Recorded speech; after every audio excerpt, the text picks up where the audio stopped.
Yo, you know what I'm saying though? Somebody that. I don't know who they must be there talking to, guys. But they're definitely not talking to G Block already. Man,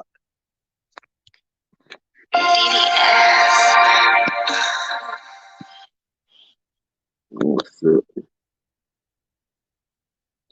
sec, man. Alright.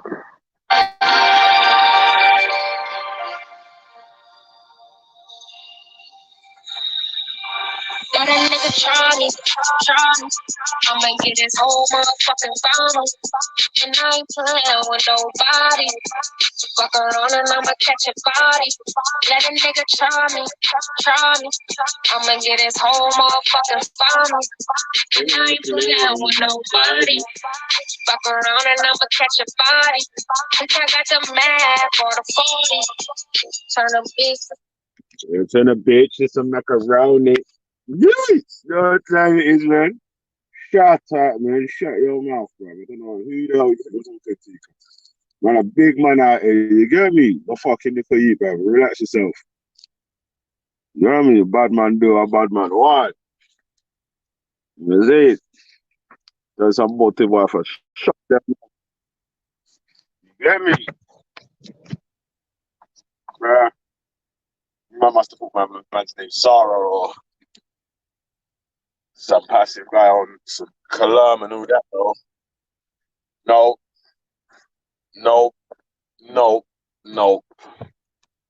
Say nothing anyway, man. No man could ever regulate me anyway. So I don't care who gets in their feelings.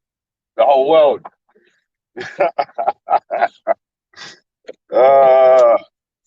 Okay. Tell her you don't try me. You get me? Me don't want no man try me. Try me. Me not even want no man stand up beside me. You get me? Fire for the man when you touch the party. Yeah. Like saying anyway, man. Yo. Don't ever take bad up from no one. G-check. None of that, cuz. You dumb. Must be dizzy. Sniffing a million bags of coke and shit, bro. Never. Yeah, man. You must be buzzing, cuz. I don't know who. Who. What sort of Superman, Red Bull, some man are drinking. Fool. Differently, man will accelerate on the gas and go into next gear, cuz. And fucking run right over your team with no disrespect. Full 100% disrespect, cuz. So don't try to chat to me about nothing, cuz. You get me? It's relaxing, sure. You ain't man ain't really even seen no disrespectful shit yet. Yeah, you might want to chill with that. Man ain't come with no disrespectful shit. How about if I dish your god, how about I dish your mum? Shut up. How you rate a fucking invisible god more than your mum? Shut up, man. Yeah, you should get boxed for that. First time. Dickhead. Shut up. Waste, man. Man try to tell me that their god's more important than their mums. Shut up. The fuck out of here, man. Waste, man, business. I couldn't believe my heart. Like, you lucky it was 3 hours in the morning, cuz.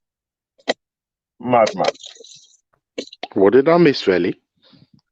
You did, cuz. I tried to regulate the G-check, tried to G-check, man. Regulate, man. About, you must have had, fuck Allah and fuck Yahweh or something. Ban Allah or ban Yahweh or something on your screen. There's someone else written in the comments. Raw. Shut up. Who the fuck? Wait a minute, hang on a second. Who was crying about it? M-Stacks and a couple other. I think M-Stacks was the spokesman.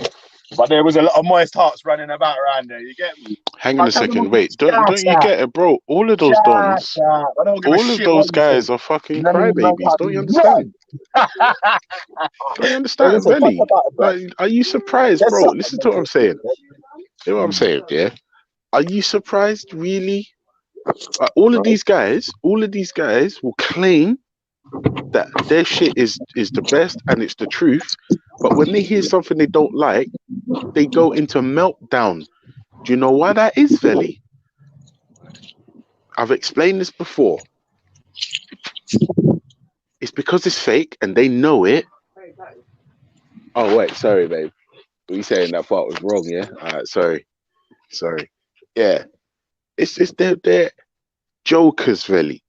You can't tell me you've got the truth, you've got the formula for turning lead into gold, and you've legitimately got the formula, but when someone tells you, nah, your formula's garbage, rather than just say, yeah, all right, lead, gold, there you go, right? Rather than that, how dare you! I'm offended, my fit, bro. It's because we are being plagued by brain dead zombies. They're plaguing the planet. Brain dead morons. Brain dead morons. And the thing is, they don't even realize they're dead. They don't even realize they're zombies. It's, you know, that line from The Sixth Sense. They don't even know they're dead. I see dead people, but they don't know that they're dead. Bruh, listen to what I told your feelings. Like Rick James told Charlie Murphy's couch, you get me? Fuck your couch, you get me? Fuck your feelings, because I don't care about it. One sec, Billy, yeah? You get me?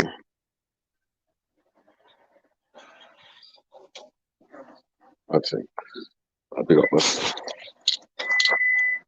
Mad. Imagine that, cuz. Wait, imagine a man that's the same age as someone that could be your fucking you trying to regulate you. Shut up, bruv. Are you dizzy? Get the fuck out of here, cuz. Like, I could be your dad, bruv. Don't ever talk to me like you're a big man. Relax yourself. Full-time dickhead. Last he didn't even send no adults out to talk. Try to send some young bucks. The fuck? Must be high. Must be buzzing and high from. But things mad still. Can't believe me high. You get me? Man, don't care about none of you man's moist feelings though, man. It is what it is, cuz. Yeah, bruv. If we want to do streams about how shit Islam is, man, we'll do a million streams about it. If we want to do streams about how fucking good Jamaica is, I'll do a billion streams about it. None of you man can't tell me nothing about nothing, cuz. Where you man think you are? When's the last time you paid a bill in my house? Shut up. Listen, Sia just called me a narcissist. I'm interested to explore this. Sia, can you tell us more about why I'm a narcissist, please? Thank you. Who gives a fuck about that bitch, man? No. Do you know what it is? I'm not gonna lie to you. Like, when people say things, I'm interested. If I'm honest with you, Veli, I suspect, right? I've suspected for a while that G Block has been hurting feelings for like a while, and these little, I don't know what to call them. I don't want to call them men because that's a disrespect to men all over the planet. But these little effeminate men who are so in their feelings, like, run around amongst themselves, whining and crying and complaining, and quite frankly, bitch, that they hear things they don't want to hear on the internet. Like, just let that sink in. You know what, bro? I'll tell you what, yeah, differently. Like, alright, everyone's entitled to their opinion and they can say whatever they want, yeah? But it's when your opinion involves something that I have to do. That's what I can tell you, to shut your mouth and move from me, man, you dickhead. You can't tell me nothing, bro. You get me? You can have your opinion about what it is, bro, but you can't tell me what to do, what I can do, what I can say, when I can say it, who I can say it to. Shut up, brother. Who the fuck do you really think you are? You lot must be dumb, cuz you man could never regulate me. Dickheads. Full-time dickhead, I'm trying to think, bro. What did I miss, bro? Fuck. Bruv, mad thing. Imagine the man them saying, oh, yeah, because you put this the thing up from what James SC said, rah. How about I make a video about your mum? I'm like, if you make a video about my mum, I'll make a fucking week's worth of streaming about your mum. Are you dumb? I don't know who you think this is. Wait, who said that? Al Kaka. Yeah, you really think you could diss my mum and I'm just gonna chill? Shut up, man. My mum's actually in real life. Yeah, your shit's in fucking Fantasyland. Yeah, your shit. You ain't even seen it. You ain't even spoke to God or nothing before, man. So shut up, man. Do you know what the funny thing is? Let's be real, Veli. The way the religious mind works is essentially what they are is adults who still believe in Santa Claus. Because it gives them a lovely, warm, fuzzy feeling inside. And I can't even say that anymore. This God doesn't even give them a warm, fuzzy feeling. This God just fills them with rage and anger and frustration. And it's really sad. It's really sad. It's really sad. And this is what I'm saying. You see that God there? Keep him. Keep him. Because for some reason, he only seems to attract these guys who are always in their feelings, are 9 times out of 10 emotionally immature and intellectually dishonest. Like, let's be real. I'd rather spend my time around people who pay their mortgage off in 7 years. Get me? No gal, no fucking, no girl, no weed. You know they're bad there. Start balling and bitching about what bad saying. You get me? Bad thing. Someone said that. Tomato just hit his house. I'll that man like more rich stuff too. Wow, I don't know what's wrong with these youngsters, cuz. Yo, YG, cuz. Don't try to come in there and try and bad man up, man. You must be mad. Must be, bro. Buzzing out your nut, mate. Out your fucking tree. Yo. One sec, really. Hold on. One sec. Come on, bro. Let's get you in the buggy. Yo, I'm offering, I'm offering $100 million for Ali's address. Now,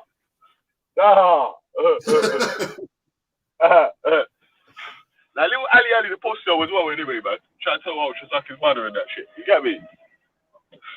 You what? Well, you didn't hear on the stream yesterday. These men are getting bright, fam. Imagine the man, this brother. It sounds like a castrated bitch, and he's trying to tell someone else to suck their mother. Kind of pussy, though. What? And then this fucking other you, that's the same, that's old enough to be my youth. He's trying to tell me how I can and can't too. Shut up. No, you know what is Veli? Hey, Veli. God. I don't know. You didn't hear in it, but when you come off, I must have just gone through it. Like, but what has man actually said? Like, and the man went back and forth, and then like even Raspet agreed. Like, it's like all man's only done enough for man to have a disagreement with man, not to, you get me, not to think. And he kind of softened his stance. Like, I can't remember what he said. He said something like that. No, very cool, or something like that. So I don't think it's that, but whatever. Innit? But I think it's one of the ones where you see when there's like 5 of them on a panel. Yeah. As soon as someone says like the phrase they insulted Allah, you know, this man get gassed like someone just throws the bunner in the middle of the gang, like, and they're like, who's using it? Like, you know, like what we doing out here? Like, yeah, that's it. Bad. He used to bad, bro. Trust me. But yeah, man, I'll say another successful day on the G Block for atheists, man. Anyone that was watching that shit show was probably thinking, yo, fuck this religion, bro. Yeah, but it is what it is, man. Like you say, man. Obviously, man, do as much titles, as much shows about whatever man wants. I don't know. It is what it is, man. Right, okay. The wife and the baby have left the building. Oh, let's get this shit cracking now. Culture. So yeah, we need to find Ali Khan and I can't stay online, but you know, do unpleasant. Why? Things. Ali Khan is like the most insignificant guy on the internet. Why would we find him of all people? Huh? Why would we want to find him? All right, now you're just dragging it out of me to kill him. No, but what's the point? He's the most insecure. Bro, listen to me. I asked him if he was Asian. He said, no, I'm from Newcastle. At that point, as soon as he said that, we were done. He killed himself. You see what I'm saying? Man, like, obviously, because of what he said, Ultra, yeah, and to show that like G Block members have G Block members back, I'm willing to and Shahid for you, fam. Just to show, bro, like, Shahid, bro. This is what I'm saying. Just look at all the people, yeah, that these religions seems to attract. Ali Dawa, Ali, Shahid. Who the fuck are you disrespecting Ali Dawa, fam? Bro, have you not seen that video where he said it's okay to marry a child? Bruv, Ali Dawa's got 300,000 followers on YouTube, G. He's a bad man. Bro, this is the problem. I'm not gonna. I'm just gonna put this out there. Bro, listen to me. I'm telling you now, and I'm putting this out there. For some reason, religious people are the dumbest sons of bitches on the planet. The dumbest. Because the minute you ask them to turn on their fucking brains, rather than turn on the brain, they get angry. Now, just let that sink in for a second. Rather than turn their brain on, they get angry with you. Now, just take a minute and let that, just take like 8 seconds and let that sink in. Rather than turn the brain on, they get angry with you. Now, just wait, just a minute of silence for this. Hold on. Yeah. Now, James, listen to what I'm saying. Veli, listen to what I'm saying. If I tell you, you know what, Veli, fuck you, you've got 8 toes. Right. Just listen to that insult. It's an insult, and I mean it. It's an insult, and I mean it. You've only got 8 toes. So on each foot, you've only got 4 digits. Right? Are you, like, bruh, like, okay. Like, I'm telling you, this is the problem. The snowflakery and the levels of pussyolism displayed daily by fucking religious people, it is saddening and it's sickening and it's worrying for my species. Those are both not actual registered words, but I'm gonna see if I can see what I do about getting them registered for you. Okay? Yes, snowflakery, trademark, ultra funky. Yeah, good stuff. I won't lie, pussyolism isn't mine. That's not mine. I won't lie. That's not mine. Right. You see that? Honesty from an atheist. Let that sink in. I'll see what I can do about getting pussyolism under your name as well. It might be tough, but I can be able to get it done. Do you know what? I don't even need clout. Fuck it. You keep it, man. It's yours. Okay. Thank you. Yeah. I'm actually. Now, I'm saying to myself, listen. You believe in Santa Claus. You ain't ever seen it. You can't prove it, but you believe it. All right, cool. If someone says Santa ain't real, or Santa's an idiot, or Santa dresses like he should be working in Soho, so what? I've said this already, yeah, and I think there's you stupid, immature, maladjusted, beady-eyed, emotionally immature, fucking morons. I thought you were going to say it's about time. I was going to say that. Hey, Ultra, James. Yo. James, listen, yeah, Ultra, James, yeah, listen, yeah. Imagine, yesterday, yeah. So I must have wrapped up the show, yeah. Went outside, come back in, jumped on Raspberry show, like, was just listening. And then I put eyes in the chat. Imagine half the chat was atting me, fam. I'm like, what the fuck? Half the fucking chat's atting me, fam. Yo, Islamophobe. Yo, Islamophobe. Yo, Islamophobic. My feelings. I was like, what? I was like, what the fuck going on right there? Right. Bro, this is what I'm saying. This is what I'm saying. I can't lie to you. And just from your experience, from what you've observed, when you see religious people, here's something they don't like. 9 times out of 10, rather than hit you back intellectually, they go into a juvenile fucking meltdown That's it. Religious people are melts. That's it. That's it. Religious people are melts. One sec, Ultra. Hey, Born Rich. A tornado just hit your house, yeah? For real. Like, for real. Bruv, just make sure you're safe, bro. Get me? Like, yeah, hopefully everyone's safe and that. You get me, fam? Like, but, wait. Where does he live? What coast does he live on? Let me check this. He's Tennessee, innit, man? Hey, full fizz. Yeah, he's Tennessee, man. Yeah. How's everybody doing? What's up? Are you an enemy to atheism? Are you an enemy to atheism, fam? Are you an enemy of atheism? Are you a clear-cut enemy of atheism nowadays? Right? You've revealed yourself.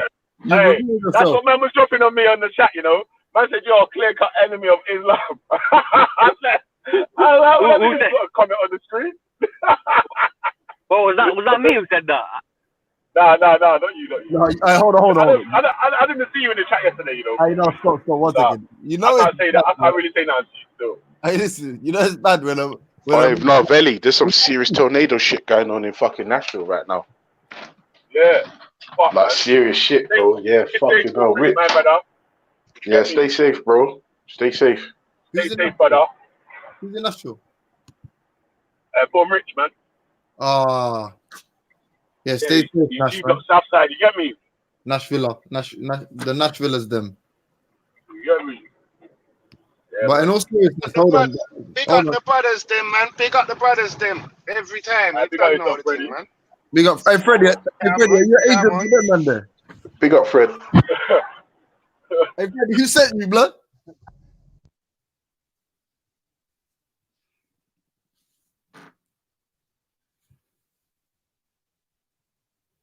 Fuck, you know what? Is everyone gone silent or something? No, I was waiting for a response, but one didn't come. I guess Freddie. I guess we've lost Freddie to the other side. Yeah, we lost Freddie, man. We lost Freddie, man. No, but full fizz though. What? Can you do us a favor? Yeah. Do you mind if we pat you down quickly? Like these are unsafe times. Yeah. What regarding yesterday's topic? Yeah, just put your hands above your head quickly. We'll just check for no vests or anything of the sort. Yeah, do what you gotta do. Yeah, go on, fire away. No, I'm joking. Go on, man. Tell us how you feel. Even though no one cares about feelings over here, but go on anyway. Oh yeah. I'm with that. Yeah. I mean, yeah. Yesterday was a good conversation, and I believe these conversations should be had. I mean, my only thing is that you put the one faith on trial. Yeah.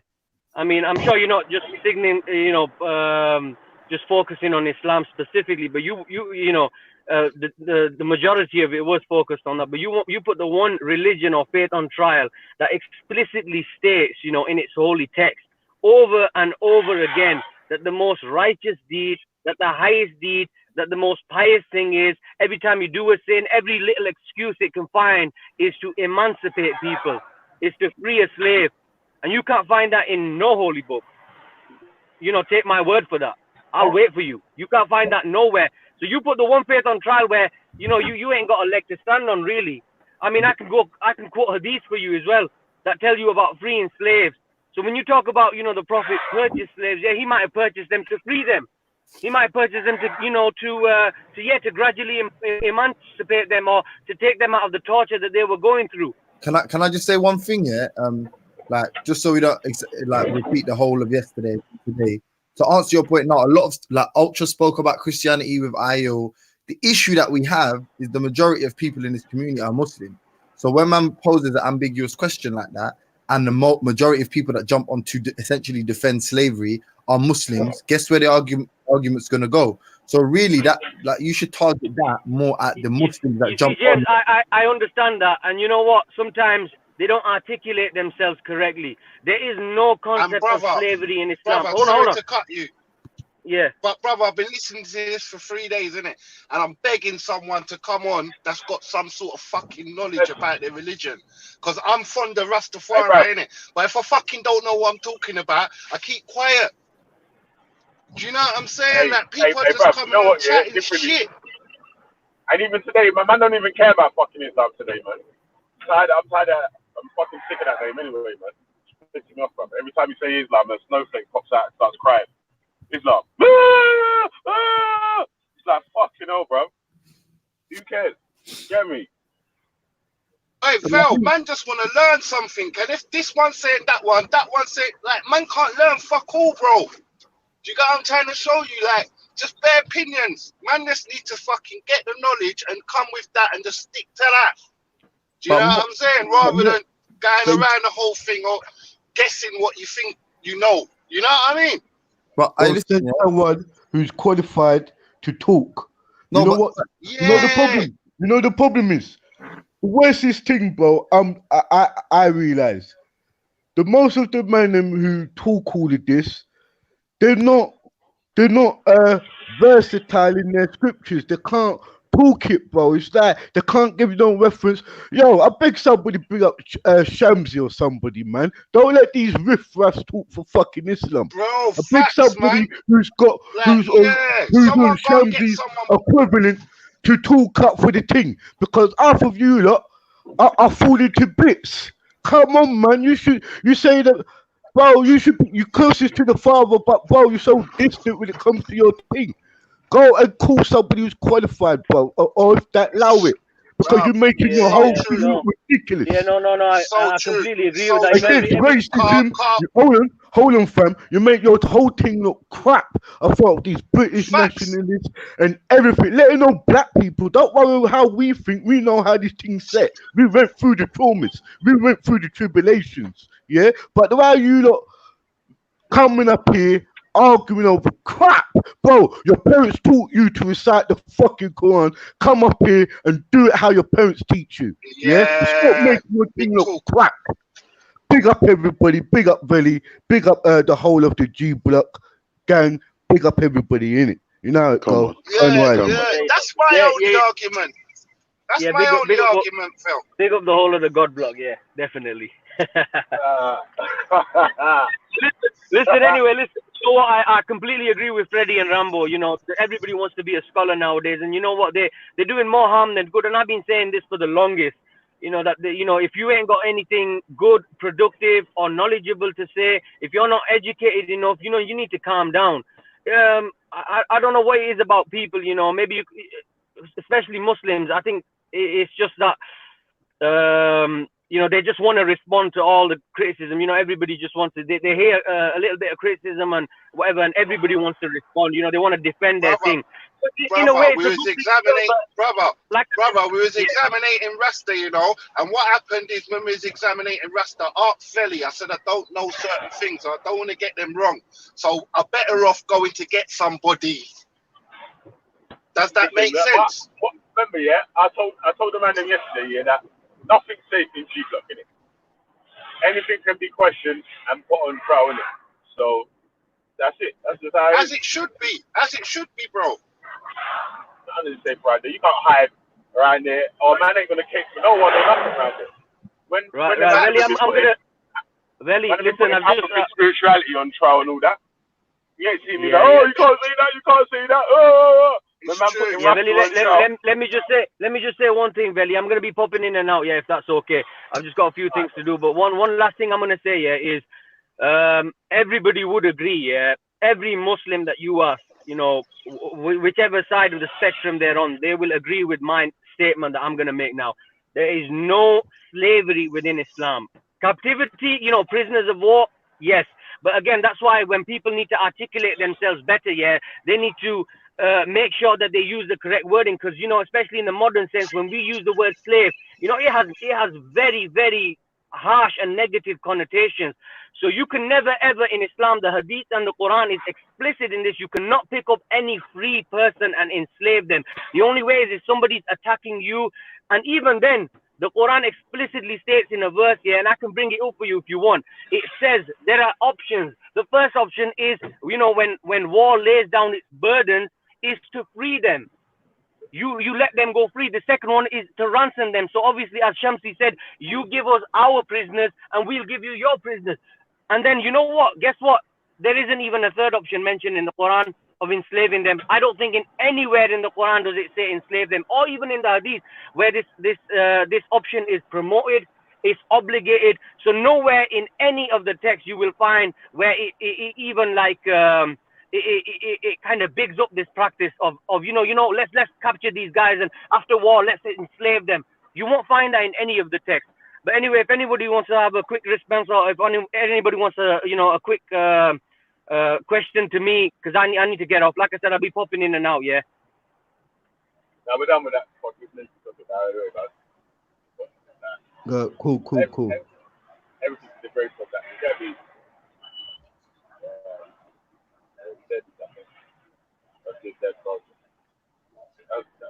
We saw that on the first day. Anyway, but you're not unsafe around there, innit? If you got moist feelings, don't come around there. That's it. Everything will get questioned and asked about.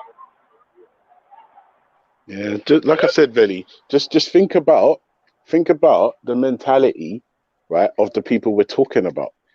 Like, these guys would tell you that their thing's the best, but they're pricks. What? So your thing's so great, but it can't straighten you out. You're ridiculous. Bro, Yeah, but Ultra, think about the me. caliber of people that's been coming on. You've had Peppa Pig, you've had Walla Walla, like some dickheads. You got what I'm trying to show you? Like, I don't understand who's, like, where's the imams? Like, Yeah, we I like Jerk Court, though. You know what I'm saying, fam? We just had some idiot people. You know what I mean? They had real. Like Ziriab is the only one that I've heard speak a bit of sense. Like something that could logically make, and he comes with facts as well.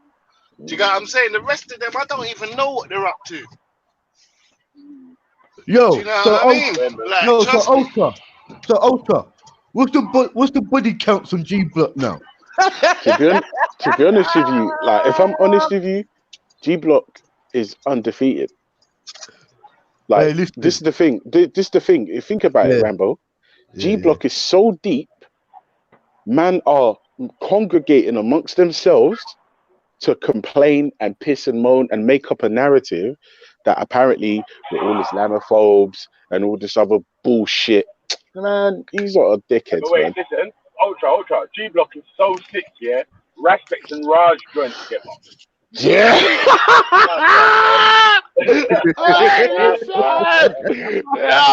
That was a flawless victory, blood.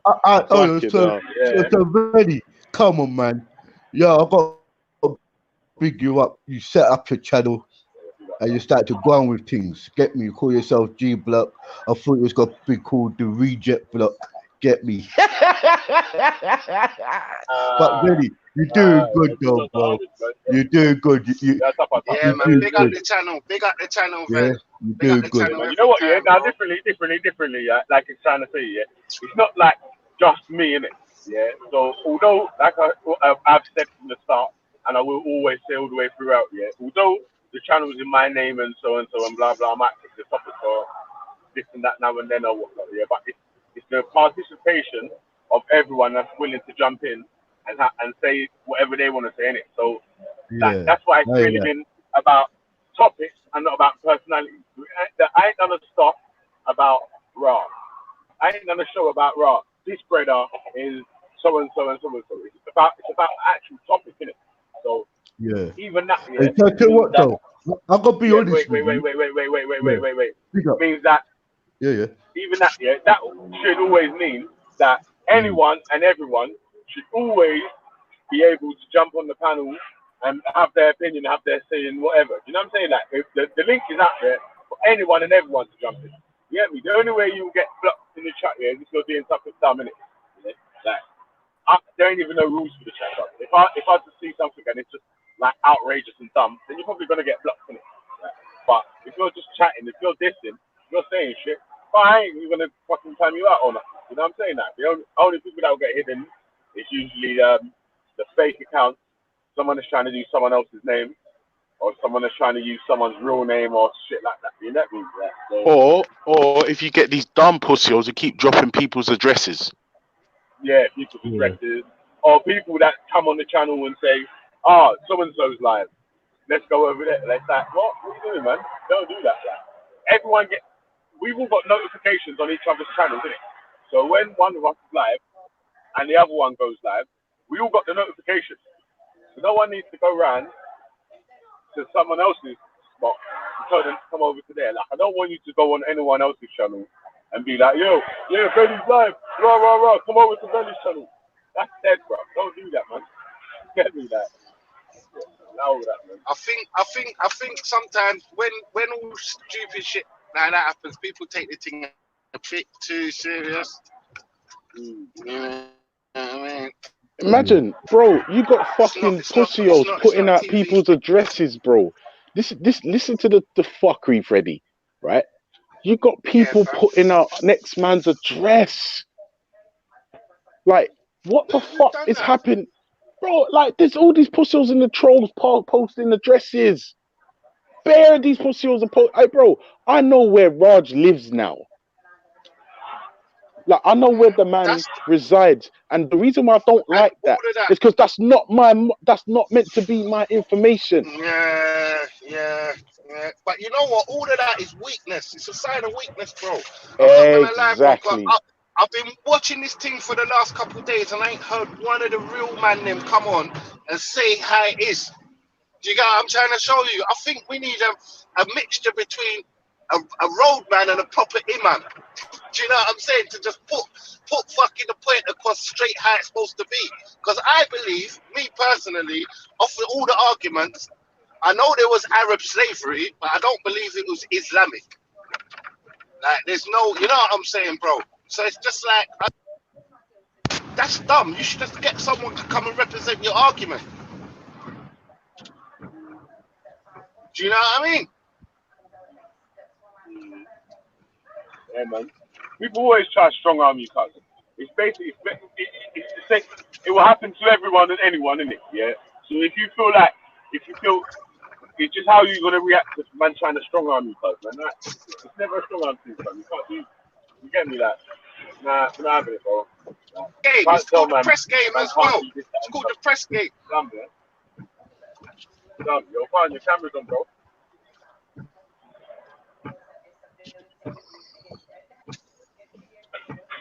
Yeah. Cheers, though. No, you can't do that, man. You get me? What's going on? What's the topic? No, they're joking. Yo, big up, Tom. Big up, family. What's going on? Yeah, man. Just dropped the youth to school, innit? Done my school run. All good. Yeah, man. We say, man. Blessed, man. I'm good. Yo, my brother, just to rephrase you, yeah, it was Islamic slavery, bro. Who were Arabs. Why are you fucking with me first thing in the morning? Who are Europeans who slaved us, fam. Big up Freddie, though. I love my brother. Yeah. No, in my eyes, because I love Islam so much. I don't like Muslims, but I love Islam. Like, fuck Muslims, but I love Islam. You got what I'm trying to show you? So, like, boom. Obviously, in my eyes, I don't believe that's got nothing to do with slavery, innit? That's just me. That's my personal feelings, innit? I still ain't had the proof. Still ain't had the proof yet. You got what I'm trying to show you? I hear you, Freddie. You see how you feel like that, yeah? You love Islam, but you don't love Muslims, yeah? I'm different to that guy. Yeah. I would say I don't give a shit about Islam or Christianity, but I fucking love Christians and Muslims, though. Because I don't care about a man's belief. No, I like the ones that practice it. Because if you practice it, you're a Muslim, innit? You're a proper Muslim if you practice the thing, innit? I don't care about your ones. I can't deal with them. This is what I'm trying to say. I do. I'm saying that I don't care about whoever's belief, whatever belief you got or whatever. Yeah, I care about the actual person. Good luck to that. I'm saying that. That's massive. So I'm more care about the actual real people. Rather than the fucking belief. Bro, 1 minute. Who's got the windscreen wipers on? Is it raining? I say, that's me. Yeah, it's raining up this side. Serious? There's sunny around here, bruv. Yeah. Nah. I'm out of town. I'm out of town. Okay. You must be far then, bro. Man's on his ting, man. Man's working. Yeah. Yeah, I understand what both of you are saying, bruv. Like, I understand. Like, at the end of the day, what it comes down to, you got love in your heart. You get me, and you let the love grow, innit? Like, that's the. It don't matter what end you start from. You're gonna reach the other end, innit? Before I go through the tunnel, yeah, this is what I'm saying. Like, it's not that, right? Yeah, I love Muslims, I love Christians, I love so and so. I'm talking about actual human beings, innit? Like, I care about people rather than fucking so and so's belief and so and so's rather. I don't care about offending your belief or whatever. That's your belief. I hear that. Something you can't even prove to be real. You get me? Like, I more care about fucking breaking someone's arm or fucking really hurting someone in real life. It's not your feelings, man. Fuck your feelings, man. You get me? Keep your feelings. Keep your feelings in your back pocket. No, but you know what I like about you, Veli, though. No, but do you know what I love about you, Veli? You're consistent. Get me? I know you're not just being like some fake out fucking Islamophobe guy. You're saying this is who I am. I got the same rule for everyone, innit? This is how I deal with people across the board. This is me, and that's consistent. You can't ask for more than that in a person, bro. That's how I see it. But you know, hear me, bro? But Karen, yo, I can hear you, bro. Now, before I saw any one of you lot or spoke to any one of you lot, man was in my prayers, innit? So my thing is different, innit? I put God first and humans after, because humans are let down. Fucking disappointment to me. You know what I'm trying to show you. But if that works for Phil, good luck to him. I applaud him. Well done. But I'm saying humans. Yo, Born Rich, is that houses being torn down? Yeah, it's a tornado, Ultra. A tornado just hit. Yeah, bro. I just saw a report saying that Nashville got fucked up by hurricanes and tornadoes. Yeah, man. Yeah, that looks crazy. Right in my front yard. This is a tree that's blocking the street. Yeah, but their house is made out of wood, bro. They ain't even got brick houses. Yeah, we got brick houses, Con. Shut the fuck up, man. It's just the fuck.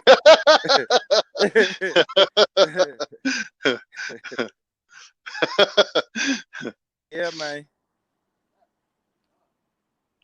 Yeah, that's rough, bro. And poor people, man. Yeah, this is what I'm saying. And again, this for me as well is another fucking reason why who cares about religion? Like, there's guys who just got their houses fucking torn down and all the rest of it. It's just like, it's really not that important in the grand scheme of things. It might be to like you as an individual, but like, nah, my house just got torn down. I don't have a car anymore. I can't pay nursery fees. I'm struggling. I work in Sports Direct. Bro, there's shit going on. Look at this. That's mad, Rich. I can't lie. Yeah, this is my nephew car, man. Car fucked up, man. Tree landed. See, this is what I'm saying. It's madness. It's madness. Hopefully his insurance was paid up to date, man. Or maybe your nephew didn't say his prayers enough. Huh? Yeah. Somehow. Talking about not saying prayers. I lost People's my already wedding. accusing you. People's already accusing you of being low IQ. Why are you flirting with them? Oh, well, that's the thing. Can't remember. I don't care about anyone's opinion. And also, I'm not in any illusions about my IQ being low. So pointing it out isn't like some big diss. It's like, yeah, well, stating the obvious. All right, cool. It's not illusion. It's delusion. It's delusion. No. Sorry to correct you. No. I'm low IQ, bro. Don't you get it? I'm low IQ, bro. Come on. Low IQ and proud. Because dumb people always better looking at it. Have you noticed that? Yeah. Do you know what I mean? Because dumb people always better looking. Yeah, bro. Listen, like I said, for me personally, yeah, it's not even that deep. Nobody's opinion matters, because only thing, like I said to you before, the only thing that matters to me is my rent. Yeah, as long as I can make rent and make these fucking nursery fees, and you're a dad, you know about nursery fees. As long as I can get those done, like no one's Ultra's this, I Ultra's don't know that. about nursery fees either. Yo, Ultra. Bro, listen to me. Nursery fees are son of a bitch. Ultra. Bro, I've been knowing about that, Ultra. But trust me, you know what? I'm telling you, bro. Man's priorities, obviously, I'm on the wrong channel today. Cause there's only one or two men here that believe in God, but man's priorities and like obviously the atheist priorities are totally different. Where I'm relying on God to help me get that nursery money, use like ain't. Do you know what I'm saying? Yeah, I So, don't have that it's luxury to totally. sit and wait for some imaginary deity to pop out of the I wish I sky. could. I wish I could do that too. Because work without works is dead, isn't it? So I wish I could do that as well. Yeah. Like, And do you know what as well, Freddie? Do you know what the funny thing is? and That's I'm a big part of man. my problem with most religious people, is they talk a whole bunch of shit, but when you look at them, they're hypocrites. They're hypocrites. The life don't match up. The life don't match up. That's why I Yeah, said bro. I'm not involved in in certain people. I rate God and how he puts down the, you know what I'm saying, instructions. And if the people that follow it, those are the ones that I respect, bro. Yeah, but all right, Freddie. Even But me, I'm then the having a question hard then time. becomes, who's following it right? Yo, hold on a sec. Let me start the question straight, because I spoke to the tunnel. Was that before Rich jump on? Yeah, bro. Yeah. These fucking areas fucked up, bro. 1 second. Desolated, mate. Yeah, keep Mashed up. tornado in that, yeah? Yeah, man. Was his house okay and shit? Nah, it looked fucked up, man. Nah, Also, the his nephew's car got trashed. Well, was it all bruised and all the... What happened? There's a tornado. What, in that little video? Yeah, in that little video. Yeah, outside Paul Rich's yard and everything. Well, he's over his head, didn't it? Yeah, man. But you know what? I like your conversations what you have up here still. Get me? Yeah. I believe that Ultra, as I always said, he knows more than he acts like he knows. And so do you, Veli. You picked up a lot of stuff, and that's the best way, innit? Is to question things, bro. Like our grandparents and parents and elders never had the time to was allowed to question nothing, bro. Yeah, we're allowed to question things. We're allowed to do research. Just remember, when your grandparents was going through all of this, they never had no Google or nothing to do some research. You know, that to go strictly on belief and faith, or it was beaten in them. Now you lot's got choice. Most of you lot fight your own fucking parents. Yeah, that's how much religious you are. Yeah, so let's be real. Like, you have an opportunity to learn and to question everything, bro. Take that opportunity up, you know. Take that opportunity up. That's the thing. I'm not gonna lie to you, Rambo. You make a good point. For me, the internet is fatal to myths and bigotry and misinformation. Well, it can be because obviously we got fooled into Brexit. It's completely unregulated, isn't it? Yeah. But I'm saying the information is out there. You can get it. You can get it. The information is there. If someone's saying there's no mistakes in my book or there's no slavery in my book, just press Google. Is there slavery in? Ultra. What I personally believe is that humans always look for information that's going to sort of fortify what their position already is. Yeah, that's confirmation bias. Yeah, thank you. So, but it might not be 45. That's a fatal error. Yeah, but that's the thing. That's on you. Most people will search for things in like, for instance, if somebody was saying Christians, go and look if there's slavery in the Bible, and they'll go to a Christian website which will explain it away.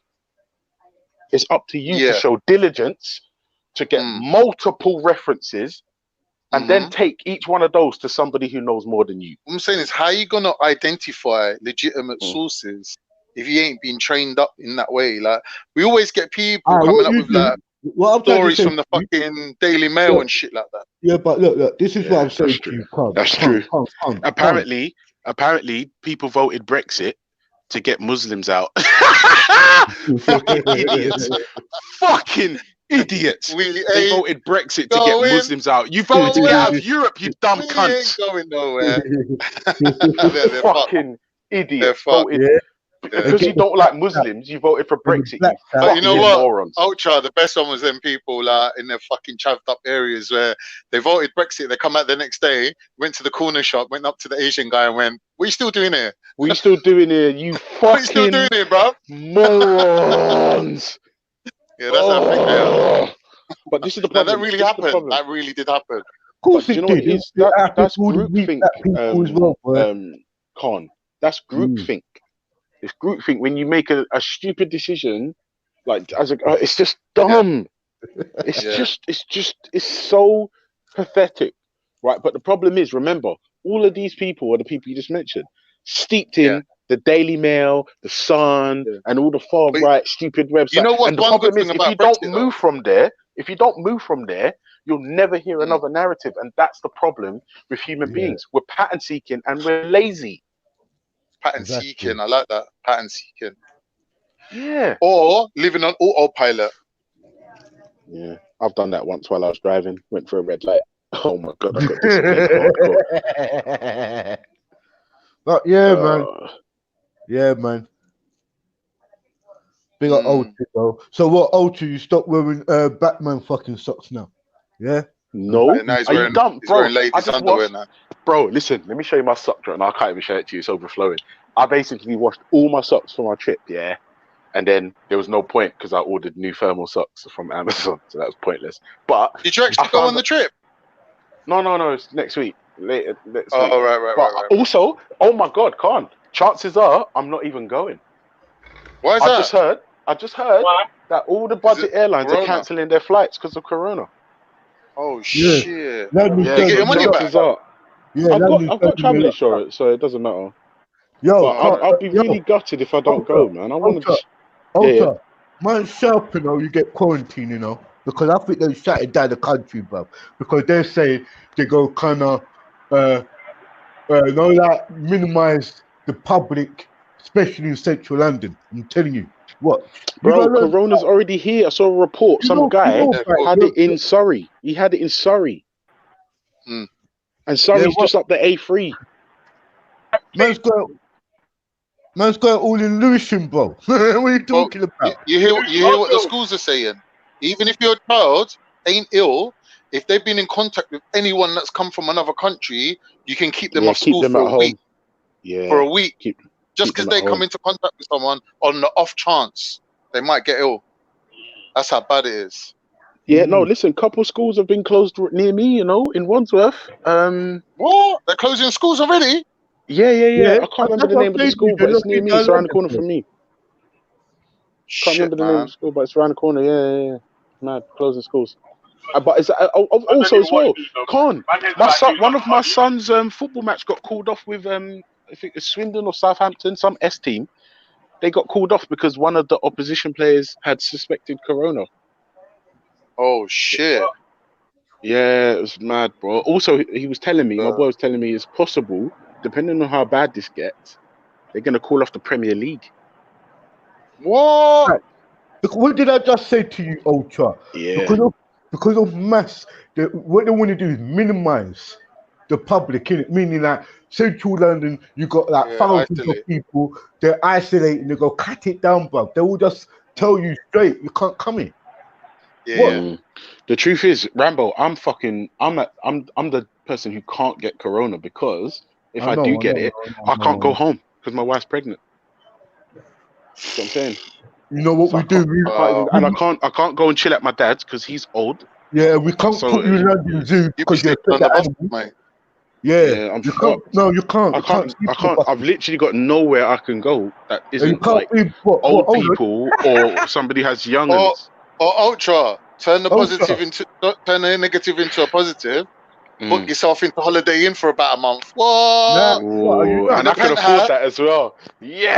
No, I'll get a cheap shit room. No, breakfast, you know. That breakfast is fat. Yeah, I know. I had it the other day. Unlimited in that. Come on. Why don't you put yourself in Battersea Zoo, bro? Yeah. What? Now you affect the animals, bro. Like, if you go to Battersea Zoo, yeah, you affect the animals, yeah. Now Regent's Park, yeah. Now the animals, yeah. Bro, you got to isolate yourself. Yeah. Ultra will be out there. Yeah, no, it's mad. It's mad. No, it is. It's fucking nuts. Yeah, call the fucking premiership off. What's the question of the day today, Billy? Question of the day is, read it out for me, please. Look at the title, 'cause I'm driving it. Oh, hold on. Gotta read it. From the back beat, loud and clear so everyone can hear you. Oh shit, he jumped up. Yo, the Ultra, Captain, you there?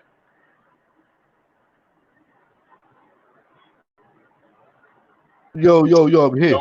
You never guess what I done. I pressed the back button, the one that takes you out of StreamYard. Dickhead. Yeah.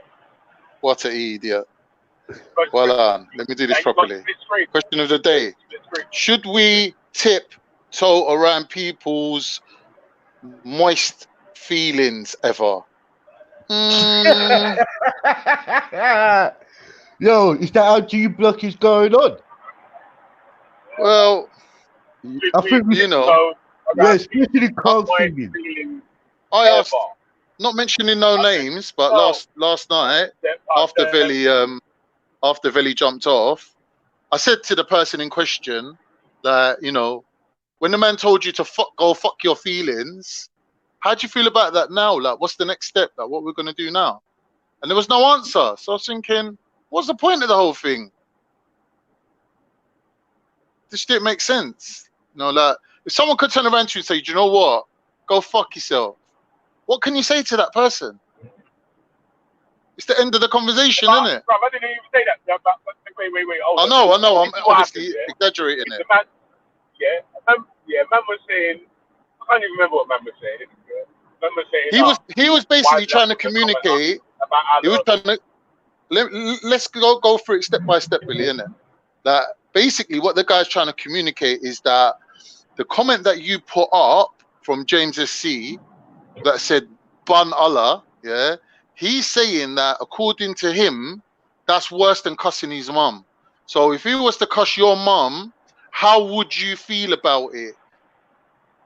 Now, and I said, "Bruv, I will cuss your mum. I will dish your mum back." Yeah. So then what? So then what? Innit? Like, you get me? Like, dumb, innit? Like that, bruv. Yeah, it's dumb. It's dumb. You know.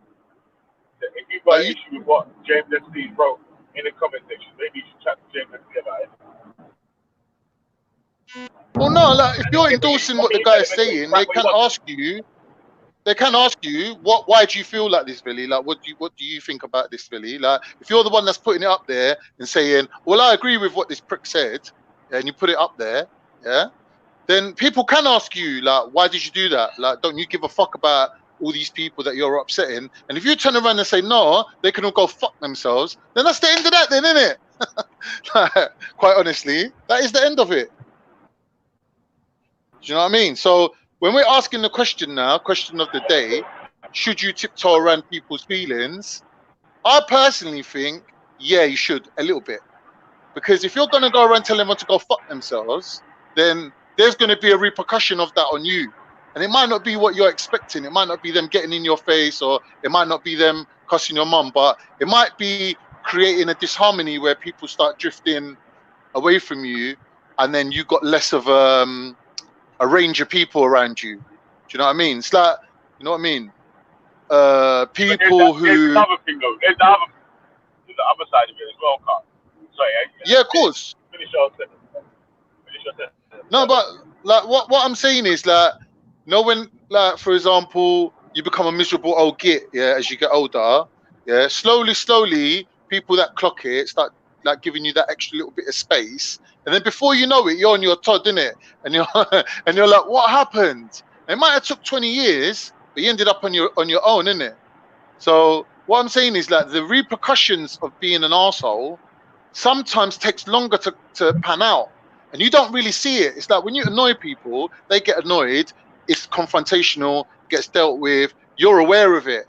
But not caring about no one's feelings and being harsh or abrasive or like insensitive, that can take a very long time to come back on you.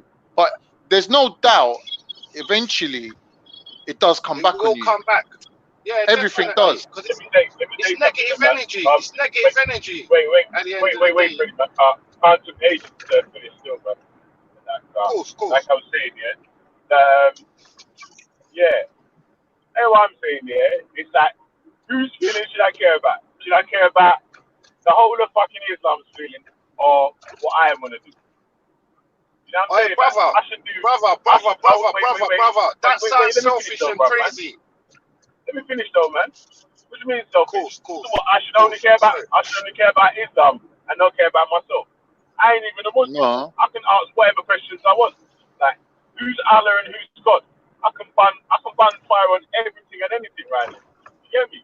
Like, it's up to me to do whatever I want to do.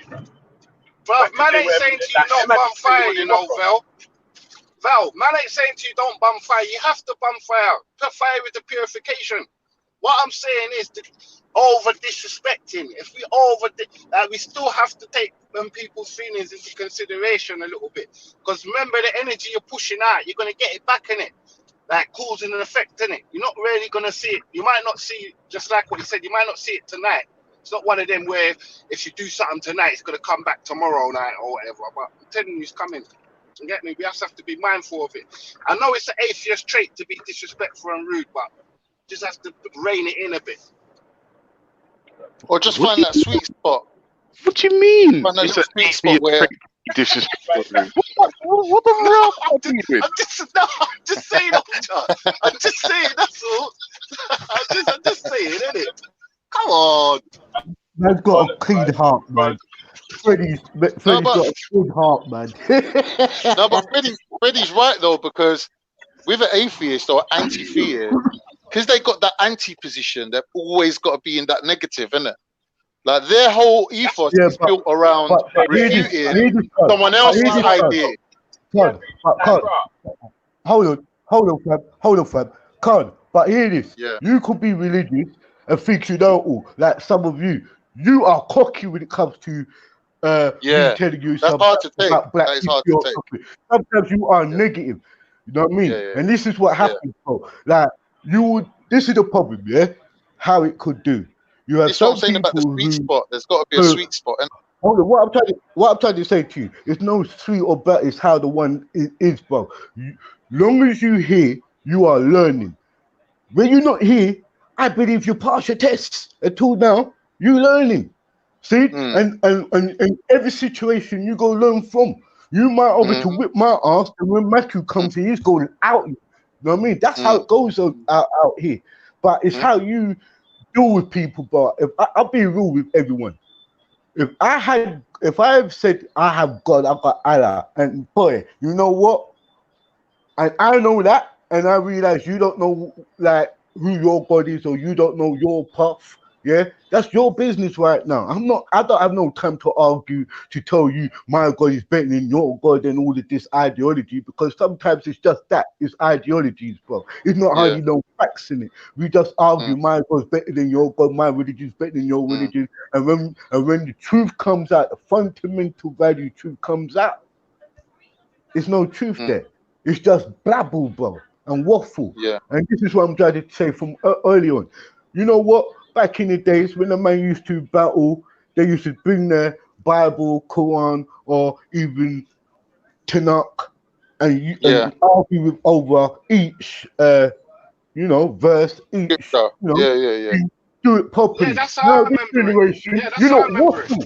You don't fucking waffle. You don't. You're right, man. You're right, Rambo. You're right, bro. I'll be real with you. Bruv, Rambo, you're fucking 100% correct, bro. Let me just land. Most people, bro, you know your focus point. Yo, say, Ruben, Mekadessa, oneness with God. That's it. Teach people about the deen. That's it. You're not meant to battle, cuss people's mum. I'm having man disrespect people's mums and they don't even have a mum himself. Some of you don't even have dads. What the fuck you disrespecting people for? Some of you lot, it's been through care. Don't tell me about religion, bro. Tell me about your development and your upliftment. And remember this, you have God, so you should be an example to man. You should be the best example to us, the people who don't have God. Yeah, but you got God, you got your landmarks, you got everything. You even got slaves, and that's not enough. Your fucking ego is too big then. Come on, bro. You know how it go. What the father said. You know, you have to be born again. You have to be like a little child. You have to learn to ask questions. You understand? You have to be a you again when you was pure. Now you lot's got everything. You lot are wicked. And you know what I'm saying, fam. And all the rest of it. I know what you're saying, bro. I know what you're saying. Like, like, you know what? It's like that thing about what Tommy Robinson, when Tommy Robinson said to that guy, like, your country's you lot are backwards barbarians, or when Trump says, oh, you lot's country's like a shithole, third world shithole. Like, things like this, yeah, it really annoys me because, number one, if I'm from a shithole, yeah, or like when Rob said to that guy, you're pretty smart for a Somali. Bruv, the guy's born in the same country as you, he's been brought up the same way as you, he's received the same education level as you, yeah? So when you turn around and say to him, that's pretty smart for a Somali, don't tell me that ain't racist. That's straight racist. Because the only difference between you and him is your race, yeah? Right, but what it is people got this... How you switch the conversation to Rob? No, he's allowed But to. what I'm saying He's is... allowed to. Anyone can get it. Anyone can get it. What I'm saying is this, yeah? What I'm saying is... Yeah, bro, anyone can get it, yeah? So what I'm saying... This is... Hold on.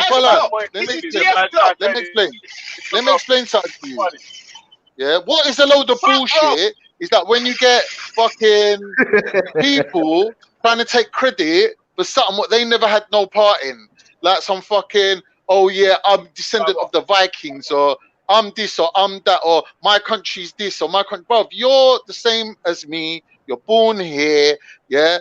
Me and you's the same. It don't matter if you're from Jamaica and I'm from Turkey. It don't matter about the Ottoman Empire. It don't matter about nothing. Because you're feeding your kids the same way how I'm feeding my kids. My ancestors ain't fucking coming down from the fucking hills of fucking Russia on horseback to fucking feed my kids. So there's no point me harping on about the fucking Ottoman Empire. There ain't no point me harping on about the fucking past. You get me? And this is what people try to do. They try to find some sort of credibility for themselves based on the success or failure of their ancestors. That people looking down on black people going, your ancestors were slaves, rare. Bob. Cool. Breathe now. Let me ask a question. Hold on. Let me ask a question. What you just cutting out, Billy? You cut it out, Bill. Yo, hold on for a minute. Wait. Yeah, we're waiting for him. Belly, your signal's trash, bro. Yeah, count to 10 and then come back. Yeah, don't worry, man. You must please Yo, can you hear me now, Yeah. Yeah. Cool. Hear me? Go for it. Yeah, go on. All right. So, I'm saying, you see what you just said there, yeah? Everything you just said there, yeah? And we was talking about why should you care or why should you tiptoe around people's feelings? What did that have to do with that? Yeah, because people's feelings is all tied up in their country that they come from, taking credit for work that other people have done, the things that their ancestors did. But that will make no difference to you. It don't go on your CV. When you turn up for work, no one gives a fuck if you descended from whatever empire. No one gives a shit. You get me? But that's what people do to find value for themselves. They associate themselves with something bigger than them, like I support Man United or Tottenham's better than Arsenal. But people doing that all day, bro. All right, look, big up everybody on the panel, yeah? I'm going to make an exit and give somebody else the chance to talk. Big up, Billy. Big up, Ultra, you know? Who's that? Yeah, come on, Rambo. Big up Speaker's Corner. Big up yourself, Khan. Breathe, yes, man. Breathe in and breathe out. Fuck's sake. Big up yourself. Salute everyone. Have a great day. Uplifted day. You too, Rambo.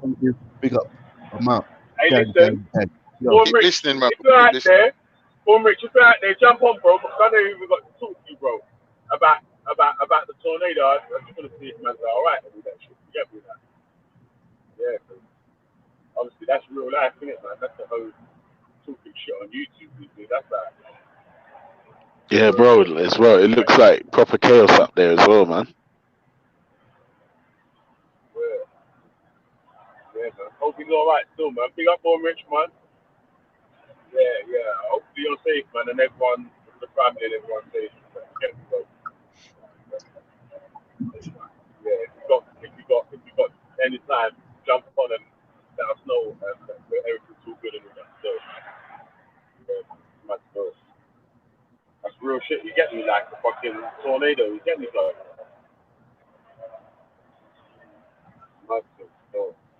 Yeah, for real. Shout out to Brother Rich, man. You know what I mean? Hope Big up, that man. it's not too bad still. But yeah, just shows the power of nature. You know what I mean? It's a real Yeah, thing. she's wrathful, boy. Nature will fuck up your shit. Morning, can you hear me? Yeah, we can hear you now. We can hear you, Rob. Oh, okay. Yeah. But Go on, sorry. You see, stuff like that, yeah, like... Shit like that happening. Hello? Can you hear me? Yeah, I can hear you really well, actually. Yeah, with tornadoes and shit like that, yeah? It's like, right. This is real. Yeah. No, tornadoes are real. That's real life, innit? Like, nature and shit. Like, that's like nothing to do with... if God really was perfect or whatever, why would he make tornadoes that fucking destroy people's houses and shit? You know what I'm saying? That. But Biggage, the thing is though, time gone by, probably the people then would have blamed that on God, Biggage. Yeah, there's bare You things. see what I'm saying? They would have said that's a sign from God and all that. Yeah, they will say, yeah, because the people there are following voodoo or juju or doing some obia or doing science or some sort of bullshit, that God done this to them and all this shit. Mad. Yeah, man. But like we say, man, should we ever care about people's honest feelings and tiptoe around them? So what have I missed, Biggage? Why is this the question of the day, man? Sorry, some youths that are old enough to be my youth are trying to talk to me like me and them are the same age. But I can say what I can put up, who I can put up on, who can talk on, and what can be talked on. So I had to shout out. You feeling talking to, bro? Like I'm paying for a family and shit, but you better shut your mouth, bro. The fuck you think you're talking to? Dickhead. I'll never feel like you're talking about dickhead. You're mad. So we said people are trying to regulate the father. Can't regulate no father around here, man. You get me? Oh, what happened to them? Get me? What happened to some boy? Yo. You saying Khan was chatting shit to you, yeah?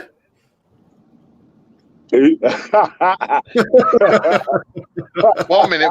Let's get something straight. I'm actually older than Veli, so I don't know what you're chatting about. I'm joking. So come, you're the only theist here, innit? So we got to poke fun at you. So it ain't like you weren't there, James. You know what happened anyway. Yeah, I know. I don't know what's happened. So, Carnito, you're a good storyteller. Fill me in, please. All right, babe. What happened? Yeah, we was on Raspberry last night, and a few youngsters jumped on, and they were like having a go at Veli about. They were basically trying to say that he put up this. He pinned up this. What's it called? Comment from James SC saying "Bun Allah, bun God, bun Jesus," whatever you put. Yeah. And they would come on there and they said to Veli, like, we didn't expect this from you. It's a disrespect. You pinned it up there and left it up there for hours. And like, basically, to us, in our religion, you saying bun Allah is the same as like me saying bun your mum. Like, if I cussed your mum, how would you feel about it? And Veli just turned around and said, well, I will cuss your mum back though, innit? So, end of. Standard. And that was that, really. But what Veli's asking is like, should we be kind of like catering for people and their feelings? And like, I can't really answer that because I'm on that level, because I knew Veli before G Block. Like, I knew his sense of humor, I knew his views on religion. When I'm coming on here, I know what I'm gonna get. I know what I'm in for, innit? So, you know, I can't really answer it from that. Yeah, but I can't. That's because you're more mature than these fuckers. No, it's because I experienced Veli. I knew Veli. Bro, who hasn't? G Block is not some new thing, bro. We've been going for months. And let's be fair though, yeah.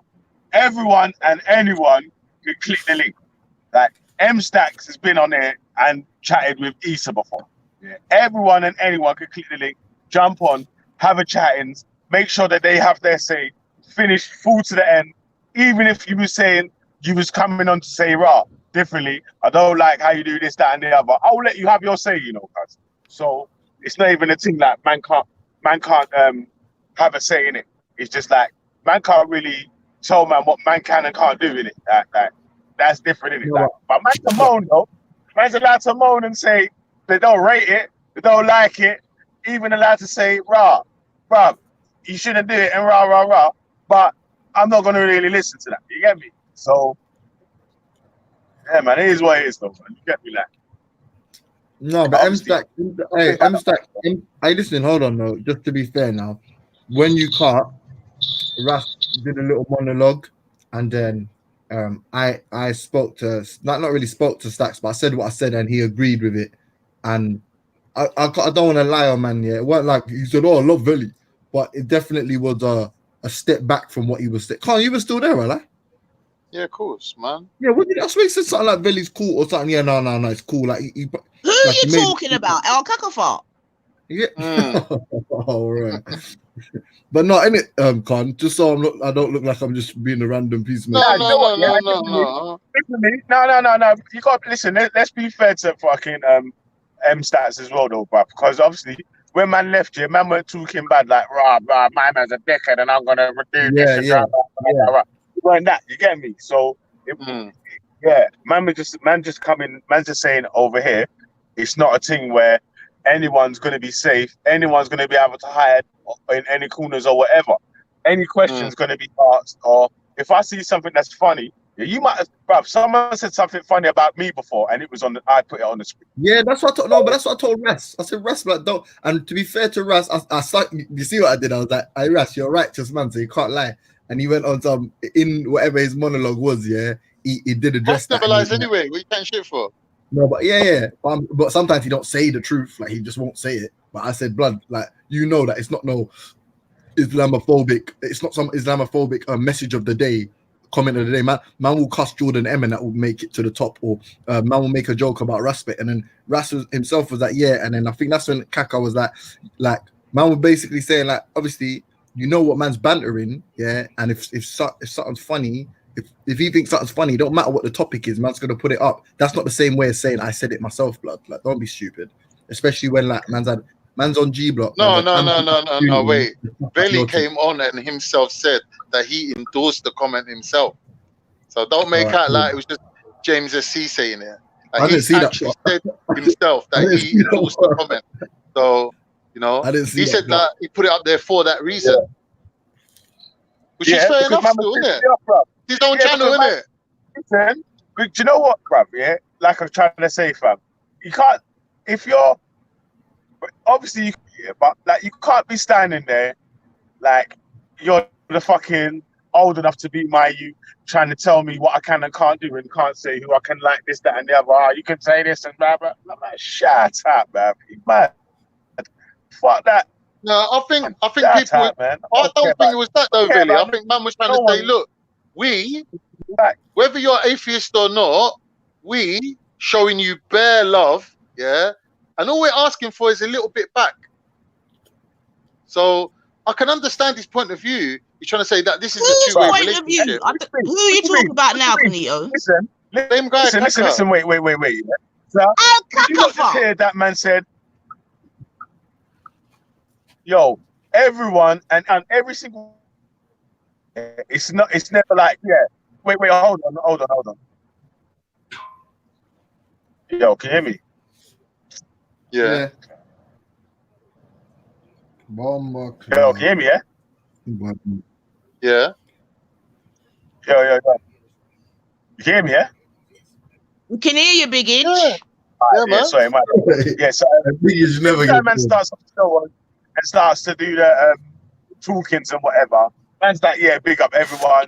Everyone jumps on, joins the panel and so on. So it's not about, yeah, I'm so great. And everyone's got to follow me, and it's so good, and blah, blah, blah. You have to show me love and rah, rah. It's everyone participating in it. It's a place for people to come chat in the daytime. And you know how the thing goes on this YouTube thing.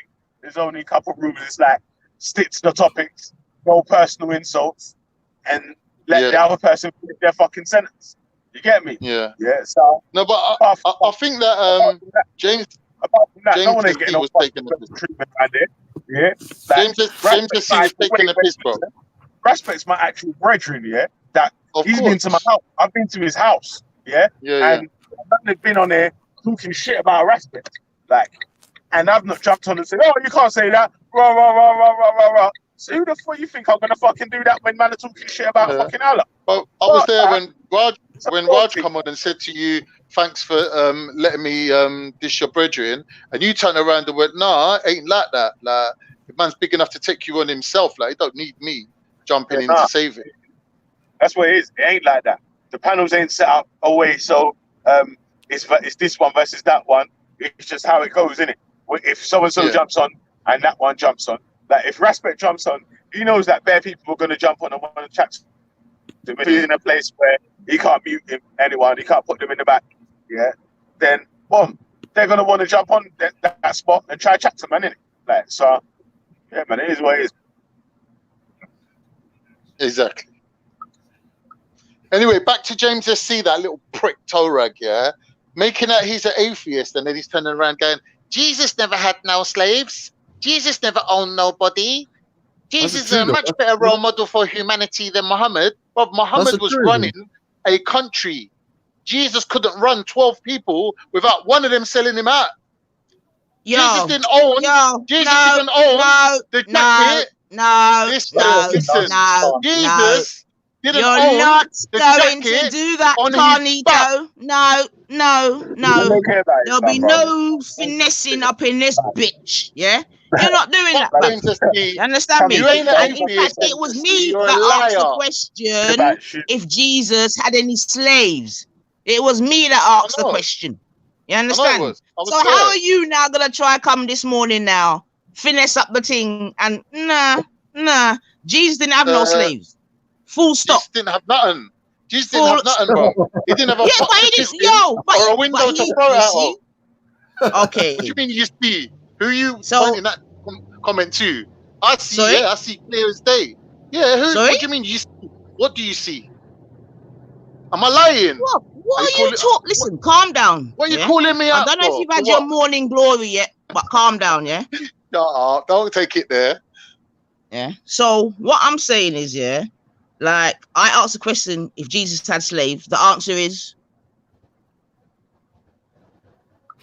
did Jesus the have answer, slaves? Khan? No, yeah. No, he didn't. No, he didn't. Okay, and that's it. Period. Done talk. That's it. No, but I'm not commenting on that. I'm saying James SC said that Jesus is a better role model for humans than Muhammad. Would you disagree? Yes, I would. Okay. Go on then. Do the comparison. Let me hear this. I don't even know how Muslims can't even admit that. That's bad. Go on, do the comparison, James. I'm listening. It can't. Go on, you got the floor, man. Let's hear this comparison between Muhammad and Jesus. If my son turned around and said, Dad, like, look at my life. I've done exactly what Jesus done. No. And ended up exactly how Jesus ended up. I wouldn't be too happy. If you turn around and said, Dad, I've done exactly what Muhammad done and I ended up exactly how Muhammad ended up, I'll be like, respect, son. Apart from the fact that you should have left some sons behind. Because he didn't leave no sons behind. So what did Jesus come to do, Khan? What was his mission? What was Jesus' mission? Yeah. To correct the Jews, innit? Because they went astray. Is that what his mission was? Is that a real question? Oh, it's got a question mark at the end of it, Bab. Yeah. Oh, I thought it was a hypothetical. So obviously what did he come to do, Bab? Obviously, I just said. No, I don't think that was his mission. Is Muslims can't complain, you know, yeah? Because if there's a Muslim on the panel, we ain't complaining, change the subject to Islam real quick. Ain't complaining about nothing, bro. I'm here every day. You hear me complaining? Nah, I'm just saying, in general, when I'm talking in the chat, like, you're on the panel, you're chatting, you're here. So obviously I can't be chatting to you. Like, you're hearing it. I'm saying that. The man in the chat I'll be complaining about, oh, you only talk about religion. Because when a fucking religious don jumps on the panel, the first thing he says is, Islam's so good and blah, blah, blah, blah, and then that's it. Do you know what I'm saying? Can I say something though quickly? 12 Yeah? hours Hey, later, some music. Bad. hey, but quickly, yeah, Veli, you see what you were saying earlier, yeah? And it's not just because you're the gaffer and you pay the wages, yeah. But on a serious level, I couldn't agree more with that. I couldn't agree more with that statement about, and obviously I disagree with Freddie in it, yeah. But I couldn't disagree. I couldn't agree more. Sorry, with what you were saying about Muslims are more important than Islam. So while I don't agree with kind of statements for shock value like ban Islam or ban Allah or ban Muhammad, whatever, I don't agree with none of that. But them things there are fucking ideas. The only important things are the people. And I don't. Tommy Robinson's a little racist, but you should be able to, disrespect an idea, bro. You should be able to dismiss an idea without getting triggered like Dan or someone. You know what I'm saying? You should be able to say seeing people bust jokes, get triggered or whatever. Yeah, that's a minor, innit? Like or whatever. Man don't even mind if you get in your fucking feelings about shit or whatever. Man saying that. Man actually cares about people, real people in real life, innit? Not about your fucking belief, innit? Man don't care about belief or things. Man cares about actually real humans that are actually really there. You can really talk to see it. You know, an example is I like Khan. I think Khan's a good brother. Yeah, I don't like the fact that Khan thinks it's okay to throw people off roofs because they don't believe in a magic man in the sky. I don't think that's okay. But I'll disrespect his idea to throw homosexuals off of roofs to their death. Yeah, but I won't disrespect the man himself. Do you get what I'm saying? That's a good example. Okay, good. Yeah, I don't really gays, but I ain't trying to kill them and shit. Fuck it up. especially by throwing them off a roof. Like, look at who's I'm clean just up saying that that mess. it's just not what's happening. I'm trying to partake in it. So, Look, you see what Donnie wrote in the chat? That's what I'm trying to say. Like, that has never been said on the G block.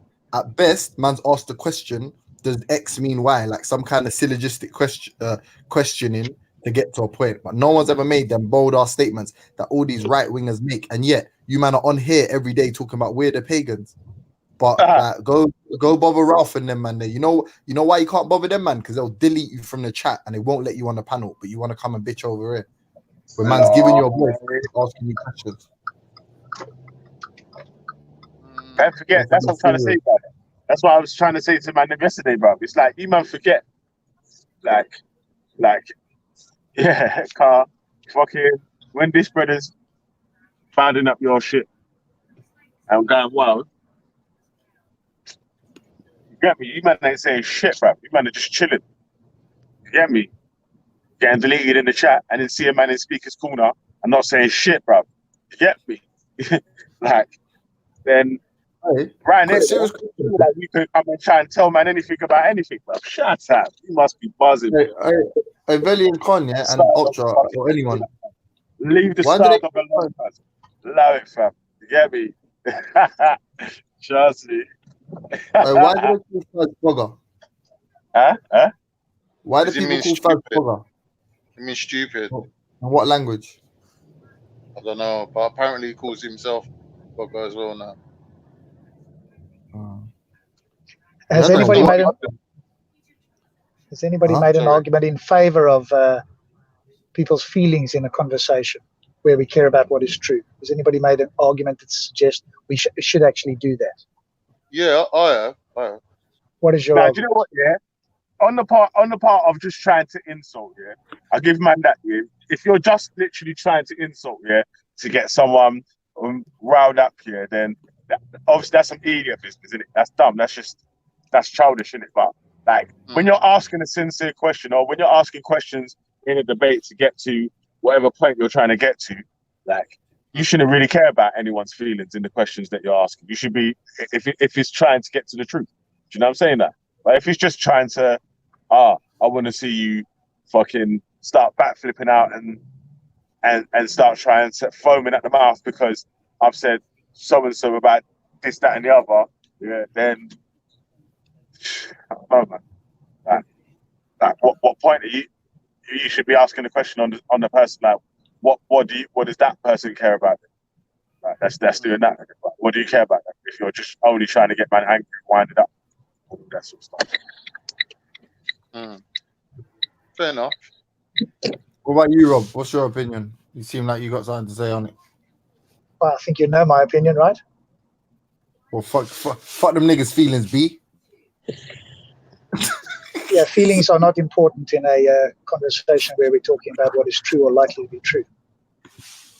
And in fact, people's feelings, oftentimes they go to that because they have a low level of psychological development, right? And so the feelings get triggered, which means that they're enslaved in a sense by somebody else's words. You know, until they grow out of that, they're going to continue. But don't expect anybody else to, you know, behave. People can call me all kinds of things and do. It doesn't affect me. So, and unless you want to argue that in fact having a low level of psychological development is a good thing, if you want to try and make that argument, good luck with that. Or the argument that Khan seems to be making, which is, hey, yes, we should care about it to a degree. He can't tell you what degree. And when I show him that it's self-defeating, he would have to keep quiet for the rest of his life. But by all means, give it a go. Hold on. Hold on. But one second, John. We've been talking recently about the progressive nature of morality here in like secular society, and obviously, so first point check. We're having a dialogue on it, so you know we're following the sort of we're following the method or the methodology now. But then number two, there is some kind of what's the word? Man? There are some kind of like harm principles that kind of apply here. So it's like if someone, for example, it becomes incumbent upon us at some stages to not have some conversations with some people. Like if you are the more, I hate to say it, but like intelligent interlocutor, then you must make a decision at some stage as to whether or not someone is competent enough or has the requisite knowledge or sufficient temperament, you know what I'm saying, to even engage in a conversation. It's not always their fault, if you like. Hey, listen, yeah. Them man wanna turn Veli into Issa, you know. You mad? Yeah. How you mean? Nah, Issa's banning fire every day, all the time, innit? Like, I don't even ban no fire and man's thing or nothing. You get me? I just like have the platform to let people come on and all that. Like, I just like the conversations, a balanced convo in it with people from both sides. So that's why I don't mind any of whoever jumps on. Anyone and everyone can jump on, as long as you respect the thing where you're letting other people finish their sentence and then answering back and not making personal attacks between each other. Do you know what I mean? That's all it is, man. All the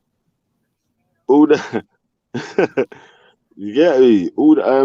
I don't really agree with what you just said, because you're saying that you're unbiased, but you're not. Like them comments that you pin up, especially that one from James SC yesterday, you never see it going the other way, where you pin up something what a Muslim said or a theist said. So you know, like your last comment that you just made, I can't really agree with it. How am I gonna you claim to be unbiased? But obviously, how am I gonna put up a comment of something what I don't believe in? I'm gonna put up a comment of something. Yeah, but you're claiming to be running it with an even hand, but you're not. No, he's saying he allows anybody he wants on the panel. That's what he's saying. He's not saying he's unbiased. Nobody's unbiased. No, but I'm saying that the conflict didn't arise from him letting anyone on the panel. The conflict's arisen from him putting up certain things, and his comment just says that he's dealing with it even-handedly, and he's showing that both sides the ability to come on in a safe space where they can go at each other. But he's putting himself as the person that's running it, and he's obviously biased. I'm saying that his comment doesn't hold true. What he just said, he doesn't treat both sides equally. Well, he does in the sense of allowing. What comment? What comment doesn't hold true? What comment doesn't hold true? Tell me the comment. That you're letting whoever wants to come on, and you're basically letting people say whatever they want to say. But one person makes a comment and you pin it up there for 4 hours. Because it's funny, bro. I know it's funny. I'm not saying but 1 minute, I'm not saying he. So don't claim to be even-handed or unbiased. Are people still on the panel? Are you on the panel complaining about me right now? I'm not complaining. I'm pointing out a fact.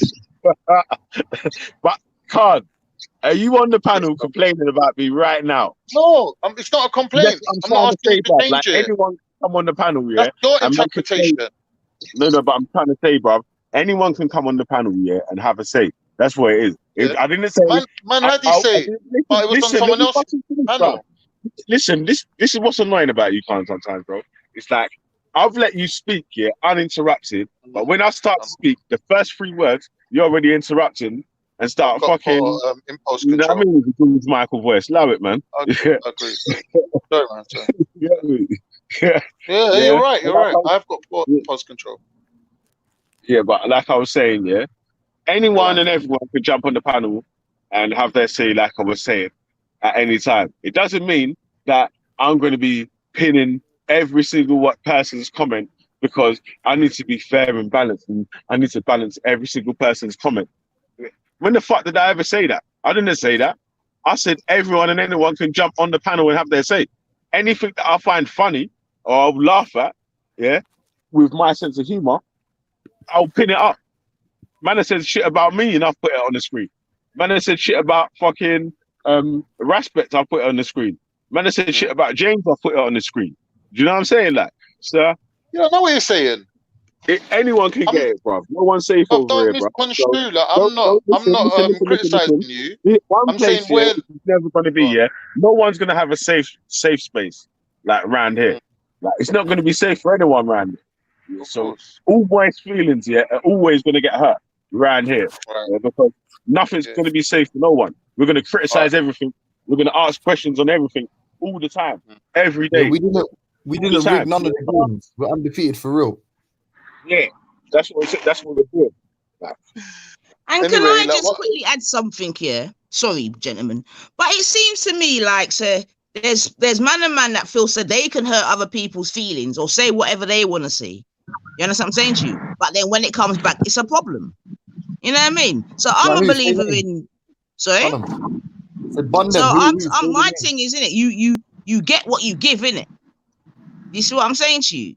So that's what I'm saying. But then look at this now. So what I'm understanding now then is that this is a problem about Biggie pinning something on the screen, yeah, that a man didn't like, or man and man didn't like. Cool. And that he left it up there for like 4 hours or something. All right then, yeah. And Biggie say, I saw the thing setting up, yeah. Now watch this now. Now something similar happened to me, yeah. Come on, I have to insert myself in this situation. Something was pinned up. Yeah, a man didn't like it. A man reiterated it to me. I was like, rotted. All right, then cool. Sorry. What did I get, Carnito? I don't know, babe. You tell me. What did I get for the apology? I'm not aware of it. You have to tell me. I got called a pussy, innit? You get me? So I don't even want to hear no one out here in there fucking feeling like this on screen and all that. Hey, Carl, 1 second. While the violins are up, can I put in my 2 cents? Yeah. Tell the orchestra to keep playing, yeah. Someone counted £20,000 on a live asking for my address, yeah, and someone hosted them doing that, and me and that person have no issues with each other. I'm absolutely happy. I actually encouraged the person to do like, well, I was in the chat when they were doing it, and people were saying whatever, and I was saying, no, this is hilarious, this is sick, you know. So that if you're getting upset by some white youth who you're probably never going to meet in your life. I don't know why I said white youth, like that's important, but someone that's out of your community that you're never going to meet in your life, that doesn't, not even in the same area as you, is making a comment that arguably isn't even like what Bun coming from James SC isn't the same as, but anyway, whatever, yeah. About someone you've never met before, you've never even met this person before, this Allah figure that you so speak about, yeah. How is that even comparable to half the bad mind shit that's happened online for you to get upset about? So anyone that's upset about it, man, you have to just take a long, hard look at yourself and think, bro, if that can get you, fucking hell, man. If that's all that can get you, bro, that means you're going to jail for murder. If man, that's me. When we look at the question of the day, there is one thing that you put at the end, which is ever. You put the word, should we give a fuck about people's feelings ever? So when you put ever, then I can speak, innit? And I can say a broader range of a wider scope of an answer. But if you just said, should we give a fuck about people's feelings? I would say, nah, fuck their feelings, innit? But that's not what we're asking. We're asking ever. So to me, that's what makes the difference. Like, I'm not here complaining. I'm not here defending anyone. I'm just pointing out the facts, innit? Yeah. You know, I can change the title anytime I want. You know. It's not like a religion. Pin that up for 4 hours. And I'm also gonna add, sorry to say, there's elements of hypocrisy here. Carl, watch this now. So let me ask you something now, Cornel. Which is worse, yeah? Something being pinned on a screen, yeah, or someone having their legs up in stirrups on a pole and all these things, having memes made about them and things like that. Yeah, I don't agree with none of that. I think anyone who calls himself a Muslim and he's doing things like that, yeah, is a fucking straight piss Not even a Muslim, just someone that deals with the thing good is, and the bad and Muslims seem right. to do things like that and be putting pictures of like Zubida walking her man on a leash or whatever in the park and laughing about it and going, look what I did. Like, they're so creative. Like, I don't like that. I think that is worse than me calling you a cunt to your face. Like, that is something that's never going away. What's the stirrup thing? I don't understand that, man. Explain that to me. I don't agree with it at all. It's very un-Muslim. I'm talking about the various memes that have been made when there's woman legs up in. You understand what I'm saying to you? All kind of memes. You heard that the thing, man. All sorts of things, man. Like people getting like bummed and things. Like, it's terrible. I'm gonna go out and say that. About Raj, man. No, but I think the worst. I think the most snowflakey community when it comes to this is the Shia Muslims. Like, just the way, like, true. Them Shias are crybabies, boy. Yeah, like the way they respond is so emotional. You gotta be careful because you push them too far. They jump on Christian streams to complain about atheists. Thank you very much. So, as I was saying, thank you very much for the welcoming. You know, is here to let you know how it is, what it is, etc. So, as you lot should have known, as I've been warning you for a very long time, I wanted to jump on yesterday and roast up the panel. Big up to Sister Nanifa, Brother Veli, and whoever else was clapping these Sunni pagan stinking gaffer rats back and forth, backhanded, front handed, spin hand. All I actually felt sorry for Ziria. But you and Maverick. Who the fuck Zubia? Who? Whatever. Did you say Zubia? No, I didn't say Zubia. We got Maverick. What's his name? Ahmed. Oh, yeah, Ziria. Yeah, Ziria. So what I'm saying is, I found it strange because Nanifa must have asked him some questions or something, and he I think he refused to answer or something like that. And then she goes, "You sound paranoid." And this is what I'm saying. It's like when I tell you, look, it's a different religion. I'm saying Nanifa. You know, James Jones already knows this, and he knows when to use it and when. You know, he's smart. He uses it to his advantage. But I'm saying you really need to get in your head that they're two different religions. And when you're dealing with these people, like, you know, I mean, you know, they everything that they were avoiding to tell you lot just seems to be based on the fact that Sunnism. Hold on, you're saying there's two religions, but there's more than two religions. No, I'm saying that. Well, in relation to that, so there's because they're talking about Islam, Muhammad, peace be upon him, Allah, and the Quran. Yeah. So we're not going to count Nation of Islam as its own thing, or your personal. No. Listen. I'm saying there's no major representatives of Nation of Islam members that come on the panel and are part of this thing. Well, apart from Shakara, you mean? Well, again, no, he isn't one, so that's very clear. But anyway, as I was saying, so what we do have is we have a true Muslim or several true Muslims, and we have a bunch of Sunni pagans that are trying to pretend to black people that they have the true Islam, but yet start to shapeshift and lie, do taqiyya every blooming 5 minutes. And then they complain. Hold on, then they complain when you're on a non-Muslim's panel and a non-Muslim allows you to bun him on his own channel, defend himself and go back and forth. And then complain. I mean, you know what I mean? It's kind of weird. And this is the problem. The real problem is this. The real problem is this. Hold on. You were crying like some flipping, you just fell over or something. You, but anyway, forget that. It don't matter. I see him yesterday. He put what's his name? What's the ISIS midget? What's his name again? Solomon. I think it was yesterday. He put Solomon's thing on. You know, Solomon and he ain't the same religion or belief as Veli, and he put Solomon's comment up there. But what my point is, if you want to go to a Sunni Pagan Kafirat's channel, like if they have their strict rules, you're not going to be able to say all of this stuff. They're going to have, that's their arena. So I'm saying this is Veli's arena. You generally get to, he puts a title up there, and generally sometimes the title is totally bloody ignored. You spend 2 minutes on a title and you talk about what you want. You get what I'm saying? Well, you do. Can I just quickly respond to how it works. And then we can bun him out as well, and he come back to defend himself. Then he goes back in the loft. You get what I'm saying? So at the end of the day, can I just say something quickly? Veli. One second. Issa, 1 second. Veli, yeah. Issa has come he has come and complimented you, yeah.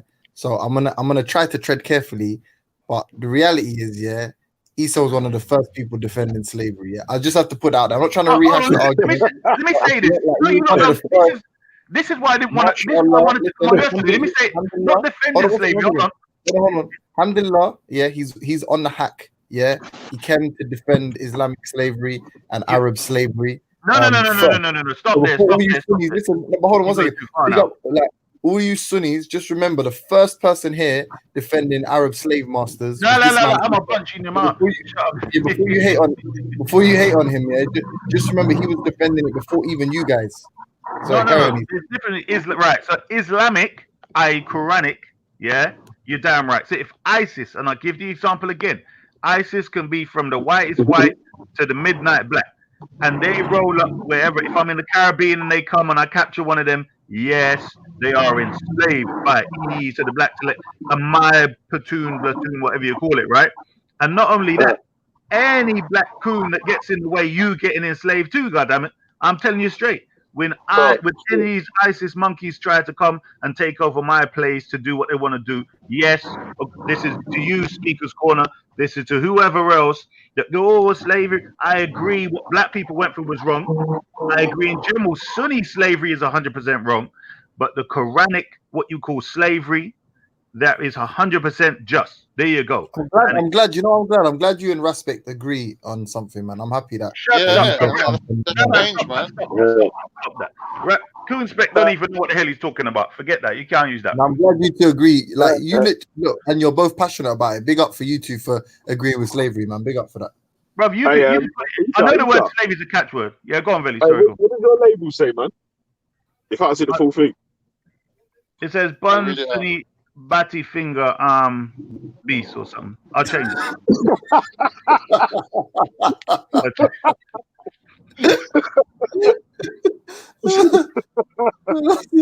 you're actually the fucking most disrespectful person on the internet. No, but this is, bruv, you lot, what it is, yeah, you lot like me talking, and they be doing all kind of taqiyya, like the Quran clearly says right hand possess, all of these words, yeah, and I swear, was it Maverick? I think he was arguing with someone about what it means, like Malik, something like that with somebody, and I'm like, bruv, this is so clear, like, this is literally just, these aren't complicated sentences. Like in the Quran, you got some real sentences that you really have to think about. Like, this is the most easiest, normal stuff. Like it says what your right hand protects. That's what it means. You've captured them in war. They were trying to kill you. Yes, you are supposed to put a rope around the freaking ankles, around the arms and the neck, and you drag the ISIS backside, and you deal with it. The world was run by Shias. There would be bad slaves walking about right now. No. There'd be justice because hold on. Shia, intellect. What do you consider to be a war? I keep hearing this word war. Yeah. So I'll give the example where, let's say I'm rolling in the Caribbean, I'm chilling. These ISIS stinky dogs have turned up on their pirate ship and they want to overtake and so on and so forth. Now, East of the Black Telek says, right, give me commandership of the platoon. These are obviously my most revered enemies and or one of the group of my most revered enemies. You know, even though I weren't born in the island, wherever I am, I'm going to take care of these devils. So when they come along, we know what their intention is because they've demonstrated their intention from before. You know what I mean? We know their rules. We know their religion. You know, we know everything about them. So we know how to treat them. From the get-go, as soon as I capture one, he's cleaning my car. He's cleaning the windows. He's eating. He's mowing along with his mouth. Internet, we're all due respect, yeah. In that story, yeah, I didn't hear anything of any sort of offensive nature from the other side. You understand what I'm saying to you? For it to be a war, you know what I mean? I heard you say, "Oh, these people, we know what they deal with, whatever, and obviously it might be disagreeable to yourself. So is that the sort of instance for war then? What normally happens? All right. So they will send the emissary. Hold on, Khan. You lot say war. War Thinking, is anytime you end up fighting. So what situation where there's saying, been some offensive measure from the other side, and you're defending on them. This intellect, what you just described, was very much offensive. Do you understand what I'm saying to you? No, defensive. Because obviously, I said if they come to the Caribbean and I'm there, I will be defending my position there. That's defensive war. Obviously, he's not a military man. He's missed out a lot of the important Okay, parts. so all right. Then. When they're so rolling wait, 1 up on minute, you, Carlito. they will Wait, send. Carlito. They So will, go on. wait, Me wait. Yes, go on, Nani, from. Carlito. Go on, Bab. No. It's you. I You want see to the speak ships to on the Nani. horizon coming towards port, whatever. They will send one man in, innit? They will send one man in and say, "This is our list of demands. You either all submit to us right now, or we're gonna bomb the fuck out of you." You're talking rubbish, Carnita. They didn't do that in flipping Syria. They didn't do that in Iraq. You're talking rubbish. Anyway, back to 9EFA. Yeah? Yeah, that's called defensive war. So I said I was in the Caribbean already. We're chilling on the beach and we hear these monkeys are rolling up. Yeah, so that's defensive war. No, but she's saying, how do you know it's a war? How do you know they're not coming there? All right, so let me ask you something now. Buy some I'll say it again. We know who they are. I'll say it again because you don't understand English. Obviously, something wrong with you today, right? So obviously, 9EFA done season you up and ready to roast another turkey again. So as I was saying before, very simply this. No, very simply this.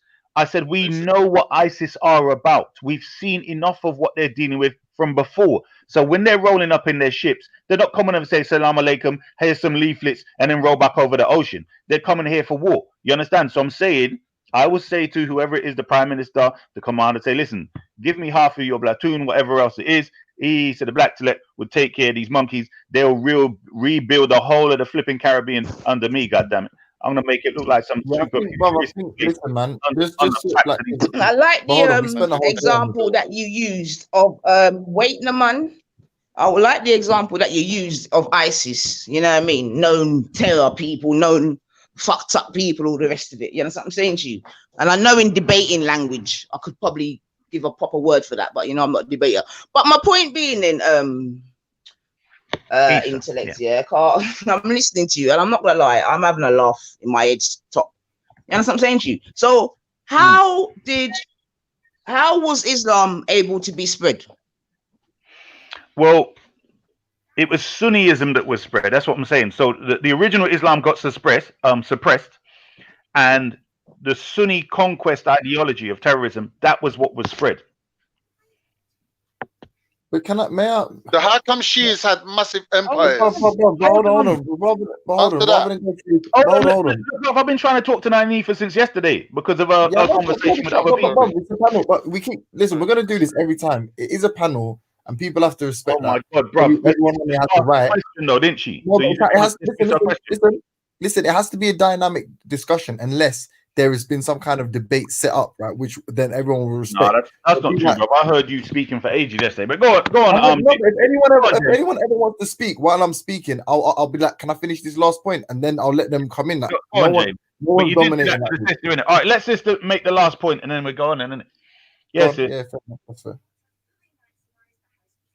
Yeah, so how did Shias have No, so I was just working with your sort of definition of you know, how you would enslave people, etc., etc., etc. You know what I mean? And like I said in the example in which you gave, to me that sounded more offensive than defensive. So historically, do you know what I mean? That's what I'm saying. Enslaving thing, was it done because people were coming to be offensive, and as such, the defense was to enslave? No. Is that your right? Hold on. Is that what you're saying, bud? Hold on. The people you are calling Muslims from after the Prophet, they are the ISIS people you call Sunnis today. Now the Sunnis today, they're the majority, Bab. Exactly, because listen, the only reason ISIS couldn't do it is because they didn't have the backing and weapons. But at the time after the Prophet, they had the backing and weapons. You understand? So that's how they got into Oh, power. there was However, ISIS from all them years ago, is what you're saying, Bab. yes, the guy's name is Abu Bakr Baghdadi. He is copying the first Sunni terrorist caliph, the first usurper called Abu Bakr, who was doing the same as him. That's what we've been telling you from morning. It's a different religion. It's about terrorism and conquest. Can I just quickly just make a quick statement? You know what the reality is, which is interesting, is the question is ultimately, and I think it was even in the phraseology, like it's a question of morality. So we have system in place now. You know, the family of whoever's been captured in war at this time. So the fact that you're a POW doesn't make your whole family POWs. If anything, it may enable them to attain some kind of refugee status in the country that you're attacking, right? There's human rights like there's war crime tribunals, there's human rights conventions, all types of stuff. So we're just saying that as if you're making a case for why in 7th century Arabia, while this was necessary, and this was the most humane practice at that time, I don't think I wouldn't even argue with you. I would say, yeah, maybe it was. Maybe the Prophet did honestly change the sort of attitude towards slaves and all of that. I'd agree with that. But if you're saying that it is essentially it's, you know, whatever people say, perfect for all times, or this is the jurisprudential system that should be implemented now, I think that's where people have an issue. So when people like you and Raspek rationalize it like I'm on a beach, and no, but logically, if you're on a beach, you're not a moral standard of anything. But if you say me plus my Quran makes me the apex of morality on planet Earth, that's when it sounds very questionable what you're saying. But if you're saying just me, like, if it's smart for me if ISIS come and I've got a platoon or whatever that example you gave, yeah, I'd even agree that maybe that'd be more humane in that instance. But you're not the apex of morality. Let's see. No, all right, I hear you, brother, and that's brilliant. What I was saying was, because I've already looked at what the Quran is saying, and then I've looked at the reality of the situation and how I think. So, for instance, there may be certain things in the Quran that when at the moment, I'm like, you know what, that doesn't quite make sense to me. Although I might go ahead with it because the Quran says so, right? Unless it's something that's, how can I put it? Yeah, I wouldn't just go ahead with certain is what you were saying, these tribunals and so on. The problem that you're having, James Jones, is that whatever you do to them, they're going to be your slaves under that term, your right-hand possessed. What that means is this: whoever you capture, if you're going to put them in prison, they are your slaves in that way. Because why? They cannot do what they want to do. They're not free to do what they want to do. And they are subject to being shot, in the sense of if they break out of prison, they are subject to being shot or killed, etc., because they could be harmful to the society that they're in, the civilized society they're in, or something happened to them. So my point is, regardless of how you want to change the scenario, they are still slaves. They are still your Would you sex your slave, Select? I don't want to catch no Sunni batty finger sodomite germs from them people, blood. Get out of here. Nah. So if you hold on, so if you had slaves, I'm asking you, would you sex? Because obviously you can sex her. So would you sex her, bub? No, I just said to you, I don't want to catch no germs from them people then. But anyway, all right. Let me answer. Hold on. But you didn't even answer what I said at all. You know that, innit? ISIS. Listen. What I'm saying is hold on. You didn't refute. Like, the central point of that argument is no one has an issue with human beings being restricted their rights or their freedoms in some instances. But we're saying I'm saying that the moral standard as outlined by the Quran or by a 7th century Arabian political system, isn't translatable to now. Yeah, that's what I'm saying, and that's what exactly. That's why, as a Sunni Muslim, I can say, ban slavery in all its guises. Because if the Prophet Muhammad was here today, he would not be saying what he said back then. Now he would say, we don't need slavery. Done with slavery. Whatever. Right. No. So we've got two Muslims on the panel, and I'm saying ban slavery, all types of slavery. Yeah. All right. No Muslim should be upset with Veli when other Muslims that can jump on and just say that? Because Exactly. any one of Why you be could have upset said with that. Belly There for is no what? argument. There is no argument if someone jumps on and says some shit like that. That the Prophet, peace be upon him, wouldn't need to implement them rules now. So them rules do away with them. Hold That's on, it. It's hold on, simple. hold on, James. This is what I'm trying to get from you. Yeah, once you've captured somebody, I'm saying that is your right hand possess, right? I think you had no problem if I capture a soldier. Is that what you're saying? Yeah. Yeah. I'm saying your problem is always the family, if you right? restrict their rights, but listen, you say if you restrict their rights, I don't have a problem. If you implement the letter of the law, so for example, look at the you know what happened in Abu Ghraib, yeah, when these and Guantanamo, these soldiers were sodomizing these terrorists, yeah. The reason that these terrorists got caught is these soldiers actually, you can use them interchangeably, is because of independent inquiries and witness testimony, right? Based on the letter of the law or the Sharia as it regards to witness testimony, a witness testimony wouldn't even be allowed to be taken from a slave. Why? So you've got scenarios in which a woman, all these rules surrounding women. But why would go before you go there? Why wouldn't it be allowed to take him from a slave? Because that's what through my research yesterday I found out. I have to find it again. I'm actually got like what in the Quran. I'm not sure exactly where. Like, I have to find it. I'll find it now. No. That's ridiculous. What I'm saying to you is, that doesn't even make sense because the Prophet obviously went to a person who was a slave and asked him regarding religion and stuff like that. So it doesn't quite make sense. But I think your whole issue. The Prophet asked someone regarding religion. Hold on, James Jones. You seem to have separated the two into the people who are actually fighting and the family and wife and children or something like that. So let's deal with them separately, right? So you're saying even the man that has been fighting you, you're trying to say they're supposed to be free, or do you agree they're supposed to be a slave to you, i.e. under your authority? What are you saying?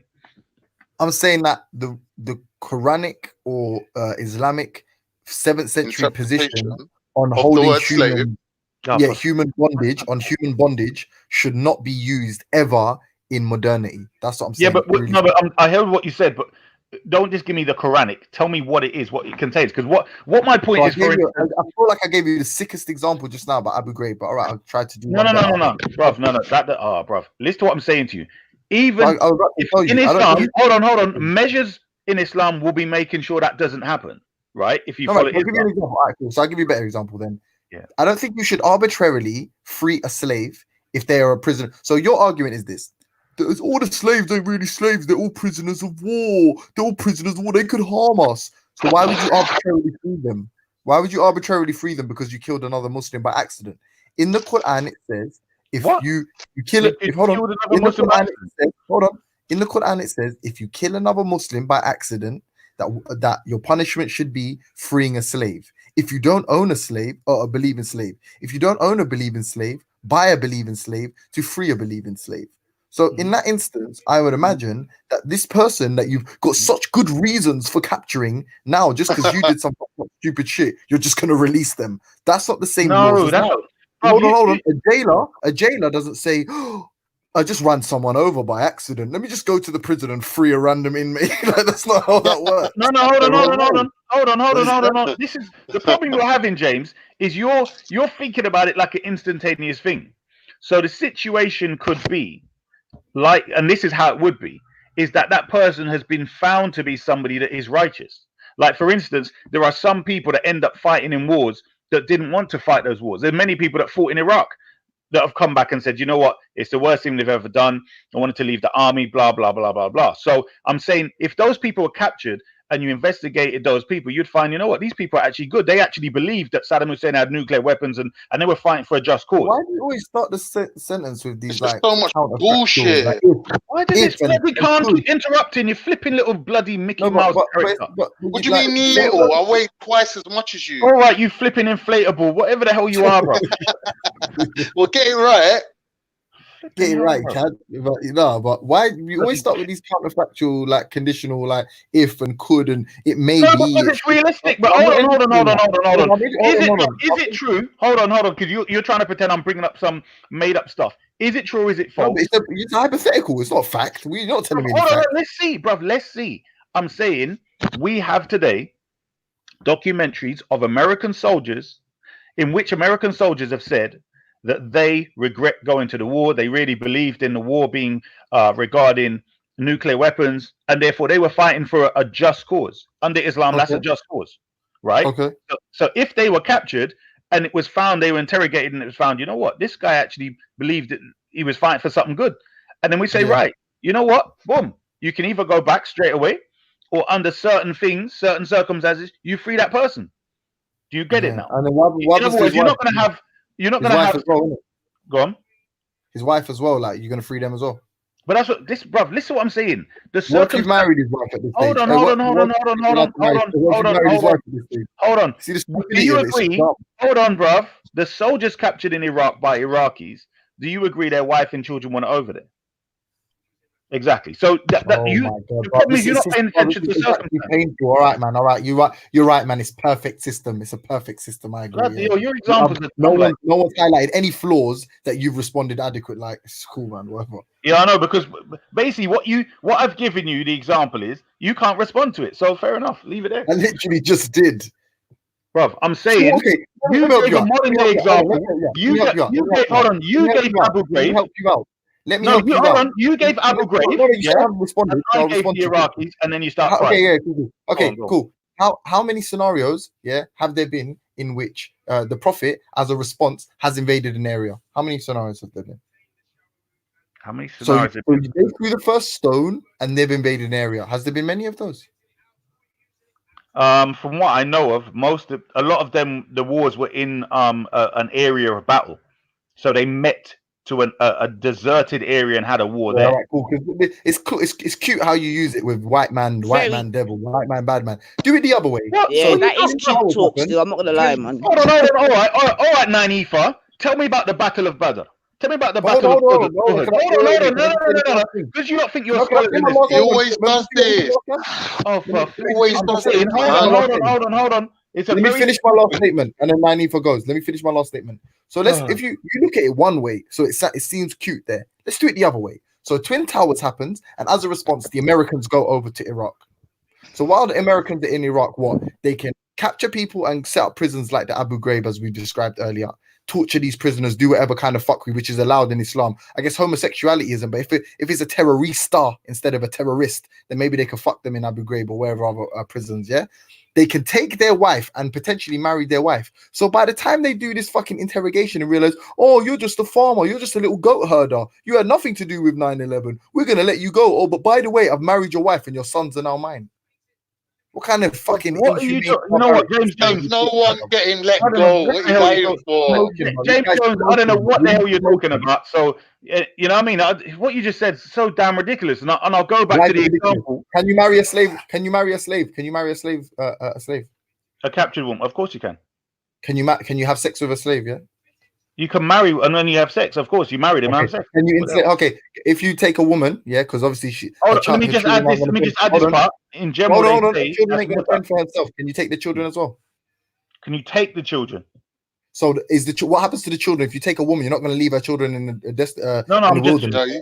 You take them home as well. You're going to take So you can capture a man. You can capture a man, and prior to this interrogation, this fucking benevolent interrogation in which you set him free at the end, you could have at that stage taken this man illegally by your count, then married his wife. What do you mean taking him illegally? We're just fighting you, bruv. I don't even know what's wrong with your head, you know. You said you could have been wrong. You said it could. We might take someone and realize he wasn't even. I didn't say that. You're a liar, bruv. I'll say it again. I know you're a liar. You're an absolute bloody liar. I'll say it again. You're lying. So respond to what I actually say. Hold on. This is what I said.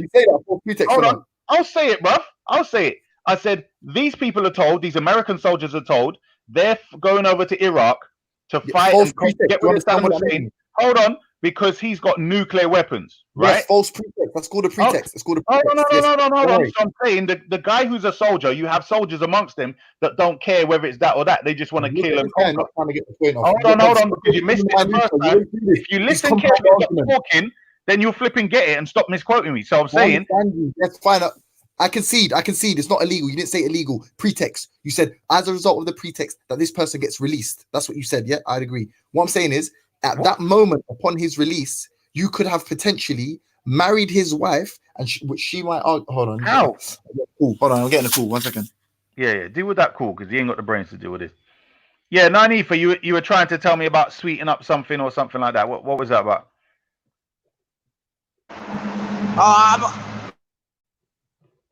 I'm on the road, so there's a bit of traffic. But Easton, let me just quickly ask you something. Yeah. You know, because previously you was a Christian, right? I was indeed. So when you was a Christian, did you have these views also?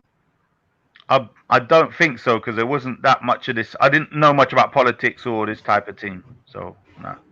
I mean, which views? You mean the slavery thing? Yeah. Yeah, that didn't. I don't remember that coming up at all, like in this way. Anyway, I don't know.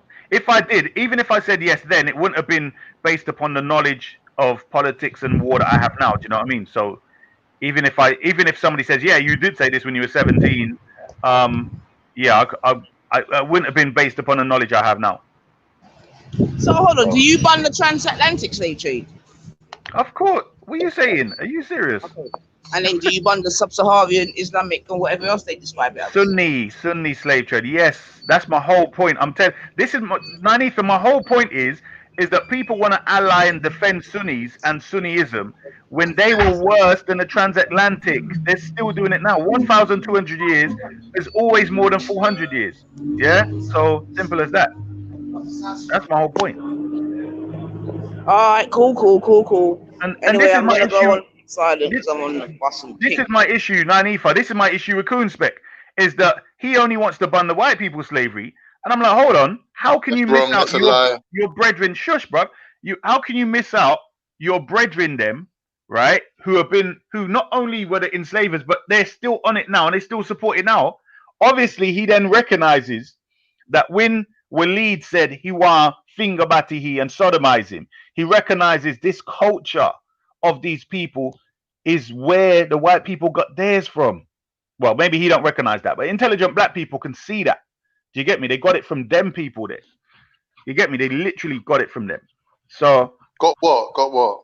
The whole way of slavery and raping males and all that kind of crap, bro. So you're saying that the slavery was exactly the same, just on a different scale? No, you lots were worse. You were worse. You're saying it's worse. So before chattel slavery, was any human actually born a slave? Born into slavery? Yeah. No matter how bad or good you treat your slave, or no matter how you caught your slave or found yourself owning a slave, any human under Muslims born into slavery? Yeah, under Sunnis. Yeah, that's a standard thing. What are you talking? You're lying, bro. I'm lying, yeah? All right. Go and study history. Hold on. Go and study history. No one can be born a slave. No one can be born a slave. Bruv, I'm saying they're born into captivity. The status of the child grows up. Is that I'm talking about historical fact under Sunnism and under Sunnis. Yeah, I'm listening to you. Yeah, you're saying it. I'm listening to you. Right. So I'm saying under the history of Sunni slavery, this is how these people rolled. Right? And they've got their fatwas and whatever else they want to say about it. Blah, blah, blah. That's, you know what I mean? That's their way of doing things. I'm just saying that they're the same people, but Sunnis are worse. Because I'm saying that at least let me say something now. Like, give me one sentence, or two. I put it to you that chattel slavery was different from all other types of slavery that came before it, namely because they, number one, slaved people based on their race. In Islamic, or if you want to call it the Arab slave trade, they were slaving white people off the Barbary coast, mate. Yeah, but white people getting captured and slaved same way as black people, same way as other Arabs. Yeah, so that's one difference with chattel slavery and any slavery that came before that. Secondly, the difference with chattel. Sorry, but let me just quickly finish. The second difference is, in chattel slavery, people were actually being born into slavery because a whole race of people was slaved, not on an individual basis, but as a group. So their children, when they were born, they were also born into slavery. That never happened before that. Let's see. So you've shown yourself to be a great student of Coonspec, but unfortunately, absolute rubbish. What we find under your is that because you are close to, in other words, because white people had to travel oceans to get black people. Hold on, because white people had to travel in the oceans to get black people, they couldn't castrate them and it be beneficial, so they needed to breed them. With you lot, you were connected with this line, this traveling back and forth. So you'd have people go over there, they would steal us black people, take them to your devil people, and then go back and steal more. So obviously then, because you had this supply going on, you therefore could castrate them. But the point was, if they were born under the slave women or the captured women, this is how you would keep them as slaves. I'm talking about the historical facts. Even if the Sunni fatwas said it was wrong, I'm talking about the historical facts of how you treated us. And this was a common thing, and you can read it. You know, and it makes me sick when I keep hearing Sunnis try to point the finger at white slavery being worse. I'm stating facts. I'm not condoning any form of slavery.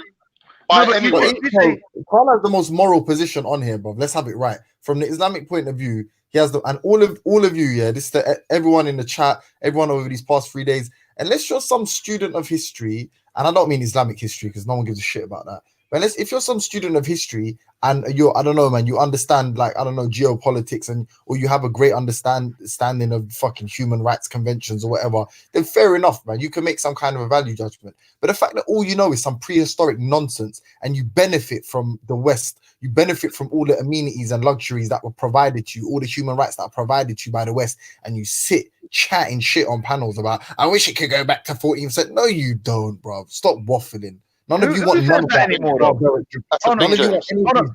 James Jones, who said that on this panel? Because I don't think I haven't even heard Sunni say that. Hold on, none of anyone wants any of these draconian laws to be reinstated. Hold on, James Jones, who said? Because I heard that in before, 2 years ago, but I haven't heard people saying that lately.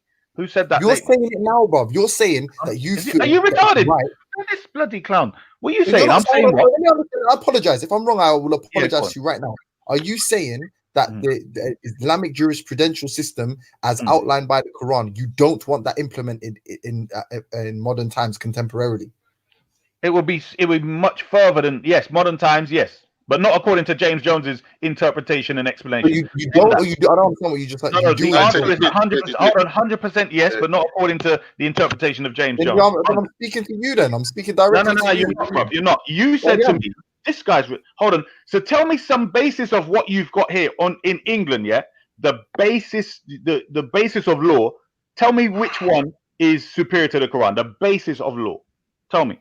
The human rights, all of these other things. Tell me which one's better than the Quran. Human rights. All right, cool. On that specific slave thing, captives, you have the right not to a prison warden goes to prison if they have any kind of sexual relations with an inmate. Deal with that one. A prison warden has any kind of hold on. What are you talking about, bruv? Can you have sex with a slave in Islam? You can marry them, yes. What's your point? Done. Right, done. You can have sexual relations with. So there you go. That's more. I think that's more. Right, so let's show you the difference. Let me show you the difference. Hold on, no. You're talking about people where they're outside. They're in prison itself, right? We're talking about people that are at your house, under your authority at your house. Can you stone people to death? Nah, you can't. Where'd you get that from? That's Sunnism. Can you? All right, cool. Can you kill people for? Can you kill people for crimes? Can you kill people for crimes? Can you chop people's hands off for crimes? No. We've already dealt with that, bro. Chop people's hands off for crimes, for stealing. We've already dealt with that, and I think you said. I'm asking, bro. I've already said no. So let's what? All right, cool. So you can't. Maybe it's a perfect system. Hold on, maybe it is a perfect James, he's not being consistent, James. You can see he's being disingenuous. Can you blaspheme? Can you blaspheme? Hold on. Get up the steel verse and let's see if I'm being consistent. No, stop. Can you blaspheme? Can you blaspheme? Well, of course you can. As far as I know, that there should be. I would say there should be a punishment, a deterrent of some form of blaspheming. As you say blaspheme, but whatever. Yeah. Like what punishment? Because this is your system. I want to know. Well, bruv, until I guess, you're asking me this question to go into detail the things that are likely not going to happen in my lifetime. So forget all of that. I'm saying to you, we're talking about. Wait, stop. You're talking about an actual of why one law is better than the other. So I'm saying here we have freedom of speech to the point of inciting violence. But I'm asking you, what freedoms will I have in this society? You asked me to compare. Yeah, I know, bro. I know. But I'm saying it's not. This your conversation's about slavery, yeah, and then you want to extend. No, it's not. I heard you. I'm saying now you're extending it. Hold on. I'm saying to you, even in this society, blaspheming comes under another name, and you can't be talking them ways there. So the problem you're having is you. Hold on. Whatever. Hold on. Oh, I tell you, what's that guy? WikiLeaks number one. What's the other guy? There's another guy. Hold on, you're talking about treason. Hold on. Treason. Oh, for flip. I'm talking. Yeah, bro. obviously. Hold on. Oh, is that the famous blasphemy? Is this guy smoking? Hold on. You're just being smoking. Is this a joke or something? You asked me a question, I'm flipping answering, you keep interrupting. So as I was saying, WikiLeaks was one, but there was an American guy, I think he got 40 years or something. Yeah. And he showed that a lot of the things that the Americans were going to do was totally unjust and to do with, unrighteous thing. And he exposed that they were killing innocent people, something like that. So these two guys here, the equivalent of, that's it, Julian Assange. What's the other one, Content? What's the other guy? Well, like Snowden. I think Snowden is a short soldier. All I know is, yeah, he actually got convicted. I can't remember his name off the top of my head. I think he got 40 years or something. But anyway, what my point is... Assange is actually what the thing that he got arrested for was rape. Yeah, was rape in Sweden. Yeah, that was that's what people see as a fabrication. Now what he's being extradited for is breaching national security, right? That is as a result of. Hold on, let me finish. Hold on. But it's very different to blaspheming. It's very but you're right. So let me finish, and then you'll get the point. And you don't need to respond like this. What I'm saying to you is, under the system we live, they tell you a lot of this farcical stuff of freedoms, which you don't really have, and that's my flipping point. They give you this makeshift system of freedom like this and integration and marriage and but it's not really like that. That's brother, can you do a like for like comparison? So that's what's not tangible. What you're saying, that's what you believe. No, it is. Stop. We're talking about this is what I'm saying, bro. It's so difficult to talk to you because we get bogged down with minutia. If somebody you have these compound discussions where it goes from it just like it keeps adding. You can't, brother, you're not up to the level. Then sit back and let me and speakers go on the point. If you can't comprehend the in-depth level of this system, bruv, and how it's let's stay on the point. We're talking about blaspheming. You're talking about it's the same flipping point. Is this guy retarded or something? James Jones, listen carefully. Hold on, because you don't understand. Blaspheming has a psychological effect in a Islamic system. God. Hold on, don't interrupt. You know what this guy told me one time? Do you know what this guy told me? This I'll show you the level of why it just gets stupid. We were talking about there's no scientific evidence for whether Moses parted the sea, and he was like, don't you know what sapphire is? He's like, maybe he had a sapphire at the end of his. You're a lying little punk, bro. Seriously, what does sapphire do to water? And he said, that's not the point. I was like, bro, what the fuck are you talking about? No. You see, my memory's better than yours, James. Watch this. James Jones, you're a lying little punk, and it's glad this stuff is recorded. What you said was you didn't say that, and I'll find it. You said a stick. They will lie. You didn't say that. Hold on. They will lie. You didn't say that. You said a stick. You put something to me about a stick parting water, and then when I put back to you for your further explanation, I said, "Well, tell me now about sapphire, the effect that can have." And you were lost. No, you said what? You said what? You said no. You said, "Brother, I'll bet you money." You said, "What if it had a sapphire on it? Do you even know?" And I burst out laughing. I went, "What the fuck is a sapphire gonna do?" And you were like, "That's not the point." No, that's not true, James. I'm trying to tell you that. Bro, you need help, James Jones. And the thing is, we can see it. Hold on. Within 5 minutes of hearing you say something, you will change it, reword it to how you want it, and then respond to it.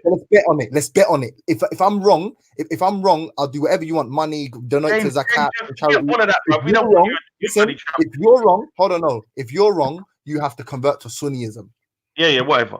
What I was saying, simply this. That's right now, on the live, right now. If I'm wrong, I'll please the cat. Are you going to fight it? You're going to find it. But what? It's very simple. Listen, big up, man. But I just want to ask the next one question, yeah? You see, under your Islam, is apostasy equal to death, or Nah. can you get out and live? Even under, to be honest, even Sunni hadith said that the people left in front of the Prophet, and the Quran says so too.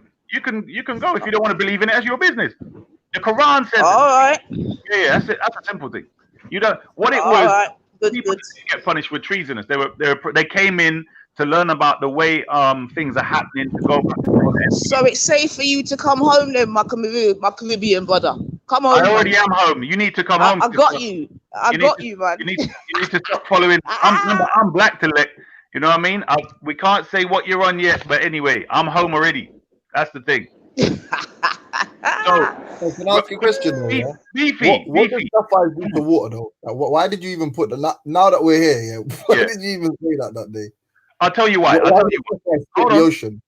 on. Hold on. No. This, James, you need to pay attention to what you said for my response. So I'll give you the reason why I gave that response.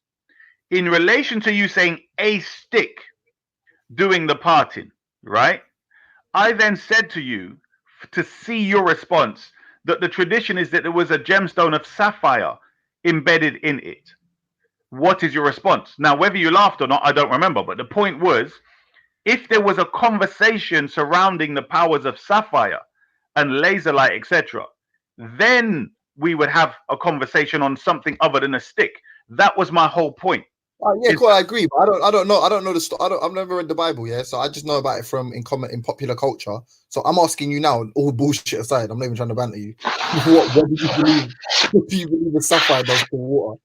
Maybe this news will be news to me. What does it do? Well, but bruv, obviously, if there is knowledge within my possession of what sapphire and various other things do to gravity, that's what I'm saying. I'm never going to share it with you and on here. But my whole point, James, was that when you're talking, you need to talk accurately. That's my whole point. Because I'm saying, if I had a conversation with someone else who understands physics, they might say some other response. Who's that? Do you know why you're a bad man, Isa? Yeah, and I can't take any of your. I want to deal with the blasphemy. What I want you to understand with the blasphemy law is simply. Can I just say one closing statement on that though? Because when you get to this point of A, you have to save it for another debate. B, I don't deserve the information. C, it's too esoteric for me to understand. Like to everybody else, hold on. It's not you don't. Hold on. Let me just correct the last two, bruv, and you can say this. What I'm saying is, but just hear what my point is and then answer it. Brother, hold on, just correct my statement's not going to require any more thought. I'm just saying the last point. Then why do it's all waste words? Why do you bother it? But I don't know. But to everyone else, you've made a statement. Someone's asked you for proof, and you've literally just said, "I'm not going to answer you." I don't know how you don't see that. James, I want you to listen. Hold on, James.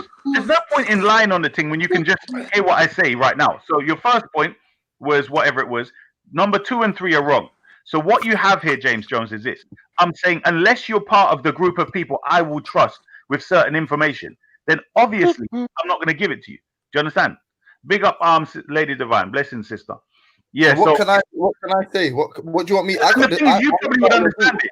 No, hold on. When you said you wouldn't understand the esoteric stuff, I think you would, James Jones. But I don't think you're sincere enough to not misuse that information. Yo. That's the difference. You don't have laws guiding you and keeping you restricted. Is my mic working? Hey, what's happening? You know you're not my op, Isa, but you literally you're making an insane claim. I'm saying, all right, prove it. Or the Jafar Sadiq thing. I'm saying this is what yeah, man, it's working, man. I'm there. James, what's my insane claim? The sapphire. Okay, like, example, sapphire splitting an entire ocean. Number 1. Number 2, Jafar Sadiq saying a human being is at the center of the entire universe. Like these are two things where when did I say that, bro? Hold on. You see, you're trying to bring up something again. When did I say that, bro? Listen, I said that's another recording I'll prove to you. I said, do you agree with Jafar Sadiq? I said, if it comes from Jafar Sadiq, is it true? You said yes. You said you agree with it. I said, all right, explain this then. How can the Quran be scientific? How can Islam be scientific? If Jafar Sadiq says that, I can't remember the quote about one. If the universe, if it wasn't an imam in the universe, it wasn't one imam. I said, imams human beings, are they men? You said yes. And then I said, how is that scientific? And you said, I'm not going to answer that for you. You said that. You said I don't deserve. No. Oh, I see what you. I don't think it's quite like that, but I get what you're saying. So yeah. All right, that's cool. So what am I? But in those moments, I don't know. You're such a wicked man because you'll tell me that you won that debate, and I'm saying I asked you a question. You said you're no. Bro, that's not a debate. Listen what I'm saying. Big up my brother IL2. Big up fam. Yeah, James Jones. What you have to remember is in relation to a lot of this thing, there are like the basic subject, open things like law and stuff like that. That's fine. But when you're getting to the greater sciences of the Quran, these things I generally won't talk about with people that are not part of the group. You get what I'm saying? So why mention it for? I didn't. He did. Why mention it at all? He did. You idiot. You're dumb. He just told you that he said to me that he don't believe, and why? If I'm saying the Quran scientific, he put the question to me. What is scientific about a stick parting the water, Carnito? That's the first one that you got wrong. The second one you got wrong was James Jones was badgering me to ask me about how the universe is basically held together by a human being, an imam on the planet Earth or something, or living. You understand? Yeah, but you made the initial claim about the Quran being scientific, so I'm allowed to. I know, James Jones, I know. James, I know. And I'm saying I've demonstrated some of it, but some I haven't. So I'm saying that's the point I'm making is Carnito just said something. He was wrong. He got refuted. Both of those claims, you, James Jones, put to me for the one about the Imam and the universe or the earth surviving. You must have hounded me for at least, however, 2 days, 3 days. Yeah, I'd agree, but I'm saying the actual original claim is you. Like you're making. Yeah, I agree. I've said, and I'll say it again: the Quran is the supreme holistic science. I'll do another one, Isa. Then another time you said some numerology. You said each letter refers to numbers in the Quran. I said, all right, cool. So I was like, now contextualize that, color that in for me. What does that mean? What you explain? And I said I wouldn't tell you. Yeah, yo. You said esoteric. It's part of the esoteric. Amen. Can you remember this is why we got onto it though, James? Every letter in the Quran allocated the number equals the science. Can you remember? Is esoteric and mystical, meaning you can't understand it. Only Isa knows it. That's not true. You can understand. I'm not going to lie. It's not about understanding. It's just whether you hold on. Let me just finish this with James Jones. James, do you remember the context of why that came up? Yeah, because you said the Quran is scientific, and I said no. But there was something. I said, is there an equation? That's it. Yeah, I got you now. I got you. Yeah. I feel like I'm in a forest somewhere in Switzerland, surrounded by. Okay, so, right, James. No, I hear what you're saying, and I'll always say that. Still, I'll always deal with the fact that we do have. And that's based on the Quranic verse. I've got one question for you. One second. I've got one question for Isa. 1 second. Isa, can I ask you a question? No, 1 sec. Isa, have you ever been sectioned? Yes or no? Yeah, I've been put in the section of the more superior mindset, especially compared to the inferior of Carnito, the fat turkey. Yes, so you're getting seasoned again, boy. I'm a turkey, but you're a cook. All right, Carnito, 1 second, please, bro. Man, I'm in a bit of a rush. You need help, Con.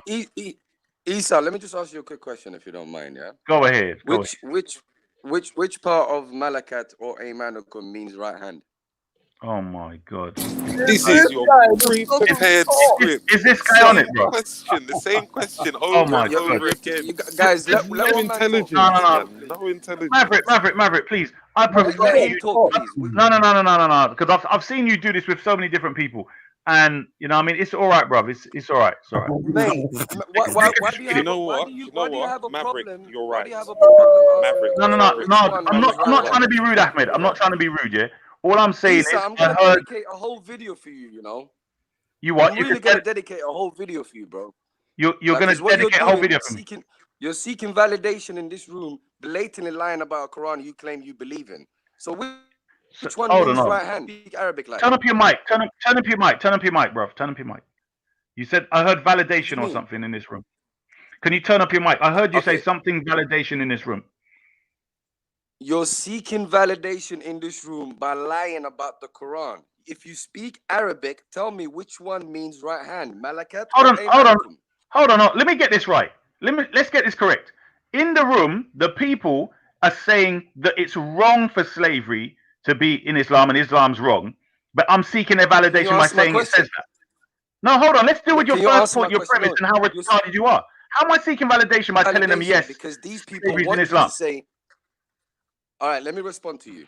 I say you're seeking validation. I see what you're saying. Can I respond to you? I say you're seeking validation because these people have given up on inheritance and now they're trying to ride off slavery. When you and I both know the term does not exist in the Quran. Why would you claim that it does when we can look in the dictionary for every single word in the Quran and nowhere will you find slavery? Why would you do that? No, bruv, listen to what I'm saying. Listen to what I said, yeah? And I'm just, because I used the term, there was another term I used the other day, and my whole point is, and I gave the example, that if I capture somebody in war, this is what's referred to. Now, are you disagreeing with that? No, I'm not talking about a particular context right now. I just want to know the word. You said the word means... Yeah, hold on. Right. So I hear you, bruv. I hear you.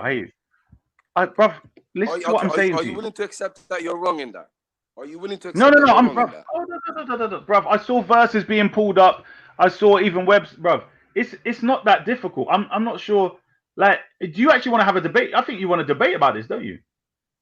No, it's not about looking for an excuse to try and be right because everybody else has proven that he's wrong. That's what. No, I don't mind if the brother wants. You know what I'm saying? If the brother really believes he's 100% right, that's fine. But what I'm saying is, like, it's not about debating, Isa. It's not about debating, Isa. It's about objective facts. When we have facts in hand, there is no point talking about our feelings and what we think. Yeah. Fact of the matter is, you can look up the word in the dictionary. That it does not mean slavery. So how do you get to insist that it does when a dictionary says otherwise? All right. Define slavery and then define that, and let's see if it does or doesn't. Go on. That's a separate topic. Can we please discuss this particular word at the moment? This is what happens Are you every serious? single time. No, every it's time just I one challenge time. the guy. Hold on, Ahmed. I've agreed. Ahmed. Isa, come on, we're both. Hold on, bruv. Hold on. Listen. Hold on, Ahmed. Hold on. I've went from I don't really want to discuss this or debate it with you to saying okay, let's do it. Reason being is because you're actually being fair when you say forget personal feelings, let's go with definitions, right? I've just then said to you, I'm not saying that. Hold on, wait, brother. I'm saying hold on. I've then said to you, look, you define slavery and define the Arabic terms you're saying, and let's see if they match up in any way. Go ahead. Okay. Respectfully, like when we're discussing a particular topic, it's not right that you should open up another topic until we've dealt with this. However, this topic are the same. That is the topic. What the word means. Since you insist, Isa, come on, let's not. Can we just have a civilized conversation? Can I ask one quick question? Turn up your mic, Ahmed. It's so hard to hear you. Ahmed, can I ask one quick question? Isa, I'm trying to respond to you. One question. Ahmed, your mic is terrible. I'm trying to respond to Isa. Give me the chance. No, but Ahmed, let me ask. It's not even one quick question. Since you insist, Ahmed, please, brother, please. I'll let you lot get back to it. Isa, now that you and Ahmed are on a panel together, two heavyweight titans, and Rob's here. I've never heard you debate the inheritance thing, and obviously you believe in the Quran as well, Isa, innit? So why don't you defend that against Rob? Allow it, James, man. Like, who gives a fuck what Rob's? All right, we'll deal with that. We'll deal with that. Wait, Isa, you don't want smoke with Bobby Shmurda? Like bombard, overwhelming with a bunch of claims. Bobby Shmurda's there, innit? On Bizek, innit? Listen, all right. You not said you wanted it. Bobby Shmurda. Call him Bobby Brown. Guys, can I get a minute, man? Bobby Brown. When you're ready to talk sense and be able to talk about multiple things in one stream, then yes, you can talk. Because you're glad what is sense. Pathetic. Raheem, you're not helping, man. You're not helping. Let's be real. Anytime the guy comes on the panel, it's always about, what does Malcolm mean?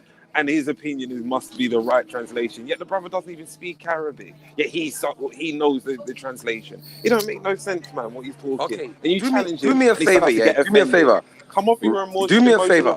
Go do some more research. Raheem. And come back later. Raheem. You and I, we're gonna have a debate, just you and I, because you keep hiding behind these people's behind these. I hide behind no one. I promise no one. You and I will. I challenged you the other day. I hide behind no one. I challenged your train of thought the other day, and you flopped. You got challenged yesterday. You ran away. Let me speak to Isa at the moment. Sauce. You're like diluted ketchup. At the moment. No one really wants to use it. Isa, yeah. Don't taste too good. The discussion is basically weak sauce. Bruv. It's like a bunch of Spice Girls in here. Like, do you mind? I'm talking to one person. You're gonna speak next, innit? It's all right. We talk. Yeah. What we're dealing with is Yeah. the term Malakat Aymanukum. Whether you want it linguistically, whether you want it contextually, I have no problem explaining both from the Quran. Number one, linguistically speaking, Malakat means king or owner or even possessor if you want, or sovereign. Aymanukum, as you comes from the root word of Iman. It means faith, it means oath, it means security, along those lines. The put together, it's possessor of an oath or owner of an oath. The right hand is nowhere to be found. The word hand in Arabic is yad. It's nowhere to be found there. Nor is the word right not anywhere to be found in either of those terms. Number one. Number two, contextually, you can look up chapter 60, verse 10 for the specific people who are referred to as Malakat Aymanukum. Women. So what does Ayman or Yaman mean? Who are now provided for by the Muslims. Chapter 60, verse 10. Number two, the other group of people that exist in the Quran are prisoners of war. They are called Raqaban. You will find that in the Quran as well, and you can look up the definition of Raqaban. By definition, linguistic definition, it is captives. You can look it up. So those are the two groups that you find in the Quran. This is objective facts. Over to you. Why are you the only one who knows this? Yet every other Muslim doesn't agree with your standpoint. There are people in the chat saying Ayman or Yaman means right. So what's your No. He's definitely right in the definition. He's definitely, but I'm saying not all words, are stuck to linguistic definition. But he's definitely right, even in what he said. It means together. The problem I have is that I don't know if. Can you hear me, Ahmed? Hello? Hello?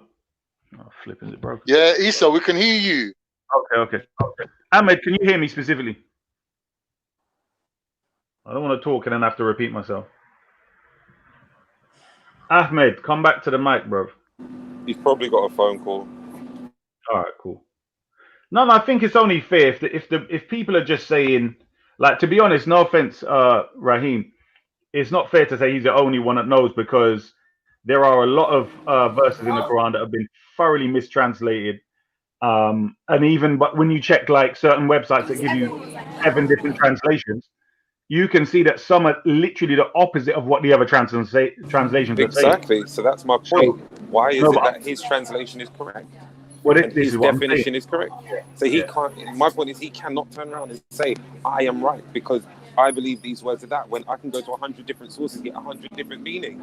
It means there's no consistency. But there might be a way. Hold on. There might be a way in which he can demonstrate why his translation is correct and all of the others are wrong. There's a lot of let's say, when you come to certain people that literally would go with the tradition of the scholars and the hadith that are made up, and they literally will ignore the wording of the verse.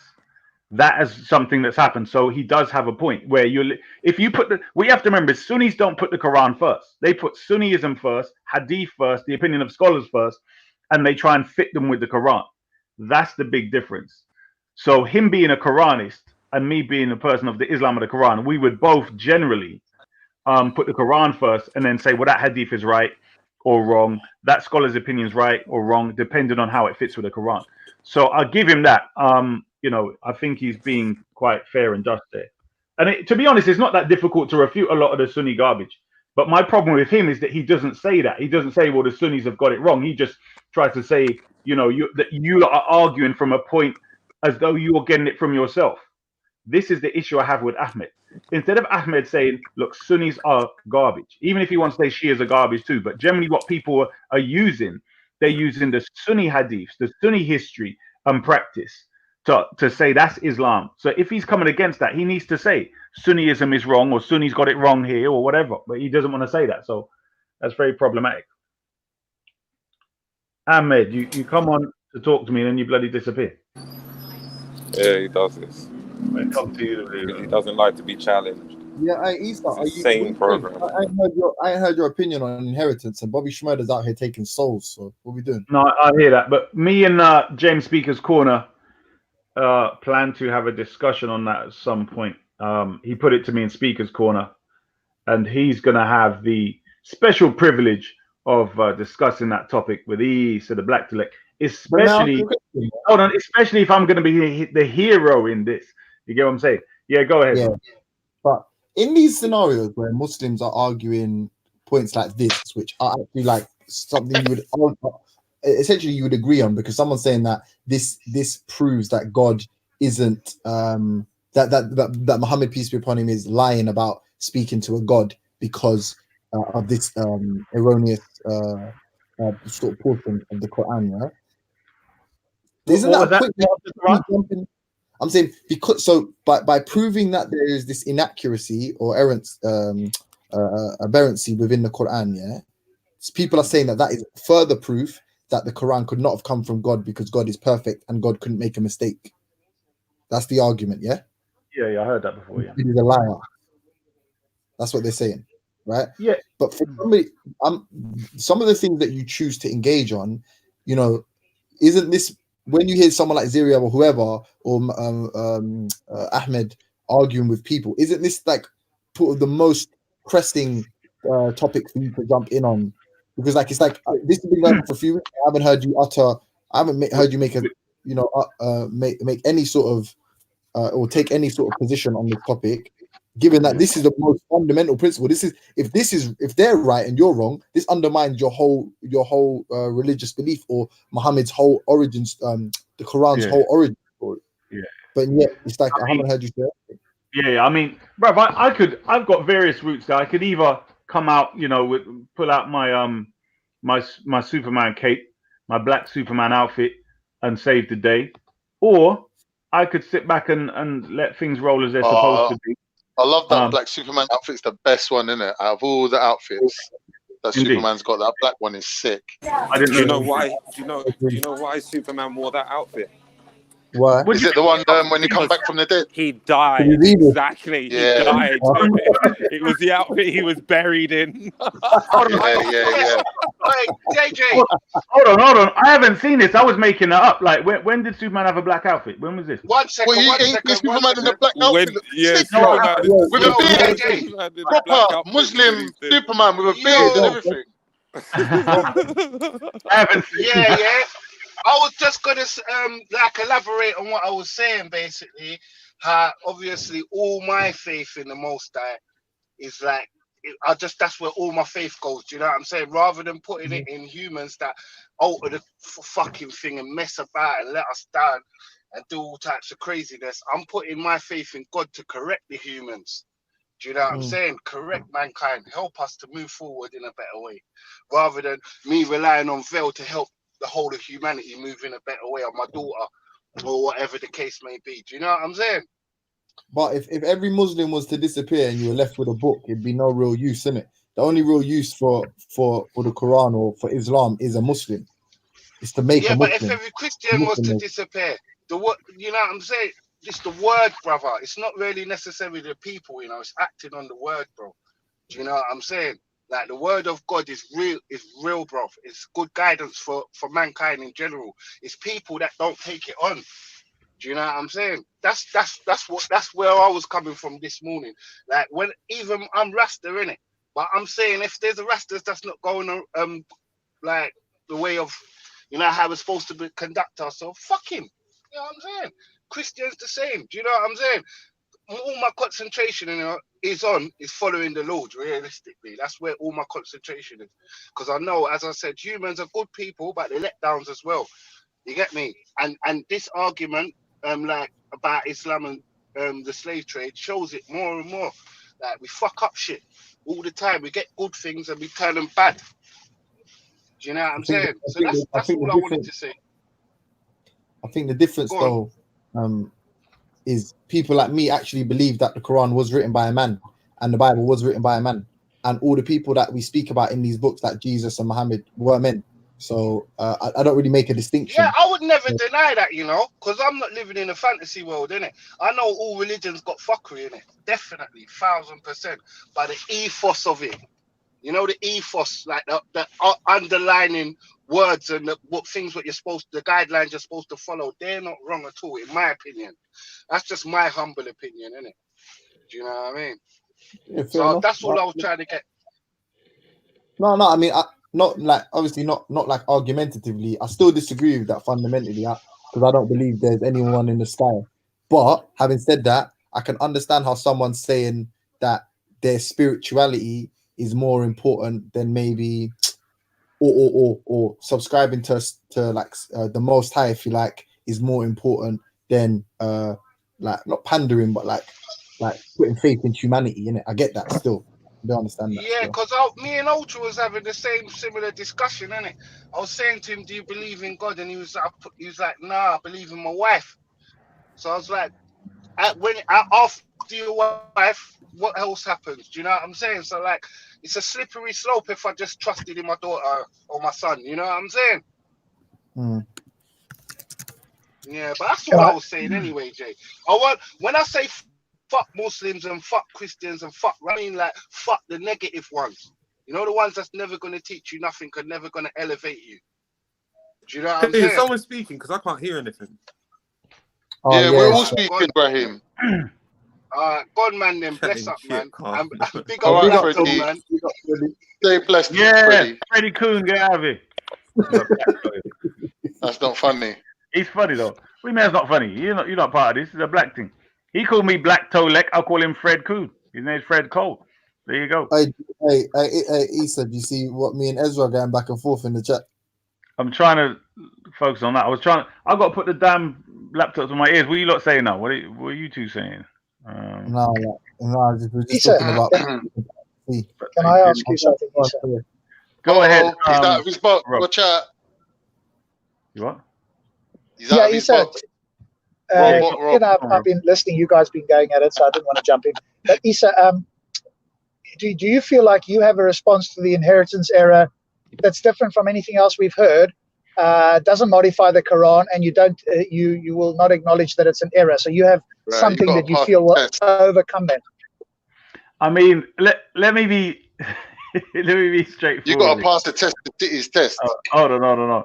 This was one where I don't know if you've ever seen me in a video with James Speaker's Corner, and unfortunately, division has never been my strongest point. So what I did was I went and researched it, and I'm a person to work out certain division things. I need to literally draw circles on a page and divide it up. So, in understanding the Quran, my first understanding of that was more esoteric. So now I'm coming back to deal with you lot on the inheritance thing, but I'm going to keep that as part of a proper debate because it is a major point of empowerment for us, our side.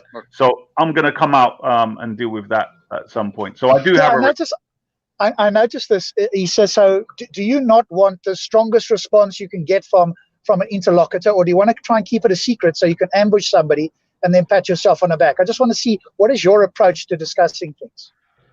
Yeah, it's not more of a pat on the back. What I'm saying is because the Sunnis have got their word out there first as being Islam, right? And we're the sect. So we're the Shia and they're the true Islam. I'm saying, well, if they get 50 points wrong and non-Muslims are refuting them, and we come along and we show all those 50 points from the correct Islamic point of view, then obviously, especially the bigger points, we're gonna show that we're the true Islam. Do you get what I'm saying? But what has happened is some of these points they've become sort of like dusted out and merging into 11-hour, 12-hour shows. Do you get me? So they have no real relevance. But I'm saying if I save them for a proper debate, they become power punches rather than little jabs. Do you get what I'm saying? So that's my point of, it's like, unfortunately that's the way things are. You know what I mean? My whole point of coming on here generally is to make an impact. Show that certain, generally that people are hoodwinked by the Sunni religion. We've got, unfortunately, Coonspec, who's made a lot of the black people scared to say the word Sunni Islam and Shia Islam, because otherwise you're getting involved in the Sunni Shia beef. I'm saying, no, you'll just be scientifically accurate and it will save you a lot of time when you were discussing. Do you get what I'm saying? So sorry, yeah, you no, broke I up. understand your point, Rob. Sorry. Yeah, you broke up for me. Sorry, it's my side. It was a I'm bit of a driving. yes or no question, Issa. So No. It's I thought I answered it straight away and then elaborated. No, because no, it wasn't. No, it was. Hold on. It wasn't yes or no. He gave me two options. Hold on, he gave me two options, and I explained. So that wasn't true. It wasn't a yes or no. Yeah. No, what I really wanted to know is if you had some other response you thought was substantial, other than the ones that we've heard, because everything we've heard so far doesn't answer it. So we've had Maverick with Shabir Ali's version, that doesn't work. We've had Ziriab trying to use a version of Awal, that doesn't work.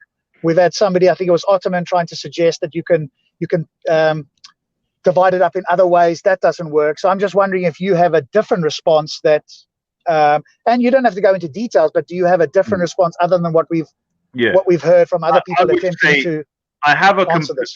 My overall response would be different, but there are some points made by some of them which are similar to what I'll be making. But my overall response would be a blow. But I mean, I do appreciate. But you don't want to explain it generally now because you're going to tip your hand, and then that'll presumably give the Sunnis something to come back at.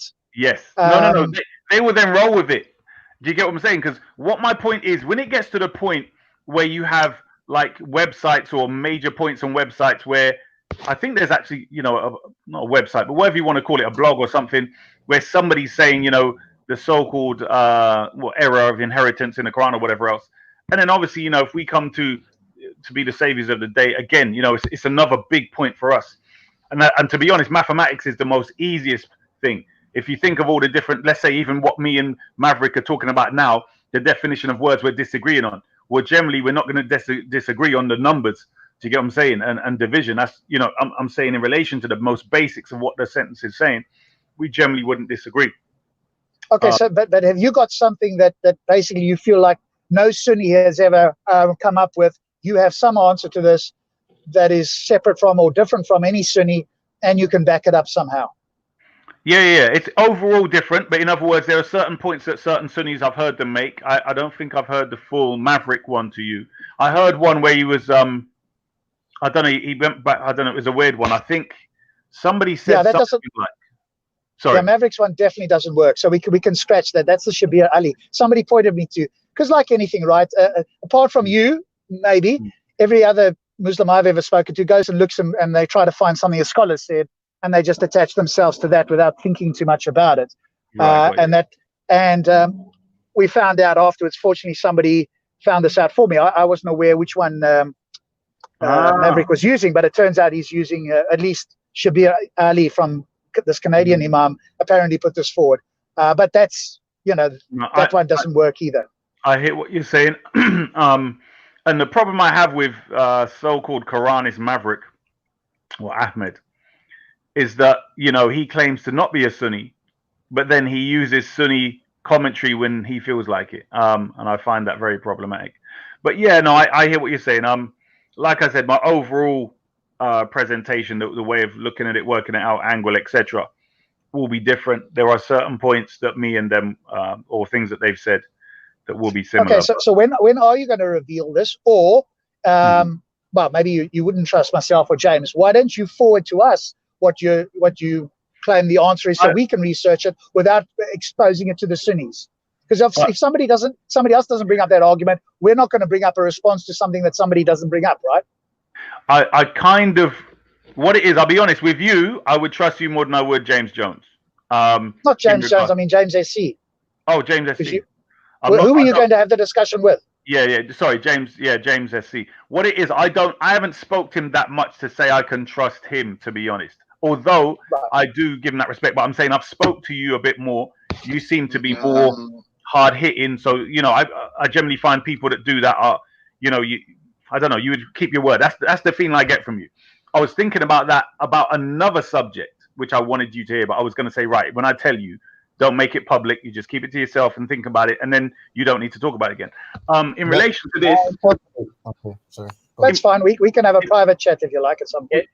At some point, I mean, what it is though, it's kind of like this. Imagine there are certain Shias that I wouldn't tell neither, and that's the issue. Like, I know some of them might be very offended, like, but that's just kind of the way I roll at the moment. It's like, it's generally a trusted group of people who are down for this thing, who really demonstrate they're down. Well, presumably, it's going to come out at some point, right? It will, and this is the thing. Timing. What you have to remember, Rob, is timing is of the essence of most things. So you can bring out something, and because there's something bigger happening, then that thing will just go and it will be ignored. Like how something big can be happening, and all of a sudden coronavirus comes out, and we've forgotten about what happened there. Do you know what I mean? Can I just quickly, just momentarily? So I would agree, by the way, that's the best way what Rob's suggesting, which is essentially you both give each other your evidences, so you know what the arguments are going to be, so we can actually find some truth at the end, and it's not about ambushing your opponent. That's quite a sincere way to debate, I would say. But just on the topic, I mean, I feel like Ziryab, he put up the best fight with regards to actually trying to provide sources, and not just he didn't outright flat out disagree with information. He said, I'm gonna have to go look into it, whatever, right? So I would take that as a concession. But just from your perspective, Rob, what information could he bring that would be satisfactory to somebody? That's what I wanted to know. Rob must be like super confident that no one's gonna actually come up with anything, because you can't reinvent maths, surely.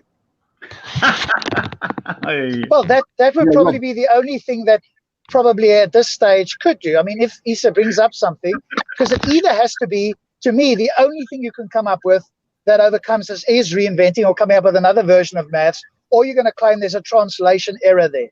Those are the only two things. If you're going to try anything else, as far as I can tell, you've got no chance. So if Ether has got one of those two, okay, cool. If he's got something else that has escaped my attention or whatever, I'm happy to listen to this.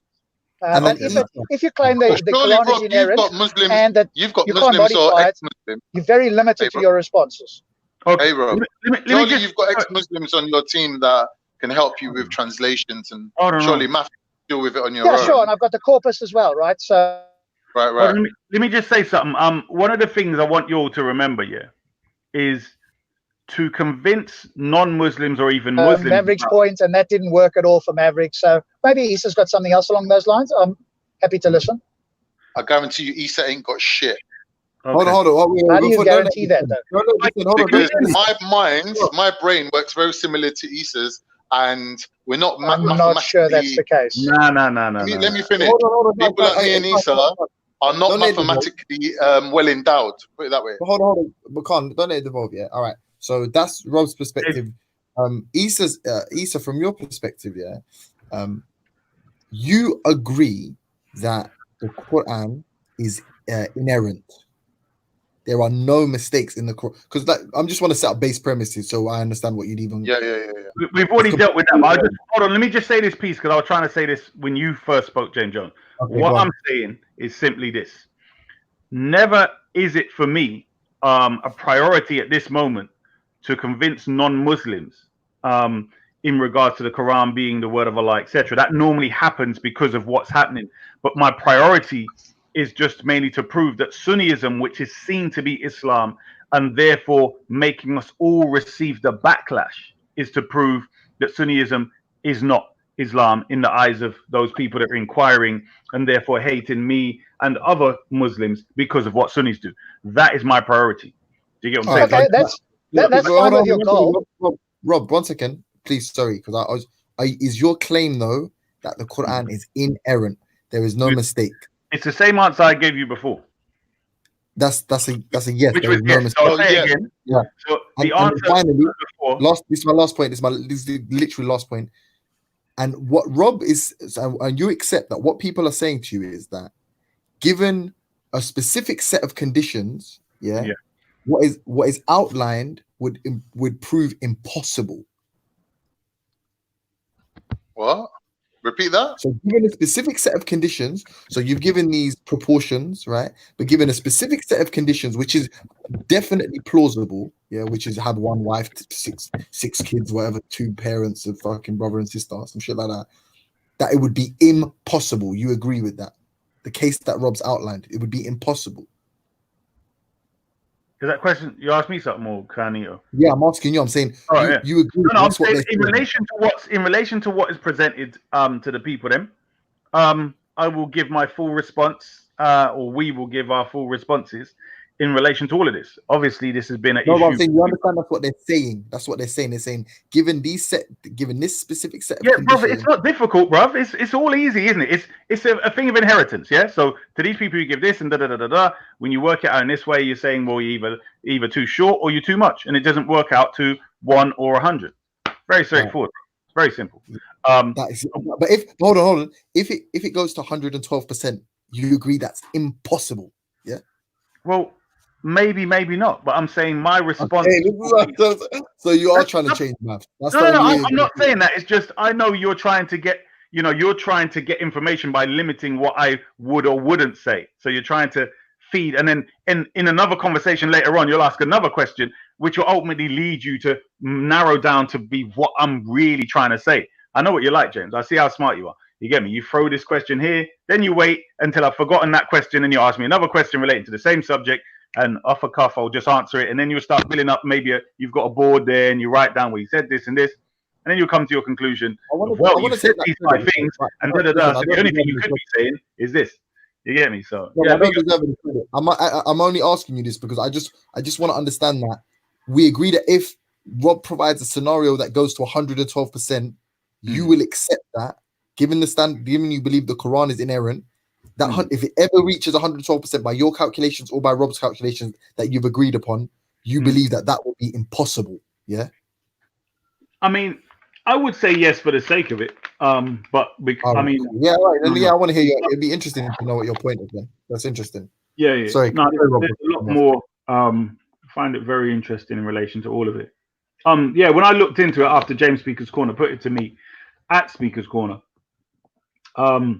yeah, I didn't really have much of a response then, and it was something I researched. I've come across it before, obviously, and didn't do much then. I just read about it, read the commentaries, and so on. So it's only this time round, which was probably a couple of months ago, when it was brought up again, I think online, and I looked and I was like, flipping out, this thing is deep. So I'm kind of like, yeah, I'm trying to formulate something which will because I think when things are put forth in, like, let's say 50 points. So 1 second, Isa. I very Maverick and Rambo are backstage. Oh, Raheem. Big Belly Michelli. Oh my God, man called him Rambo. Anyway, yeah. So Ezra, tell James to show his hand. If there's 5% melanin, I'll apologize. Oh shit! Oh shit! Ezra, stop it. But the wickedest thing is, I'll show you this now. Yeah, like I'm not one of these people that like I don't give a shit what you think about that. If that's the only reason you'd have respect for me and not for my ideas, I don't really want you to have respect for me anyway, brother. Stum. What are you lying for? No. Any respect floating around, you take it. It's not about respect. It's about the factor of, you know as well as I do, if a non-black is being allowed amongst blacks to give certain views and certain criticisms, then they have to, we would need to know. Blacks, I hate blacks. I feel like it's a race. I hate blacks. Like yeah, black people. I hate that as well. That grates on me. I don't say white. Yeah, I say white people. No, white or white ain't as bad, but that's fine. That's fine.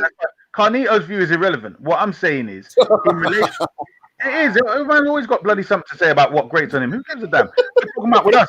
What I'm saying is, as black people, yeah, I'm saying James Jones is fully aware that whether he's black or not, I thought he was black or mixed race or something. But what my point is that there are certain things that black people can say to each other and about certain subjects that maybe, go against the grain, but because he's black, we can see, oh no, he's been damaged. The system has damaged his head, it's coonerized him, etc. You get me? Coonerized. But because of that, it can be, accepted. But if someone like Blood Clot Carnito, the flipping turkey, comes along and tries to give his thing, then we have to just shut that down and say, no, you're not part of the thing. I never have done that. I've never done that. Though. Yeah, black grazes on me. No. Bruv, no, but it's the same as if you said Turks or Greeks or like anything like that. Like that terminology to me, not just specifically for blacks. But you're missing the point. We're a whole. No, you're missing. You're missing the point. No, you're missing the point. I'm saying anything. No, you're missing the point. Anything to do with us on our situation, because we are in a unique situation at the bottom, held by people like your damn self at the bottom. So therefore, it doesn't make sense. Your commentary on how we call ourselves is irrelevant. You're held at the bottom by me. Is that what you're saying? I'm saying you're one of them. You're clearly one of them. One of who?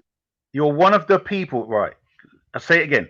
You, in other words, just like one brick doesn't build a house, right? You have many bricks. Right. You're one of the bricks that build the house of anti-blackness. Okay. All right. So anyone who's not black is an enemy to black people. No, I didn't say it. Don't try and pretend that East of the black. That's what you're saying, though. No. You're not that important for me to say that, and I never even implied that. What I said was, in relation to you and your wording, in relation to us as a people, there is a limitation in what you can say and how you should you know say what? I'm completely bored of the situation now. Say what exactly. I agree. And this is what I'm saying. When you come in, you should be knocking the door saying, "Hello, Massa, can I speak now?" Not trying to talk in here with authority and a bass in your voice. But that's the thing. What bothers me though, Issa, like you lot are playing a double standard. You're saying this is a black platform owned by a black man to talk about black issues, but when I ask Billy, he's not saying that. He's saying this is the G block. So listen. what is it? Right, what you it got is, me here under false pretenses, then, bro. No. This isn't what Veli's saying. What do you mean? This prisoner of war, isn't it? Prisoner of war, God. I'm a prisoner of war, bro. You're damn right, bro. You're a prisoner of war. There's different rules for you. You're a monkey up in here, goddammit. Oh, and shine my shoes, goddamn. But anyway, actually, I'm wearing boots today. So what I was saying was simply this. What you have to remember is that all the conversations you've been hearing, and you specifically, when you come on this panel, I want to hear knock knock, hello Massa, can I speak please? Like stuff like that. That's what you want to hear. You get what I'm saying? So when anyone who's back on the panel, you call them Massa Issa, Massa James Jones, Massa Ezra Adair, Massa S Lady Divine, Massa S Nanifa. This is how you should talk, goddammit, when you come up in here. I'd say if I could, I'd have tasers. I'd have tasers on it and electrocute every one of you damn coons and all you anti-black, non-blacks up in here. I'd light you up, bro. Are you calling me 1 minute? Are you calling me an anti-black, non-black? Yes. Shall I change the title? 1 minute. James. Yeah. Am I an anti-black, non-black? Yes or no? PC KKK. Yes or no? To ask no, but James knows me better than you know me. James knows me longer than you know me. You're gonna go to James, PC. Would you call me an anti-black, non-black? KKK Jones. No, but this is what I'm saying. PC. Listen, he's got to go back to the bloody police station and make his notes upon Black to Let, right? And you asking him for validation. Yeah, you're funny as hell, man. I would say this. Comedy show. No, but I'd say based on from what I know, this is what I'd say, yeah. I'd say Issa's non-black sentiments are obviously a result of trauma. You damn right, trauma from you, devils and goons. Right. Traumatized. I'd say as far as Khan goes, I don't think he's anti-black, but with regards to in-group and out-group preference, I would say even though Issa is clearly more racist and espouses more anti-black ideals and values, the fact that he is actually black means that it's sort of permissible. As unfortunate as it is, Khan, you are far less racist and anti-black than Issa, but you could still be considered more anti-black just given the fact that that's not your actual tribal group. Do you know what I mean? But no, you're not. To answer your question, no, you're not. And Issa sounds like a racist asshole, but in actuality, he's just a black man who, as like we all are, is confused. Has been confused by the social conditioning. Listen, we're all victims here. All so what was that? I'm looking for what? What was that? Hold on, sorry, I missed it. I'm looking for what? No, I said we are all victims of social conditioning. No, before you. Okay, never mind. I hear what you're saying. But some of us have the Black to Let awaken so they can actually think outside of that conditioning and condition and recondition themselves. That's what the Black to Let does and assists other people to do. Now, when you're conditioned by the police force, metropolitan or otherwise, James Jones, you can come here and get that beat. God damn. Imagine the freaking Turkish KKK gets validation from PC James Jones. PC James KKK Jones is validating Carnito or Kunito or KKK, whatever your damn name is. I said this to you the other day, yeah, and I was like, so I'm black because I've grown up in the UK, innit? And that's the boxes I tick in it, black British, yeah. But you know, the reality is this. The reality is, the more learning you do, yeah, and the more education, more of an education you get, you realize that the fact that it's not a biologically accurate designation, yeah, and it doesn't necessarily serve you in the same way it serves the sort of the agendas that you usually speak of, yeah. So who benefits more from who benefits more from a black person labeling themselves as black? Okay, I agree. Okay, hold on. I more or less agree with almost everything you said in relation to the fact it's a psychological or psychosocial construct. Totally agree, my brother. In general, we'd be referred to by our nations and tribes. But I'm saying because I live in a system, a global system, right, that was in place before I was born, and it relates to even my job, my economics, my housing, everything. I mean, I'm not going to just live my life pretending, no, I'm just a Hebrew Israelite, Shia Muslim, blah, blah, blah, and that's how I'm going to work. It's not going to work, bro. So I have to identify and go along with that until it's no longer there. So my point to you, James Jones, is correct. You are correct.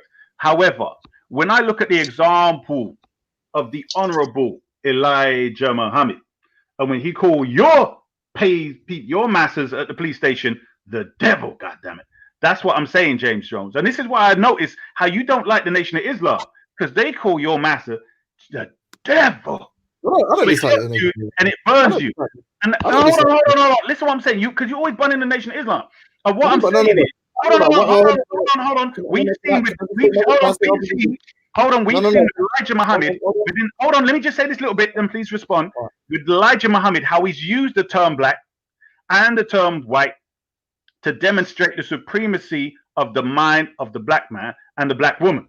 So I'm saying to you, using his sunnah, his example, 100% yes, I agree with you in general. The construct of language, how black being a bad day, and it was a black day, and it was a this and it is negative.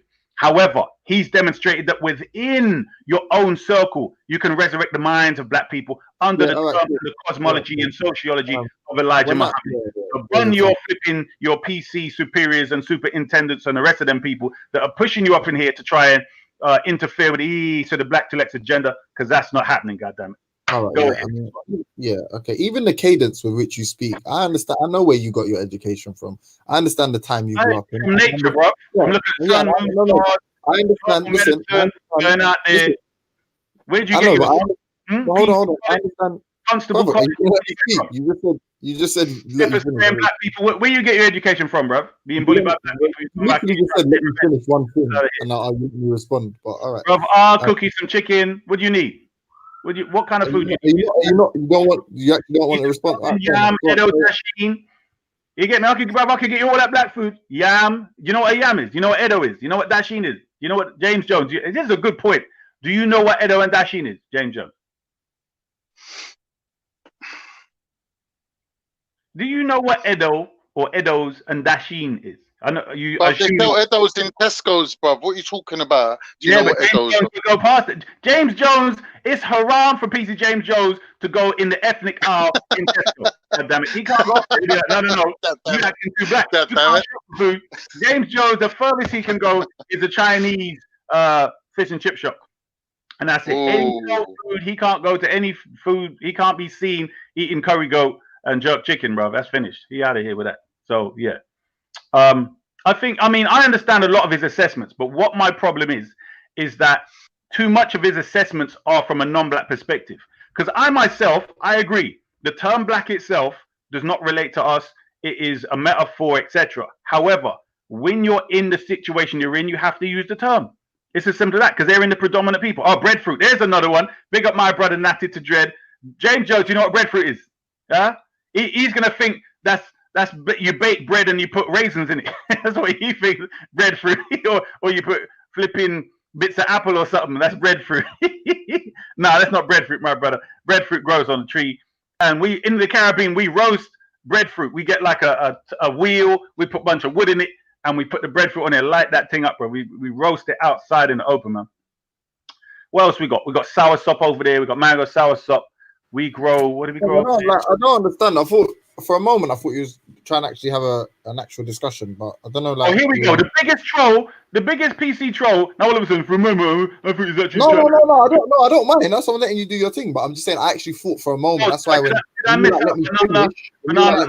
Somalia. And gold is not all black people are from the Caribbean. The black to okay. What's the other? What's that? Fufu. Now you want to chat to the chat. All right. So just to clarify, you just would prefer, if as far as you're aware, my position is that I hate all black people. That makes you more comfortable. Fair enough. No, it's not that at all. I don't mind. No, I don't mind if that satisfies you. If every black person you meet, you want to be an enemy and you to be the savior with the black Superman thing. I get you. That is a good. I understand your. Hold on. Hold on. Let's look at this. Yeah. I want you to be happy and comfortable. That's what I want. Let's look at this. Let's look at your baby. Let's look at your inconsistencies. Hold on. Let's look at your inconsistencies. Okay. Your master Coonspec has the people like whoever on his show, yeah, he's actually been on the BBC and spoke to the biggest oppressive system. Now, I talk to Jada, and all of a sudden, that's a big thing for you to bring up, blah, blah, blah, blah, blah. I'm saying just like when Coonspec went on the show, he went on there to say his piece to get advertised through the system. Likewise, I went on the show. Hold on. All right, but let me respond, man. You've been fucking talking for a hot. I haven't finished. No. The other was trolling you like you told me. Go ahead. Actually, you never finished. So let me just go. Let me do what you did to me. I've seen before I ever chat to Raspik, because I'm not a breader on here. The first time I went to Raspik's show, he invited me onto his show because he heard some shit that I did to what's that bitch's name? That fat bitch. You know who that fat bitch is anyway. And I jumped on the show. Yeah, you're just jealous that she's married. That's all, bro. Prior to her, yeah. Prior to that day, yeah, what I had seen of Raspik, I seen some speakers calling the debates. I don't really know if I rated what he was doing or not. I seen the gang shit, I rated that, and I seen him chatting to what's that? Is it Sadiq Khan? And he just stuck it on, man. He's like, oh, like yeah, like you know, like you're talking like my man tried to do a quick high and buy, and Raspik give him a little 20 seconds of just flames. You get me, yeah? So and then the other stuff you're talking about, I don't know it. So if I see it and I reckon he sold out or he came kowtowing to whoever that woman was you just said, then yeah, fair enough. Then I would say that, bro. What are you talking about? I said he went on to the BBC, he went on to national media and had a conversation and got his thing across. He didn't bun her up and say, you represent the white supremacy system and you're this and da. He never said that. She's not like she, I don't know who this, so hold on. Actually, no, maybe she is, sorry. Is this person, but you know what? I'm not trying to do a like for like comparison. Me and Raspik have talked, like he's told me suck myself and I've told him all that types of mad shit. Like we've had it out on Arab slavery and all of this stuff. So you're late to the game. You think hold on. Let me say this one thing. You just now, yeah, you are cheerleading for Rob and James SC to bun down Ziryab when he's defending the Quran. You now showed James, Rob. You just showed Rob an undue amount of respect. No, but this shows you. This is what you do, yeah. Now, when am I cheerleading for them to bun? Hold on. You make alliances. I've never called you a sellout. Just to be clear, I've never called you a sellout or anything. How are you going to call Black Tilek sellout? Wait, you've displayed it way more than I have, but it's fine. If you say so. You jumped on. Hold on. You know what the problem is? If you're not going to let me finish, we're going to do this little knitting natter bullshit. I know you like doing this. You keep saying things that are wrong. Why? What's the point of that? I don't want to do this hair salon shit that you do. So can I just get out what I'm saying? Hair salon, you know? Is that where you get your hair done? All right. Go to a barber. No, what you women do in it. All right, cool. What I'm saying is, you're the one getting them Sunnis that you it's finger Sunni sodomite flipping cape over here in the police station. Want to tell me a lot of bullshit? Control yourself, man. Right. I'm fully controlled, bro. I'm fully controlled. I mean, evidently not, because you can't stop talking for literally more than 60 seconds. Bro, you were doing this to me before, and then you come back and apologize. And I was on mute I was on mute for so long, but all right. Thank you. Go ahead. What I'm saying is, I think you consider them to be strategic alliances, or you pander to certain groups because it's part of some bigger end, like you've got some end. Can you say what you mean though? Just so that I can follow the conversation. I pander to, what do you mean? so I know what you're talking about. You spoke of strategic alliances and you spoke of pandering to people to get your message out. What would it seem like if I was rude to these people? They would think, you know, that stuff. Yeah, it's not pandering. I'm saying to you, if I'm oh, bro, literally, bro, not 20 seconds. It's like a waste of time, innit? It really is a waste of time. You keep saying I'm doing something and misquote me. What is the point? How do you expect me, if we're having a conversation, for you to misquote?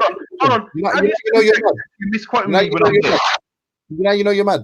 If you let me finish, you can actually say everything you want to say anyway. No, but then I have to go through 20 points and remember all 20 points. All right, go on. Say your piece. Go on. Finish the point. You're right. Go ahead. You pander to people and make strategic alliances for the benefit of some end game that you have that you know about, no one else knows about, or maybe someone else does. Right? Cool. I don't. So I just deal with stuff as and when. It's real ad hoc with me. So Raspek says something I don't like it. This one says I don't like. I show you respect. Raspek buns you out on his show when I'm on it, and I say you can't bun out Issa. You get me? Or you can't call him a sellout. You call Raspek a sellout, I say you can't call him that, and vice versa. Because I just deal with things how I see them. If that makes me a sellout to you, I respect your opinion, bro. I've never really challenged you on it. I don't argue with you about it. If you think that, you think that. And I don't think that of you. Do you know why? Because ultimately, I don't believe that the level of self-hate, the level of self-hate and the level of self-esteem is like there is a deficit of self-esteem and there's more self-hate. I reckon that every black man, unfortunately, that's lived in this country has been socially conditioned to a point where there is more self-hate within us innately than there is white people, because they're the default great position and we're the bad position. And I think it manifests in ways that sometimes things you see in other black people that infuriates you, you use that as an example, like you use that as a stick to beat them with. So I understand why you call people coons and that. I don't do it because I understand. So to put what you were saying, are you saying because the system sort of like pressures us to have low self-esteem, I'm trying to compensate it by being Issa the Great and saying these various things and calling people coon? Is that what you're saying? No? Is that what you're saying? So say that one more time. So I was sending it. Yeah, you say because the system makes black people, especially black males, feel so they have this self-hate, that I am seeking to overcompensate for that by saying Issa the Black Talek and putting people down and calling them coons. So is that what you're saying? I'm overcompensating. That is an elaboration on the point, and I would agree with that. But specifically on what I'm saying is you feel the need as it like. So for me, it's like I try to deal with these. I try to refute a central point where you clearly have an agenda as stated.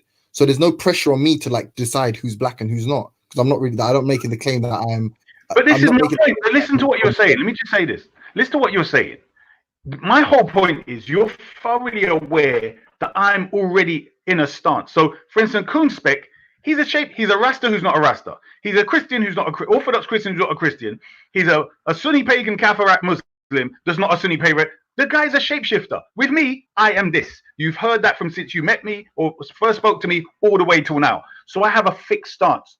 So you have something to measure with to judge my situation. But I'm saying when you're like dissing me or you're coming in and saying, oh, you're talking to these people and blah, blah, blah. And I'm trying to, test them out and follow my methodology, which is consistent. You're criticizing that to somebody who doesn't have anything that's consistent at all. Always shape-shifting and even talking about studying further. So let me show you something. So me and Ultra talk about cops is the ops the other day, and I'm actually going to leave in a couple of minutes though. Yeah, so I'll try. Can you turn up your volume?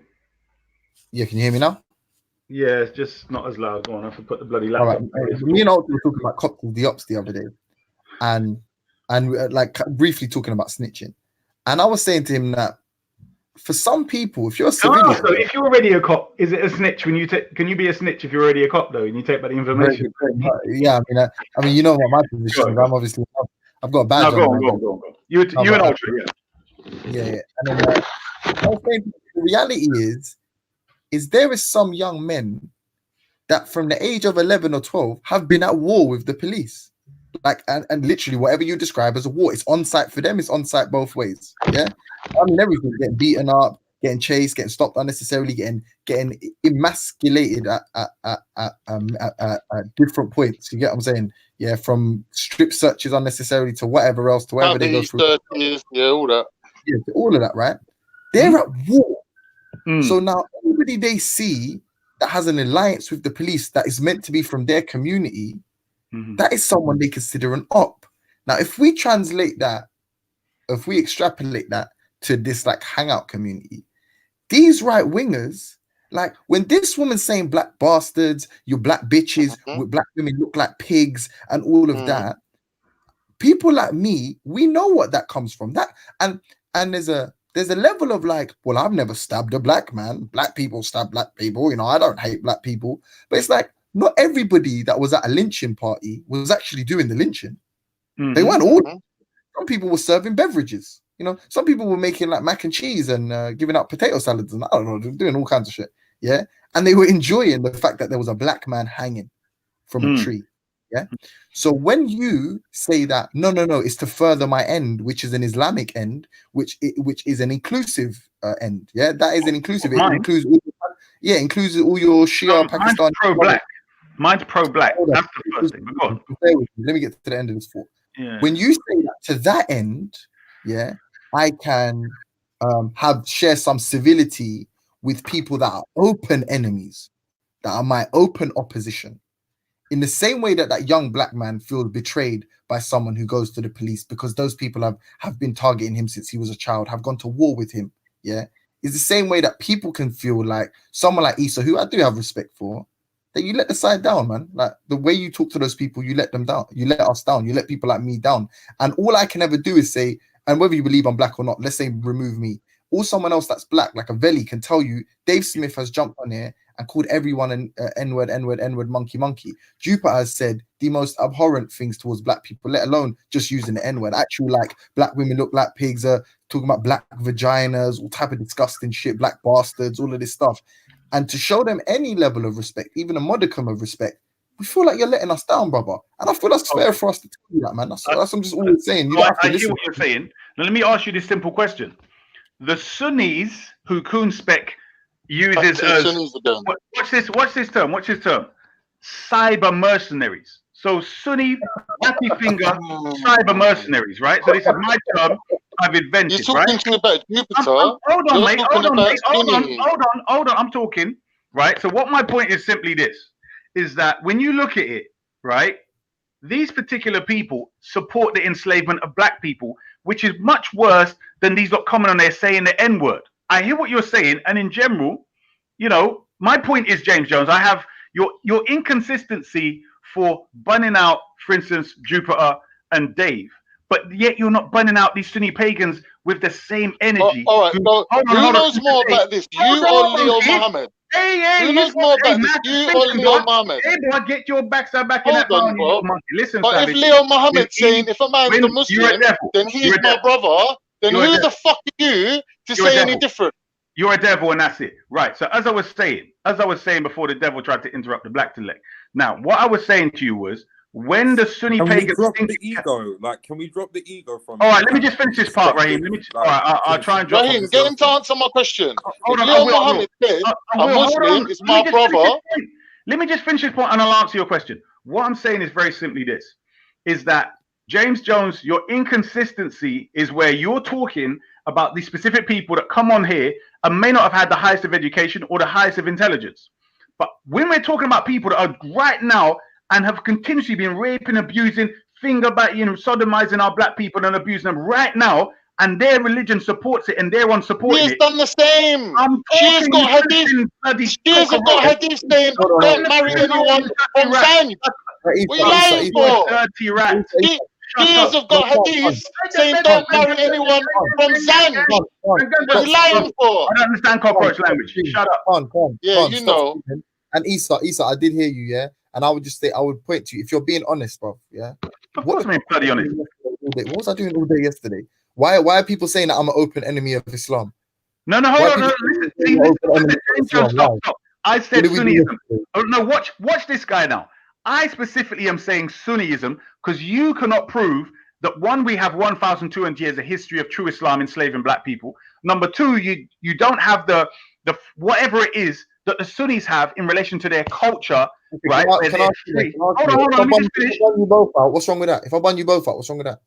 Because we're not. So This is hold on. I'm this hitting is the target. exactly Hold my on. point. I'm glad you said that. Hold on. I'm hitting the target. If you're saying that within a goal, within a goal, there is a much smaller target, and I'm saying I stuck it in the goal, so I got the small target. Sorry, there's a big target, small target, and I stuck it in the small target. That means I still hit both targets, right? If there's a target within the target. No. But that's my point. This is my whole point. Hold on. Every other time, my whole point is in when it comes to other things, you want to be accurate, but because you know you cannot. It's weird now, man. Hold on. But you're not actually making an inconsistent point. You're not outlining clear inconsistency. What you're outlining is what you perceive, what you perceive to be a specific set. Hold on. Is this criteria? James Jones, show me. Hold on, James Jones. That's not fair. Because hold on, James Jones. Hold on. Show me. No. Let me respond to your actual point. I would say it's not fair to say that when people are condoning slavery, I'm not calling them out. I was the one who made the point last night. I didn't say that. Hold on. I didn't say that. James Jones, you're talking rubbish. This again, you always do this. I say something, you pretend I said something else, and you respond to something. Say it in a sentence. This is what I'm saying. Very simply, okay?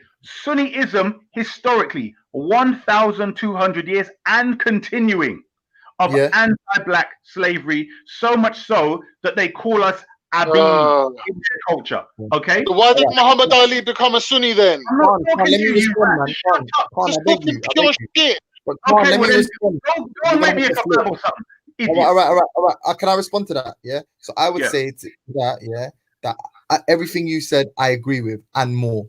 And I won't even go into the more because I don't want to argue with you. Everything and more I would agree with. To the point that last night I said the reason that you don't realize why it's such a poignant, a pertinent topic for someone like me, Veli, Shakara, and whoever I think MA on and Ziriab is that the reality is we are the worst affected by slavery in all from Arab, European. We're the worst. So anyone that defends it, hold on. Everyone that defends it is being culturally insensitive more so to us than anyone else. Yeah, I made that statement. So I 100% agree. James Jones, I'm talking to right. Let me narrow it down for you. Yeah, whatever your response should be. Yeah, it should be directly related to my statement of Sunniism and Sunnis enslaving blacks continuously for 1,000. I agree with that plus more. I said I agree with that plus more. No. Hold on. Wait. Hold on. So therefore, your target should only be the Sunnis and their ideology, because by you saying Islam, that includes. Hold on. I'm saying you can't prove. Hold on. Flip say you can't prove what I'm saying is the same thing. That's what I'm saying. So I'm not trying to listen, brother. It's so slow. I said you're saying I'm inconsistent. Like I've let one of them off the leash, off the hook. Who have I let off the hook? Zabida got tortured. I've let them off the hook. This is how you've done it. Hold on. Even the brother Moore, a Quranist, got tortured. Even, no, he's a Sunni. He's a Sunni, bro. This guy. They all listen. Can I show you and more? And then you got tortured. Everyone got it. So you can't tell me about you and Jupiter and all you man that condone slavery will get it from a man like me. You on the other hand, James, I don't care what the MI5 and MI6 and your police station has to say on this, right? I'm simply saying this. Hold on. The slavery point is my own. You're not listening. The slavery point is my own calculation. So in other words, if the Quran had nothing to say on it, Isa the Black Telek would still be saying what I'm saying. That's the bit you're not getting. You've just refixed this whole. Have you, brother? You man watching this? You know what? Forget it, bro. You're dumb. I'm putting something to you, and you know what? Bro, forget it. No. This is ridiculous. Hold on. Raheem, you heard, or Khan, you was not in the back chat. I made the sickest point. He told me inconsistency. I said, how is it inconsistency? Because I proved that I do it to all these other people, and now he just wants to talk about his position on slavery. Every combo is the refix. What are you talking about? You're not responding to what I said. James, what's my point? What was my point against you? What was the inconsistency I was saying? Prove it. What was the inconsistency? Hold on. What was the inconsistency? Hold on, James. What was the point? What was I saying you're inconsistent on? Listen, I'll say it for you. You let off Dave Smith, Jada, and Jupiter. My point was to you. Stop running. Hold on. We're putting back to you, James Jones. Stop running. Listen, your flipping pepper spray ain't going to do nothing on here. Your handcuffs ain't going to do nothing on here. It's a simple question. You're not saying this. I want to mediate. Hey, Khan. Tell him to put what How name. you gonna bring your Sunni slave master in? Nah, forget that, bro. You're not gonna bring your. Raheem, what name? Yo. Raheem, tell him what name. What name? Who have I been inconsistent with? Show me, and I'll. Right. I'll Hold on, James. You just responded. What was I saying? What was I saying? You were inconsistent about, James Jones. I want to hear a name. I don't give a shit. I want to hear a name. Right. Are you listening? I'll say it again. Hold on. I'll say it again. With your criticism about me and talking to these people, what's her name? What's her name again? Jupiter. And I'm talking to Dave or whatever it was. They came at me polite and I came back at them polite. You've got a problem with that. That's fine. What I'm saying to you is, hold on. But I'm saying, but you would, even now, you're talking to Carnito, who is the frigging turkey monkey that has been enslaving blacks. Look how big the freaking Ottoman Empire was and how much blacks they had then. Brother, you definitely believe in God because you've been touched by God, bro. You're saying that. You've been touched by the police force in your back, yo. I ain't flipping bringing that up. Now stick to the subject, bro. And you thought that was the Holy Spirit. This is the problem with you. Hold on. Because Khan descended from the because Khan has Turkish ancestry and that's not right. I didn't from say that's right. He was a slave master. The ideology, that's why. You're actually fucked up in your head, bro. Your friend. But why can't I be a descendant of the Ottoman slave, though? No. Why can't I be a descendant of Ottoman slaves? You might be, but you identify the shut up then! You fucking mug! You talking you to, mug! You mug! You just fucking refuted. You refuted yourself. You refuted yourself. You're gonna be at Christmas. You refuted your own self. You're not. Listen, if you're one second. Today's not Vladimir Power, so is it? I would say she has had slaves too. She has had empires too. They just never had shit. Calm down, bro. You need to calm down. You're not exactly about anything. Exactly. This is like getting way too much. It's supposed to be intellectual. If you want to have your little hashing and all that, go for a Friday. Come with the exactly. So, Raheem. Issa, you haven't proved anything, though. I just I haven't proved anything, but I just want to talk to Raheem. If that's okay, before I go. Raheem, I just want to ask you a simple question. Yeah, if you found that today, never mind historically, like the white people in their slave plantations, right? Although they do have them where there's diamonds, etc. But I'm talking specifically an open slave market, which Sunnis today cannot deny they're practicing that slavery based upon the Sunni religion, right? Now, that's the opposite of my religion, but both are claiming Islam. Don't you think it's fair that if you're going to talk about somebody like me talking to Dave and Jupiter in a cordial manner because that's how they approach me, they didn't approach me with an N-word, etc. Don't you think it's fair someone who buns me out on that would also bun out any Sunnis that support the Sunni ideology, which is enslaving blacks today and has been for 1,200 years? Would you not agree? That's the thing as opposite religions. Secondly, when Jupiter calls someone a black bastard, that refers to you as well. Don't try to cut your own deal with Whitey. You're not talking to you, monkey. Yeah, Raheem, I'll ask a question. I said my bit. Everyone heard me. So for me, I personally just believe in respecting someone until they disrespect you. So if someone comes on a tip where they're arrogant and rude, then you are within your rights to show that same level of disrespect back. But it's a lot harder and it shows a better character to not sink to that level. In terms of bunning out people on a regular basis, you don't need to, because I've had arguments with Jupiter about the things she said, but I've also had very constructive conversations. So people shouldn't really be turning around and saying that people are sellouts for having conversations with these type of people, because there's a lot to learn from them. And I think that the more that we learn from these people and their ideologies, the better that we can become as a people. So I think that I hear you, but what I'm saying is, if there's an ideology that is very open, it's not like some secret Freemason thing where you get drips and drabs. But you can the ideology on both sides is the same, isn't it? Which people are inferior. Which between those who you spoke to, Jupiter. Yeah. So what's the woman's set? Jada Franson or whatever. So we got Jada, Jupiter, and Dave. Yeah. Frankenstein. As well as Jada Frankenstein. But then you also got people like, as you said, the Sunnis who believe in selling people. The ideologies are still the same, that they are superior. Exactly. So what I'm saying is, if one only complains about the other, so what I'm saying is, how can James Jones be coming at me for that, but then he's friendly with these damn Sunni pagans and the biggest coon caper for Sunni pagans that want to finger his bottom as a reward? They want to bull him. They want to sodomize coon spec. Brother, hold on. You're going off on a tip. You're going off on a tip. The no, question it's my main point. Hold on, Issa, hold on. Yeah. You can reverse the question and ask it back to yourself. Go on. Why are you then cool with these people who view themselves as superior to your belief structure in comparison to others? It's the same thing. Oh, like who? So you either treat both sides. No, hold on. Like who, bro? You have to put the examples that I'm inconsistent. Say it again. You have to point out the examples where I'm inconsistent. For instance, when a Sunni comes on the panel and speaks to me disrespectfully, even if he supports black slavery, how do I speak to them? You understand the point? In other words, as long as they come on and speak to me respectfully, right? Because we're having a discussion, then that's how I talk to them, or I say I don't want to talk to you. Do you understand?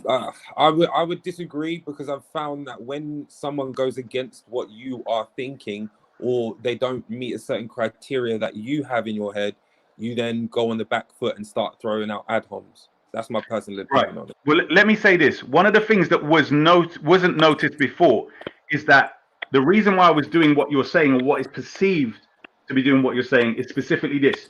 When people come at me continuously with the idea that I'm of a certain thing, for instance, when Ali kept telling you you're an Ahmadi, you bun him out, you dissed him, you said, does your husband, what was it? Does your husband know or allow you to be? Does your husband know that you're online?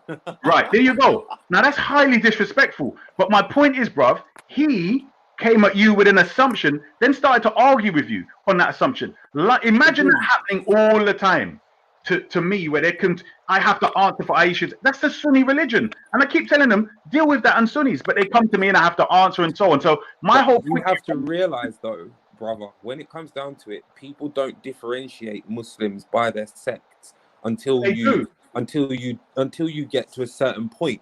If someone is asking, they're asking your opinion on it. Now, if they make the mistake, but that's not true. Come on an offensive tip. You can be like, you know what? I'm Shia. I don't believe it in that way. This is what I believe. X, Y, Z. No. Or when you come on a thing like, oh, look at you, you want a finger in your back. Hold on. Hold on. What the fuck? No, but that's not true, bro. This is what I'm saying. We're talking about people that I've been talking to for ages. So this is the point that may not know. And it's not Shia, it's Muslim. That's what I'm saying. You've got Sunnism and you've got Islam. And what my point to you is, very simply, is that these are people majorly that already know this. And I've said it several times to them. That's why. So when you come along, you're just noticing the thing. You haven't seen the background of the escalation of it. And that's the difference. So yeah, I hear what you're saying, but unfortunately there needs to be more information by yourself observed. Big up my brother Shakara. I didn't get a chance to see most of what you said yesterday, but yeah. So Issa, if I steel man your point, so James's critique of you was, hey, why are you speaking to certain of these people? They're racist. There's no point in speaking to them. Your response was, as I understand it, hey, they were yo, is Rob cordial. Speaking? Because I can't hear him. Yeah, Rob's speaking. Yeah, Rob's speaking. Raheem can't hear. Somebody. Yeah, Raheem, you have to jump out and in again. That's the only thing you could do. Yeah, me or somebody else. Raheem, Mr. Mark. I think the one that can't hear the other one has to jump out and come back in. I think that's how it goes. I think I can hear everybody. Okay, so Raheem can't hear you, so he might have to go out. Veli, put Raheem in and out, please. Yeah, so James' critique of yours against you is, hey, you're speaking to these people, they're outright racist, you shouldn't waste your time. And your response is, hey, they were cordial to me, I want to have a conversation. And James, if you're going to be consistent, you should not be speaking to these, to use your quote terms, these dirty, stinky Sunni dogs or whatever term you use. So you feel like he's being inconsistent. Is that a fair summary of that point? It kind of. Let me just add something to it. His main point is that I'm so pro-black, right? So my whole point is that pro-blackness is equivalent to Islam, i.e. justice demands that if you're black in this day and age, that pro-blackness is at the forefront. So he's saying, in relation to me being pro-black and then speaking to these racist people in that way, who he's always bunning out. Do you understand? And my response back to him, yes, is correct. Where although he says these horrible things to Jupiter and Dave, I'm saying the people of the ideology who support the ideology and by default, you know, consciously or unconsciously support the enslavement of blacks for 1,200 years, counting down to now, right? I'm saying he don't mind being there with Coonspec, who is the cape, who is the one who holds the door open to, because Coonspec is on the ship of Pan-Africanism and pro-blackness. He can open a door for them to come in, and he's done that. And I'm saying, look at the reward. They wanted to buck what we call in buck breaking, meaning they would rape the black slaves. Now, this is a tradition that came from the bloody Sunnis, and the Sunnis said it to him. After he was sticking up for them and friending these Sunnis, their reward for him was to finger his bottom and sodomize him. Do you see what I'm saying? So my point is that I can understand somebody saying to me, you're pro-black and you're talking to these racist people like that. That's fine. But then don't, on the other side, you're dissing them, but then you're friending Sunnis who are worse. That's my point. Who's friending that? And number one, sorry, Rob, like 1 minute, because you was the one a minute ago repeating what Issa was saying about Sunni, Kafir, pagan, monkey, pig, dog, whatever. Rob, do not do that, bruv. You have not got the right to do that. I don't give a fuck. He was given a direct No, quote, I don't care. If you don't care, then shut up, bro. Shut your mouth if you don't care. The guy said it first. He quoted him directly. So you criticize the guy, innit? What do you mean, bro? What are you talking about? Are you nuts, bro? The geezer's talking about your mum and dad. The geezer's talking about your mum and dad. Shut up. That's got nothing to do with The it. geezer's talking about your mum and dad. I don't care. So what? It means you're a You don't care. You said you don't care. If some dickhead wants to talk about my mum and dad, what do you want me to do? Fucking try and find him and beat him up? Bro, just grow up. Yeah, but when I tell him not to do it, why are you telling me to shout for? Because it's not you getting shut up. No one cares what you think. You're turkey. Yeah. Bro, all he done was give a quote for what Issa said about the people to put into context. What Issa said. Yeah, to make sure that he understands him correctly and don't misquote him. What's wrong with that? No, but he didn't need to actually repeat it. He didn't need to. Bro, shut We all up, heard man. it. What's that a big deal? He repeated him word for word to be correct, to be accurate. Now you're going on. What do He you mean? didn't Ain't need it to my repeat. ain't it So my if he right had, to? bro, if he No, hadn't but if he hadn't quoted him directly, the guy would have said you misquoted me. If you don't care about it, that's fine. But if I care about it and I want to refute him on that, why are you stopping me? Because your point is stupid, and I'll tell you, and I've told you already why it's stupid. No. Come on, man. One thing. Bro, the point is silly. He's trying to be Hold on, accurate to quote the guy directly. One second. What we have to all learn to understand, the way we're going to advance our own mental capacity is by understanding there's no such thing as anyone's point being stupid. We may disagree with it, but there's still points Nah, to bro, learn you're wrong from. about that. There are a lot of stupid points out there. There are a lot of No, stupid no, points no, out no. there. We hear them all the time. This is the problem. And I used to think like you until I started actually listening to people and understanding people's trains of thought. That's Yeah, the but point where Raheem, you you're learn. wrong, bro. There's a lot of stupid points, and there's no point pussyfooting around it. If someone says You know something what? stupid, You know we just what I we just always explain think why when it's they turn stupid, around and innit? say this? This is like I'm when not people calling say things that stupid people are without wrong explaining for why. having No, but Anton, I'm asking you to explain it, but you're not explaining it. I You're did just saying explain it. I did explain it. I'll explain it again. He was trying to Go quote the on. guy, so he quoted him word for Yeah. word. That makes it an Okay. accurate representation of what the guy said. If he, so then the guy can't turn around and say you misquoted me or you're lying about me or you're lying on me. So he did the right thing, quote the guy word for word, and then that guy is now responsible for what he said. If he says I didn't say that, that's different. Can me and Rob just finish what we were talking about before anyone is moist in their feelings? Yeah, go for it. And no, we shouldn't tiptoe Oh, you around. can talk, Issa. You ain't done nothing else, bro. Come on in there like a baby all Yeah, day today. Yeah, Rob, do you want to continue, please? Yeah, well, I just wanted to check if that was the position.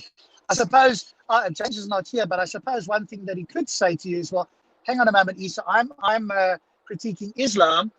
You haven't demonstrated your version is correct, and so I'm going to, treat what I see as the quote unquote Islam that is portrayed out there until you demonstrate that yours is correct. Because you're wanting him to make a distinction, and he could say, I'm not saying that he would, but he could say to you, but hang on a moment, that distinction I don't agree with because you haven't justified it. So when I speak to every other Muslim or virtually every other Muslim, they have a completely different view. And so I take them to be representative of Islam. That's something he could say. So I guess for you, it would be a case of having that conversation. Why is he just doing a fucking whole my Islam is correct and repeat of what happened? We know what happened, Rob, man. Why are you repeating it?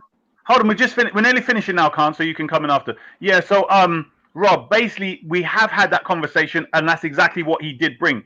What he basically said was, is slavery in the Quran? I said yes. He goes, okay, do you believe in the Quran? I said yes. So he goes, well then burn all of you. That was his point. What my point was, is that knowing how different we are in relation to ideology, and that the hadith that they're quoting to support their interpretation of the Quran and the so-called Sunnah of the Prophet having black slaves allegedly and all this other stuff, I'm saying he's fully aware that's all Sunnism. Not only that, everyone that more or less meets Shias, they always say there's a difference. Do you get what I'm saying? So shut up with that same story about people coming up to you, telling you about how Shias are so different. But Shias had empires. They had empires starting in Egypt. Let's cook you for the empire started in Egypt. You're telling me they didn't have black slaves? Shut up, you You're talking bullshit. Yeah, well, okay. If I'm, why do you keep coming around there just to moan? It just listen. Round here like your yard. Round here like your yard. It doesn't matter. But what? Listen, we're coming to converse. If you want to cry, bruv, there should be some tissue in your toilet, or go to Tesco's or Iceland, get some tissue and cry over there. We don't need you crying over here. There's no violins as far as I know around here, so leave us alone to talk. So as I was saying, the principal thing is, historically, we can clearly see, and at the present, so you don't have us, the so-called Shia, the true Muslim, behaving, practicing, or thinking like the Sunni. So I'm saying, because someone like James Jones has enough intelligence to work that out when he wants to, that's why I'm saying he's a hypocrite for doing that. Other than him, like everyone else, you know, let's say for instance Nynaeve, she doesn't seem to have studied it. That, you know, she asks basic questions, she can come up with different arguments, but she's not like James Jones, you know, who seems to be somebody that's very well educated and so on. Obviously, the police force paid for his university tuition and whatnot. But what we do find is that, very simply, there is a clear difference between the two religions, and the evidence you have is that Sunnis, tell me a Shia that said they wanted to finger a black man. You people are nasty, bro. You lot reward your coon spec who want to finger his bottom and try and sodomize him. You're nasty, bro. But anyway, I think it's out of order. You're even repeating that slander. That's terrible. What slander? He said that, bro. Bro, how can you use one example to say that about the whole community? All right, here's the example. Hold on, I'll tell you why. Because the people whom they follow, Abu Bakr, Umar, and Uthman, these are the tyrants. These are the ISIS. If you, I don't know. And are they all fingerers? Are they all known fingerers? Because that's what you said. Okay. Hold on. Did you know? And this is what imagine a Salafi told me this, right? He was asking me about my beliefs and how. I don't care who told you. I'm not talking to you, bruv, you idiot. So as I was saying, Ansar, yeah, a Salafi. Imagine I'm talking to a Salafi and he's saying about, you know, what do I believe? Because I'm saying I'm different to other Shia. This is years ago, like 10 years ago. So I said, you know, I don't believe in a lot of the slanders about Sahaba and Aisha committing zina and stuff like that. And I said about what they say about Umar bin Khattab being homosexual. He came back and he said, Umar bin Khattab, look at this. Umar bin Khattab, he says, was a homosexual, but he stopped practicing it when he converted. That's what a Salafi told me. So when the Shias are saying this, they're not actually lying. I thought it was some, you know, just a slant. But again, that still leaves you with one example in the modern day and one example from history, which is a bit vague and based on hearsay. No. So again, that's still one and a half examples for you to brandish the whole community like that. All right, no. The problem you're having is you're telling me about my two examples at current. There are examples all the way down. That's the problem. For instance, one of your people, right, seems you want to flip in. So hold on. Someone find an example of a Shia gay person, and you're talking to one right now. So I'm talking. Yeah, all right, Carnito, finger back, you get out of it. So as I was saying, what you have to remember is there is a culture. The people, remember, Zubaydah and Walid, remember, Walid made the allegation, Zubaydah gave the commentary, and she said this is part of their culture. Okay? Yeah, meaning it's not part of their religion. Bro, this is so stupid. You're such an idiot sometimes, yeah? When people say stuff like that, it's not to do with their culture in the sense of what they believe and stuff like that. It's to do with the way their language is phrased and the fact that they say stuff like this when they're angry. It's nothing to do with the physicality of it. He knows, Bro, I know you haven't finished, but you will never finish. If we let you talk, you will never finish. Answer. All right, I'll just say this, and then me and you don't have to talk. What I know about Egypt anyway is that the prison officers from time, they would rape those people to try and get them to confess and whatever else. So part of their torture was rape. And this was when I was a Sunni, right? So they used to say how the tyranny that was going on in Egypt, what they used to do to Sunnis. But I also know it's been going on for 1,200 years and more. So you can believe Issa, bro. As a friend, yeah, I'll just say this to you. Your points against Sunni Islam would be much stronger and much more validated if you were to accept some of the valid criticisms against Shiism. That's simply it, bro. You sound stupid. You sound stupid when you act as if Shiism is actually 100% correct and everything else isn't. Bro, just shut up. I made my point. It's a general point, all right? The fact is, people would take you more seriously if you were to accept that Shiism is not perfect. It's not perfect, bro. Everything anybody ever talk, bro, just shut up a minute. You talk all the time. Every time you talk to anybody about anything, bro, anytime you, bro, just shut up a minute. Anytime you talk to anybody about anything, you always somehow manage to bring it back to the fact that Shiism is the best and Sunnism is the worst. Meaning that you don't even. Bro, you don't even compare Shiism to any other religions or any other types of thinking. You just always bring it back to the fact that yours, bro, just shut up a second. Your strength is simply that Sunni Islam is shit. Yeah, we all know that, but that's not the reason for you to somehow think that Shia Islam is that much better. It's just probably a little bit better. I didn't say that. Bro, we've all heard you speak. We've all heard you speak so many times. We know what your deal is. We know what your angle is. We know what you care about. And but you don't. But you don't. And this is the problem with people like you. You might reject the basic principles of the belief. People like you as an individual. You, Ansar, carry the finger-batty sodomite ideology of your culture. And that's what you're trying to defend it. You're sick. Bro, what the fuck are you talking about? I'm trying to be general and I'm biased here, and I'm just saying that bro. Because I say that Islam. Bro, you need to calm down, yeah, because you got too much. Bro, you got too much energy in your mouth, yeah. Just calm down and zip your lip for a second, because that's something you find very difficult to do. You find it very difficult to shut your mouth for a few seconds. No. Just let someone else talk about something else, bro. It doesn't always have to be about you and your shitty Shia shit. I agree with you. Then don't talk about me. But if you're gonna quote me, shut up. No one's talking about you. I had to come in and talk to you because you just won't shut up. Everybody else on this panel lets other people speak at times, but you just won't shut up.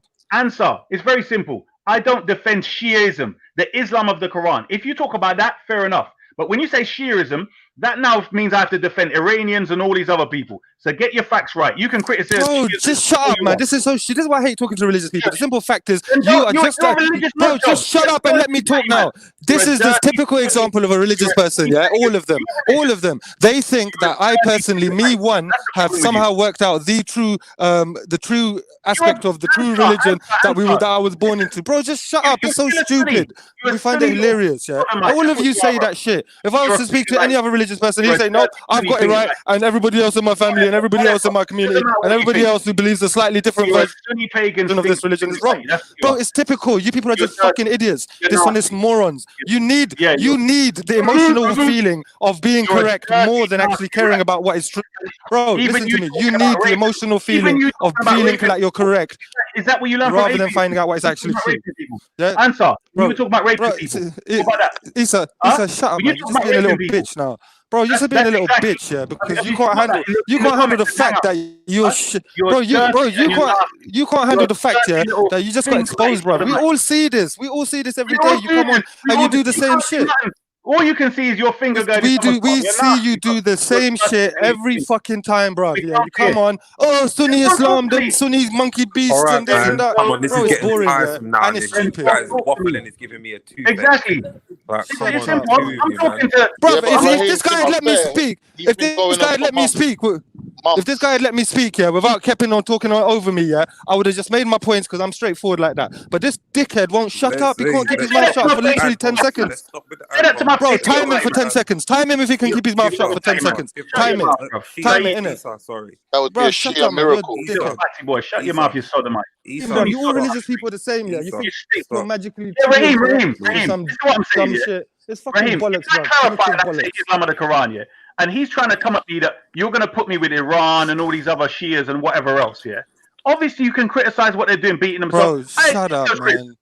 You know what I mean? Ansar, shut your mouth. Well, you either Shia or you ain't. Again, you're saying that you are the only one who's got the correct interpretation, just like every other fucking idiot. You're still saying that you're the only one. You are the only one who's got the correct interpretation. Everyone else read the Quran wrong. You read it right. Even other Shias read it wrong, but you read it. Bro, it's just dumb. He's defending slavery.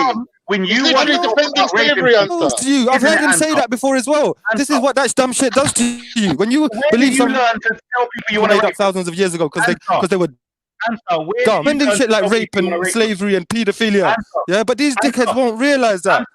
Answer. Simply, why do you tell people in the back chat you wanted to rape their mum or whatever?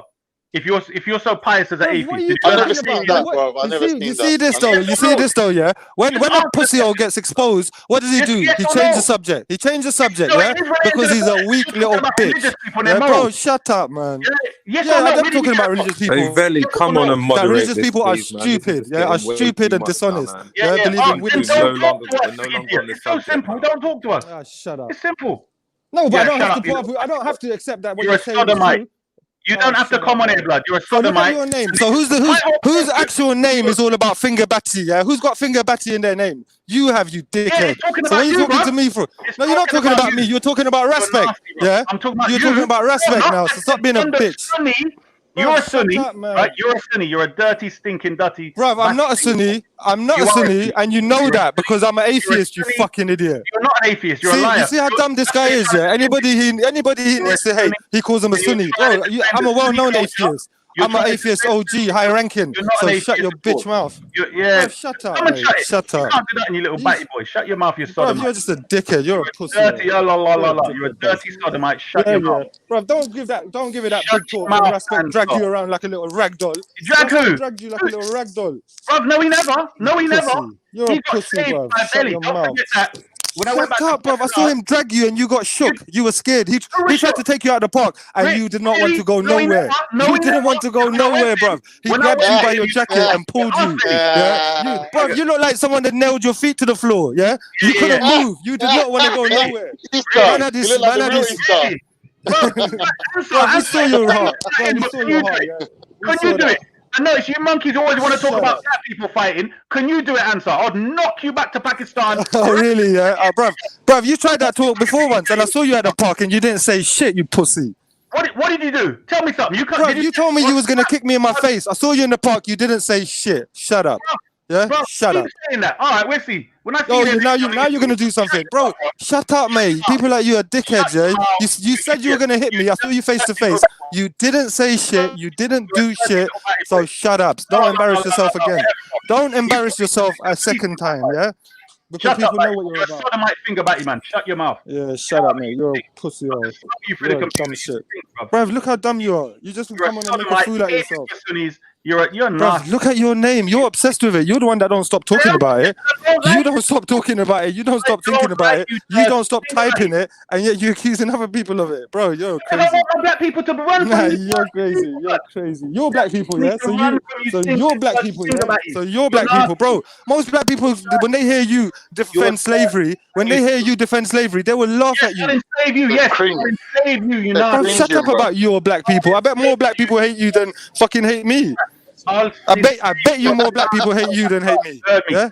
I'll back in Pakistan. Bro, why are you talking the violent talk? I told you already, bro. You had a chance and you fucking pussied out. I can say right now, I hate the both of you very much. Thank you very much, Raheem. Thank you very much, Raheem. Was you there the other day when Billy stuck Issa in the back chat? Issa was chatting. Billy come on and tell to him, "Shut up, bruv. No, he never. Shut the fuck up," and he stuck him in the back chat. Bro, he stuck you in the back chat. Thank you, Raheem. Thank you. He stuck you in the back chat like a little pussy hole. He put you on the timeout, fam. Time out. Listen. When Jeddah was shut up, I know you little monkeys love it when black people argue. Stick to your own. You was crying like a little baby. You're a coronavirus out here, you little finger batty boy. Shut your mouth, bruv, you sodomite. Who you talking to? Don't make me call Billy. You guys are being sensitive. Issa, you're in a bad mood, bruv, man. Just chill out. Have some breakfast or something. I don't know. How are you gonna promote atheism? But you're talking about raping people on the internet. Bro, what do you mean? How am I gonna promote atheism? Atheism doesn't need promoting. It's the pure result of intellectual honesty. Bro, you don't need to promote atheism. Anybody that's honest enough to realize that all that religious stuff is bollocks would be an atheist, bro. So I don't need to promote atheism. And you may have noticed that you don't catch me promoting atheism like that because I don't have to. I don't have to, bro. People don't earn atheism just by being told it's the best idea. People earn atheism by working shit out for themselves. Did you type it or not? You dirty rat. You dirty. Bro, seriously, you got issues in your life, man. Why, you obviously do you know what it seems like, Issa? It seems like you don't have any interaction with human beings in real life because you come on and vent all your anger, you vent all your emotions. You're nasty. Come on, man. Stop now. Raheem. Simple thing. Raheem, you know, I'm not really wanting to. No, I know. That's why this guy's difficult, bro. Yeah, exactly. Don't I'll cut you out. You get me? But anyway, bro, all I did was say a point about something, and you just turned on me, bro, like an animal. All I said was my point. You're the animal around here. It's simple as that. Wow. Bro, even that made you triggered. Like, what do you want me to do? Wow. Bro, even me saying that all I did was make a point triggered you. Raheem, bro, seriously, if you got issues in your personal life, go to a therapist. Like, you know what I mean? You come on here to get rid of your emotional baggage. It's cool though, we don't mind, but you're a party, whatever boy rape. Fuck you up. no. Right? What I'm saying to you, bro, this is what happens when you trigger a little pussy bitch. Yeah, this is what happens. Raheem, what I'm saying to you simply, bro, Raheem, man up and handle your emotions. Man up and handle your emotions. Fine, that's fine. Raheem, this guy comes from a culture that's anti-black. So whenever he's talking, one minute. I want to say something to answer. Did you know that tying a sapphire to the end of a stick can part a sea? Did you know that?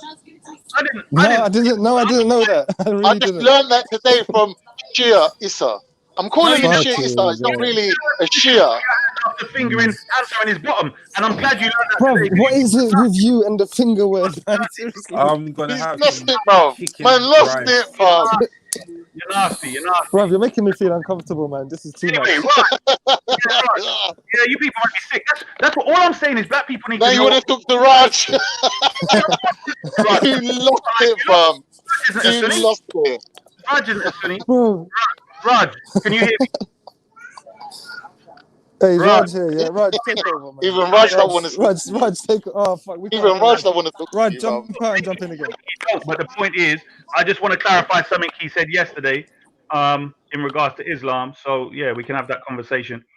If he's not available, that's fine. I mean, at the end of the day, all I'm saying is black people need to be aware of people. Yeah, I'm here. I'll just plugging up. Give me a minute. All right. Plugging up. Don't say that in front of Issa. He's going to talk about dildos. Don't trigger Issa again, man. I didn't even think of that. I thought he was plugging in his headphones. Hey, Issa, shut up. No way you could assume that from that phrase after what you say to us. We say anything and you refer it to that. I don't want to hear anything from you. What's going on? Well, you was calling me. What's up? What I was saying was, when you were saying yesterday, I think you were saying, hey, James Jones is a dick. Issa's got some proper verbal diarrhea. Anyone that comes on the panel, he just... Yeah. That's all right. I said, can I just say something? I was saying plugging in, not plugging up. I'm not finger specked. I don't put. I thought you were wrapping your turban in it. Bro, I thought you were wrapping your turban in it. Your pug. I thought I was doing my pug. No. Right. I was just literally woken up and I just saw all this tamasha means bullshit going on, and I thought, let me join. Okay. No, tamasha means entertainment. Yeah, Tamasha means entertainment. Yeah, entertainment or bullshit. I'd just say bullshit as well. Okay, Raj, simple question. Yeah, fair enough. When you got a Shia on the panel, it's definitely bullshit. Oh no, we got the Shias, man. We got the Shias. Right, here we go. So what I was saying was, we've got Ansar saying to someone else that he would rape their mum. Can we move off of this? Bro, Issa, you know what, bro? You're actually a proper little bitch, yeah? How dare you say that I've told someone that I would rape their mom? When have you ever heard me say that? Bro, don't talk that talk, yeah? Because you're a trigger little bitch, man. Oh my God. You're lucky that I'm not the sort of guy that would take that too seriously, yeah? But the fact is, that's retarded, mate. That makes you look so ridiculous. Nobody has ever heard me say that. Nobody has ever heard me say that. No, I'm not going to let it. I'm not going to let it. I'm not going to let it finish. I am not... And I've never threatened to hit. I've never threatened to hit anybody. I've never threatened to hit anybody, and I've never talked about their family members. Never. So Issa, bruv, me and you're gonna see each other face to face, yeah. Me and you're gonna see each other one day face to face, and all this big talk, bro, is gonna come out in the open, and I'm gonna look you in your eye and say, bro, do you honestly gonna tell people that I said that to someone? Did you honestly gonna go around saying that? Because that's a disrespect.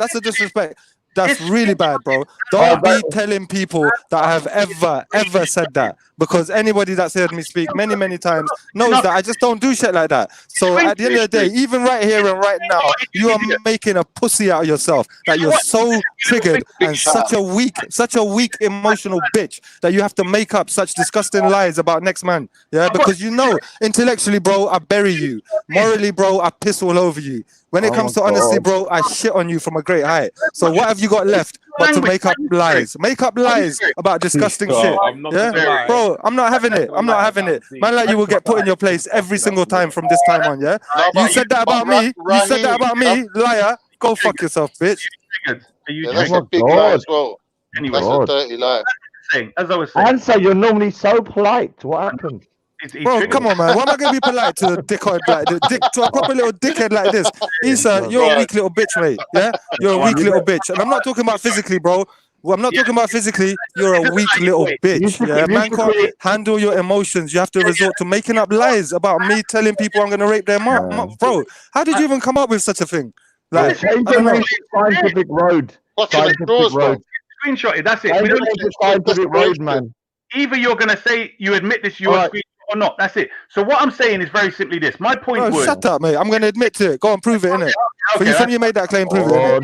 No. Listen, you little you know I don't like fighting. Come on, man. I'm very soft. There's no fighting here, bro. There's no fighting. I don't like fighting. This little bitch just comes online to basically vent his emotions. You know why? Because it sounds like he don't really have anybody in real life to talk to. So this is the only place he has to come and spend 12, 20 hours a day venting his emotions, trying to prove that his shitty Shiaism is whatever. I don't know. It's just let him speak, but don't bring that mother comment into it, please. Nah, I don't really see why. Let me speak. Let me speak. Why should I let him speak? Why should I let him speak? My mic's better than his. Why should I let him speak? No, because he wants to say something. But so what if he makes up another lie? What if he makes up another lie and says I'm a friend to rape someone's kids? What if he starts talking about other shit? Then jump in then. People like this get themselves banned from panels, yeah? You can't be talking about next man like that. But wait till Veli comes on. Wait till Veli comes. He's going to put him in the back again. Any real man, any real adult would know that that's some He's going to put him in the back chat behavior. And we don't really want people like that on decent channels like this, to be fair. Right. People that are going to make up such ridiculous shit. Bro, that's childish. Like, come on. People who have on their show. That's what I'm saying, mate.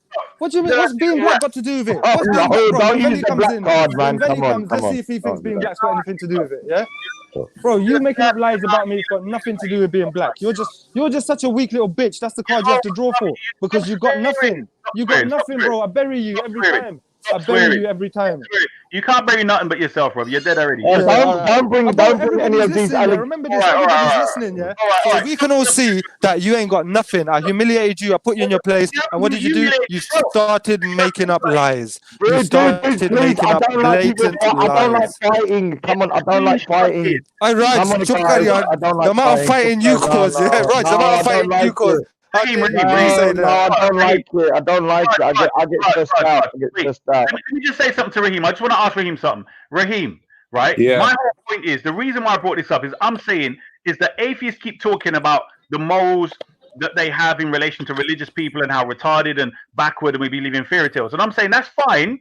But if you yourself claim to be an atheist and then in arguments you're talking about, let me read it now. He said he would rape his mother and make her suck his things, right? So I'm saying, how is that something demonstrating how moral atheists are compared to religious people? I'm just making a point of his coming on so supreme and superior. So now, I've said you never heard me say this word. I'm just making. Bro, you know what? Listen, you know what? I'm gonna jump off because I'm on the train. Yeah. One second, man. Yeah, I hope the train run over and lick off here too. The only thing I can say. Yeah, bro. Fuck's sake, man. Issa, if you want to debate morality, if you want to debate morality, atheism versus Islam or Shiism, bro, I piss all over you. Let's do that, yeah. But we do that at a proper time and place. Yeah. No. Forget the waterworks and all of that nasty stuff you're into, bro. Just do it as human beings, yeah. Issa. Yeah, Raheem. So in response to what you said, yeah, basically, I have to ask, what was the context in which he said that? Bro, he probably saw me having a half an hour argument with someone, and then one little thing that I said, probably, after we said hundreds of horrible things to each other. But like I said, I don't talk about people's parents. I don't really talk about people's parents, and especially not kids, and especially not violence. I don't talk about harming or hitting nobody. Oh my gosh. Let Anyway, alone raping. Let alone raping. Bro, he said it several times to different people. This guy, anyway, whatever, bro. This guy. Said it to you, bro. I said it No, to you you. didn't say it to Issa. me. You didn't say it to me. You didn't say it to me. But I'm just anyway. My whole point, all my point was, Raheem. I'm saying in relation. The point is that you make up shit when you get humiliated. You make up shit. That's your point. So the screenshot is you're saying that's made up. The Bro, screenshot. post this. Where's the screenshot? What screenshot are you talking about? No, it's yes or no because you just said maybe you did. So make up your mind. Bro, can you remember every single thing you've ever typed? No, you can't. So shut your mouth, you little dick. Definitely would tell you I wouldn't say something like that for sure. Now what? Shut up, bruv. You've already said things like that, you dickhead. Never. I don't say things like that. Even here, you haven't heard me use the F word. You haven't heard me swear. I call your names, but I don't swear. I try not to swear online. So all I was saying. But you fail at that, then, isn't it? Yeah, that's you fine. blatantly fail at that. Okay. But and not using the F word, but talking about rape and violence all the time. You think that's somehow better, bro? You're a retard. How do you get by? How do you survive in this world, bro? When your judgments are that stupid, like, it's okay. It's like you try so hard not to use the F word, but you're constantly talking about putting fingers in people's backsides, constantly talking about hitting and hurting people. You are seriously one of the dumbest people. No one's One of getting the fingered dumbest people. when I'm about. No one's gonna get fingered. Yeah, no one's getting fingered. Bro, like, how you telling me that you're more moral because you don't say the F word, but all you talk about otherwise? So the question is, because you people are nasty and black. You're nasty. You're nasty, and what's more than that is you're a big bitch. But you can say that I don't mind because we know Bro, that you're saying a dickhead. You're such a dickhead, like trying to chat. I don't mind you saying morality. Trying to talk to you about morality, and your point was I try really hard not to say the F word. Bro, we heard what you say the last fucking 2 hours, and you think that you try hard not to say the F word. All right, we're getting bored now. Some example. I was making a major point in relation. Boring to listen to. Like it's just constantly the same old shit, the same old dumb shit. Like all this and all that. Yeah. Just chill out, man. Get a life, innit? Get something going on in your life rather than constantly just doing this. No, I don't. I'm hardly on air, but when I do come on, I try to make. You are. Yeah, you're hardly online, bro. You're hardly ever. Yeah, I am. You can. I came on for a few minutes. Yeah, but the main point is, bro, don't make up lies, because that's bitch slap. Because that's the type of shit that will get you put in your place properly, bro. You guys are making it too fucking long. Okay, just be quiet, yeah. So what did you say? Okay, come on, let's get this show back. Let's come on. I'm here now. Hold on, I'm here now. Bro, there's not really a show anymore. This come on, no. I know there is a show. I'm here. Bro, when there's 6 people online, I don't need you lot. I can do the show by myself. I need and in to. between everyone, can I jump in? I don't need you lot. I could do a show by myself if I needed to. Right. Let me ask you something quick. No, it doesn't make no difference if you're here or not. It's always got to be him, innit? It's always got to be him. No one else. Yeah, because you. Can I just say one thing? We've all worked it out. You don't have no interaction in your real life. This is all you have. So all your attention that you get from other human beings is here. So that's why you need to be the center of attention all the time. I mean, we get that. Are you talking to me? Are you talking about me?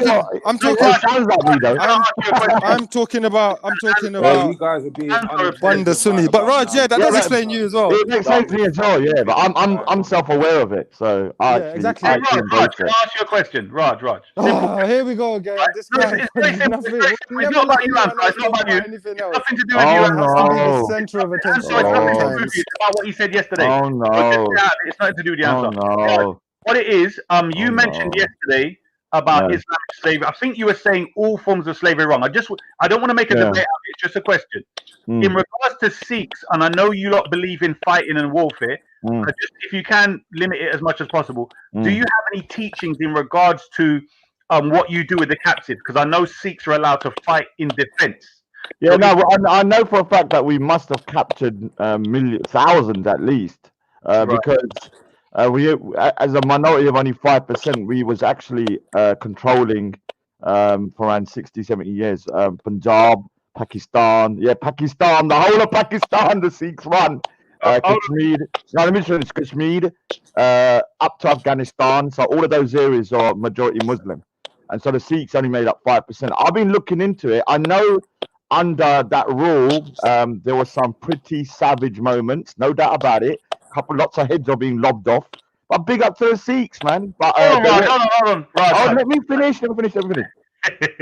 But they were not the gurus. What they were, it was Maharaja Ranjit Singh was the leader. Yeah, he was not a religious figure. I know what you're saying. I've been trying to look into it because they must have had captives of war. They must have. No. That's not my point. Listen to my main point, Raj. What it is, I'm saying, is that in relation to the teachings and the practice. For instance, I agree. Hold on.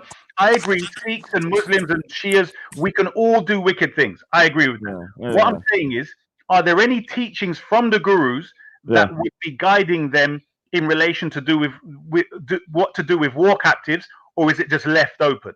And I would say, let me just say this. I would say if there are no guidance in regards to that, I would say it's deficient. But anyway, you answer from there. Oh, shots fired. I don't believe that though. No, be fair. If you're going to have a war, you need guidance. But go ahead. Let me tell you something. We don't need to be told how to put our foot in the door or what side to sleep on a bed. Let me just say something. You don't need to be told everything. I don't need to be told not to kill people. I know it's wrong. So it's kind of, but from my understanding, I've been looking into it. I might be wrong, but so I need to look more. But I haven't found anything about what to do with captives of war in terms of religion. Yeah, the religion. Okay. Now there are obviously 100 years after the last guru died, a guy Maharaja Ranjit Singh ended up ruling over most of Pakistan, all of Pakistan, Kashmir, and Afghanistan, and he must have been freaking wrecking that place. So there must have been prisoners of war and all of that kind of stuff. I haven't found anything that's that they enslaved people. That I haven't found. If people can find it, show me. I don't have a problem saying it's wrong if they did that, because Maharaja Ranjit Singh isn't a religious figure to me. He's a historical figure. So I'm still looking into it. So I haven't really got, but I know from the Sikh scriptures, I definitely have not found anything saying that slavery. A lot of it's talking about being free and being just. So yeah, I've not found that yet. The only reason I mention that, bro, because I mean, I probably wouldn't be okay. It wouldn't make sense if I put that, let's say, to a Buddhist, right, or a Jain. But because I know Sikhs are warrior people, that you have a history of defending yourself, I'm just saying in relation to divine guidance from the gurus themselves. I'm just saying, like you've said, you're not sure, you haven't studied it, but that's fine. I'm just saying maybe you should. I have looked into it, and I'm going to be keeping looking into it. I've been researching for the last couple of days because I know this question. I knew this question was going to come up. I was looking into whether Sikh scriptures actually talks about slavery, but they haven't. They said that they haven't. They don't say anything about slavery, enslaving people. There is a lot of text about people being free in the sense of, like, being able to practice their faith and stuff like that. So I'll still keep on researching, obviously, and see whether I can find anything. But don't you think it's wise then to not criticize all forms of slavery, let's say at least within the context of captives of war, if you're not fully sure of whether your own gurus taught similar something? Do you get what I'm saying? No, but I'm very confident just from the historical part of the Sikh history in terms of the religion, that it's not there. What might be a little bit more tricky is after, and the men like Maharaja Ranjit Singh, when they actually got into power. Remember, the Sikhs were never really in power at that time. They were a very small minority. So to enslave and capture people would have been problematic in itself. It was only until the 18th century that the Sikhs ended up ruling over Pakistan and Kashmir and stuff. And then they would have had, because they were only 5% of the population, they would have been ruling over 85%. And so that's a lot. And I'm talking about 85% Muslim, and there's around 10% Hindu. So in order to do that, they must have. I mean, if you go to Pakistan, there's cities named after Sikhs. So in order to do that, you're gonna have to fucking go in there to, conquer those people. So Haripur is named after one of the greatest ever generals, Hari Singh Nalwal. And yeah, that guy was brutal. He went in there freaking lobbing off heads all over the place. Big up to him for doing it. Although I'm a pacifist. This is what I'm saying, Raj. You're like, oh no, slavery's wrong. But then you're bigging up this guy for killing loads of people. Like, no. Because the thing is, you have to understand, like, it's all fair in love and war. Like, if you're fighting, I'm not saying you're gonna stand there with a flower and go, "Oh, thank you, everybody. Let's all hug." During the war, no, you do what you got to do, man. But after the war, once you conquer those people, what do you do with the people that are left over? For me personally, I would. I mean, you're talking about Buddhism. You know that what's his name? Buddha. You know what? He's a Buddhist. You know what his solution to this would be? What? He'd kill everybody. Who? You know Buddha. You mean the Buddha of No, the not the Buddha, not the Buddha. You know that idiot, that little prick that goes by the name Buddha on these streams. Buddha Bing, yeah, Buddha Bing, that little Buddha turd or Buddha Pudida. He's the worst representation of Buddhists, because Buddhists are about kind of compassion and stuff like that, yeah. And his solution to captives of war is to kill everybody, women, children, everybody, so you don't have no repercussions. So you're actually better than him. But this is what I mean. I think even Veli said he would kill all of them. He'd be like, well, Yeah, I they. mean, I mean, But a lot of people say that though. This is No, what no, I'm no. saying. It's kind of weird, but I think for you, I still think that even the people that you're praising that are not gurus, I'm thinking just think from their perspective. If they've got people that want to wipe out Sikhism, right, and the Sikh people and ideology, right, and you capture them, what are you going to do with them? Because if you free them, they're going to join the army and come back and kill your soldiers. Do you see my No, point? I mean, there's other ways to subdue your opponent. How? Can I just say something to Go Speaker's Corner? I'm taking legal action against you. Aris Sid has agreed to pay for my thingy. I spoke to PC Barnes earlier today, and I'm going to go to the police station because this guy was egging on another guy to go to my temple 6 months ago and actually reported him. He just phoned my temple 2 days yesterday, slandering me again. I'm going there tomorrow. Be very careful what you write next. I'm screenshotting everything. So you might be bent over in a jail with a 6'5" jihadi ramming up your backside and make you bleed for a year. So you better be very careful, Pudida, because I'm telling you, it's getting very serious now. So be very careful what you're writing in the chat. Oh yeah. So what did you say? Sorry, go on. Yeah, I was saying that if you imagine, let's say you've got the Hindus and even the Sunnis trying to eradicate Sikhism, right? So you lot, for somehow you've got power, right? Now, when you're such a minority of views, as you've said, when you capture your Hindus and your Sunnis, what the hell are you? You're not going to release them back into the pack to come back at you when your soldiers are getting tired and they're being attacked and killed. When you capture people, what are you going to do with them, Raj? I'm just saying. I know. The things I've been researching, obviously, and like the thing is that there was because when it's a bit different when you're a minority. You have to understand. You can't end up if you're a tiny minority. You can't enslave everyone. It's going to be virtually impossible. You're going to have to work with them. From my understanding, when I looked at so if you're like only 5%, and the rest of it's 85%, how are you going to enslave an 85% population? No, but you weren't fighting. Think about it. Sikhs weren't literally fighting 85% of the population. They were fighting whoever was in the army, right? And but they were controlling once they won, because obviously we kicked their ass, and obviously the Pakistanis just buckled under the pressure, like they do with me. You know, there's only one Sikh at Speaker's Corner, and I'm wrecking their ass for 2.5 years. And that's what happened in Pakistan and Afghanistan. Let me preface something. The Shias in India have a different history from the Sunnis. The Shias actually come there thousands, like maybe a couple of hundred years prior, for refugees. So they come after, I think, Islam split. So when I started researching, most of the Mughal emperors were actually hardcore Sunnis. Some of them were Sufis. The ones that I had the most problem with, actually, a guy called Aurangzeb, he was actually killing Shias as well and Sufis. So he was a big enemy of Shias. So when I say that, I'm just going to sound controversial, but I actually believe that Pakistan is anti everybody apart from Sunni. Yeah. No, in general, it's that way. I mean, it's a Sunni state. So when I'm cussing out Pakistan, the reason I cuss Pakistan out, it's the same way I cuss out India. India is a Hindu majority who persecutes its minorities, and that's why they cuss off India. And Pakistan is a Sunni majority that persecutes its minorities. So there's Sikhs in Pakistan, but I don't classify them as Pakistani. The Shias in Pakistan, I feel sorry for the Shias. Hindus, I feel sorry for the Christians. So they're not really real Pakistanis. What they are kind of like citizens of the country, but they're not really welcome like the rest of the people. So when I'm cussing that out, that's the way I mean it.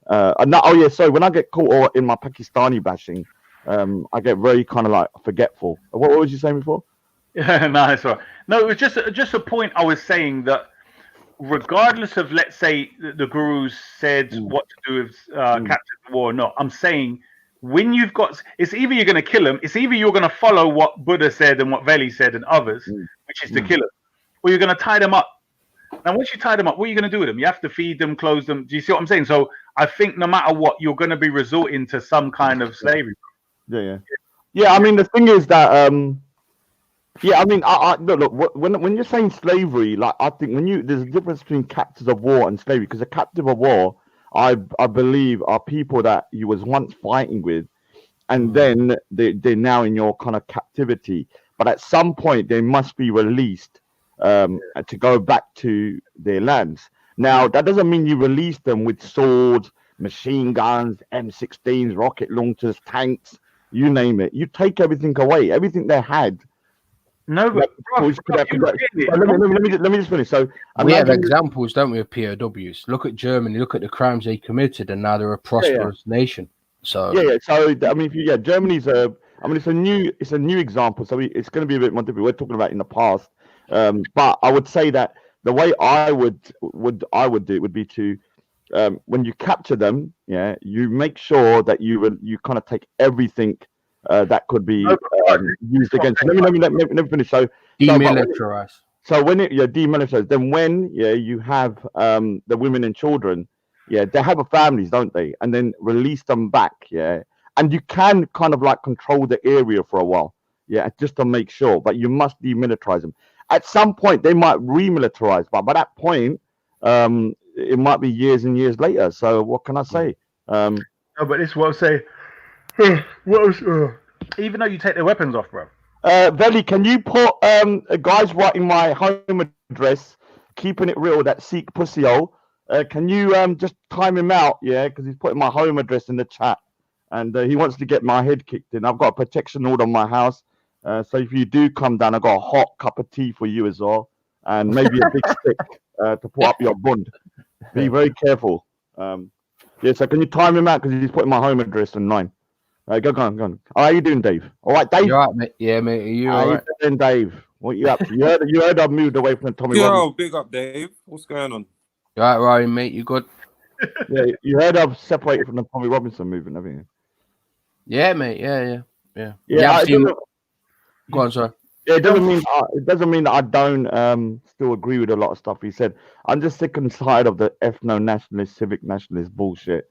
Just sick and tired of it, and like I just want to separate from that stuff. So I'd rather be independent and do my own thing. I still got my views and stuff like that, but I don't want to be pinned down from that. So you got a lot of your own. You got a lot of your own problems. I can understand. Yeah, obviously, you can. Yeah, I don't need to be fighting about that. I've got to go now, but big up, Raj. When you do find out about the Sikh history, please let me know.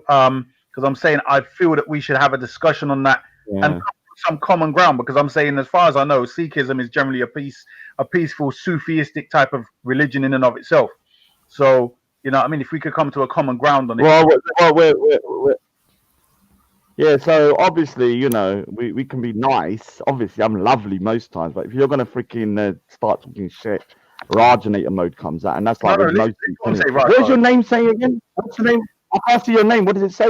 It says Bun Sunni Bati Finger Beastism or Beast, whatever. Are you going to the wedding though? Are you going to before you go, are you going to the wedding?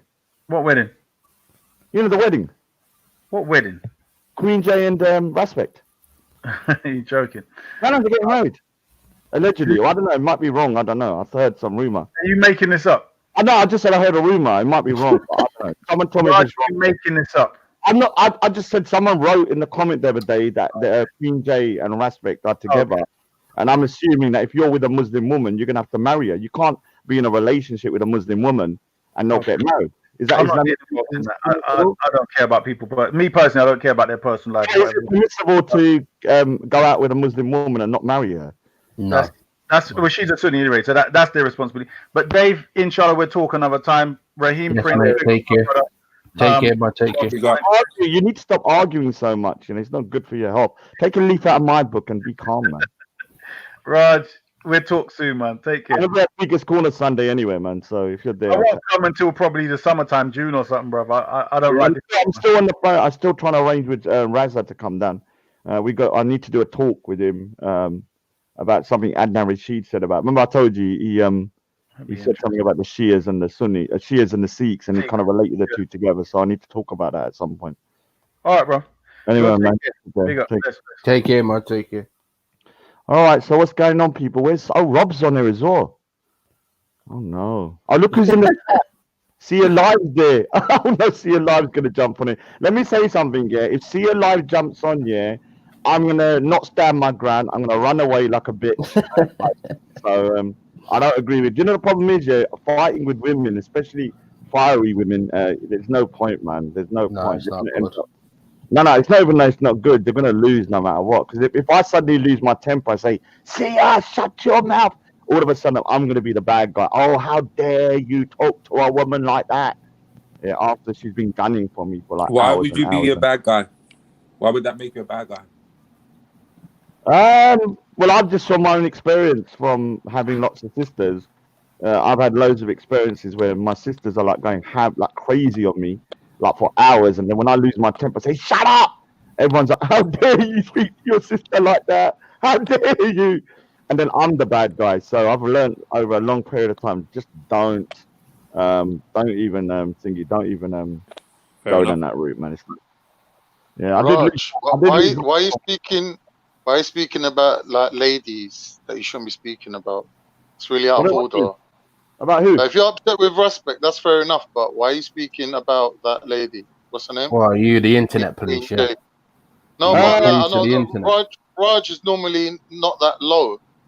Why would you not go that low? Well, so let me give you an example. If someone don't you think we should, as older people, we should be setting an example for people like Zubida? You want me to explain? Please. So if someone goes to my temple, then tells the Sikh community I'm a rape and paedophile apologist. But did she do that though? No, hold on. What do you think will happen to my mother when she hears that? It'll be bad. Yeah, and it's gonna get back to my mother no matter what. When someone's I don't care. Like if you can't tell me, like if you've gone low, I'll go lower. Two wrongs don't make a right, though, innit?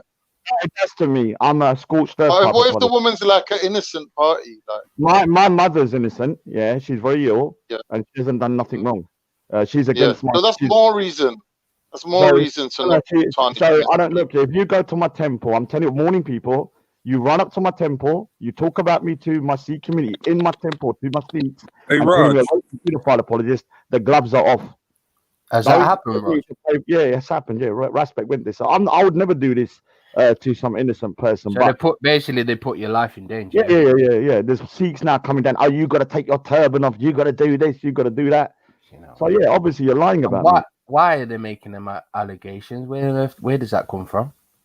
Because Waleed said he was going to finger the fight, and then I said I wouldn't allow him to finger him, and I then sang finger the bingy. Then Banksy also done that. It was a terrible. Like I condemned him for what he said, but because I'm about that, drawing a pic of a 5-year-old, and then he would do X, Y, Z, and I condemned him for that. Yeah, but because I'm still talking to him. Yeah, I'm now a paedophile apologist as well. So, by proxy, I'm a paedophile rape apologist because I talk to people, and that's now being talked to people in my community. So I don't give a shit. Do you think he understands what he's doing? Right? Of course he does. So if you're going to say that, it's malicious. It's malicious. Don't expect me not to talk about Queen J when he said he wasn't going out with her. When we got audio that he is going out with her. So I'm sorry, Khan. Yeah, I feel out of order, but I don't give a shit, man. Like, don't cross the line with me. I'll go Rajanator mode, and I don't give a shit about the repercussions. I'm a scorched earth. I'd rather burn, than let someone push me about. I'd rather get fucking my head kicked in than let so basically, your life's been put in danger. And yeah. You can't say certain things. Okay. Yeah, sounds about right. I was just on the phone to PC Barnes. And I had to just find out whether it's a criminal offence because some people are saying that I can't wear my turban to Speaker's Corner. Either I go. Yeah, but you're not bothered about that anyway. You wear no way. Are you mad? When I don't. If I want to go Speaker's Corner with my turban on, I'm going. Oh, so just because they're telling you can't do it now, it's an issue. No. You don't always wear your turban. I've been wearing my turban since the age of 14. I've seen you without it, man. Yeah, but the point is, if I want to wear my turban at Speaker's Corner, it's nobody's business. It's your right. It's your my right. If I want to wear my cap one day and my turban the next day, no one's business. Your turban, as far as I know, is not the turban like the one that Thingy wears, Boops wears. Yeah. So how can anyone take your turban off you? Like even your own religion, even your own people, they can't really take it off you because it's something that's not really. It's not a religious turban anyway. Yeah, I mean it's a bit complicated because, like I said, you're learning a bit, man. Khan, well done. No, it's just common sense, bro. No, it's not, because a lot of people don't realize that when you see, let's just say, Boops that goes Speaker's Corner, and he's a religious. He's got the blue turban. Yeah, he's like a Gursikh, yeah. So he's turban. Now, if he was doing what I was doing at Speaker's Corner, Sikhs can. They will revoke this. Yeah, they'll revoke. They will actually revoke. They will say this happened to have a Sikh. They will actually turn up and go, okay, you're representing not the Sikhs or misrepresenting. No, they'll say you're not only representing this, because they'll say that I'm misrepresenting Sikhs, but I'm not a baptized Amritsar Sikh. Yeah, so meaning that I'm not a Gursikh. So my rules and regulations around me are lower. And so, but if Boops was doing what I was doing, and someone run up, and said, okay, you're doing shit. So, but obviously they can't take your turban off you, but are they carrying out an investigation? Because if they've invited Respect to the Gurdwara, there must be something going on. No, listen. If someone wants to go to the temple and he was invited to talk about you. All right, so if somebody invites you, Respect, to go to the temple, and you keep to the facts, I would still be pissed off. But when you're calling me a rape and paedophile apologist, then things are going nuclear with me. Because you could obviously he's like if he's gone there to do that, he's obviously going to take evidence as well. They're not going to take his word for it. There's no evidence to call me a rape and paedophile apologist. How am I a paedophile apologist? Because I'm speaking to a man. No, I'm saying, is there any evidence that he's actually saying that you're a paedophile apologist? Well, he told me. He gone there with it? He told me. I asked him. I've asked him like 4 times. What did you say? He said, yeah, because you hang around with Banksy or talk to Banksy, you're a paedophile apologist. Now, I used the argument with him that he's a paedophile apologist because Ali Dawa said that he would allow his 9-year-old daughter to have sex and get married to a 54-year-old man. So by proxy, he's a paedophile. Yeah, that was silly when Ali done that. No, but if you're using that logic because I'm speaking to Banksy, because remember, I've never said nothing pedophilic. I haven't. No, obviously. So if Respect, who I know still talks to Ali Dawa, and he said that, then he's a paedophile apologist. So you triggered him that much on the internet, the man that is actually taking time out of his day to go and do that. Yeah, that's how sad it is. And everyone always, the thing I find quite strange, everyone always says, Raj, you're a nobody. Raj, you're a nobody. But people are meeting people outside Speaker's Corner. Yeah, you've obviously triggered them. Yeah, and so to me, I know I'm getting under your skin. So there's no investigation going on with the Sikhs looking into your behavior. If they're looking into my behavior, they can't do shit. What did they do? Tell me. I suppose they could issue a statement saying like, we don't condone this guy's behavior. Right, so let me ask you a question. If you saw one Chinese, say when you saw Tanya saying what he did, and he's Chinese, did you think all Chinese people? He weren't Chinese, it was Malaysian, innit? You go to the Malaysian embassy to complain. So when you see, why not? All right, so let's try and take out. If you see someone like let's just say a Buddhist. That's right. Well, if a Buddhist goes to Speaker's Corner, and then he talks here, and he's obviously a Buddhist. He says he's a Buddhist. Would you then judge the whole Buddhist community according to one person? No. Yeah. So why are people judging the Sikh community according to me?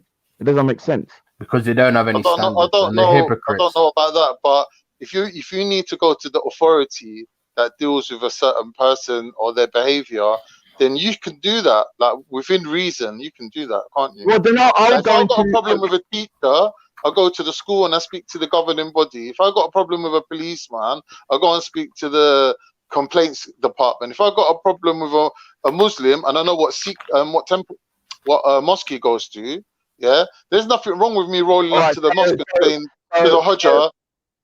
Yeah, so what I'm going to say, I'm going to roll up all into Respect's business. Because he doesn't. People don't like. That's different.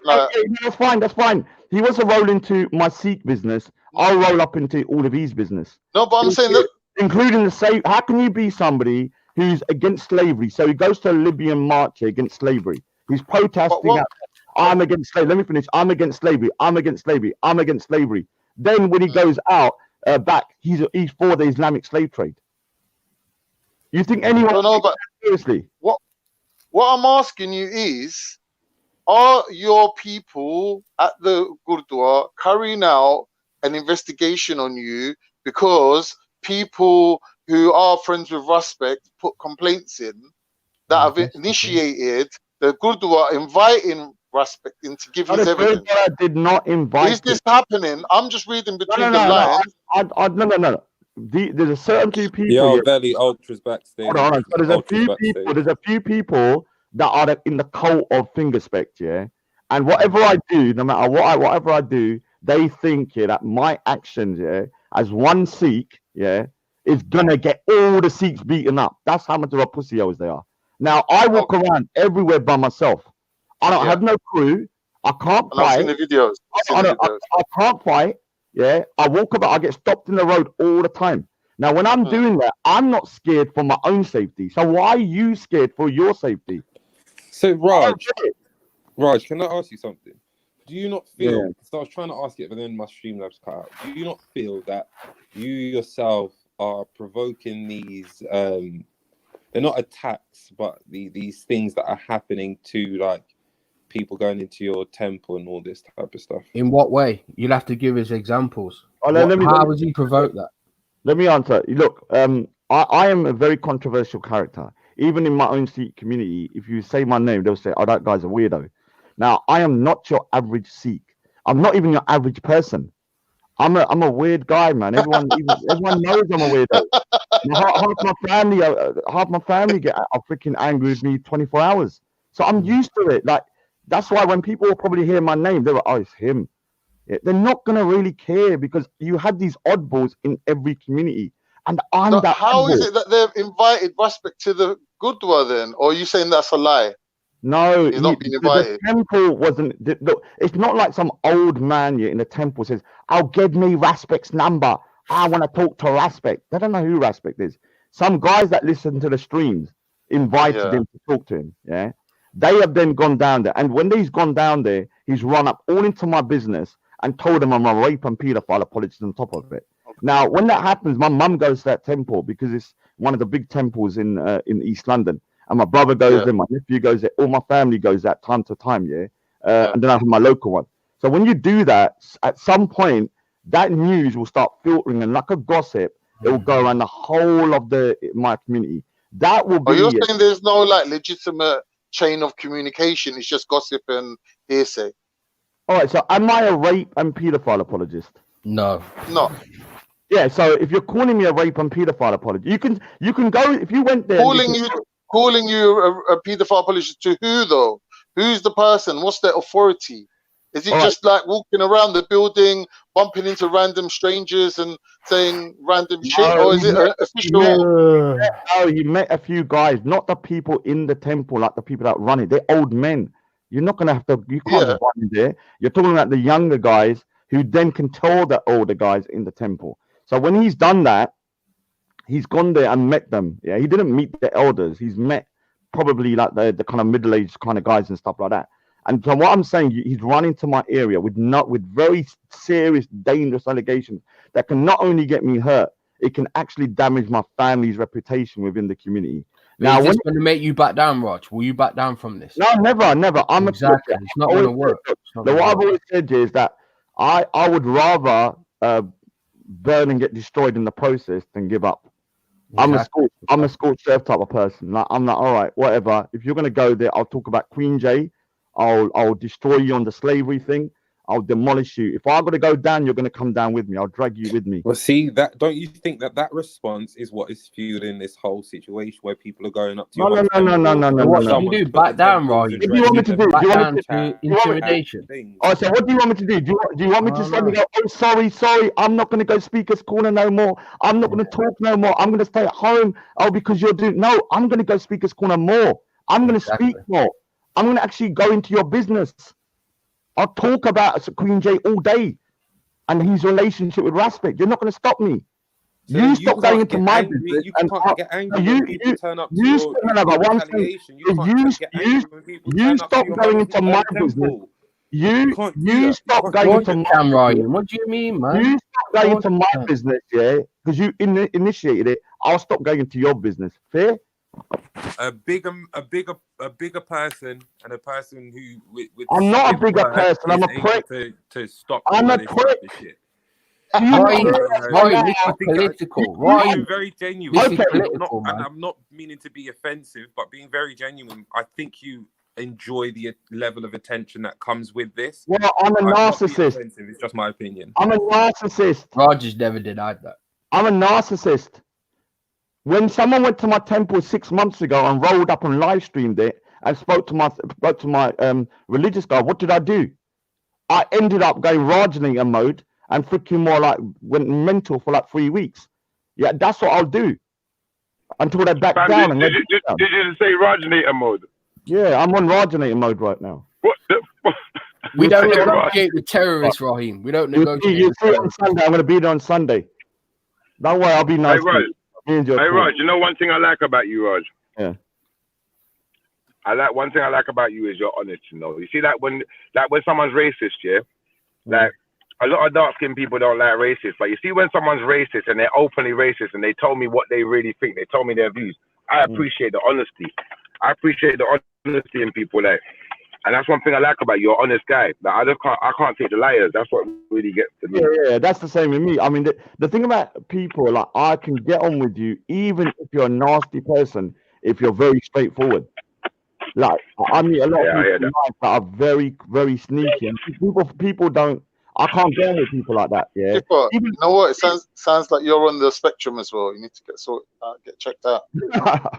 Yeah, people. No, fam, I'm not on the spectrum at all. Not on the spectrum at all. You see me, yeah? I'm one of these guys, yeah, where you see in the Bible, yeah, it says fear no man but God, yeah. But you see too many man, what they will do, yeah. Like, I'm gonna give you an example. You see, when I was down at the park on Sunday, yeah. I watched the video. Don't spoil it. I don't know spoilers. I'm not gonna spoil it. I need to watch that. I'm just gonna say, you see certain man, yeah. Say for instance, they're gonna go and debate with Christians, yeah. Because Christians sometimes they come across very passive. So certain man, they feel free to ask Christians any question. Have you heard of this thing called the Crusades? Christians are not passive. No, they're not passive. And this is the thing. You'll get into the ones. You'll find ones that are very volatile. So that's a misnomer that they got there, because the Christians that they've usually run into are the ones that they're just Christians. They're not learned. They're not like high up in the church. They're not high ranking in no way, and they got nothing to lose. So ultimately, you know, they got nothing to fight for there. They're in the driving seat. They're in the driving positions, you know, like that. So why are they going to be upset? They don't even care what you got to say. But for instance, now, yeah, what I notice is, I'm not saying this about anyone in particular, yeah, but I notice a lot of the dark skinned brothers, them, yeah, they go jail. The next minute, like, a man went to jail, and he come from a Christian family, and as far as he knew, he was a Christian. Or he might have even been an atheist, because we know enough of these dark-skinned brothers are turning atheists now. So I'm gonna give them their fair dues as well. Yeah. But then they come out of jail and all of a sudden they're Muslim. Then you ask them about a Quran, they don't know nothing about no Quran, but he's a Muslim. Yeah. And I find it very disturbing. And it lets me know that a lot of people, their hearts ain't like mine. Because you see me, fear no man, but I don't fear no man. The only thing I fear is the Most High. So you see, if you're gonna convert me to Muslim, or you're gonna talk about Muslim, I'm gonna talk objectively. If you don't like my question, so be it. If I got surrounded by Muslims, so be it. Because let me show you something. I'm genuine in any question I ask. So no one ain't got no right to even chastise me or put no hand on me. So if they do, they're gonna face their judgment. You know, whether it be by the Most High himself or by my actual actions myself.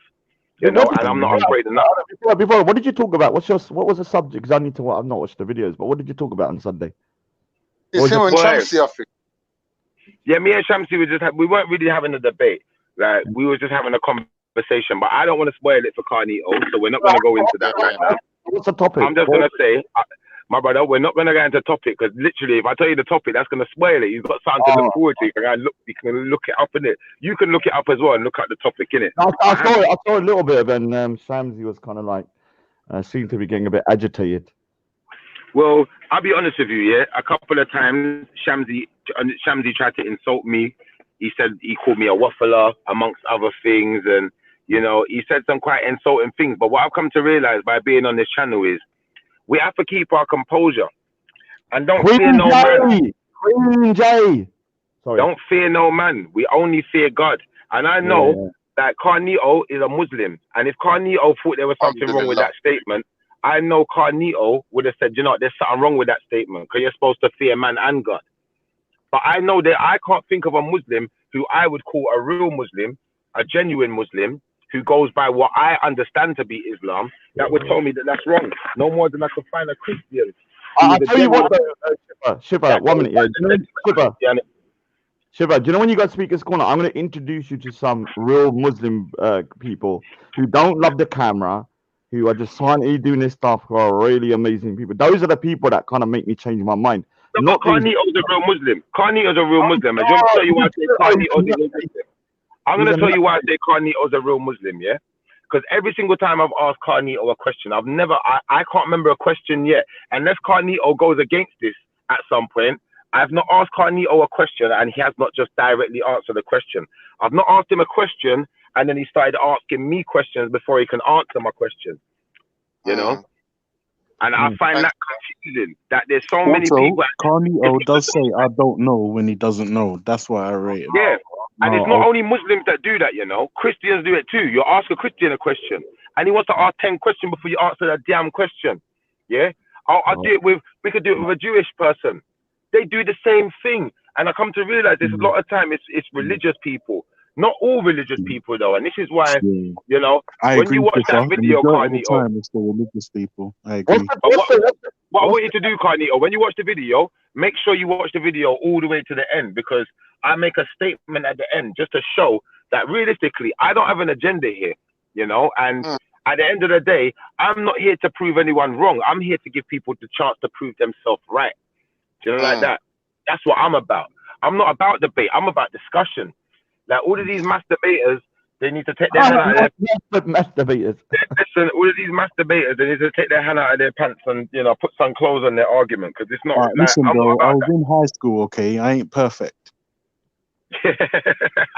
What's the topic today then? What's the question? Like, did you care about anyone's feelings ever? Yeah, no, did you care? That's why I got into what I got into, because I don't care about no one's feelings. When you say moist feelings, like we're just what we're doing is we're saying moist to be controversial, but this ain't the street.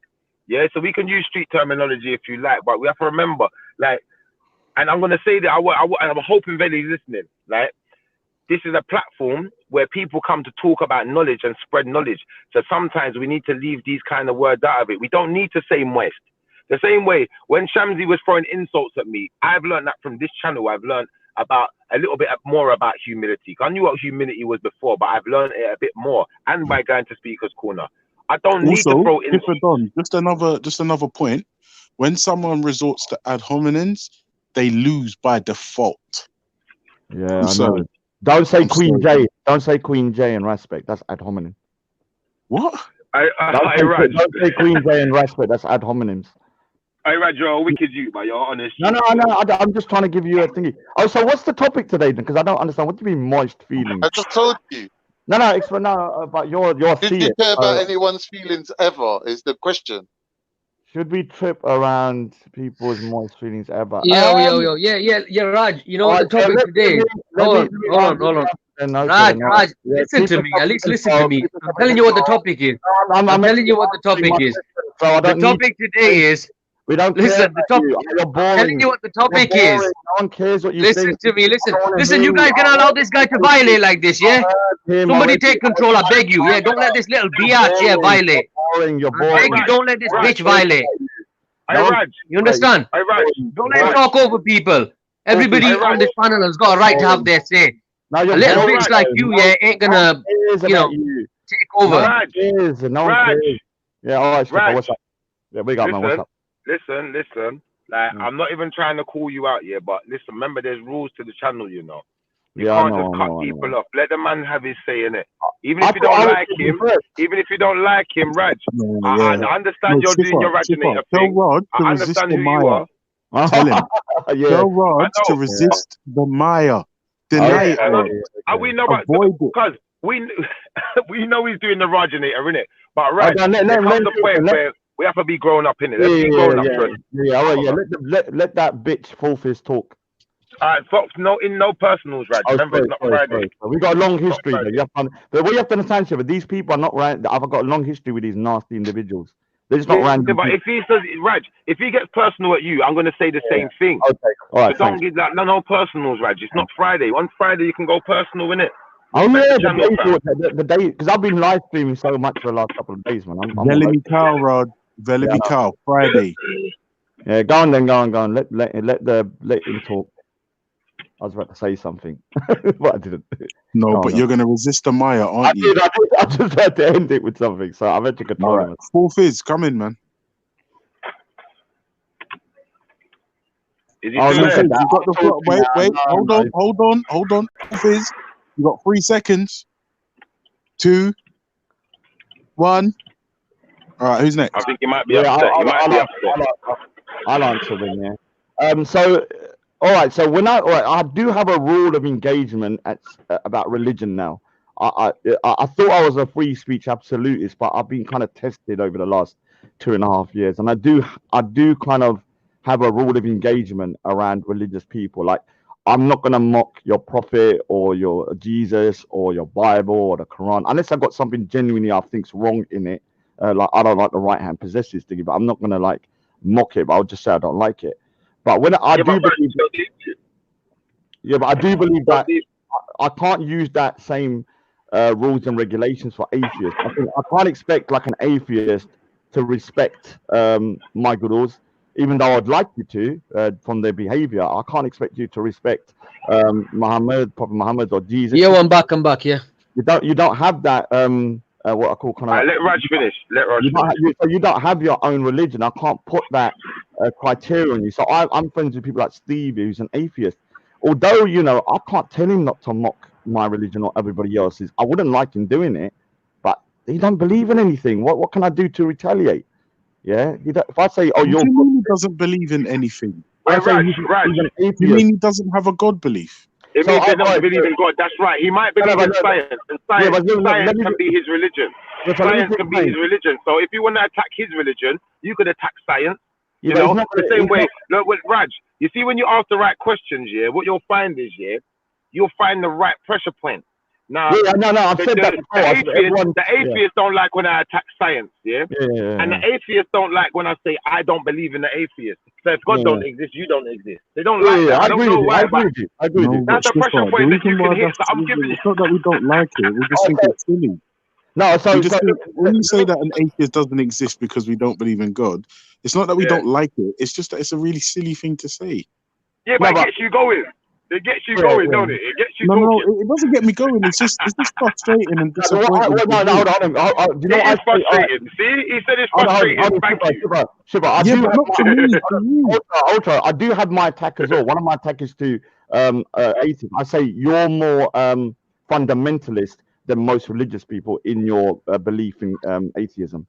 So you have your own religion of atheism. Raj, that is the most asinine thing I've heard you say in a long time. You're up, isn't it? Yeah. So you have your own religion of atheism. You're the but Raj, there's no religion. How can you make a religion out of it is a religion.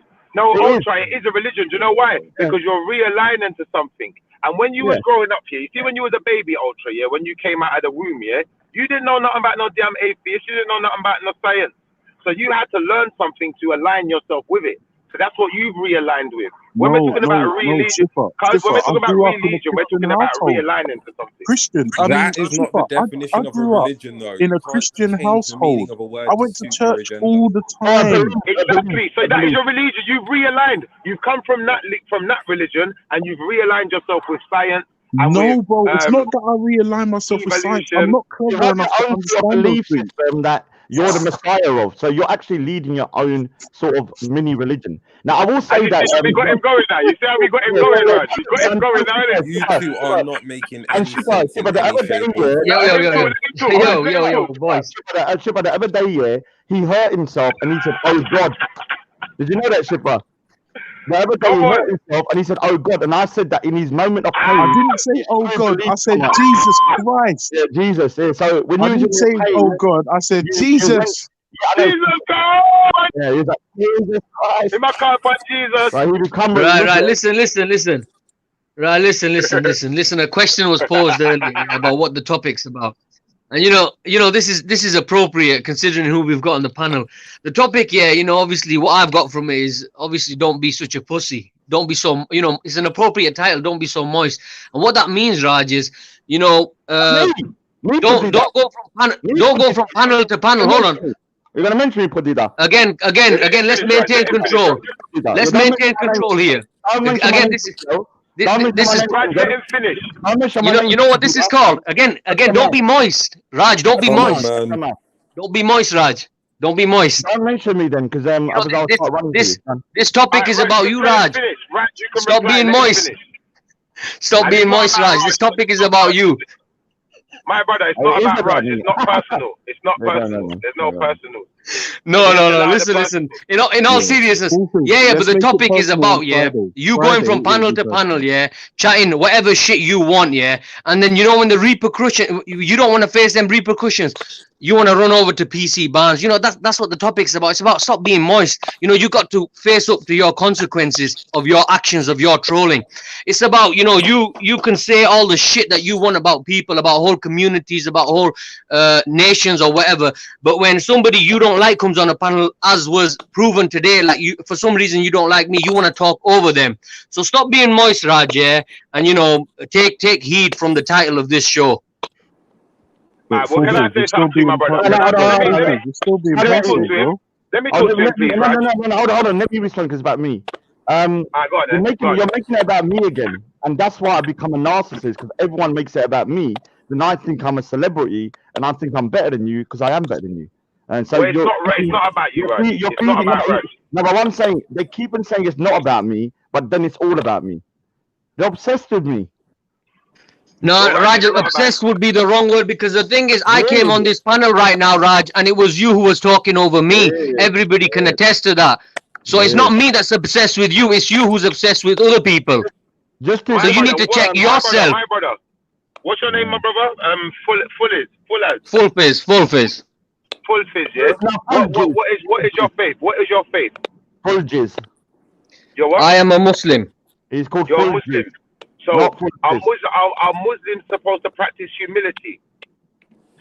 100% humility, yeah, of course.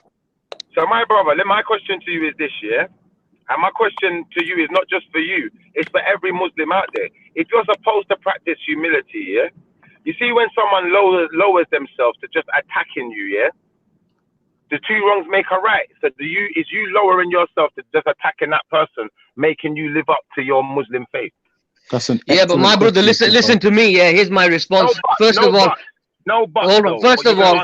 I ain't attacked Raj. You ain't heard me disrespect him. I've only stated facts. And I came on this panel and he was speaking over me for some reason. He didn't want to, allow me my freedom of speech. All right, but if someone's heckling you, see, even now the ad hominems. He called, he threw out some ad hominems earlier, but again, I don't respond to that. So that's my humility. First and foremost, my brother, Raj is not a Muslim, first and foremost. So at the end of the day, if you believe someone is lowering themselves and lowering the standards, of what you have set yourself as a Muslim, why would you lower yourself to that standard? There's a time and place for humility, my brother. The thing is, when you're not going to become a punching bag for somebody else. You're not going to allow constant attacks, against my people or whatever. There's a time to respond as well. Respond in kind. You understand? I mean, that is also one of the traits of a Muslim. Yeah. So my brother, what you're saying is hold on. Let me just take from what you just said, Super, 1 second. Full Fizz. You know what the problem here is? you Forfies and anyone that shares that mentality, you're the reason and you're to blame for Tan. Yeah, You're that's the true. reason you are responsible, and anyone who shares your mentality is responsible for Tan. Let me tell you why. If you've got some crazy lunatic talking shit all day, if you ignore them, they have no fucking power. None. But as soon as you start gravitating towards and responding towards like somebody who's crazy and quote unquote talking shit or attacking you or Islam, you give that person credence. It's your fault. You're to blame. Go on, Shifa. And you're just as bad. And you're just as bad because brothers. I think we're missing the point here. I was the one that got called a pussy. I was the one that got spoken over. All I've done is stated facts. No, it doesn't matter because the thing is, all I've done is stated facts. No, but I have not dissed anybody. So that's my humility. I have shown my humility and my character. I've not dissed Raj. I've only spoken facts. You don't think you've dissed him, and you think you're talking facts. When you're saying you're talking facts, you're still heckling him, and it's still a direct insult to his character. So the fact of the matter is, you are dissing him. And let me show you something. You see, when your brother, your Muslim brother, Shamsi, was saying to me at the part, "Oh, you're a waffler. Oh, you're a waffler." Yeah. And this guy's not worth debating, and trying to put me down and trying to ask me what I believe in so he could put that down. Do you know what I didn't do? I didn't start putting him down and saying, "Oh, you're a waffler and you're an idiot and you're a this and you're a that." All I done was give him ample opportunity to answer the question that was asked of him. Now, in that respect, what we're doing there is rising above it. Now, if you as a Muslim maturity. Listen, emotional maturity. Now, if you as a Muslim, who has this practice in your Quran can't rise above it, how can you expect anyone else in the world to rise above it? No, but I have risen above it. The thing is, Raj posed the question what this topic is about, and I gave him my answer in my own way. That was my answer to him. Me, pussy-o. And that's a fact, you're a pussy-o. Now let me see you give this lecture to Raj.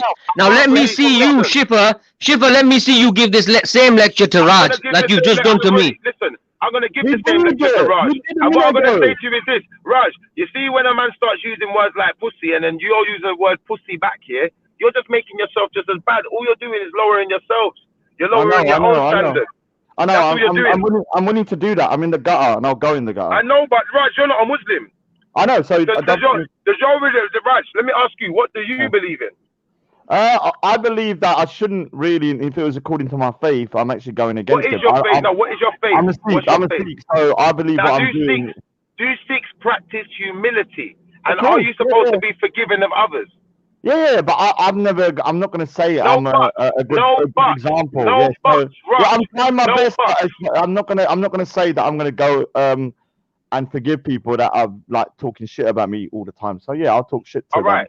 Now you're not going to do that because you can't really practice your faith to the fullest extent of it, can you? You know? Well, yeah, no, that's why I say that I'm on my own journey. You're not perfect. You said you're not perfect. And this is what I'm going to highlight. This is what I'm going to highlight to full fizz, yeah? Raj has already highlighted he's not perfect. I go into Rajanator mode. Do you know what? I've got problems dealing with my emotions. Now, do you have problems dealing with your emotions too, full fizz? Because it's not a bad thing to be able to identify that we all make mistakes and none of us are perfect. So if you're identifying you're not perfect, that's not a bad thing. You don't have to be perfect, you know, my brother. Also, Shifa, I heard the story. I don't think anybody's perfect, my brother. And the thing is, you know, I don't have an issue dealing with my emotions, but and he was getting disrespected by somebody. And then one of his people then said, "Rah, you gonna let this idiot chat shit to you like this?" And he was like, "Bro, just cool off, bruh. Cool off. Cool off. Allow the person because they're moving like a idiot. So what are we gonna do? Just or nah." Yeah, but your mentality don't work there, Ultra, because if someone is trying to hide the truth, if someone's speaking the truth and someone wants to stop that person from speaking the truth, they're going to behave in the way that full fizz behaves. I disagree. Do you know why? Because you see, when I had my conversation with Shamsi, yeah, you see the amount of man that called my phone when they see that video and said, "Who's this guy?" And man are talking wickedness on my phone. I said, "Listen, like Let the guy talk. Oh, he's avoiding the question. He's doing this. He's doing. I said, listen, it doesn't matter. At the end of the day, what he's doing will shine through to our community, to the people who need to see this, and they will see the humility. And if we're going to choose to be something and represent something, we've got to represent ourselves proper. We don't care how they represent themselves. Because they make themselves look like a naked man running down the street with no clothes on. What, you're going to strip down and run down the street with no clothes on too? Let's put some clothing on a damn argument and take off the dirty drawers. Yeah? It don't make no sense. Yeah, I'm not gonna lie. For me, this is personally, this is my problem with this whole Speakers Corner community and everyone involved in it. Not everyone, most of the people involved in it. It's like, what happened to intellectual honesty and emotional maturity? There doesn't seem to be any, and especially amongst the men. I agree. It's like, wait a minute. All right, Ultra, bro. Hey, Schiffer, the other day I had a guy in the chat telling me, I hope your child gets miscarried and rare. And I thought, bro, that's a really horrible thing to say. But do you know what I did, bro? I got on with my life. Because it's like, it's chat in the comment. And I bet it was a religious person as well. That's probably right. Ultra, I'm a perpetrator too. I agree with you. It's sad. Ultra, I'm a perpetrator too, because sometimes what I will do is I will laugh at them, I will heckle them, and I'll bust joke with them. I'm not going to go as far as insulting them and try to insult their faith or insult who they are. But what I will do, I will laugh with them. Sometimes I will insult them. I'll ask them, are you mad? You know, that's how you take power away from people, bro. And I don't give a fuck what anyone wants to tell me until someone can prove me wrong. Listen to me, Muslims, you guys are responsible for the rise of Tan. When he was talking all that bullshit, if every Muslim fucked off and had a proper intellectual debate with somebody that mattered, he would have been done. But they can't because they're insecure. They're insecure about what they believe in. No, they're insecure. They're insecure. No, listen, forget that for a second. Now, this is what I'm saying. What is going on with the men, and why is there no intellectual honesty and emotional maturity? What's happened to it? Schiffer, you've got 9 toes. Schiffer, you've only got 1 finger. Oh, Schiffer, you get paid £1 a week. Oh, Schiffer, it's insecurities, man. Oh, Schiffer, secretly you want to be a woman. Who cares? We get it. It's insecurity. It's bullshit. It touches a nerve. Bullshit. That's why I stopped doing it, because I realized all I'm doing when I react to them, all I'm doing is stooping to their level. So you see, even sometimes when I leave a little smiley face in the comments, I'll still say to them, peace and love to you, you know, like that. And God bless you, and I hope you find the right help for your condition, because obviously there's something wrong in it. The majority of people, like maybe 95%, are just worthless turds, that they're never going to see them, they're just typed up. But there are people that become very insidious and they'll start trying to encroach in your real life and stuff. So you have to be kind of careful. Most of them are just pretty much just type internet gangsters. But there are 1 or 2 you're going to start realizing, Schiffer, that will cross that line into your real life and shit. And but my brother, I've grown up around gangsters. I've grown up around people that do wickedness. I'm not going to say I'm gangster. I'm not going to say I do wickedness. But I've been around so much people that do wickedness. It don't bother me. It doesn't scare me. It's not. No man scares me. The only thing that scares me is the Most High and the judgment we're gonna face. The judgment that we're gonna face if we keep going at each other like this, and we don't start looking for real. If we're gonna be here talking about knowledge and calling on the Most High's name and saying, "I'm a Muslim, I'm a Sikh, I'm an Israelite, I'm a Hebrew Israelite, I'm a this, I'm a that," but then we're all trying to war with people. No one ain't practicing no spiritual teaching of the Most High properly.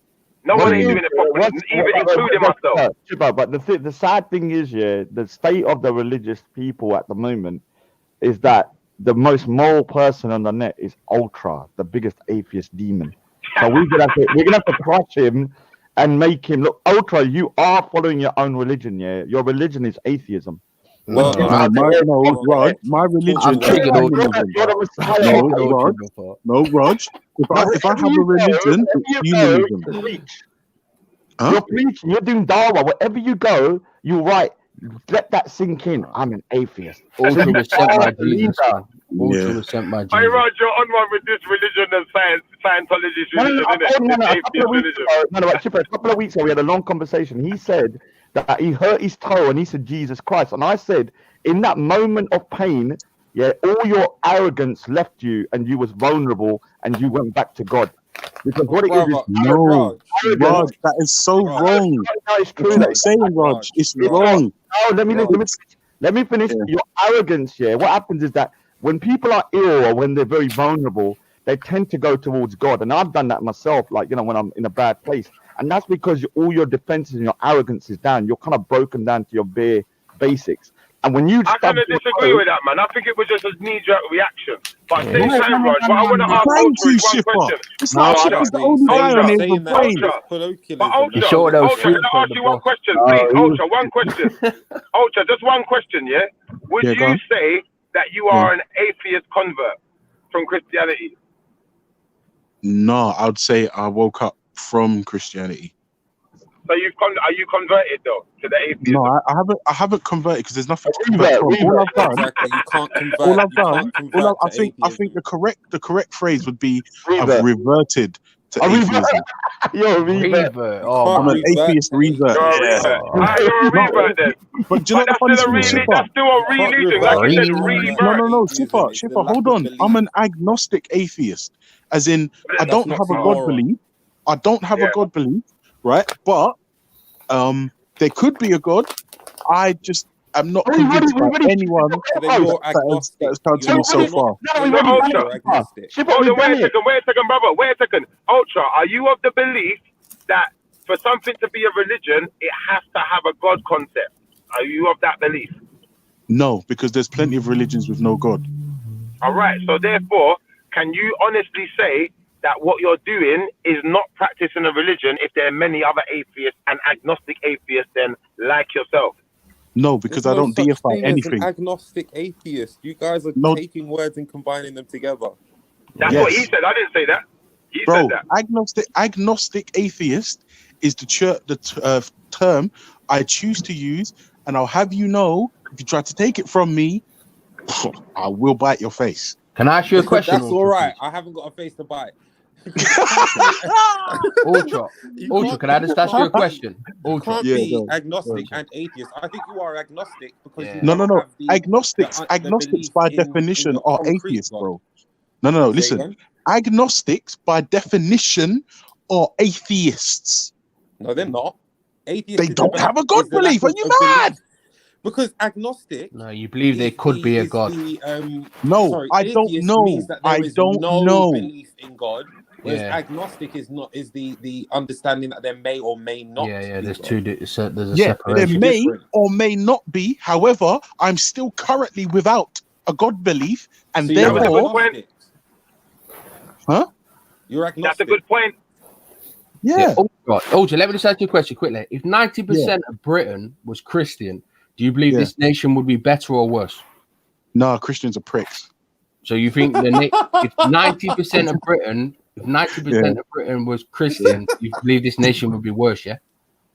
To be honest with you, I don't have factual information that I can answer that question with. However, I imagine if everyone was like Jesus, this country would be great. And Jesus was not a Christian. Jesus is God. But anyway.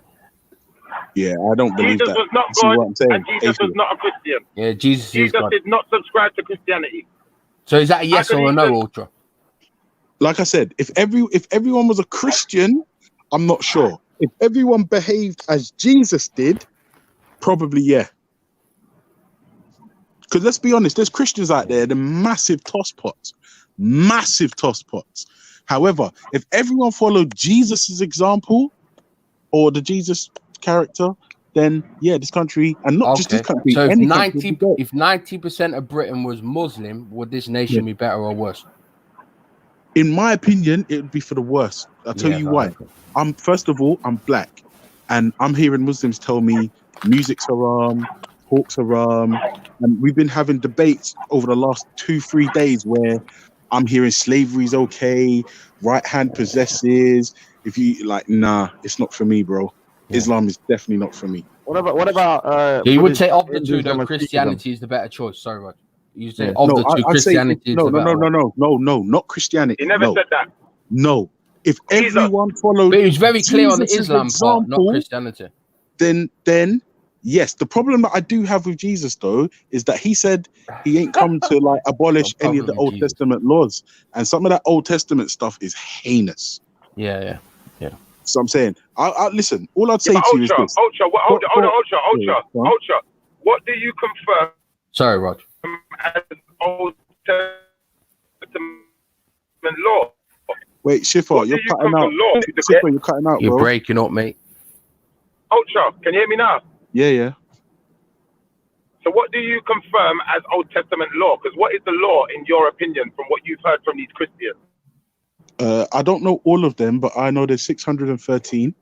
The ones that everyone tends to lean on is the second set of the 10 Commandments, which, to be honest with you, are not great for 2020 and don't really apply. And we could come up with something a lot better as a species, I believe. Yeah. I mean, what about have you looked into Jainism? Because Jainism is sort of the most cucked person.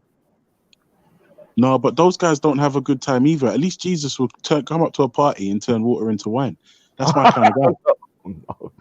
That's my kind of guy. What about Buddhism? I mean, Sikhs, obviously, you know, you're already. Do you want me to tell you the problem I have with the Christians is, these Christians, they pose as something, you know, as authentic one God worship, but then they deal with a lot of paganism, and they do things that go directly against their book. The same way their Christians are trying to say that the Muslims, when they're talking about slavery and X, Y, Z, they're trying to say that they're doing things that go directly against their book. The Christians, with their crosses, their graven images, their worshipping of the dead, and these, like, they're going directly against their book. They're not just keeping the commandments and using that as the law, they're adding to the law. In the sense of, when we talk about, for instance, statutes, statutes are laws for things, for places like court, So if someone's committed a crime, but as far as the law of the Most High, when Moses brought the law of the Most High, he brought the 10 Commandments in the Bible, but they don't acknowledge it like that. They want to keep adding things and mixing things up and changing names of places, changing names of people. There's 2 sets of 10 Commandments. And they want to obscure history. They want to obscure history. And I find it's the same with the Muslims in certain respects, that they want to obscure history and they want to confirm names of places with the Christians, but they don't want to give it its original name. They don't want to say to the Vatican, give us back our heritage, give us back our things, so we can define our history ourselves and know what to call ourselves. Because they don't want to authenticate us, like you said, dark-skinned people. They don't want to do it. Because so did God not want the world to be the way it is? Come to us. So did God not want the world to be the way it is? No. Of course not, bro. He had to fucking murder he's murdered bare people in the Bible. But that's he God's fucking nature. flooded the whole planet at one point. You see what I'm saying? Because everything was fucked up. What's wrong with that? Of course, God didn't want the world to be the way it is. Otherwise, he would have said to Adam, "It's cool. Eat from the tree of knowledge. Eat from the tree of knowledge of good and evil." Sorry. Do you really think that anything happens? So he put the Bible in the hands of the wrong people without God saying it will happen? Of course, listen, when you say the Bible, the Bible is directly taken out of Egypt, what you know as Egypt, but what is really called Kemet. And this is where these people, they think, they try to act like that they haven't changed the book. They've changed the book, you've changed the name of things. You've changed directly. They changed the 10 Commandments as well. Did you know they changed the 10 Commandments? How did the Bible come out of Egypt? And that's not God's will, though. How does it come out of Egypt? Let me explain something to you, Wait, Schiffer, hold on, we got a new panelist. Schiffer, hold on, we got a new panelist. Dan, TOITN. What? What's going on, man? You alright? Oh, he's gone. Yeah. Listen, Schiffer's gonna finish up, and we're gonna bring you in. Yeah, Dan, we can hear you. Dan, we can hear you, bro.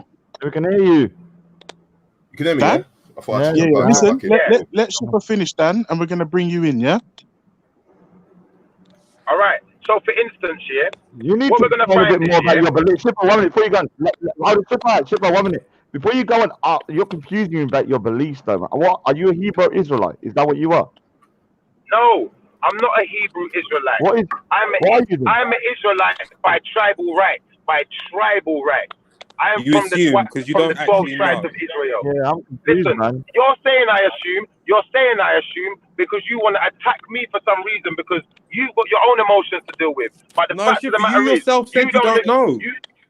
Listen, I never said that I don't know. You know, at no point did I ever say that. So now, what you're doing is now, because you know that what it is your emotions are getting the better of you, and you just want to win a debate again. I don't know why everyone's so into this masturbating thing, but my brother, please, like, take your hands off your genitals. Let's just stop doing that, innit? I'm not attacking you. Don't attack me, innit? It's not about that, innit?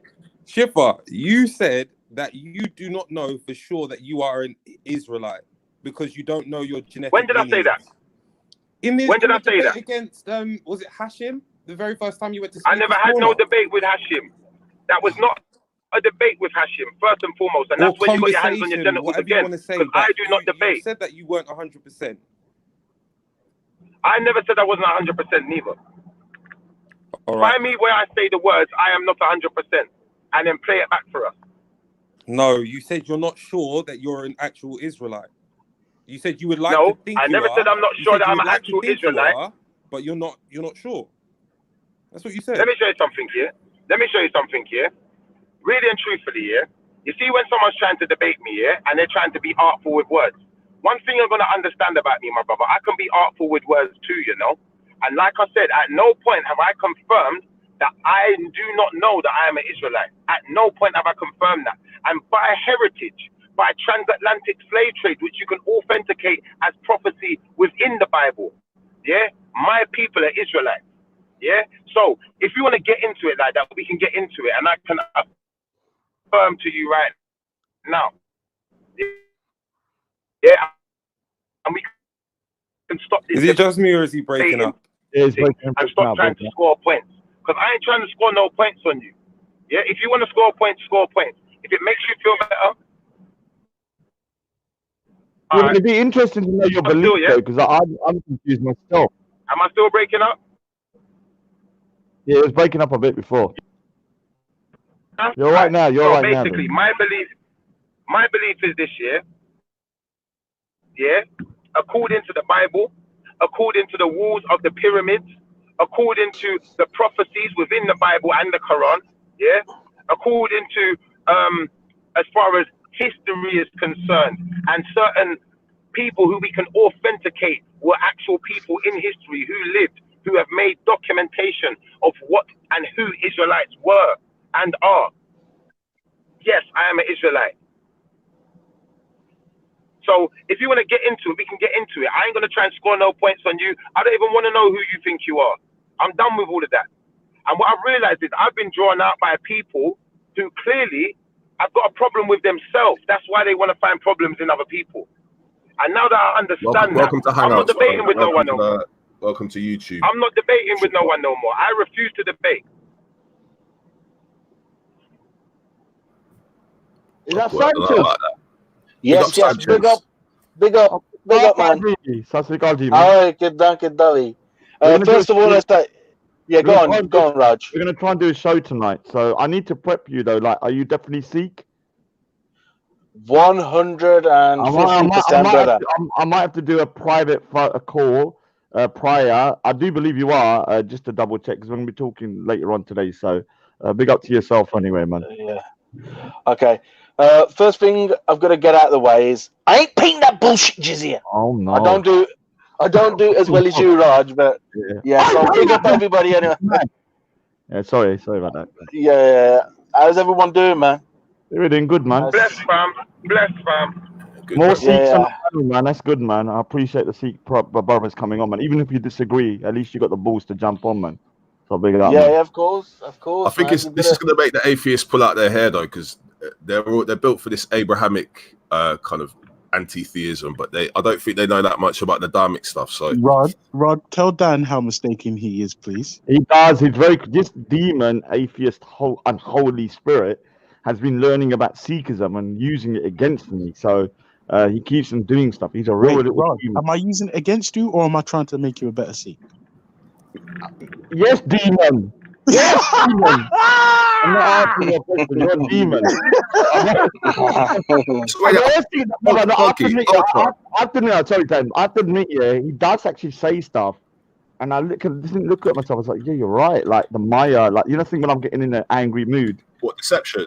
Yeah, because the Maya is like sort of like the Matrix. Like, you know, you're in this kind of world where your anger and your ego, and he's always writing, Raj, don't let the Maya get on top of you. And I'm like, yeah, but he doesn't know that the Maya isn't getting to him. That's the other thing. You can't talk about other people and Maya. You can only talk about yourself and Maya. From my understanding, you can, but you have to concede that Maya affects you and that you are affected by. Ultimately, that's my understanding of it. It doesn't. Yeah, otherwise it's point scoring. But anyway, we'll carry on. So Ultra Funky, I just wanted to know: are you do you know about like positive atheism and negative atheism, or strong atheism and weak atheism? Yes, I'm a weak atheist. In fact, I'm a chocolate atheist. So you're more the agnostic type. Yes, sir. Okay, because I think calling yourself an agnostic atheist doesn't really help. You're either a strong atheist or a weak atheist. I think. No, I can define myself in any way I please, and I need you to just like suck that up and have it. No, I don't get down with that. He, she, say. I call you whatever I want to call you, and you. No, I can define myself however I choose. Like it, but if I just ask you a question, you put liking it. I'm just saying I'll define myself in any way I see fit. Paint the walls. You can put some fluffy little cushions and whatever in there, make it nice for you. But ultimately, you're in a box. Actually, it's embarrassing. There's a fluffy cushions. 100%. Yeah. The question of the day then, because I don't think first Dan didn't say. Yeah, but a bit of a Jackson man. Moist. I don't know. I'm not sure what moist feelings are. Is this? They're wet feelings. They're wet basically, moist is when men just bitch out. Should we tiptoe around people's moist feelings ever?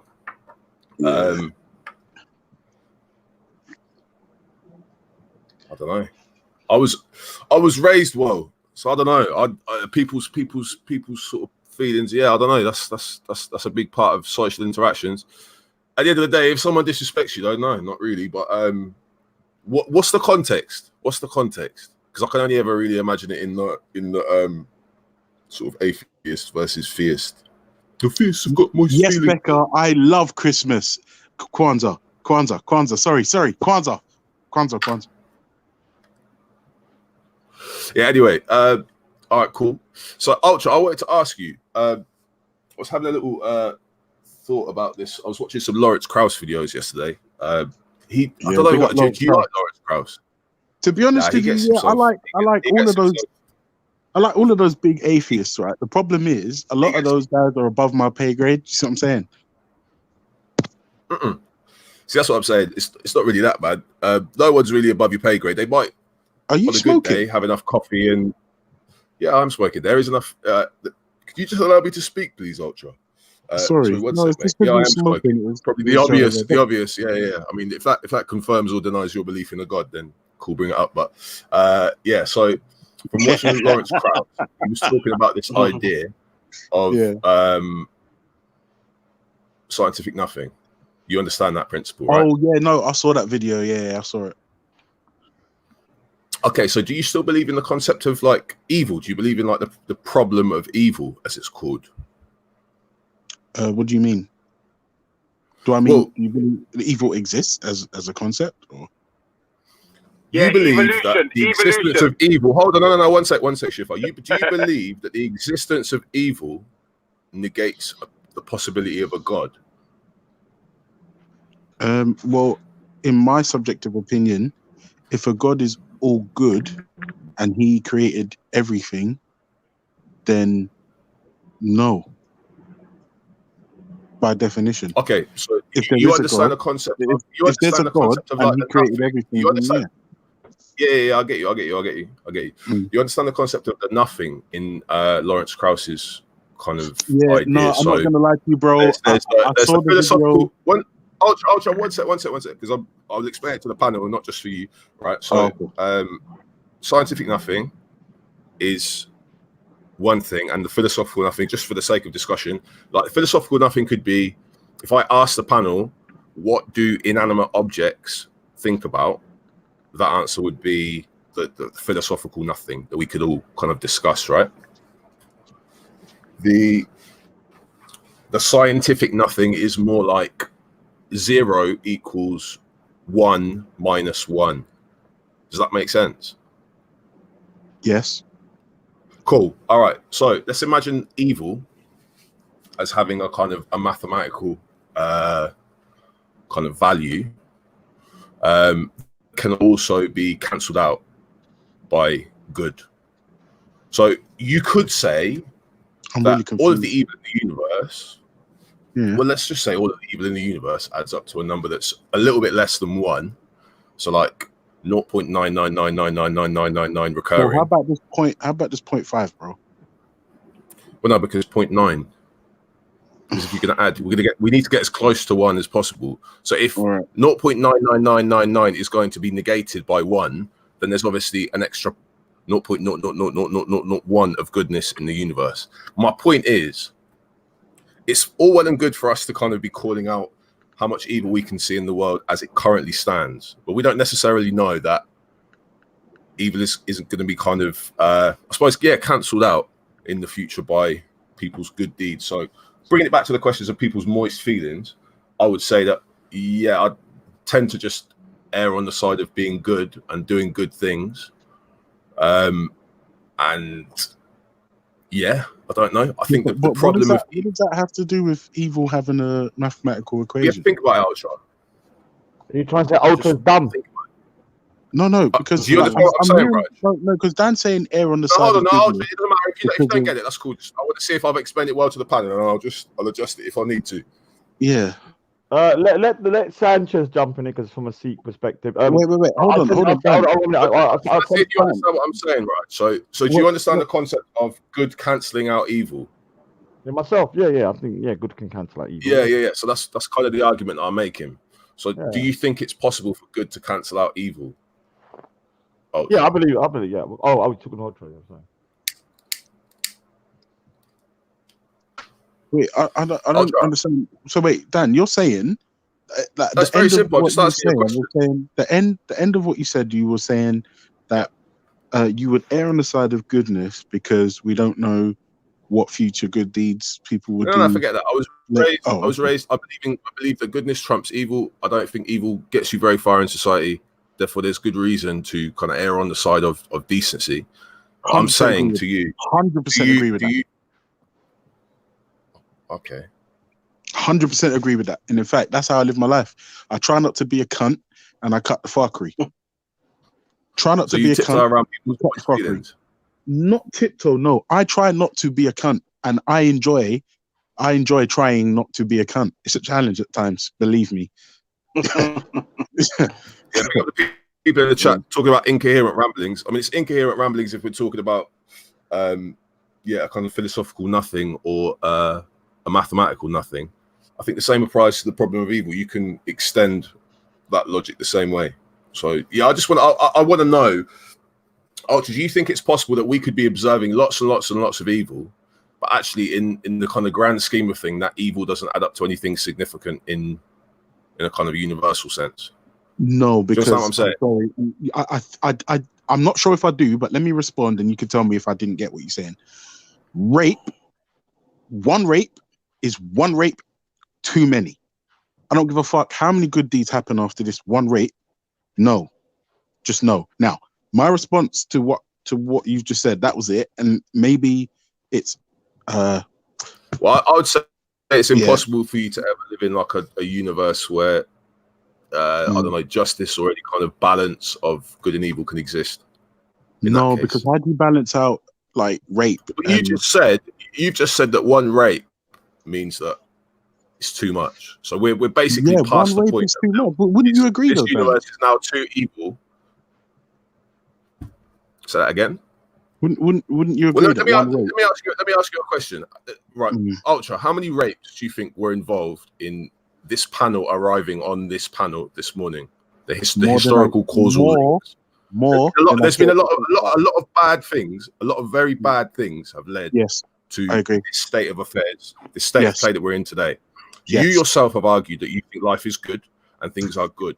So it's clear that you don't You don't hang your hat on this. Oh, there was one rape, therefore the universe is evil, and it's not. You don't hang your hat on that. You can still see good coming. I don't think from the universe is evil, bro. No, I don't think the universe is evil. I think people are cunts. Yeah, I agree with that. Well, I agree with that. But what's that got to do with God? What's that got to do with a God? I don't understand. Like, you were talking about an evil universe and universe is nothing and evil having equation. Think the universe is evil? Yeah, I don't think the universe. I believe that humans have a problem. 100%. Yeah, that's where we're in agreement, bro. We're in agreement. That's it. People are cunts. It's not fucking like. So what? Are you saying that God? Are you saying that because people are cunts, then God must be a cunt because he created people who do bad things? No, because you're presupposing that I believe in a God. No, I don't believe. I don't. No, I'm not. Believe, can you find better words, please, Ultra? I'm not presupposing that you believe in a God. I'm saying you, and your arguments against theism that I've heard you make, I've heard you use this in the past as an example of why God cannot be the God that is described. Oh no, why the God being explained to me? Yes, that's correct. Go on. Because remember, I don't walk around thinking, haha, God's dumb, God's not real, God's fake. No, I only fucking open my stupid little dirty mouth when people come at me with my shit's the best, or my way of life is the best way of life, or my God's the right God. Then I'm going to be like, all right, let's examine first of all you, because you've probably heard me say this too. If you're going to give me any kind of dawah, for lack of a better word, or you're going to preach to me, you can't be a cunt. And if I feel that you are, then I'm just gonna I'll listen to you, but I'm just walking away. Like Schiffer, who kind of he doesn't deal with no middlemen. He goes straight to his thing, and that's how he does it. Yeah. What about it? He said, "Do you agree with that?" Come on. Wait, no. You said, "What about Schiffer?" I'm like, yeah. What about him? He said, "Do you agree that I don't deal with religion? I just go straight to the Creator." Yeah, I'd still give reverence to Jesus as a prophet and as the Son of Man, and I'd still identify myself as the Son of Man. And to be honest, that's something else I want to get into, the difference between the Son of Man and the human, or the human, whatever you want to call it. But really and truthfully, I subscribe to the fact we are one race, the human race, if you want to call it that, or you know, we are an amalgamation of DNA. So you know, we all have a percentage of it all in us. You know, so we should all be looking after each other. I actually agree with that. To a certain extent. The problem that I have is that what I'm realizing, and it's painfully obvious to see, is like we're pattern-seeking creatures, and we're fucking lazy, and we're fucking tribal.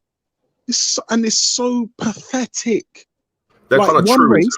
They're truisms. I'm depressed listening to Ultra. I just want to go. I do understand what you're saying, Ultra. Yeah, can we let Sanchez, because it seems like the Sikhs are being oppressed at the moment. You're doing well, though. Carry on, guys. Let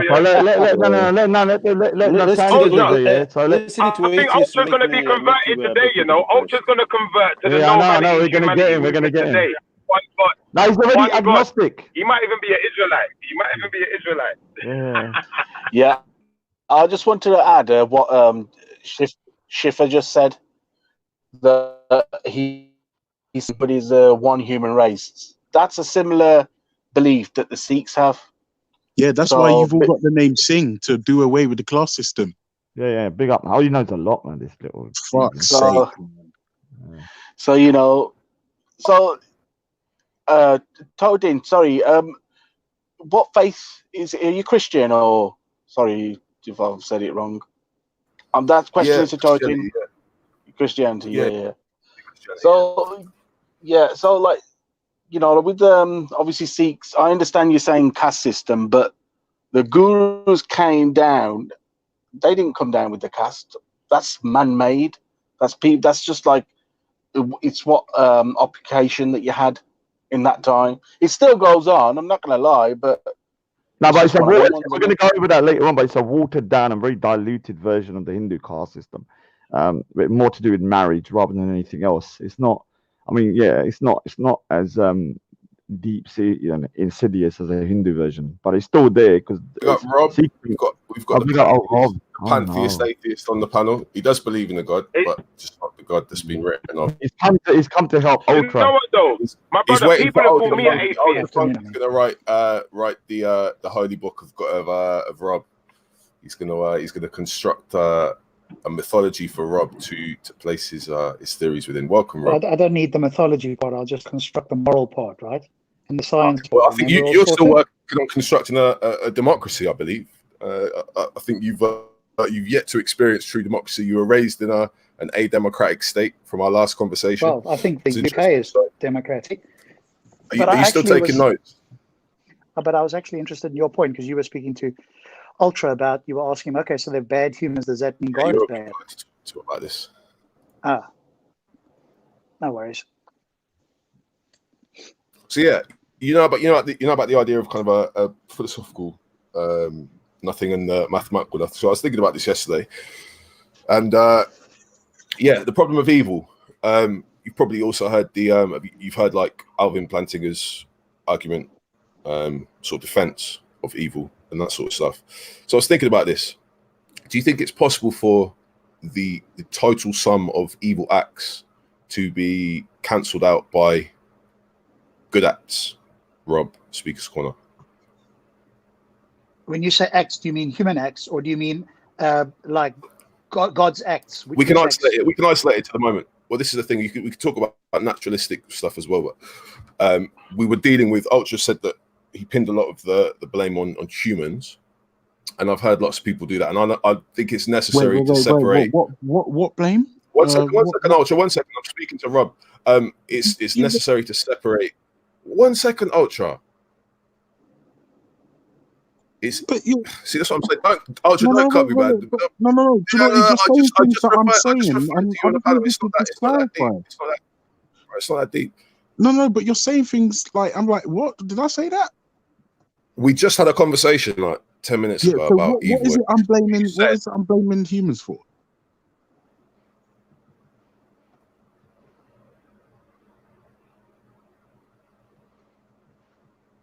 Dan. It's all quiet here. Have I lost something, or is other people dropping? You forgot the conversation we had like 4 minutes ago. Yeah, but I'm asking, what is it I'm blaming humans for? We were talking about the problem of evil, Ultra. Happened like 3 minutes ago. Yeah. Have you been smoking today? Yeah, I don't do drugs. You said humans are something. You said something about humans. You said you don't believe that the universe is evil, but you referred to humans. Believe humans are evil. Yeah. Humans will see you next Tuesday. Just go back on mute and just let me carry on for a sec, please, man. It's unnecessary. Yes, so Rob, your thoughts on human evil? We're just dealing with human evil at the moment. Do you think it's possible for good deeds by humans to outweigh in the long run the evil deeds that humans commit? Dan, I don't know. That would be speculative. I actually don't know whether that. Well, yeah, I mean, but just we are speculating in the conversation. I'm just asking as a possibility. Do you think? Well, I would say at the moment, given our history, if you're including all of human history, then I'd probably say no. I think the evil that humans do generally, and I include evil against all other creatures, that probably outweighs the good that all humans have done over time. But again, we'd have to find a methodology for that, because you could say one good thing overrides 50,000 bad things, but then how do we define what the methodology is for rating them? But just on a case by case, I think humans are probably, as opposed to what they could be, there's more evil in the world than there is probably good, at least historically up until this point. Although we're getting better, I think we're in what's the word? We're in debt. Let's put it that way. Do you think it would be a good thing if, like, coronavirus wiped out 80% of humanity? Oh my God. Not for humanity. Not for humanity. But if you ask like a cosmic thing, probably not then either. But I could see it from all other creatures. Probably if humanity disappeared from every other creature on the planet, yes, it would probably be every other creature would dominate us by numbers. Thing. But what if you what can I say? What if you had the choice to click your fingers like Thanos and take out the bad people in the world, like the people that you consider to be bad, would you think that would be something that you would accept? Like, you know, I've thought about that, like kind of like just clicking my fingers and like getting rid of. Well, I'd rather be more selective on that, because, you know, bad people can become good. So would you know, from one mistake, would you wipe somebody out for a single mistake? Probably not. If it was a serial murder, could they change their life and then help 50,000 people? You know, possible. You're more merciful than me then. I probably would have clicked to Jem Wallace. Can I just kind of almost, let Sanchez dump him, man. Yeah, let Sanchez dump him. Okay, so she said, well, you can correct bad comments with good ones depending on what it is. So yeah, I don't know. That's like a dharmic-ish one for you to get your teeth into. Yeah, she's a Buddhist, so yeah, big up to Jen Wallace, man. So let me just ask: is it Rob? Is it? It's Rob, yeah. The Speaker's Corner, yeah. This question is to him. He's just said that if someone makes one mistake, I mean that one mistake. He's gone. I think that was Ultra Funky. Yeah, big up Sanchez got you shook. Rob legged it. Am I that bad? I'm gonna have to go back to work here, guys. So you keep it locked. So can I just say something? I've emailed you. Can you read the email and get back to me, man? To everybody. Yeah, anyway, Sasigaji, Baji, man. No worries. Sasigaji, take it easy, yeah. Bye. Okay, man. Bye. Got yourself, man. See, not all Sikhs hate me. There are a few that, you know, I get on with. Is that your cousin or something, Raj? I don't get on with my cousins. They don't. Fucking hell, I'm really hostile. It's like your long lost cousin that you actually do get along with. But yeah, so what you no, saying, my Raj? cousins. Let me just explain something. What bad people, sorry? No, just going to explain something. In my area, you know, I say the thing that I'm trying to get away from my cousins.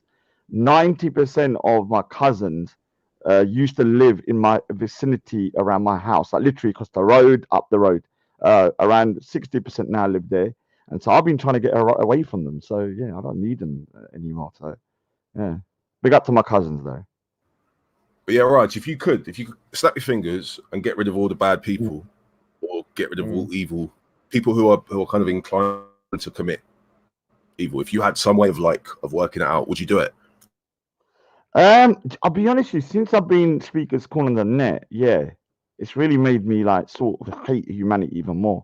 I've become more of a misanthrope than I did before, because I was always like a misanthrope anyway. Because I think humanity is a bit of a scourge on that. If you look at the Earth from other beings, yeah, and see human beings, we are the worst stain on the planet. Yeah, although we do good as well. Don't get me wrong. And yeah, I mean, I'll be honest with you, there's so many. When I look at the chat, I feel like snapping my fingers on them. Around 90% of them, I'd get rid of off the planet. So I don't know. Are they indicative of the people in real life? I don't know. But if they behave like that on the chats, yeah, maybe they like that in real life. That's their real personality, and so they need to go. Yeah, you need to go. What about you then, Dan? Yeah. I don't know. I mean, it's a tricky one. It's a very tricky one, because then I think you then start to consider the utility of evil and whether or not in getting rid of evil you're somehow. I mean, I don't know. You'd have to have the kind of perfect crystal ball to see exactly what would happen, but. Let's limit the thoughts. So definitely not Lady Divine, Queen Divine, man. Definitely not Queen Divine, and Raindrop and a few others. You can stay. The question is that are we all a product of where we were born? You know, Sosa needs to go though. Sosa needs to go. This could be it. I mean, we are all products of Earth, but I mean, it seems that where we were born, meaning our environment, exactly. Our environment steers certain aspects of our behavior. Like we're like if you put a kid if your kid's born, you put him in the jungle. Obviously, he's gonna learn how to live in the jungle. He's gonna be as the jungle is. So the question is, if you gave a person a chance to live in a culture that's good, that's thriving, will that person become good? And less evil? These are all the crazy questions out there. Welcome to the panel, Walter, aka Worm Food. No, you're the one who believes we're worm food. So you guys, you see this snapping your finger business, yeah? Like, I'll be honest with you, yeah. You see, if I could snap my fingers and wipe out a number of people, whether they be deemed by society good or bad, I still wouldn't do it, because as far as I'm concerned, like for instance, yeah, it's like when I say to people that I'm not here to debate your religion or change your belief.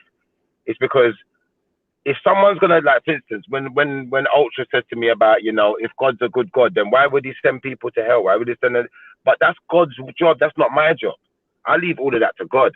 And at the end of the day, you see if someone done wrong or someone done something bad, they're gonna pay for what they've done. I believe, in my honest opinion, you see, if you gave me that Thanos glove, yeah, you see what I would want to abolish. The one thing I'd want to abolish is these systems of control that have been imposed on us all. Because I don't believe no man has the right to have dominion over another. But I noticed on the panel here, we have people debating, you know, slavery and what your right hand possesses, but they forget that these governments, their right hand directly possesses us, and we're not debating against them, and we're happily here debating with each other. We're all, like, don't get me wrong, there might be some people in the panel that are rich people, and you know, you got it all, and you're just here to catch some jokes off of the rest of our backs. But you see me, I'm not one of them people there. So, you know, I'm here to like I said, to help bring us all together. Shifa, so how are you not rich? Shifa, how are you not rich? Are you like the poor guy in Africa who has no food and is homeless? When you say rich, Belly Vision, there's people in the back chat waiting to get on. Belly Vision, people in the back chat waiting to get on. Thank you. Sorry, guys. When you say how am I not rich? Customer announcement. All right, I'm going to explain to you how I'm not rich. Yeah, I'm not rich in money and diamonds and gold. Yeah, I'm not rich. I don't, in the sense of, I don't drive fancy cars. You would never see me in a pair of.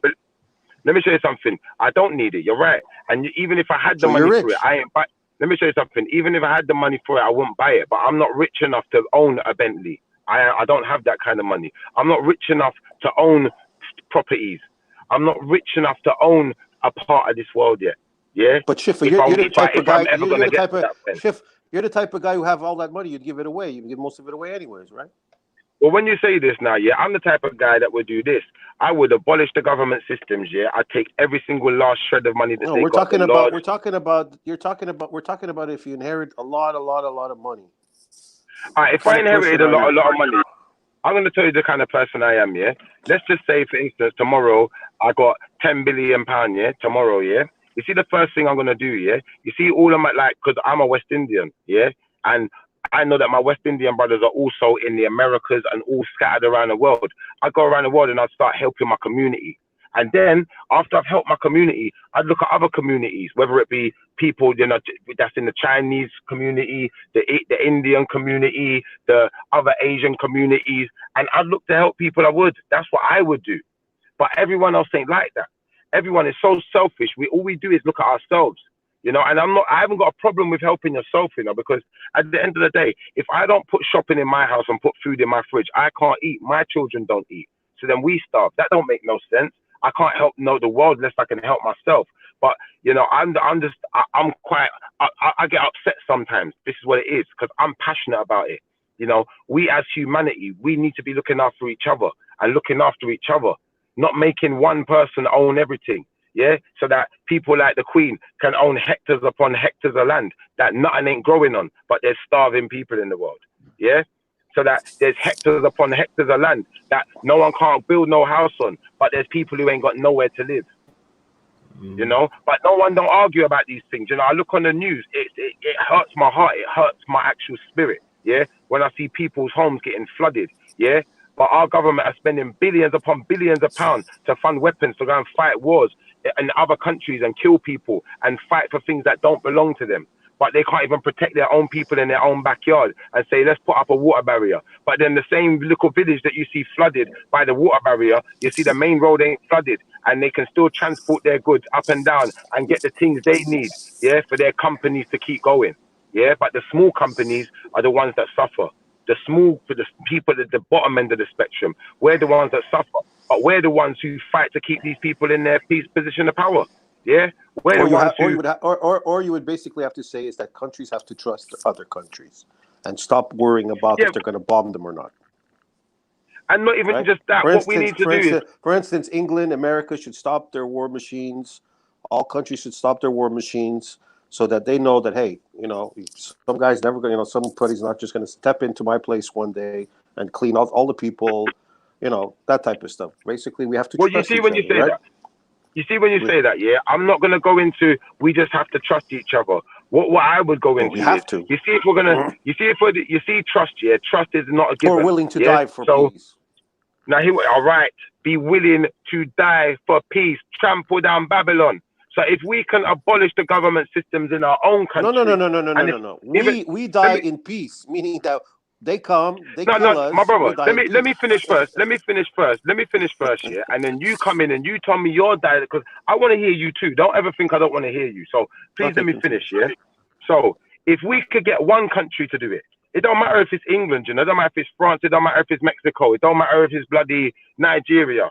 One country, abolish all the government systems, and that country come together and help the rest of us fight down the rest of the government systems and put a system in place that just protects the vulnerable, that just protects the weak, that just makes sure that everyone can eat, just make sure everyone's got somewhere to live, just make sure someone can't stockpile all of the money and all of the materials in their backyard or in their vault so that no one else can't eat. Just make sure they can't do that. Make sure, because there is enough resources in this world, yeah, for us to have free electric for every single person on this planet, for every single person on this planet to have somewhere to live, or at least a patch of land to build somewhere to live. Enough resources on this planet for every single human being or personage on this planet, yeah, to be able to say, do you know what? I can eat food every single day and I don't have to pay for it.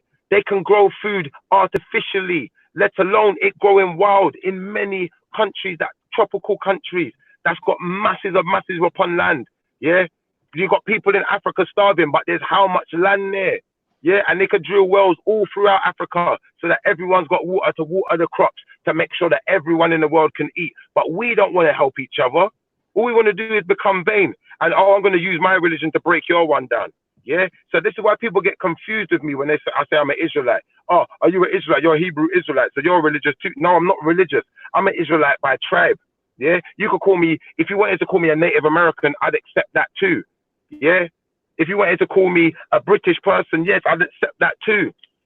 Because I'm accepting of all people, I'm accepting of all languages, I'm accepting of all creed, all nations. But if we're not all going to be accepting, then I'm the only one. And there might be a few more like it. And the rest of you are just going to take advantage of us. That's all I've got to say. So my brother, I'm going to let you take the floor. Schiff, I agree with you, man. It's not a question of not agreeing. The question is, how do we get people to be the way you are and the way, you know, that we would like give up everything in order to get this? Because let's face it, I mean, a lot of people back in the day had farms and they had their children, they had their own land, and they gave it up because they would prefer the industry world over the farm world. Nobody wants to milk cows. Nobody wants to milk cows at 4 o'clock in the morning. Nobody wants to wake up at 7 o'clock and work. Nobody wants to go in the fields, because even if you say, "Oh, we're going to make machine," but listen, even if you say we're going to take the technology of today, which has to be built in a factory somewhere, because even if you make, let's say, we're not using horses anymore, but we want to use the tractors. The tractors are being still produced in factories that produce these tractors. So you have a revolution, an industrial revolution that happened, that created man to work instead of 24 hours a day. All he has to work is 8 hours a day or 9 hours a day, and sometimes have his weekend off. Back in the day, in the 1920s and most people had to work 7/7, taking care of their farm, taking care of their land, taking care of their kids. It was a burden like crazy. And what happened over time is we got, like you said, we got a bit spoiled with our technology. Our technology has helped us live much easier lives, right down to, sorry to say, sex. Where before you was a penalty for if you were going to have sex, you could have 20 kids. Today, you don't have to worry about that. It's been taken away. No, so the world that we are living, Schiff, obviously it's not the world you like, but it's the world we created because we liked it. We love technology. Technology makes our life simple. Technology makes our life easy. Technology gives us everything we want. Yeah, the thing is, technology, in my opinion, has got a big karmic negative.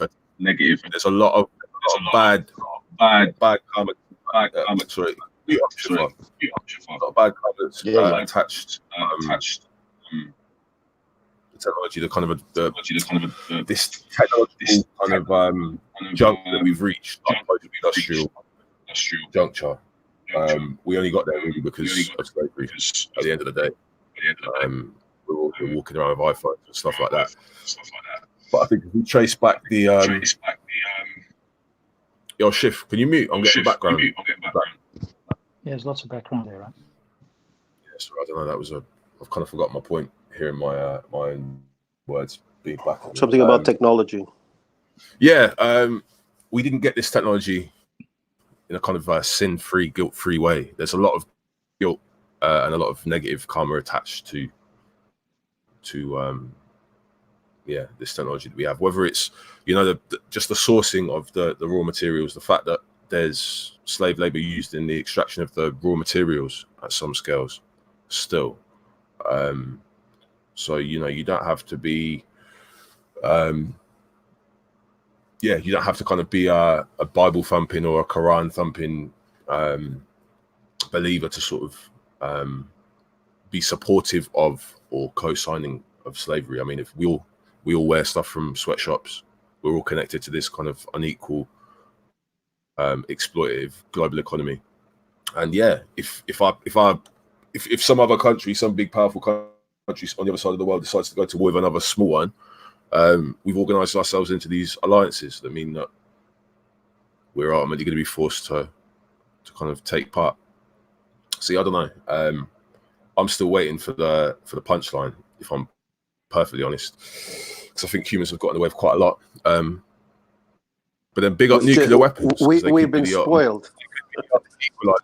Big up coronavirus, because that might also even Dan, even if you look at it, even if you look at the Muslims, let's say the Muslim society, like Saudi Arabia, all these countries used to live a lot off the land. They were like, I mean, even though it was, I mean, we argue about religions, they had it, right, and then they got money too. They got that itch there, they got the itch for the money too, right? Hello, everybody just disappeared. No, we're still here. So if you look at it, and then all of a sudden people start to buy clothes, and you go to Saudi Arabia, you go to Kuwait, you go all these places. All right. Walter, shut up, man. Shut up for a minute, man. So technology is Walter. Yes. Okay, I wanted to ask you. Okay, do you know what Christ means? Do you know the literal definition of Christ? Well, the Christ usually means the anointed, the Messiah. Okay, Christ is a Greek word for Messiah. What does Messiah mean? Where are we going with this? No, I just wanted to ask you this question. Can you hear me now? But there's a lot of echoing. People have echoes everywhere. Okay, is there echo now? Well, sounds good. All right. Well, what does Messiah mean? Christ is only a translation of the word, like the Hebrew word Messiah. But what does Messiah mean?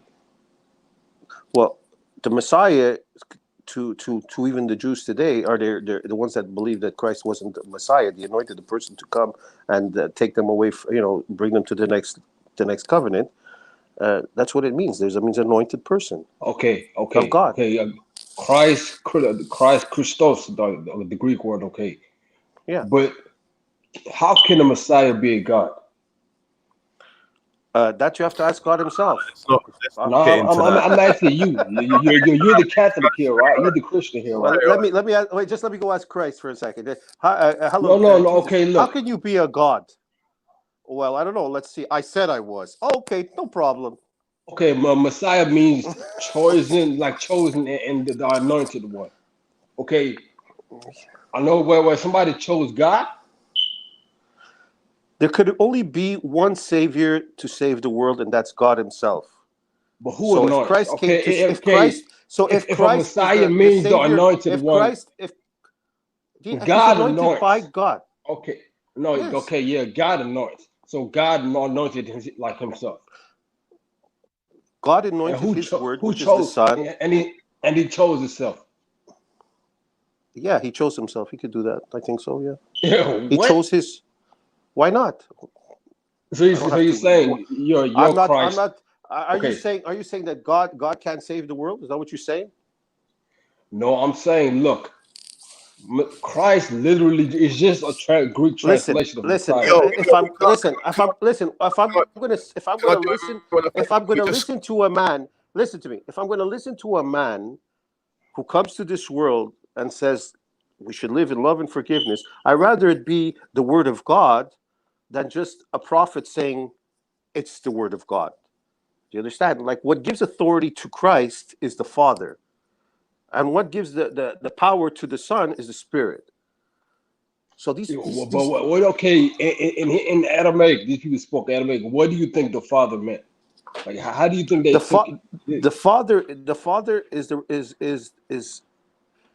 that which is what are the Father and the Son and the Holy Spirit are all one. They're like, we believe they are all one because of the way Christ used to talk.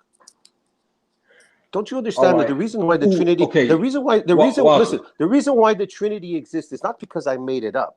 The reason why the Trinity exists is that we read the New Testament, we read the scriptures, and the way Christ used to talk puts us in a place that we either have to see him as a God because of the way he used to talk, because he was doing blasphemy everywhere.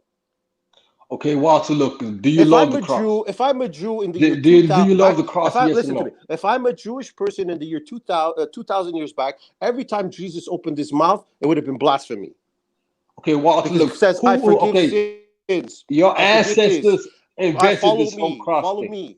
You're Portuguese, right? So your ancestors were the homosexual Romans, right? My answers, obviously. Your ancestors were the same people who invaded the lands that Jesus lived in. Am I right? The lands that Jesus lived in. What? Yeah, you invaded the lands he lived in. Okay. Who created the cross? Yeah, who invented the cross? Created this concept of it was it probably was the church that created the symbol of the cross. Okay, no, okay, look. No, but the cross was made, it was just made just to pretty much as a symbol, know what I mean? Like after somebody was obviously they hang them up just to watch them Christ was crucified. Christ was crucified on the cross, and then he resurrected on the third day. Okay, we're not talking about religion right now. We're talking about what the cross is. Why are you talking to me about who made the cross? Well, why are you trying to avoid that subject? Usually the ones who don't you guys dignify the cross? The guys crucifying the people. What does any of this have to do with today's subject? Yeah, can we stay on the topic? Can we stay on the topic? Maybe for now, water and submarine. Just another time. He's just asking me questions. What's the subject? Let's keep it on the topic. What's the topic? Bro, I'm coming for you, man. I'm coming for you. You let me know there was a chink in your armor the other day when you told me you believed you were raised in an a-democratic society that was South Africa, and you only really encountered real democracy in coming to the UK and the US. So I wanted to explore some of the kind of historical critiques of democracy. Would you agree that there is at least a historical case to be made that democracy leads to slavery?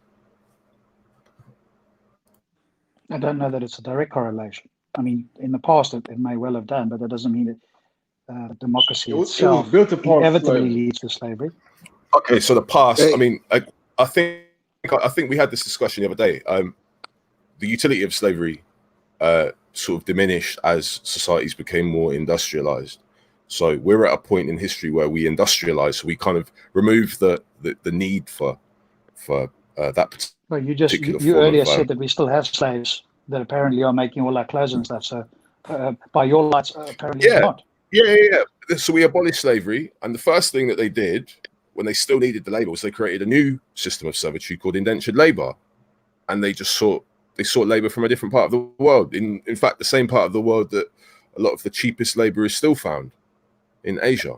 Are those people that are doing that? Are they owned by and are they free to leave, or are they imprisoned and forced to? We're getting beyond the point. But yeah, we're talking about the evolution and the reduction in the kind of the you made a point that slavery has disappeared for some reason. I'm saying it disappeared because we industrialized and we then created new forms of servitude that were, let's say, more socially or politically acceptable.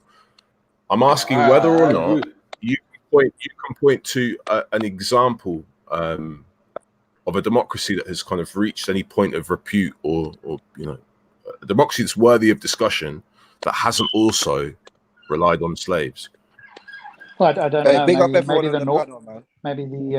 Maybe the Nordic countries. We'd have to have a historic look. You could always claim ad infinitum that every society has relied on slavery, therefore it's impossible. You could try and go that route, but I don't think that's a. Well, I would say that every society has relied on slavery until the point that they reached industrialization. I would say that.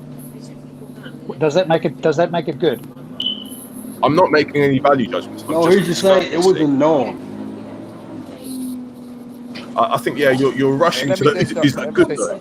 It's very, very simple. I'm just asking. Can you point to an example of a democracy that's reached a kind of degree of complexity worth note? With I don't know, some degree of kind of complex centralization, bureaucracies, etc., without slavery. All right, cool. No, Let I me don't say know. something, people, yeah? I don't think you're getting what I'm saying, mate. Can people hear me? It's not incoherent rambling, and don't cling to James Jones, because Analyze Dunya, James Jones will definitely sink your ship. I'm making a point. You're talking about the British Parliament when they voted to abolish slavery at a point. Yeah, we can hear you, bro. Impossible for them to do it. They didn't vote to abolish slavery when they still needed slavery. They voted to abolish slavery at a point where they were sufficiently industrialized and they no longer needed it. That's the point. Is it your opinion, or Analyze? This is how I know. And listen, Analyze. I'll tell you why James can't help you, because James's family weren't involved in any of this slavery business. It wasn't, and I don't think you're from a slave background. British people. I'm asking British people. I'm asking people who kind of advocate for democracy. Like, what is it about democracy that prevents societies from relying on slaves at some point? You got them. It's not, but I've said this before, and there's no argument. Like, this is a classic. Aristotle's been debating this stuff. Tolkien's debated this stuff. G.K. Chesterton's debated this stuff. This is classic. I want to know if you can tell me an example. So I was asking, democratic society. This is my basic premise is this: democracy ultimately leads to slavery at some point. That's the point that I'm making. I want to know if Rob can point out an example of a society that has reached a degree of complexity without slavery. Yeah, like or has indeed reached industrialization. Industrialization. You've got to ask the question and then be silent. Otherwise, it's difficult to respond. So maybe something like the Nordic countries. Again, we'd have to go and have a look, right? The Nordic countries. So you're talking about what? You're talking about like the Vikings who used to do like coastal slavery. Europe. Oh, okay. You see, Dan. So like that lights. Then any human being that's ever been in any sort of society, whether it's democratic or anything else, has relied on slavery. In which case, you've got an unfalsifiable claim, haven't you? At what point, Dan, would you accept? What is the evidence? What would be evidence for you to accept that a society has not relied on slavery? That's a better question, since you're always going to go back in history ad infinitum and say, well, they based on that, they were slavery, therefore your point is invalid. What would be evidence for you, Dan? I've been doing this for the last week since I realized that you came from a place that you don't consider to be democratic. All right, you know what? I'm just going to jump in and say what I'm going to say. Hey. One sec, bruv. I don't even know if you understand the point I'm making. I've got something to address. I was talking to Rob the other day, about democracy and about apartheid, right? And we got onto apartheid, and apartheid, right, was a policy that was voted in using democracy. So I wanted to know from Rob, and I asked him this the other day, what are the checks and balances present in democracy that prevent kind of abuses of democracy, let's say, and that can lead to people having their democracy just stripped away? Yeah, well, obviously, if you're going to say what are the checks and balances, then I would say rational thought and appeal to our fellow human beings and the scientific method. Now, if you can say, well, hey, people are going to ignore those things, but you could say that about anything. Well, the scientific method was used at certain points to justify slavery. Scientific racism was hold on. Scientific racism was at one point. Scientific racism was a basis, as was religiosity and religions. It was a basis for the kind of the immoral actions of developed scientific societies, post-enlightenment societies. So I want to know. Big See, up, I don't know, Dan. man. This is what I'm saying. You got him on the ropes, Dan. Don't take your foot off his neck. Man, just throwing out random things. Scientific method. The scientific method. Why did you go to the Nordic people, you little racist bitch? Hey, Khan, that's what Donald Trump does. The Nordic people are an example to us. The Nordics, the fucking Vikings. Khan, one sec. Let me say something. I wanna say something to Sam Maroon. Sam Maroon, yeah. I noticed when you came on, yeah. Like when you came on, Schiffer, and I'm not sure who it was, might be Toykin, was having a serious discussion about something quite interesting and very important, yeah. And you came on and you asked somebody to shut up, and then you just took the conversation elsewhere. That was extremely rude, brother. Extremely rude. And now we're back. I apologize. We're debating It's about over. slavery and all sorts. And somebody asked a question about how do we, get to a point where, we can make the world a better place, for want of a better word. Okay, look, brother. What was this nigga Schiffer talking about, man? No, I was like, what was Schiffer talking about? Okay, well, he said he was talking about something important. No, he was talking about he was an Israelite, man. How the fuck is that important, man? Well, he was not talking about he's an Israelite. He was talking about sharing resources, making the world a better place for everyone on equal terms. That's what he was talking about. And someone, I'm not exactly sure who it was actually having an important debate with him, or discussion. So what with him, happened was, and was replying to that. Okay, point. you say somebody saying I stick to my tribal lineage, and tribal lineage they can't prove. Hey, bro, I'm talking. Yeah, you came on, you asked the person who was speaking to shut up, and then you shifted the conversation talking about slavery and whatnot. How's that helping people? Are you okay? Okay, my nigga, if you're gonna cry about it, what's up, man? Not crying about it. How is that gonna change anything, man? You just came on and started talking rubbish. No, but that okay, was but look, you cry right now, it was nigga. extremely rude of you, bro. People are allowing Rob to escape with this one. Rob, I want to focus on this. Yeah, back to what Dan was talking about, man. Yo, someone bring this Up a Notch TV on. You're some little pussy in the chat. You got the most talk for me in the chat. You never once bring anything to me on the panel. You don't even know nothing about me, mate. Yeah, you're some US military don. Just chill out. Salute the wall or something. Go Who's that done? Who's that? Who said that? Who's that? Who is that? Who is that? You talking to me now? Dan, you talking to me? No, not you, Summerine. Not you, Summerine. Who are you talking about, come on, Rob.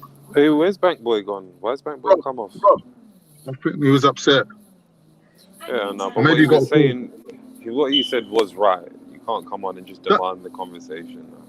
Yeah, it's true. Dan, you know when you were saying democracy leads to slavery, you sure you don't mean capitalism leads to slavery?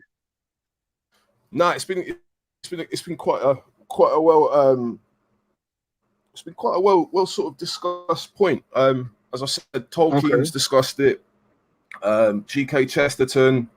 Fucking hell, there's like I'm inclined to say like Dostoevsky or one of those guys that mentioned it as well. Aristotle's mentioned it. It's just critiques of democracy. And actually, I had to go on.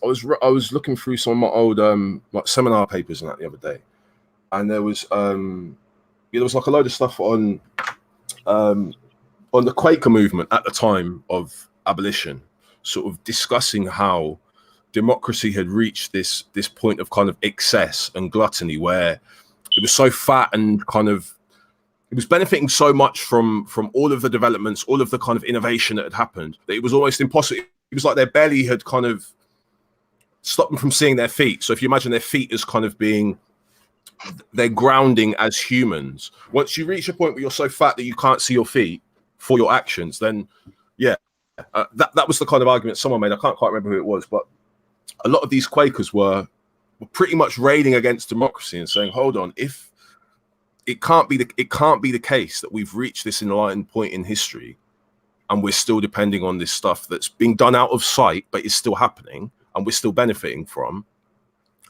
we can't allow it to happen, sort of thing. And yes, okay, you can say that one of the prescriptions to it was a democratic one, so people voted for the abolition of slavery, but then indentured labor came in. And we've seen the exploitative kind of relationship. Are you saying that what you're talking about capitalism is true? It's true, but that only came. Are you saying that ethically people couldn't stomach slavery, so they got rid of it, but economically it was still a necessity, so they redesigned it to be servitude. More acceptable, yeah. Big up Makes Simon sense. James. I don't think you realise, bruv, the Quakers were probably the main group responsible for the abolition, for this push towards manumission. You can go and check it out yourself.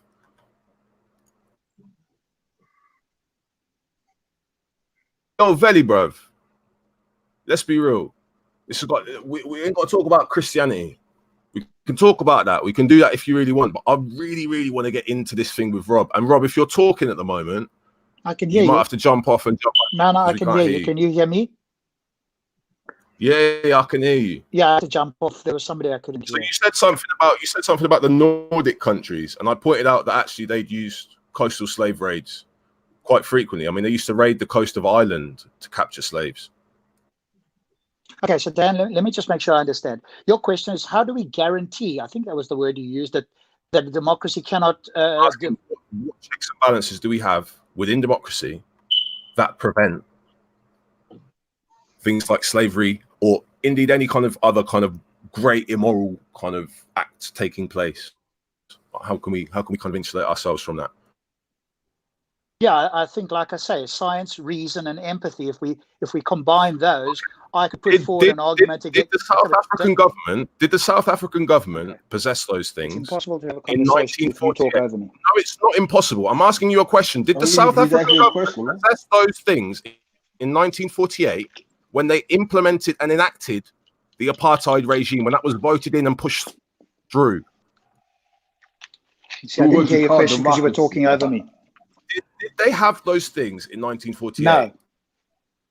So South Africa didn't have what? Did you say science and some? Go on. Do you want to lay that argument out, Rob?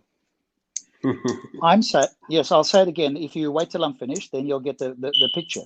I'm saying if we use reason, science, and empathy, then we have the best chance of avoiding any of those negative things. And if you point to the South African government, it is trivially easy. Okay, I won't respond. I will listen to you for yourself. You haven't laid this out. Are you saying that South Africa in 1948 was deficient of those three things: reason, science, and empathy? Are you saying that South Africa in 1948 was ascientific, was unempathetic? And are you serious in saying that, Rob? He doesn't want to accept the truth, man. Rob can say anything to justify anything. That's the whole purpose of being an atheist. Okay, we have got people that can't follow the conversation. So let me try again, Dan. If you are paying attention, I'm not saying they didn't have it. I'm trying again, dude. I've been trying for a week. Don't talk about you trying. Come on, guys, man. Just take. Listen, hold on. I'm gonna go on mute again. Sorry. But I'm asking you. Dan. Do you sincerely believe? He's Can you talking hear to me. Yo, it's Raheem. Do me a favor, brother. Just let the man finish his sentence, so then you can rebuttal back. Because what's happening is he's starting his thing, and then some will jump in, Khan will jump in. Cool. I'm here. I'll go on mute. I'll go on mute. Everybody just say when they finish, and then the conversation can be a bit more productive. Yeah. Cool. All right, Raheem. I apologize for that. It was my fault. Sorry. Right, Dan. I'm not saying they big up didn't. James Jones, caping for the apartheid regime in South Africa. Big up yourself, James. Yeah.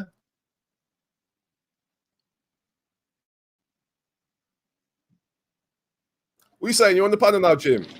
Rang, yeah. Can I just understand? So, what are you saying that is evidence in? Because I swear when we went over this last time, we were saying everyone Rob would was going to speak, man. Let the man speak, man. Let the man speak. Sorry. I would have chat to Rob. They sent me talking to James Jones about things, and yeah, you're gonna have to go and get some. You have to do some Google searches for this one, Jim. So just call out and let Rob dig his grave because I want to hear what he's got to say. Yeah, it's a panel, isn't it? Obviously, everyone. I don't mind you lot speaking, but like, Yeah. I want to hear what my man's got to say. They sent on theatre. We're not on your buzz. I just want to deal with what Rob is saying at the moment. So that's cool. Right. Just cool now. Yeah, obviously you've been talking for a bit. I'll just say. Yeah. Just cool now, because the question was just asked to Rob. You just jumped on. Yeah, I know. I mean, if Rob wants to speak, I'll stop. If you're the one. Yeah, I'll just quickly say it again so we don't have a misunderstanding.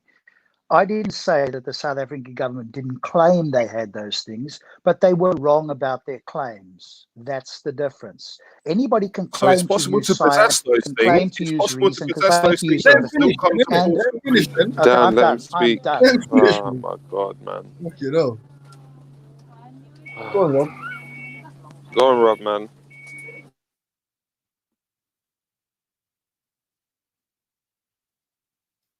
Well, furthermore, Rob, is the question the same one as it was before about democracy being deficient? Yeah, somehow. You'd be responding to me, so there's no. Bro, you've been in the chat. Listen, don't do it, James. You've been in the chat for the last 5 minutes. You know what the discussion is. Rob, he's not going to respond to you, so try being on mute for a minute and then letting him. No, I'm not going to try being on mute. I'm going to ask this question and I'm going to get it answered. And I don't want no one caping for anyone. I know he's your G. I know this is your G. Jenner. I'm asking him a question about democracy and apartheid. No, just cool. 1 sec. How is he talking? How's he going to respond? How's he going to respond if you're talking? I've been in it a sec, bro.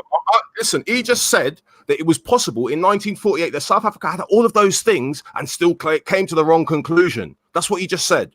Hey, right? Jim, So I want him to carry on with that. Let me talk to Rob. I'm not chatting to you at the moment, bro. I'm worried for you, G. What's going on? Let him talk, man. Guys. Please, both of you. Come on, man. You're just talking. You've been James. Comments. You've jumped on the cake for Rob. Allow it. I'm talking to Rob, not talking to you. He doesn't want to talk to you because you keep talking. Stop for a minute. Yeah, but James, you're inflaming the situation, and Dan, you're not letting Rob dig his own grave as you claimed. So let's both get this job sorted. Come on, man. You're letting him get away. Yeah, go have a fag or something. Rob. Bruv, don't let me start on you, bruv. Guys, man, come on, chill, man. What the fuck? Cool out.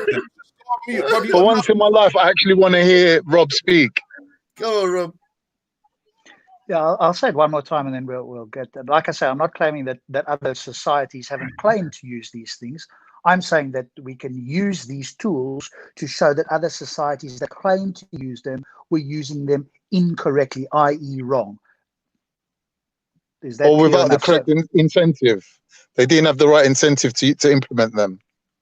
No, I'm saying they would use them incorrectly. So we could say, now, if I sat down with F.W. de Klerk or whoever it was back in the 1948 and said, why are you doing this? They would presumably give me some reasons. They would either try a rational reason, they'd try some sort of moral reason, or they'd try some sort of scientific reason.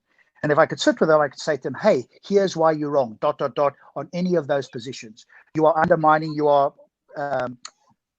almost enslaving, in a sense, the majority of this population. Why are you doing this? And they would say, hey, because there's so many, whatever their reasons were at the time, I could use those tools that I've just told you about to show them how they were wrong. If they were rational, if they were irrational, obviously there's nothing I can do, right? So if somebody says, hey, I'm just going to do it, I don't care what you've got to say, there's no conversation to be had. But if that person sat down and said, hey, Rob, I'm going to convince you why having apartheid in 1948 was good, here's my reasons, I could rebut all of those reasons with the tools that I've just given you, and I think I would be in an extremely strong position, and they would not be.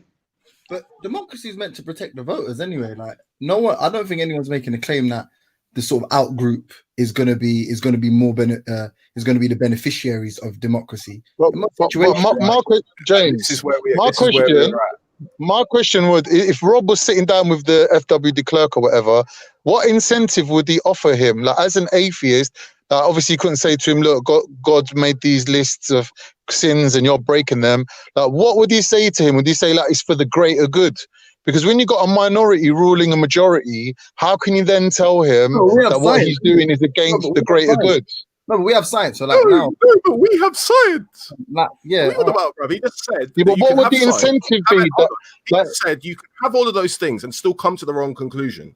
You could be incentivized, as Khan said, to come to the wrong conclusions. Yeah, right. If you're benefiting from people coming to the wrong conclusions, as the apartheid and subsequent generations, one sec, and subsequent generations of South Africans were able to benefit from that, and were incentivized from looking the other way. So James, let's hear the answer from Rob, and then James can I want to hear gild the lily. James can gild the lily a little bit after. I don't know what's that phrase? What'd you say? Gild the lily. Gild the lily. Gild the lily. That means cover a flower petal in gold. Yo, big up all the people who think I'm dripping. Listen, it must be the case that when I'm dripping, I do the most damage because I ain't. This it just feels like me dealing with Ralph. This feels like the old school. So you lot just be careful, yeah, and just remember when I'm focused on someone, don't get involved. I'm asking Rob questions, and I want to know what Rob thinks. I can deal with James. We can talk about that. We can talk about that in a minute. But listen, bruv, there's people on the panel. I just want to know what he's got to say. Just want to deal with that for the moment. Yeah. So Rob, you agree that you can have all of those things present in the society, but you can still come to the wrong conclusions.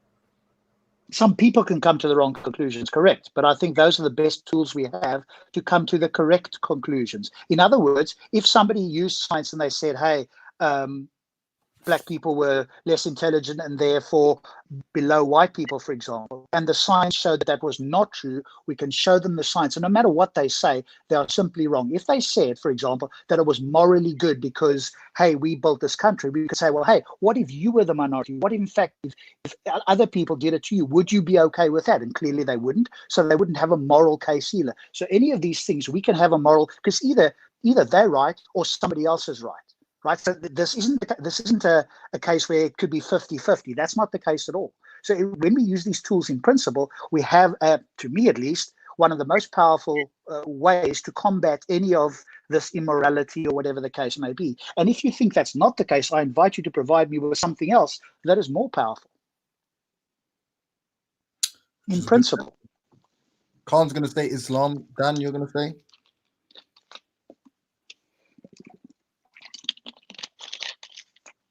Yo, say that again. So I'm making a cup of tea. Say that again.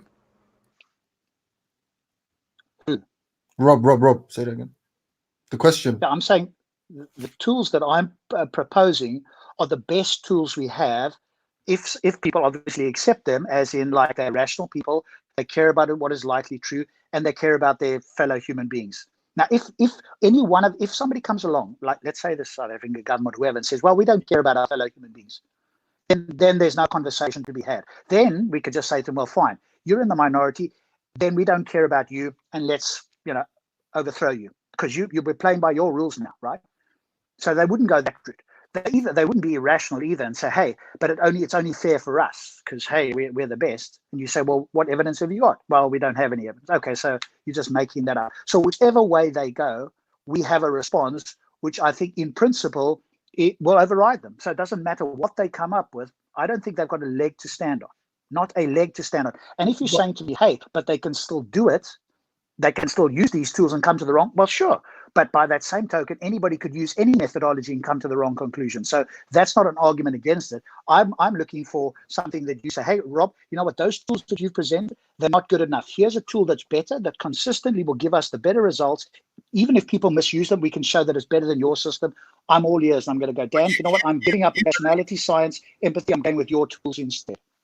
But you believe that the UK is a better form of democracy than South because Africa, it's representative of the majority of the people. Yeah. From that point of view. But can we answer that question? Because no one wants to hear me speak. I get it now. But then, all right, the counter argument would be what? So atheism. Do you know what's funny? Do you know what's funny? That you said no one wants to hear you speak, but you kept on speaking. Like I'm a shower man like that. You get me? No, seriously. I guess what James is asking is, so Rob, are you saying that if we haven't got a better system and if we're not positing an improved form, then the discussion is kind of futile? That's the question, though. Can we get an answer, maybe? No, the discussion is not futile. I'm suggesting this is the best tools we have. used in a democracy to come to move us all forward. And if you're saying no, it's not, and I think I've given you reasons to think that it is. If you say no, it's not. I'm not saying it's perfect. Nobody's claiming that. But if you're saying no, it's not, and here's something better, I'm all ears to hear it. But I haven't heard that. I'm never claiming that it's the best. I'm claiming it's the best we have. Listen, I've lived in one form of democracy. You benefited from, you've lived in South Africa and you've come here and you apparently believe that we have a superior form. So I'll take that at face value. I'll accept that, right? No problems. So would you say that the British form of democracy should be, or would you say this is the optimal form to kind of export to the world, or to kind of? I don't know what you mean by optimal. You'll have to define what you mean by optimal. I've only got a few more minutes. Can we get an answer from that question though? Khan says Muslim. I guarantee. So what do you mean by optimal? Oh, we doing the not hearing game? Yeah, okay. Optimal. So was my name mentioned? I was just taking a minute there. Yeah, preferable. Khan says Muslim guaranteed about what? The preferable system of governance. I imagine you would say. I was thinking about this all day. I was thinking, if the Prophet Muhammad come back to earth tomorrow, or Jesus come back tomorrow, would they go through the effort of overturning all the world's governments and bringing about a whole new system, or reinstalling the old system? Would surely, you just keep it running, but in a more ethical way. So I don't really think basically the question is the juice worth the squeeze? Is it worth all the effort to overturn all the democracies in the world and install an updated version of Sharia? Well, if it was we just keep it running, keep the democracy running with checks and balances. With checks and balances, yeah. So, I would say. Dan, I don't want to so I go off. I haven't got this alternate position, but yeah, I thought what I'm getting at, right, is that the centralization, right, the effects of democracy, the kind of the systematic structure of democracy lends itself very well to exploitative labor kind of relationships within society. They emerge kind of, I don't know, they just seem to pop out. They seem to manifest everywhere you look. This isn't something that I've gone around and I've gone, I need to batter Rob over the head with this. This is something that I've considered for a long time. I'm a skeptic I'm skeptical of democracy. I'm skeptical as to whether or not we've ever actually experienced true democracy, and whether or not true democracy would be something that people would really want. Yeah, I'm not a fan of democracy. I don't believe let's make an argument. Democracy is just it's a kind of it's a glitzed up form of mob rule. Which mob are you in? Are you in the political mob? Are you in the mob that wears togas and goes to the Senate? Can I just chime in really quickly? Do you see what I'm saying? I'm not a fan of democracy. Well, it's preferable, right? It's the most preferred system I can see at present. Or unless I'm part of some oligarchy or something, and then fuck it, if I got born into a wealthy family, I wouldn't give a shit about the little man. But I'm just arguing it's preferable, and I'm also arguing 100 based on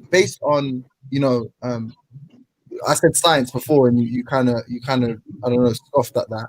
But I'm saying based on that sort of methodology of discourse, of observation, even when we were talking about, Rob was talking about racism and stuff. I mean, we know that now that most forms of racism are ascientific. And if you look at someone like Hetero's ideology, like globalism, or it's not true.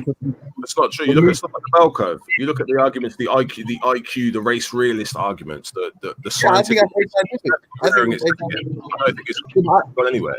Yeah, but I think it's ascientific, and we could speak on that another day. But all I'm saying is that kind of methodology, I believe, produces better results than any type of rigidity or dogmatism, which is ultimately when you corner an atheist on sort of secularism and the results of sort of secularism. Ultimately, even if they're not married to ideas like democracy, the methodology that achieves sort of these outcomes is more what people like me would put my faith in. So human rights conventions, I may say that they're abused and contravened, but I would say the methodology that constantly we are able to revise these laws and implement new ones and amend them and stuff. That methodology is what I put my weight behind and what I use as like a comparison against like theocratic rigidity and say, look, these people are still following ancient laws and stuff. So I don't think it's like simple case studies. I have to agree a bit with Rob, where it's like, if you take two doctrines and you say the one doctrine is evil and the other doctrine is good, however, both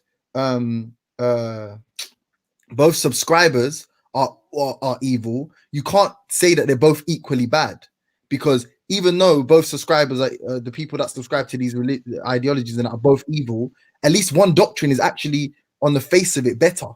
So the fact that we go to war with other countries and steal their resources, and technically, you know, so what you're saying like a democratic form of so basically slavery done by the West is what better than Islamic slavery? I mean, listen, it's horrible to say.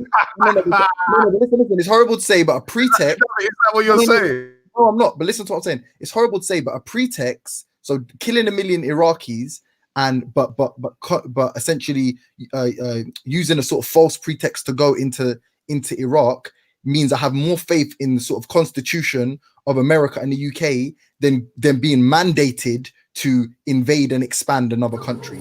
So where does that qualify? How do you qualify? Listen to maybe I didn't articulate. I'm saying no, you haven't. Go on. Having an expansionist policy. Yeah, having an expansionist policy to go into another country, yeah, and by God's design, you're meant to go in there and spread your word, as opposed to saying that person's got nuclear weapons. That's the only way we can trigger this clause in some kind of initiative to go into that country. I would say that the fact that the people in both cases have invaded another country and enslaved or killed people is bad. But one constitution is better than the other because the other doesn't mandate going into other countries. Because one has a loophole clause. Yeah, yes, exactly. One lied. Yeah, the lie is preferable in that instance, and it gives me more faith in hopefully then if we have less susceptible people, if we have less devious people, then it's more likely with the constitution where they went into the country with a pretext that wouldn't happen again. Whereas the country where it's mandated may not even see it as doing anything wrong. They may see it as the will of God, or they may see it as their right, you know, their birthright, whatever. I don't know. So yeah, that's the real argument, because no one's going to argue for how good people are. They're going to rationalize it. They're going to justify it in whatever way they deem fit. You're dealing with something. You're looking at the end cause and you're saying that's a negative end cause that two systems have arrived at. One of those systems is better because X. I'm saying the end cause is there, and in reality, we're not dealing with a Muslim hegemony. We're dealing with a power structure that is pretty much Western. We're dealing with juggles between the West and the East in a sense, but when it's the most powerful countries in the world right now. We're not dealing with any Islamic countries in the top 10. Yeah, I'm talking about like Umayyads. I'm talking about like the Umayyad invasions of like North Africa and shit. I was like specifically, but if we're talking about modern, I don't think they have that sphere of influence. Yeah, but this is the thing. I don't know, man. You have to look at. You say that, but the countries like Saudi Arabia hold a lot of influence and use that influence to their advantage. No, but what I'm saying is whatever you want. So if you want to compare Saudi Arabia now, you would still be comparing the doctrine to the Umayyad Caliphate or whatever the Prophet, peace be upon him, spoke about. Do you get it? Because that is it's a rigid dogma that doesn't change. Whereas if you want to talk about, you know, pre-abolition, then post-abolition, then we're talking about democracy. Democracy as a concept is also fairly unchanging and rigid. There's been I don't think so. Democracy is kind of fluid, isn't it? Yeah, not democracy is as fluid as an individual would like to use it because they can use the system to their advantage. So that's fluidity.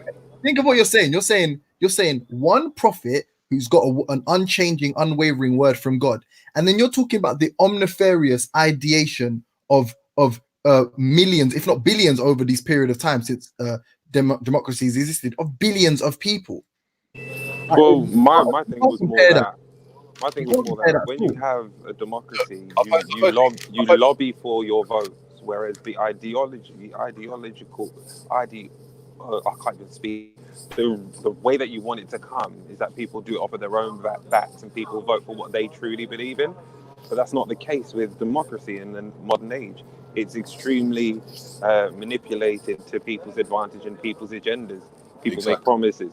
So it's not rigid, it's fluid, because we don't have that structure of you're voting for yourself and those who you believe in. Raheem, I think you might have misunderstood. When I'm talking about, I'm talking about the concept of democracy is emerging from Greece and kind of maintaining itself, passing. Well, it's not the same. Even in Greece, it's not the same. Yeah, I would agree. This is what I'm saying. True democracy. As I said before, I don't believe it's ever really existed, and I don't think if the Greek form, if the original form was the true form, I don't think that would be anything that we really recognise. We'd be walking around a society. We'd be walking around a society full of slaves. People would be livid if we had the Greek version of democracy, because only a few people could vote. Yeah, they couldn't. Not everyone had the vote back then. Yeah. Whereas now everyone does. Well, so it's a lot of people would be upset that they don't have it. I think we're limited though. Like in these discussions, yeah. I know it's not meant to be about theism, but I mean, arguably on this channel, most likely we're going to resort back to that, yeah. But the reality is, comparable to what else? Like, so I'm definitely not a socialist, yeah, and I'm not. I believe in democracy in as much as it offers. You're a socialist. Have you ever voted for Labour? Would you vote for Labour? I have never voted for Labour. No. Would I vote for? Depends on it. Depends on what happens in the future. Do you agree with the state supporting your healthcare? I agree with NHS because I've used it, so I don't want to be a hypocrite. But I've also used private, so it's a bit. Well, you've experienced a form of socialism. Yeah, but what I'm saying, even democracy, like I don't believe everyone should have a say. But ultimately, like it's interesting. I don't know if you heard me and James. You don't believe everyone should have a say. No. So really, you prefer an authoritarian government? No, but hold on. Does anyone drive here? Wait. Yeah, I do. So what? Yeah. So what's your criteria for? Hold on. Can I finish this franchising real quick? Yeah. Can I finish this thought? When I drive, yeah, I do not believe like 65 to 70% of the people that are on the road should be allowed to drive. 100% agree. I don't know how they got their licenses, and even relatives of mine, I'm in the car with them sometimes, and I'm like, Jesus Christ, how did you pass your test? My mate, I forget. Anyway, long story longer. I feel that kind of way about politics. Like some of the people we speak to about Brexit, I'm like, dickhead, you shouldn't have had a fucking vote. You shouldn't have been like, let alone an actual policy trait, a vote on a policy. You've got this authoritarian trait as well. This is the thing. I think there is something about atheism that kind of breeds this. I don't know. I've seen it in life. I'm not atheist. I hope not, bro. I'm not atheist. But I do think I run my household authoritarian. I like my household to be like, I think the same would be for the country and any business that you're in. If you're the top, you're the top. If you're not, you play your position and that's how things work properly. When people when you're not bred for being on top, but you have aspirations to be on top, and you want to be on top now, it just doesn't work. And it's the same as what James said. There are those people who aren't educated in certain things but want to have a say in it. You shouldn't. It's not the way the world's not meant to be equal. Yeah, exactly. You should. Yeah, exactly. It's not, the world is not equal, but that's what's beautiful about it. The fact that everything is not equal.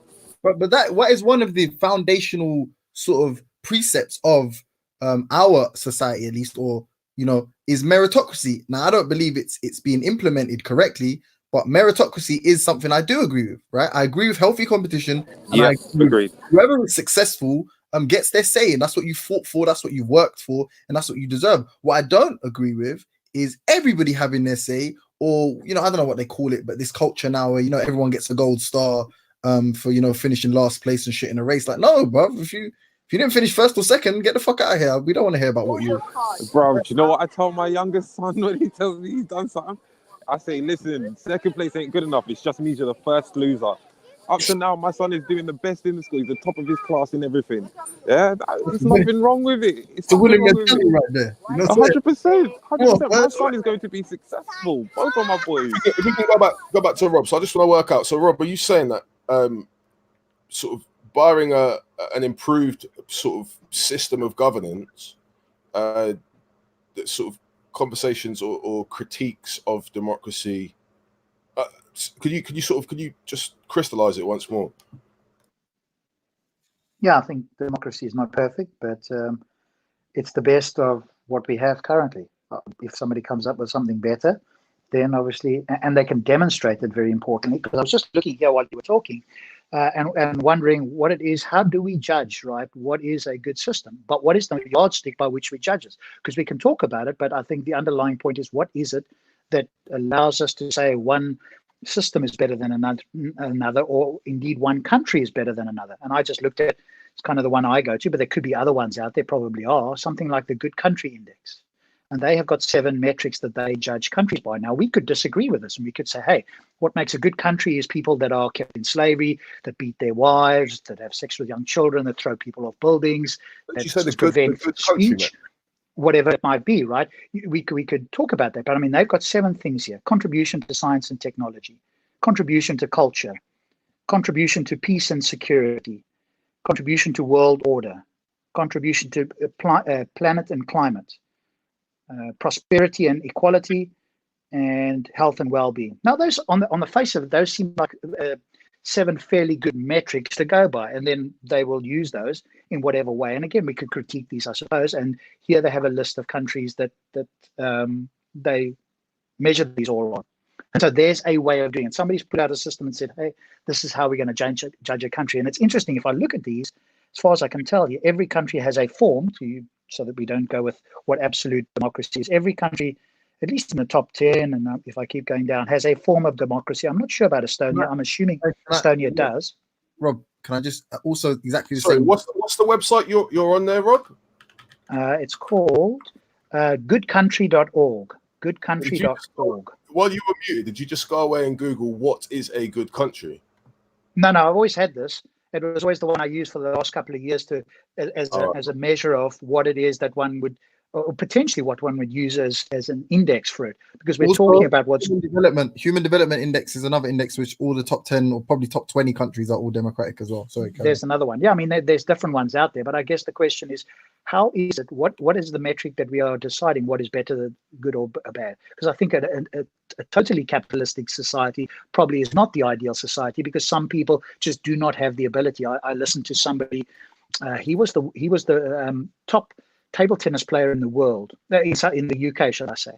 And people believe that you are born with skill. Now, to some small degree, that's true, but there's a much greater degree of hard work involved. And he talked about this, right? He and his players, his table tennis players, they were in 2 roads in a particular area in Reading. He's non-white, by the way, just in case everybody thinks, oh, it's only in a particular area. And these guys used to play table tennis almost every day. They got into this place, and they, out of these 7 or 8 guys that played, 4 or 5 of them became top players in the UK. And people used to say his reflexes are amazing. He was born with this skill. And he writes and talks about, no, this was bollocks. I wasn't born with this. I learned to do this. And he says he played tennis once with one of the top professional tennis players. And because he was so good at table tennis, he thought, this is much slower. This is easier. He wasn't able to return a single first serve from a top professional tennis player, and yet he's the top UK table tennis player. The point being that people can develop these skills. It's very unlikely or very unusual for somebody to be, quote, born skillful, because hard work will often beat skill. If you've got both, then obviously you'll be probably the top. But I think an entirely capitalistic society would undermine those people who just do not have that ability, either to work hard or have a skill. And when I say that, there's some people, and I think that is the case.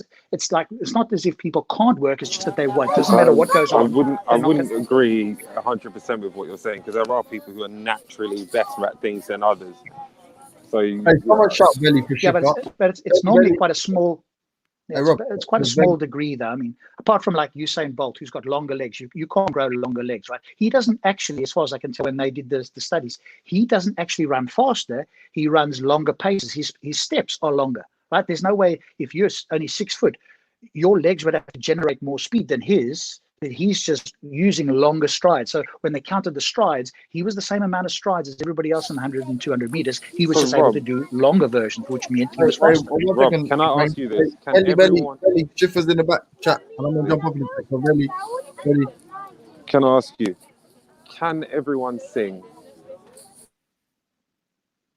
Yeah, everybody can open their mouth and do something that might be called singing, no. Not just talking. Can everyone sing like properly? Like, what do you mean by properly? What do you mean by properly? To tonality, understand the different bits and pieces that go with it. Like, can everyone sing? I mean, pitch perfect with our, ability to kind of reach. Exactly. No. I mean, if you're asking can everybody sing perfectly, then obviously not. If you're asking can people very sing, few people can, and they're naturally born with that talent. Yes, there are those who can. I don't think so. Who can train to an acceptable standard, but there are people who are naturally born as singers who, with no training whatsoever. That's exceptionally rare. I don't think that's the case, and I know somebody who teaches people how to sing. I can't sing for the life of me. If I went to train with this guy after 3 or 6 months, and I came and saying, "Yeah, you guys would probably think I'm a good singer. Now, am I the best compared to like the world's best? Probably not. But the skill of to teach things, you seem to underestimate the ability to teach people." I disagree as well. I don't think you'd be great, Rob. Singing is a weird one. It is a bit innate, that one. That is extremely innate. I don't think so. And there are certain things certain children are better at. Like my eldest son, he's amazing at maths. Has always been.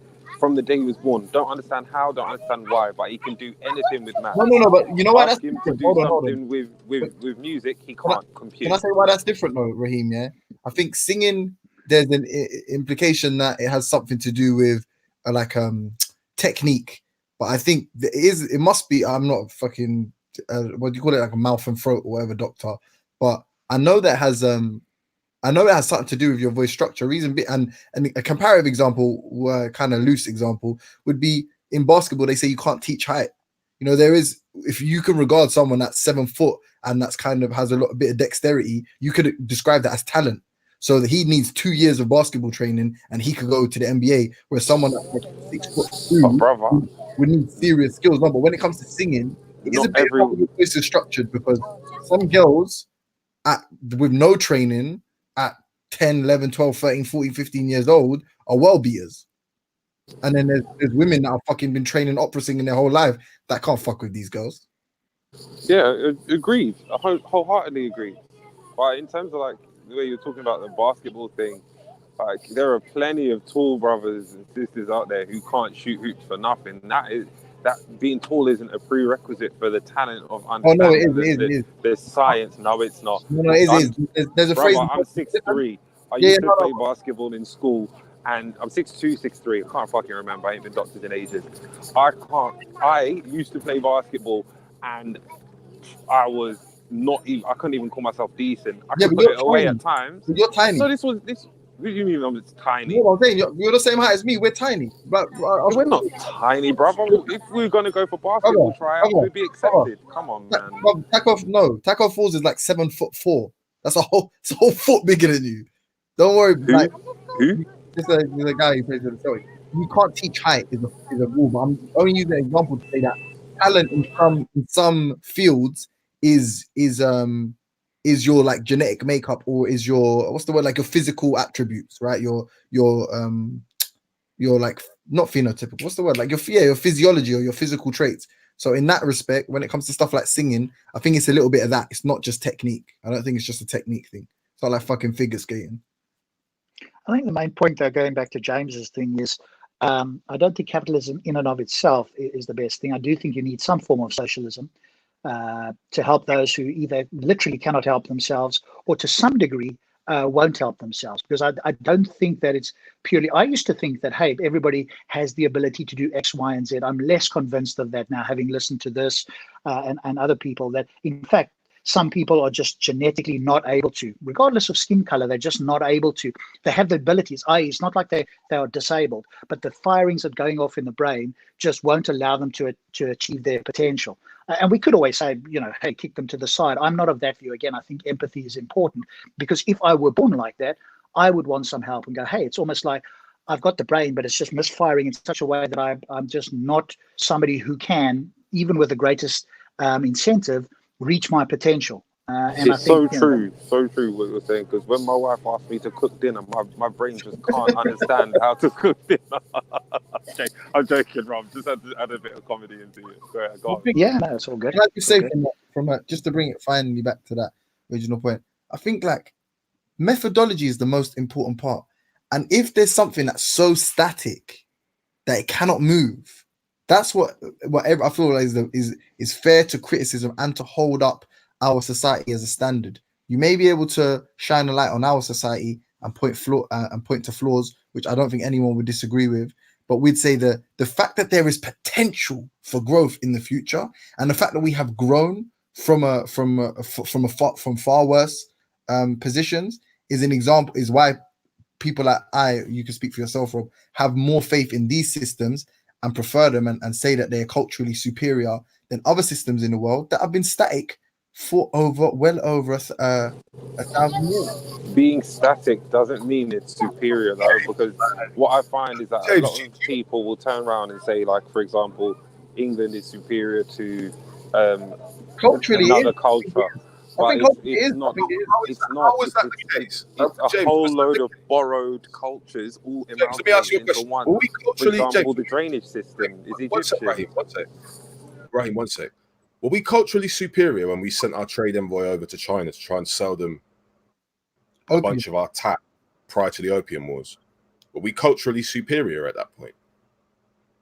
I mean, what did you say? What did you send over? For love or money, we couldn't get the Chinese to buy anything. We were trying to sell them Lancashire pottery and wool and shit like that. They have silk, they have porcelain. Yeah, we're trying to sell them. Trying to sell them like molded, fired earth. It's interesting. We were not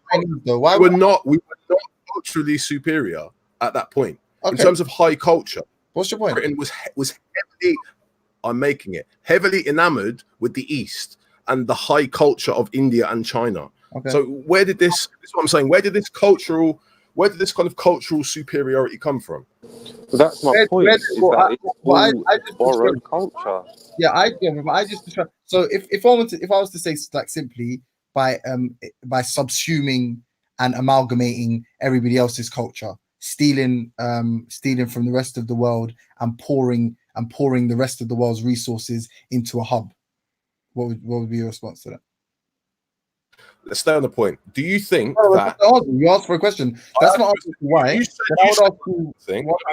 asked a question. I just asked you a question. I asked you, do you think that was Britain superior at that point when we sent that trade delegation prior to the Opium Wars? Okay, were we superior?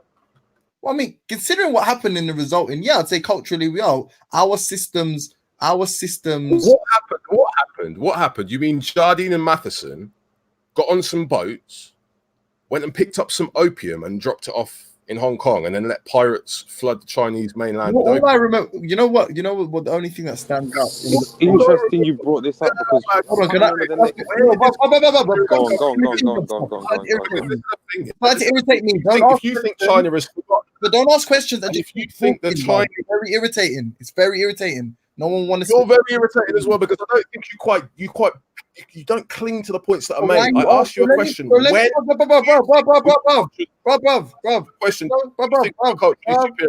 that point, yes or no? Bruv. Please. Yeah, it's getting weird. He's not going to answer.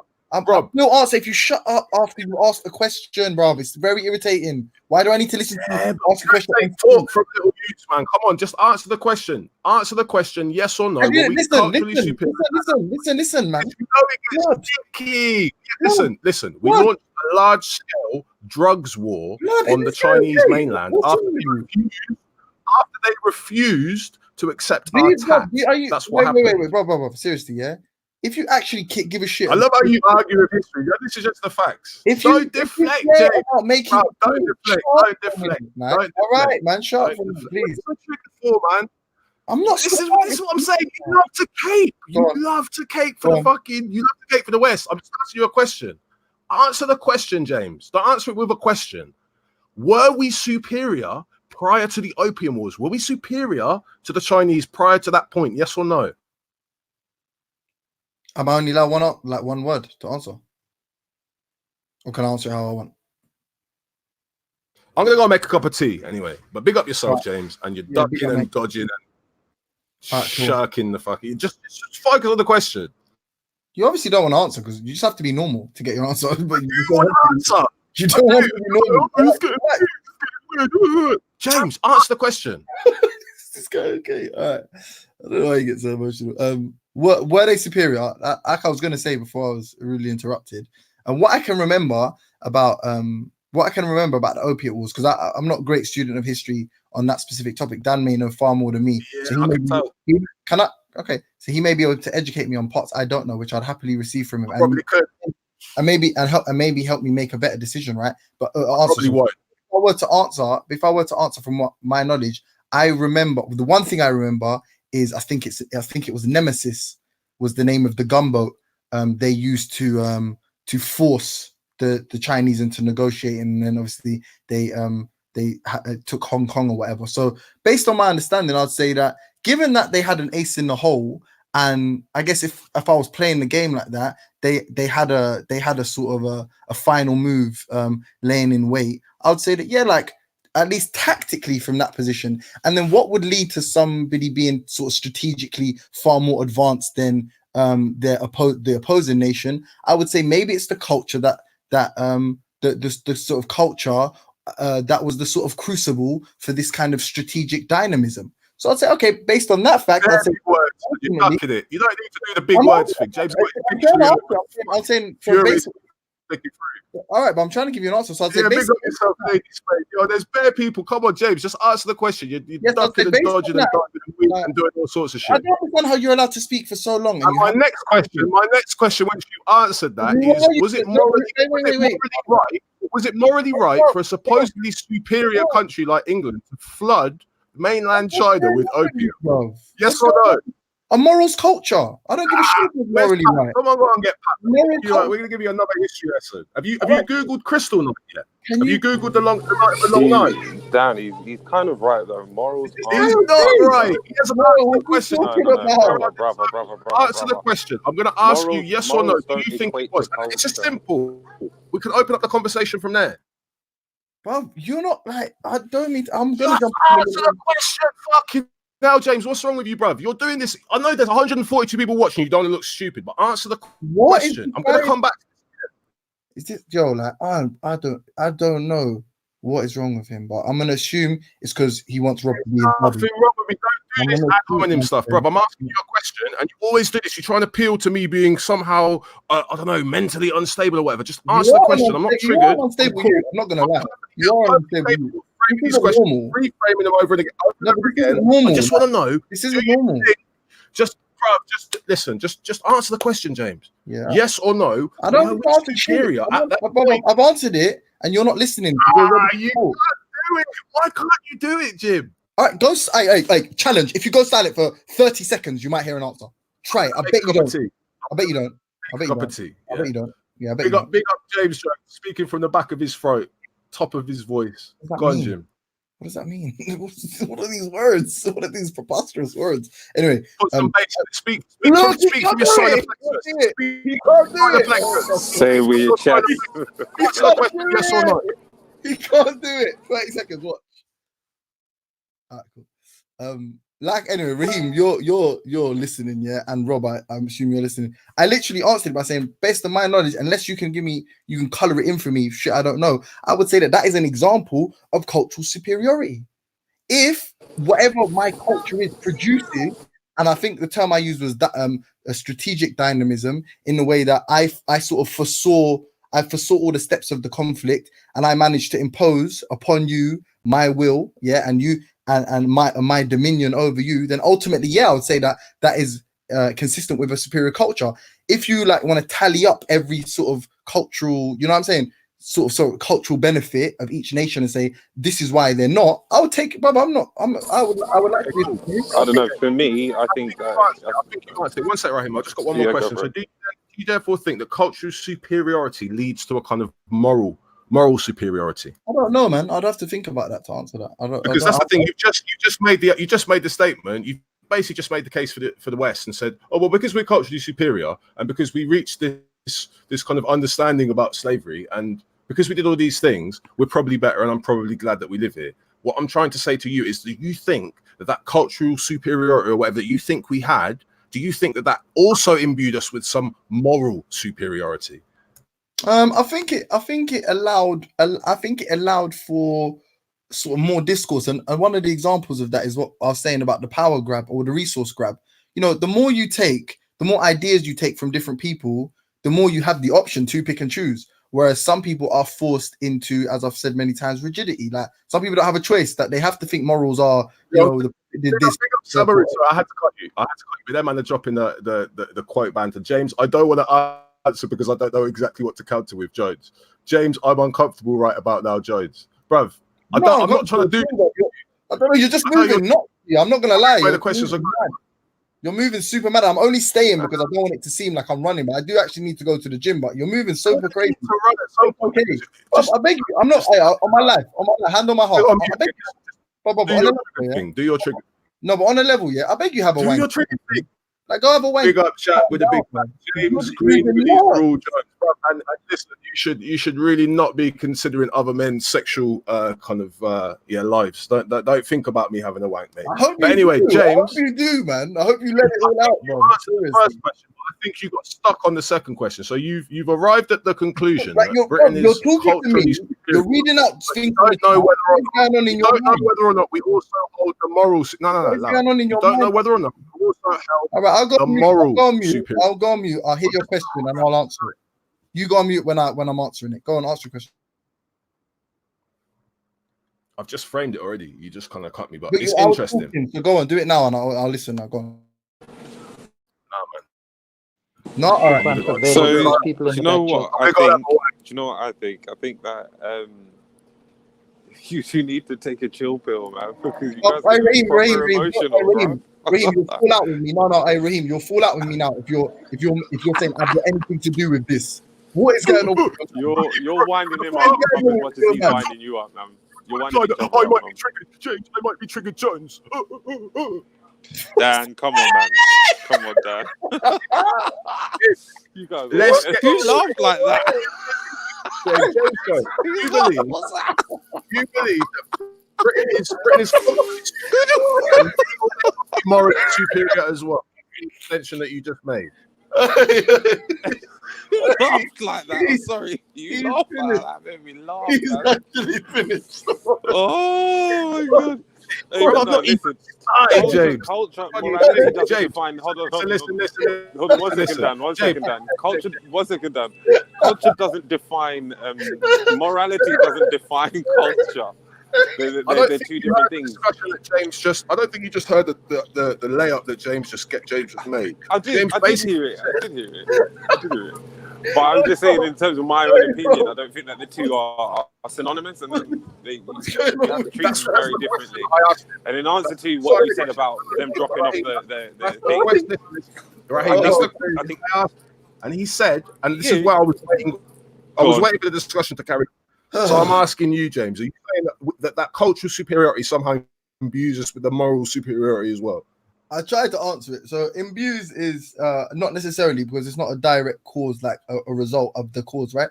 But I would say that based on like what I previously stated, for one of the reasons I believe we are culturally superior, at least now, you know, the amalgamation of everybody else's resources and talent, if you like, the procurement of all the talent, I'll say that, it gives us the ability to be farm, to pick and choose, and to, you know, to have the ability to do things a lot more ad hoc than other places that aren't necessarily allowed to change. So the flexibility coupled with the fact that we're stealing everything, right? It makes us better. Like it doesn't make us this is better. what I'm saying. It makes us a thief. But hold on, James. Hold on. Yeah, but let me respond to you. Hold on, James. Hold on. If a man steals £1 million worth of diamonds, are they superior or are they a thief? But that's not, you're missing the point. The finer point of that is, if, for example, the real question here is, if I stole diamonds or if I stole 1 million different types of gems, could I have a better judgment on what gem is the best. Yes, as opposed to someone who's only got one gem in the place that they about? So I'm saying, Gem is the best. GG, you just need, I beg you, it's actually okay. Not even that. What James is explaining is perfectly simple. Why are we behaving like we don't get it? Yeah, No, like, I get it. It's I don't agree with it. That's my Raheem. So I don't agree with it either. This is mad. Ultra, do you agree with what James is saying? No, but can I say it though? Can I just say it? Because maybe you don't understand because you're rambling. What I'm saying is, is if we have... I'm just checking. Ultra agrees because he jumped on. Dan, let James finish, bro. Stop cutting him, Dan. What happened to you, man? Yeah, you're moving nuts, G, man. Yeah, I'm cutting him because I want to get to the answer, and I just want to hear what you've got to say. You just jumped on. Do you agree? Let James finish. Let him finish. That's making a case for thieves. Listen, Dan, remember, it's not that deep. Remember that. Remember, you don't. Yeah, like chill out, man. It's true. It's the I don't know whether to laugh or cry, man. It's probably sad. Bro. Laugh. Don't laugh because that laugh was hilarious. We've got. This is the thing. I think the argument you made you're yesterday. okay, man. You're all right. You're okay. Don't worry. You're okay. It's all right. Don't worry. These arguments. No, but Dan, James, you're okay. Pick up yourself, listen, and the offer still stands. Yeah, if you want to get out of London, you want to come and chill.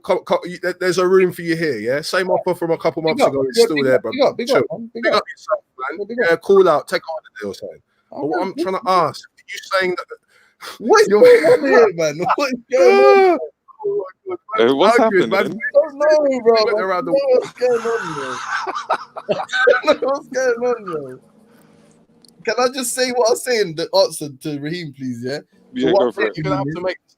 I'm saying the vantage point, yeah, the perspective you have over a period of time. If you have been able to amalgamate so many other cultures, you can pick and choose. You can take what's good. You can, you can make it sort of fit size. What's it, fit to size or whatever? You know, that kind of scenario. So I'm saying at this point in history, we can say that we've seen what's worked and hasn't worked in colonies or nations we've traded with or nations we've subjugated, whatever, and we've taken all the good parts. So at this stage, when we're not necessarily the colonial force we are, and our bellies are full, we can say that this is the best model for our society. Now, it's telling, because all of the most productive societies in the world, or not necessarily productive, sorry, but all of the societies on these indexes that Rob and me were bringing are countries that do apply a similar brand of democracy. So linking it all back to the original point about democracy, I would say that, yeah, like that's an example. It's one of the sort of signs of, or it's symbolic of a form of cultural superiority, because the counterpart, the third world, I would disagree with that. Doesn't have it in 100%. This is what I'm saying, James. You think because the world order is what it is, that somehow means that we're sort of justified in reaching that, like the survival of the fittest. That's the word. Like the operative word is superiority. So the reason that Can I say something? China stealing intellectual property today makes them superior. No, like that's what I'm saying. You're not really paying attention to what I'm saying. You're just trying to win an argument. We are not making jump sense. in here. No, but what would they do? No, but can I just quickly on that point? What would they do with that intellectual property if 100 years from now China becomes the world sort of let's say the internet, or however you describe it, like telecommunications, they become the world power of telecommunications, and you say at some point in history that was based on theft, I would accept that, yeah, it's wrong, it's immoral, yeah, by some standard. But then if we say at now, yeah, China's, let's say, culture surrounding their technology or innovation is the best in the world, we can accept it. And if you say it's because that they stole 100 years ago, I'd say, yeah, that's true. That's why. You're right. You're actually right. That's why they're so technologically advanced. That's why their culture surrounding that technology is the most superior. It's not really rocket science. I'm not saying they're right. You know why? Dan, you know where I come from. Like, I'm underdeveloped by the UK as well. Like I'm not saying it's great, but I'm saying it's just a fact. This is why we all flock to come here. This is the issue. This is the issue. Yeah. No. Hold on. You're not a thief if you're the best thief to ever exist. If you can organize society, you're still a thief. If you can hide all of your riches, hide all the stuff you stole underneath your bed, and you do the best show of hiding it ever, then you're superior. You heard it here first, ladies and gents. So Just can I say something? The reason why this isn't intellectually, the reason why this isn't culturally Which is why I superior. said before, Yo, right? guys, man, Why I come on, said to man. you, do you think Fucking that hell. this cultural superiority gives us some sort of moral superiority? And you've just I'm said, telling you, well, if we no. go around the world and we steal loads of stuff and we do it the best and we hide it the best, then we're still superior. And you're making moral. I didn't say moral. I didn't say anything about moral. You're not thinking out what you're saying. Raheem, did I say This anything could about be morals? I didn't deconstructed. answer that question. I No, said I don't nothing know. about morals was mentioned. Yeah, so I just said I In don't fact, know. it was the opposite. We said that you can't conflate the two. You can't bring Yeah, morals and culture into the two. Yeah. But my point is that Okay, so we could agree Oh, let Raheem that go, the man. most Come on, man. Let Raheem go, man. culturally, or I guess we could. Let Raheem Could we go, also man. say technologically kind of superior countries aren't necessarily the most moral countries, which is basically what Of course not. That's the point I'm making. Of course not. Yeah, of course no, not. agreed. Exactly. Exactly. That's the point I'm making. The best countries that are running things at the moment are authoritarian, my rules or no way at all countries. Those are the ones with the best of everything. So I was trying to say before that when you get countries like England that have come and taken all the different bits of cultures and then tried to amalgamate them into one, you have this issue that we have now where they eventually end up regretting learning all of this stuff and trying to implement it because it's not all conducive. And that's why they feel the way they feel now in terms of the English. That's why we end up saying it's intellectually superior in a lot of their acts at that period in time, but culturally superior, no, it can't be. Yeah, I mean, it's one of the ones where I obviously I'm biased because I'm from London, and I will argue that the multiculturalism in London makes it the best city in the world for me. I'm from London, bro. Right, and it's the best. And why is it the best city? It's the best city because we have so many cultures in here. But that is actually it's the best because I'm here. Yeah, but that's the fabric of London's culture. But if you ask me why, let me just finish this thought, please. Yeah. But that's so. If you ask me why that is a result, you're right. It's immoral. Most of what's led, the Commonwealth and that. Most of what's led to people coming, to, congregating in London, if you like, or migrating to London, is nefarious acts on behalf of the state and the government. However, the result of which is what I believe is a superior culture. I'm not making any moral judgment on it because it is largely immoral. Look what's happening with Windrush now, bro. So I just think that as a result, we have become we're like this is a better culture than some other countries. I won't name them because people will just get upset with me in the chat. But there's other countries in the world that I think we're far more like culturally.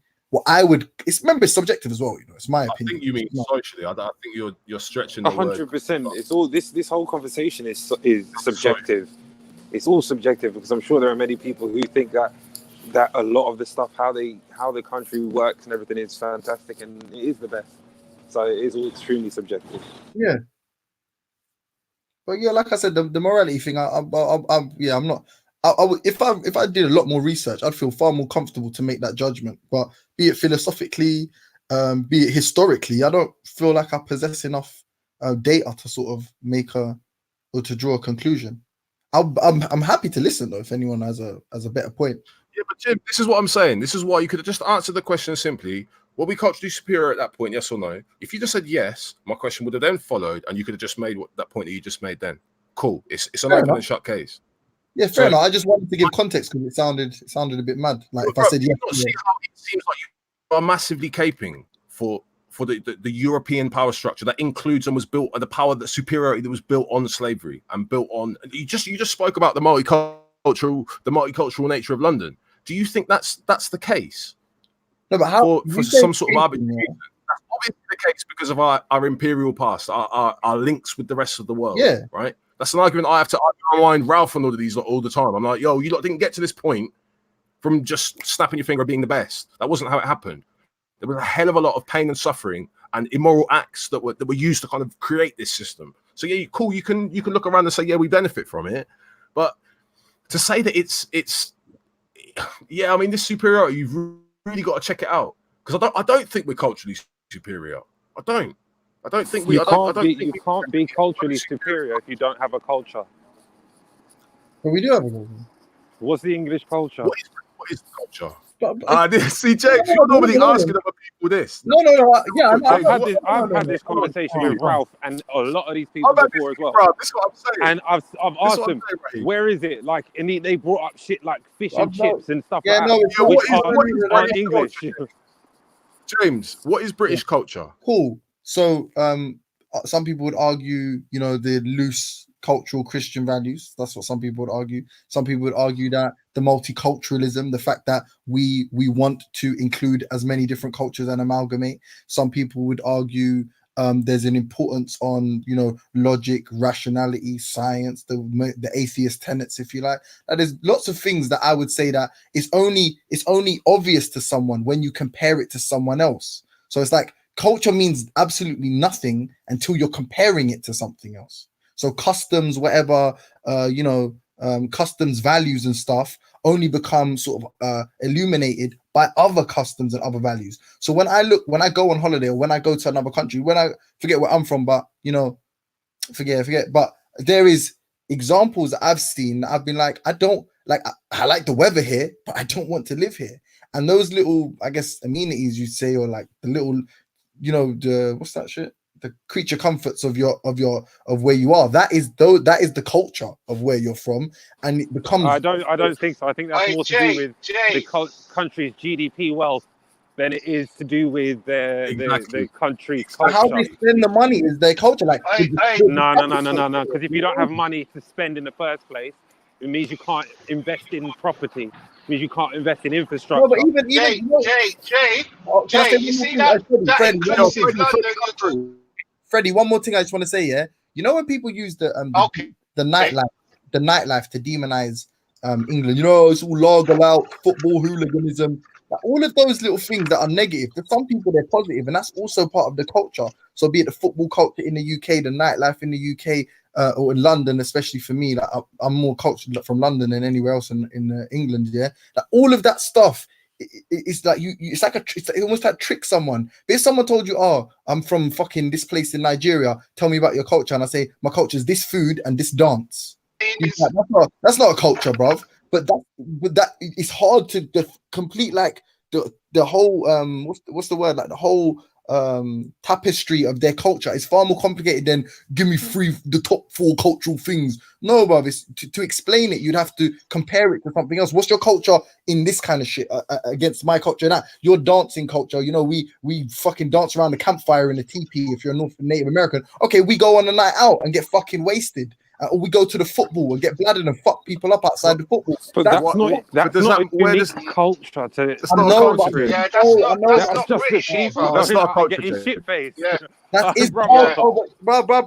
That is what I'm trying to say. You're saying it like, give me in 3 words. Give me my culture. What's your culture? It's not. That's why James, man. Come on, brother. You're fronting like you haven't put it on. You haven't put it on man like Vinny Sullivan and Ralph and that before. Define your culture. I'm asking, man.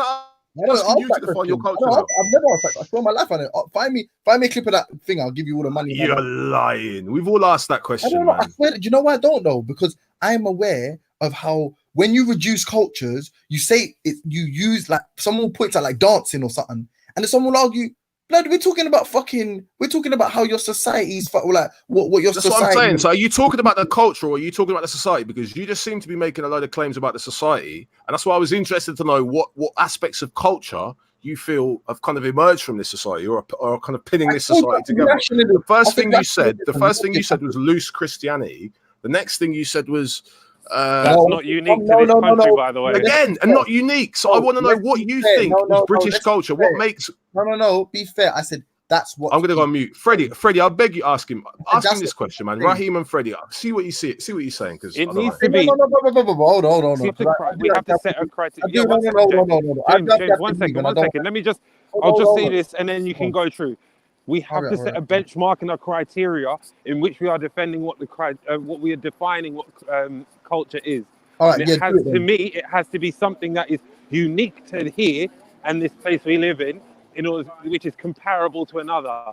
So you can't say loose Christian views because that's across the world. Oh, I didn't say no. I said that's drinking culture. Play that back. I said across the world. Like, yo, calm down, James, man. What are you triggered for, bro? No. You're trying. No, Raheem. I didn't say that. I said play that. I didn't say you said that. I'm just saying that's what people we have to define it and we have to use that parameter. Right. So we can't say things like drinking is an English cultural. No, but wait. Again, do you know what I mean? No, I feel like you're doing me a disservice. I said when you compare what somebody else does, then you see what you're like. What are the pieces of your own culture? I used the example of like a tapestry or something. So I'm saying when it comes to like, when you point to like an African culture, it's like simple to say like, you know, this is an African custom, this kind of dance. Then you say, what's the UK equivalent? Or I use the Native American, we dance around the campfire. That's part of our culture. You say, what's part of our culture? When you look at it like that, and you say, and I say, I believe this is better. I believe the fact that, you know, what I prefer, remember it's subjective. I prefer the ability to get dressed up, go on a night out. I wouldn't really want to be sat with my family around the campfire, blowing around the TV. But that's not culturally unique, because I'm pretty sure that the dancing around the campfire is a unique dance to that tribe within America. What are you talking about? Is eating fucking chicken unique, bro? Like you can no, find of course it's not. Right, so you can find commonalities, yeah, in every fucking cultural dish, in every cultural custom, that's in every not the question. We're talking about all right, bruv. Seriously, let me just make the point. Yeah, you can do that. So there's no point in saying is everything is no. It's the amalgam. It's the complete sum of it. Is what ultimately will make it unique, if indeed it is unique. Some argue it's Western culture, it's not necessarily British culture. So when we're talking about the customs, the ideals, the values, as I stated before, I would argue that the fact that there is an amalgamation, the best scientists in the world come here, the best, you know what I'm saying, mathematicians, the best whatever, we've got the best hospitals. Well, some would argue we don't, but just for the sake of argument here, my perspective, we've got the best this, we've got the best that, we've got the best research programs, we've got the best whatever. If the total sum of all of that, yeah, plus the fact that we have so many different cultures within our culture, so you know you can go to a Chinatown, this one or that one or whatever, you know, go to fucking Seven Sisters and it's like little fucking Latin America. If the sum of all of that, I say, is British culture, that's my opinion on what or Western culture. That's my opinion on what it is, and I can say that is culturally superior. And then as soon as we do a comparison, we go like for like. Well, you know, driving is better here. This is better here. That is better here. Restaurants are better here. You know, education is better here. All of that is part of a culture. So you can say this is how you can make a value judgment on what is culturally superior. And it's not about morality, bro. I wish Africa was like this. I wish Africa was the best place on planet Earth, because that's where I'm actually from. But the reality is it's not, and I'm just being objective. And you don't want to have emotional arguments to get PayPal donations. That's fine. But I'm just gonna be honest. I'm just gonna be real. What's going on? You get me? That's about it, bro. Brother, you're laughing to yourself, you know. Bro, because you're gassing. Because what I'm trying to say is that basically it's all subjective. It depends on the person's point of view. There's schools in Africa that rival schools in England. You know, there's hospitals. in Africa Freddie, don't tell James Jones what that. Are you saying? Like, what makes England so superior? Because we've got Freddie, don't tell him that. Don't tell him that. He's gonna have a crisis. Why are you just gonna have a crisis? Do you know what I'm saying? Listen, James, I've never seen you cape for Britain and colonialism by extension as much as you've done today. But I'm just trying to keep the colonialism and the slavery out of the argument. Be like, oh, we've got the best society. We look at us and we just got it because we're the best. And this is obviously the best. And I'd love for Africans to have the experience that I had. Yo, James, what's going on with you, bro? Man was laughing to himself. Yo, Kima, you know that, innit? What's going on, man? Man's trying to pull out arguments about PayPal donations. Yo, big up to Jen Wallace for the PayPal donations, yeah? Apparently, I'm caping for PayPal. I need to say something just to make sure you send me $3.90 or whatever the fuck it was. James, you're on some mad shit, bruv. Take the cape off and let's just talk about it and define British culture, bruv, because you've not done it. I tried. Maybe. Well, now you've not done it. I need to jump off. Big up, lads. Yeah, everyone. Big up. You're gonna fly off. I hope. Yeah, brother. Yeah, keep the cake, man. Mad thing. Who's been dropped? I don't know what's happened to James George though.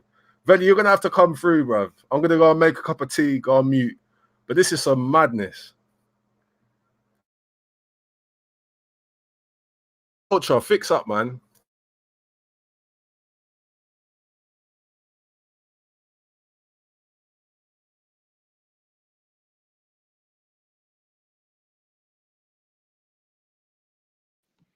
People in the back chat, Valley, if you're listening, Valley, there's people in the backstage.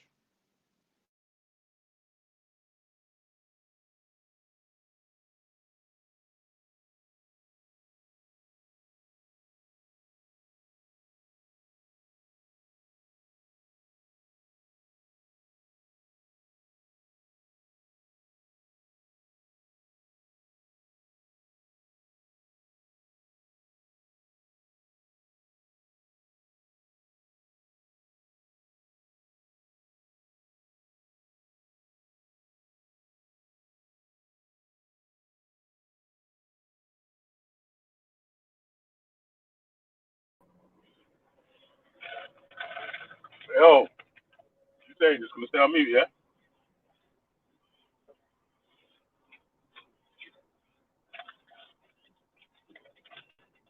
Just gonna chill on mute, yeah? The whole stream. Silent protest. I think have we covered the thing of the day? I don't know if everybody has. Yo, I can hear you now. Hello? Yeah, I can hear you. Yeah. Can everyone Big up, hear me? boy. Big Yeah, up, I Ellie. can hear you.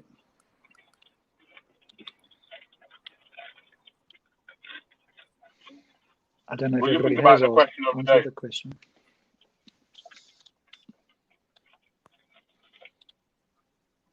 Who are you speaking to, Verdi? Everyone on the panel, who wants to have a go at it? Yeah, I think I've All given right. my So view on that. basically, like, just on the topic of the culture stuff, yes, Britain does have a culture, regardless of whether it may differ from other cultures around the world. That doesn't necessarily mean that it doesn't have a culture of its own. It clearly does have a culture. It has a huge history of, arts and heritage. It has a culture. It's very simple. That is no debate. Just because they don't eat rice and peas, or they don't, have their own sort of carnivals or whatever, doesn't mean they don't have a culture. Britain clearly has a culture.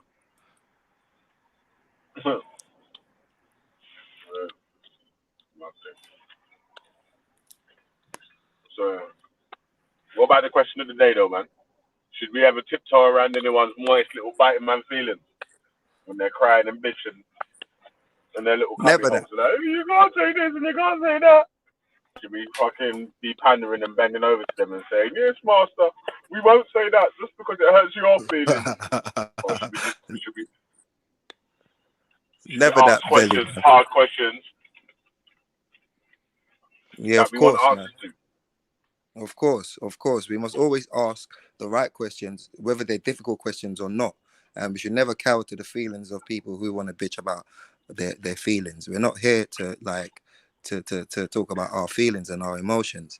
We're here to discuss important issues. So yes, some people are going to be rubbed the wrong way, and display their emotions. But no, we should never, bow down to that. That's what I'd say. Never bow down to no one. Preach, my bro. Yeah, man. Big shout out to Dan, as always, and to the rest of the boys in the panel. Yeah, man. I like when Dan and I like when Dan and James get to talking. Yeah, but it's fun. Yeah, man. I like James that as well. little disco Christian dad. Man, that little disco Christian dad.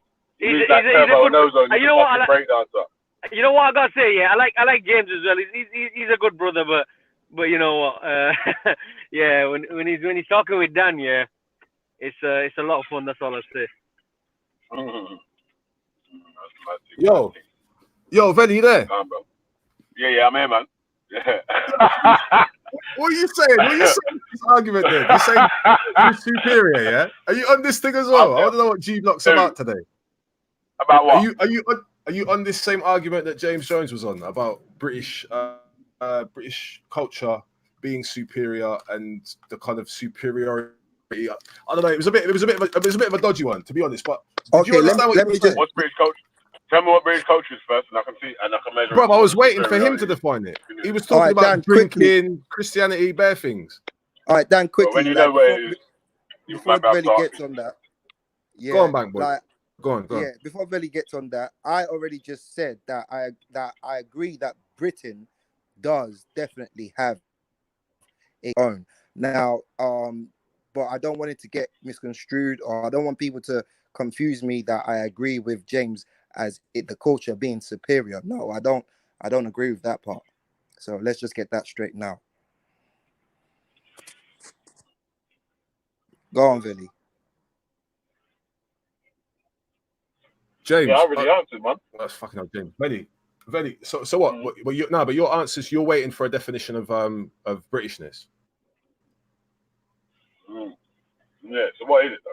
So what you yeah, bro. That's what. Look, I don't know. I weren't making the argument. You could say that British society is superior. I don't get into this cultural figures. It's all slippery. You could say, all right, cool. We have X. And he was talking about the Human Development Index and that. That's why I was like, yo, hold on. What argument are you making here? Are you talking about? So what? Are you looking at social indexes and social metrics to make this argument, or are you pointing to some aspect of culture that people on the panel might not have considered? Because all I heard him talking about was fucking going out, getting pissed, and fish and chips or whatever. I don't know, just some stuff that to me that doesn't seem like British culture. Right. If you're going to talk about superiority, do you think? If you're going to talk about this, check it out. Ready, check it out. If you're going to talk about this superiority, how can you talk about it without including the colonialization, the slavery? How can you not talk about it? Do you think we got to this point without that? Well, I would say, due to the nature of the multicultural nature of Britain, I would say British culture, which is a product of the colonialism, right? But I'll still say, yeah, right. But in that regard, I would say British culture is an amalgamation of quite a lot of different cultures. It still has its culture. Do you feel me? No, Britain has a good society, has a nice stolen society, but the culture, they're null and void of culture. Their culture's borrowed and stolen. That's fact. I'd agree with that. Because if they had culture, they'd have cultural currency. And the only thing that's going for them that they can say belongs to them is the Queen and Buckingham Palace and all this fucking road fucking memorabilia and all this shit. Well, check this you know out. What I mean? Then, yeah? So if we're looking at that, yeah, we're saying, because James mentioned this, he said loose Christianity, right, which historically came underneath a monarch, right? The monarch was decided by God, supposedly. That was like God's representative on earth for the British people on these lands, right? This is the argument that Ralph is making all the time. Ralph talks about what British culture is, and Ralph talks about the Christianity and all of this. Ralph talks about how he must defend this culture because it's the most superior. I'm saying, what is it that is superior about British culture, right? That it has somehow given us this apparent moral freedom to just go around the world and do what we will with any group. And that's the point that I'm making. You can't separate the achievements and the development that we have now from the history, the past. You can't do it. It's fact. Listen, me, you, Reddy, me, you, Ultra. I don't know where Bank Boy's from. Yo, listen, we wouldn't be here having this conversation if it weren't for slavery, you know. That's big facts. I was gonna say that. But wait, let me ask you a question. I've been waiting 1 second before I forget, bro. Go on, Freddie. I'm saying, yeah, fucking this. He keeps making the assertion that people want to be here. Nobody wants to be here. My mum was a fucking daughter of a daughter of 11 children. None of them are here. None of my aunties and uncles are here because this country's shit. It's fucking dead. That's all I wanted to say. You get me? Stop assuming that people want to be here because people don't. That's your opinion. People want to be here, but in reality, everyone's trying to get the fuck away from it. I know everyone. I know anyway. Let me ask you, man. So what are we measuring these different cultures by? What's the measuring stick for? What culture is good and what culture is bad? Like I said, I'm not dealing with cultures. I'm dealing with societies. I look at the societies that produce the culture. What society are we measuring these societies then? So which one's better and which one's not? Well, you can use any one of the. You can use the Human Development Index. You can use any of the big metrics. I mean, Office for National Statistics. You know what the man them tend to use. You look at GMP. You can got all sorts of stuff. Bruv, all the man them want to use is how much capital gains the country's got. Yeah, but I'm saying, obviously, if you're trying to argue which society is better or not, we at least got to know which one we're arguing from, though, isn't it? No, but we do. Yeah, but that's what I'm saying. What the man them are saying, because the country's got more wealth, it's better. That doesn't make no sense. You've just got more wealth. He just said, Freddie. Doesn't mean, huh? I lie, Freddie. So that's what he just said. But wait. That's what he just said. Bruv, wealth doesn't equate to good living. Yeah, but let's check. Let's do a checklist of some of the wealthiest countries and see if their societies are better than some of the poorest countries. And then, Brother, it's subjective. Did you hear what we said? Did you hear what we said? Because everyone's going to have different criteria in their mind. I'm saying what measuring scales we're using though to make the comparisons, innit? Because obviously, man are asking which society is better and which one's this, that, and the other.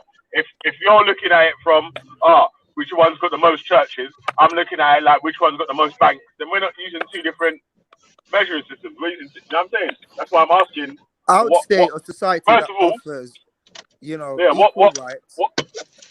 A society that offers equal rights, enough economic opportunities, safety for its citizens. We can use that as a measuring stick. Does that make sense? No, but Veli, the question you should be asking James that question. That's what we were trying to ask him. I was saying, what's your metric? How do you come to the conclusion that this society is the best and is culturally or socially the best? That was the argument that Veli was making. That James was making. Sorry. Cool, bank boy. Yeah. So you're asking. Veli, you're asking the right questions. You're asking the right questions because we're talking about the criteria you use. What's wrong to with this compare fucking these idiot different... beats, man? It's fucking fool. Every 2 seconds you're fucking zigzagging about some fucking shit, man. Fucking idiot, man. Who's that? Nah, man. Dickhead driver. You know when? The driver behind me, innit? Dickhead. Zigzagging him. You know, like you can see him in one mirror, you move into one lane, and then the fucking cuck's behind you in the next lane. You're like, what the fuck are you doing? Yeah, like I understand what James is saying, but wealth, bruv, it can't be the dominating factor, bruv. And when you're making these decisions, because some people they love money, but they don't love money. Do you know what I'm saying, Phil? Like some people want other things in life, regardless, rather than a nice house or whatever. They probably might want fresh fruit in the garden. Do you know what I'm saying? That's what I'm trying to say. So when we're trying to measure cultures, societies, or whatever, we need to at least measure what's the measuring stick that we're measuring these cultures and societies by.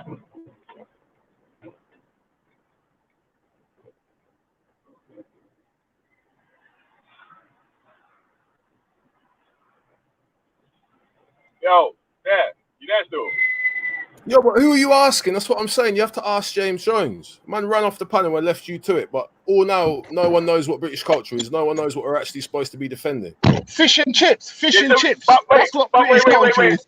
That's not British culture. But wait. Dan, you was on the opposing side, isn't it? So ain't you got some measuring stick of what you think? What is no, because I wasn't making the argument. I wasn't making the argument that any culture was superior. That's what James Jones said. That's what I'm saying. I gotta get. This is what I'm saying, Benny, bro. I beg you, don't let me loose on these, bad without. Yes, James Jones, come back. Define your culture, bro. Define British culture. So well gone. What? So can I just say something quickly, yeah? Because I guess it's like an emotional argument. Like people are saying that as if to say, I'm proud, like I myself am English. When everyone knows I don't consider myself British or English, but I live here, so whatever. Society, and I heard you make a point about society and culture. If I'm mistaken about my use of the term culture, and if I am mistakenly using it interchangeably with society, then I'll accept I don't fully understand the concept of culture. But to best of my understanding, society is a reflection of culture and culture a reflection of society. So if I choose to use it interchangeably, I feel like I can reserve my right to do so without much challenge unless you're presenting a clear distinction. Anyone that presents a clear distinction, I will concede I'm wrong here, whatever. If we're looking at cultures, Bankboy made a really good point that I didn't even think of, but I have to give him credit for it, which is he was like a reflection of, like we look at drill artists, we look at reggae artists, like there are so many people that claim British citizenship that have a sort of conflated culture of British and all of their different ethnicities. So that's one way you could say that Britain has managed to maintain its sort of supremacy and dominance in all fields, record labels, whatever, based in Western culture like Britain, America. So what have you? The finance industry, as we know, it's here. That like neoliberalism is essentially a culture that may not have started in Britain, but Britain, as far as we're all aware, is the hub of neoliberalism. All right, hold on. You know what? This is last point. Yeah, last point. No, but this is my last point. Yeah, and the greatest example, and we've got to thank Jordan M for this one. And if there's any historical, if this thank God for the batty men that are liberal. God bless the batty people that are liberal in the spirit. But bless them. hold on. I may Fred, hold on. man. Hold on. 1 second, please. This may be historical. No, that's the only liberal I see. When it comes to black people, they ain't liberal. Fred, I beg you, let me finish. But what I'm saying, I hear you. I may be ahistorical, so if I am, correct me, yeah. But from what I understand, we all around the world, in every official capacity, every nation in the world, when they are performing official duties, or generally speaking, majority of countries, they wear what is arguably British garb. Is that not an example of our culture? Is that not an example of our dominance and our sphere, our influence? That China, all of these major superpowers. Was colonialism an aspect of our culture? Yes or no? Hold on. Look. Hey, listen to what I'm saying. Listen to carefully. Yeah. Is that not an example of our culture? If that's a reflection of our society, then I'm happy to say that it's our society. But if that is culture, i.e., the way we dress, the way we talk, the way we eat, the way whatever, if that's all a part of culture, then I feel like that validates at least somewhat my claim of our superiority over the rest of the world. James. Yo, let's go. So I have a couple minutes. Yo, you can hear me? Yeah. So sorry, brother. Yeah, go on. You know what? I know you're smart. Do you know what tradition is? That tradition. Yeah. No, because when we say the culture today, what we see, you could hear the music influence. Let's be real. English does not speak patois, right? That's for one. Now that slang is now in the culture of the British people today. The slangs, what was coming from the Caribbean, like myself, is what we has brought over here. Just like we say, many people who come to be a citizen, it's better to be a citizen than to be an alien. You know what? Remember, when you're an alien, you're not entitled for nothing. You just like when you're an alien, it's like somebody just coming a rubber dinghy to London, and that's it.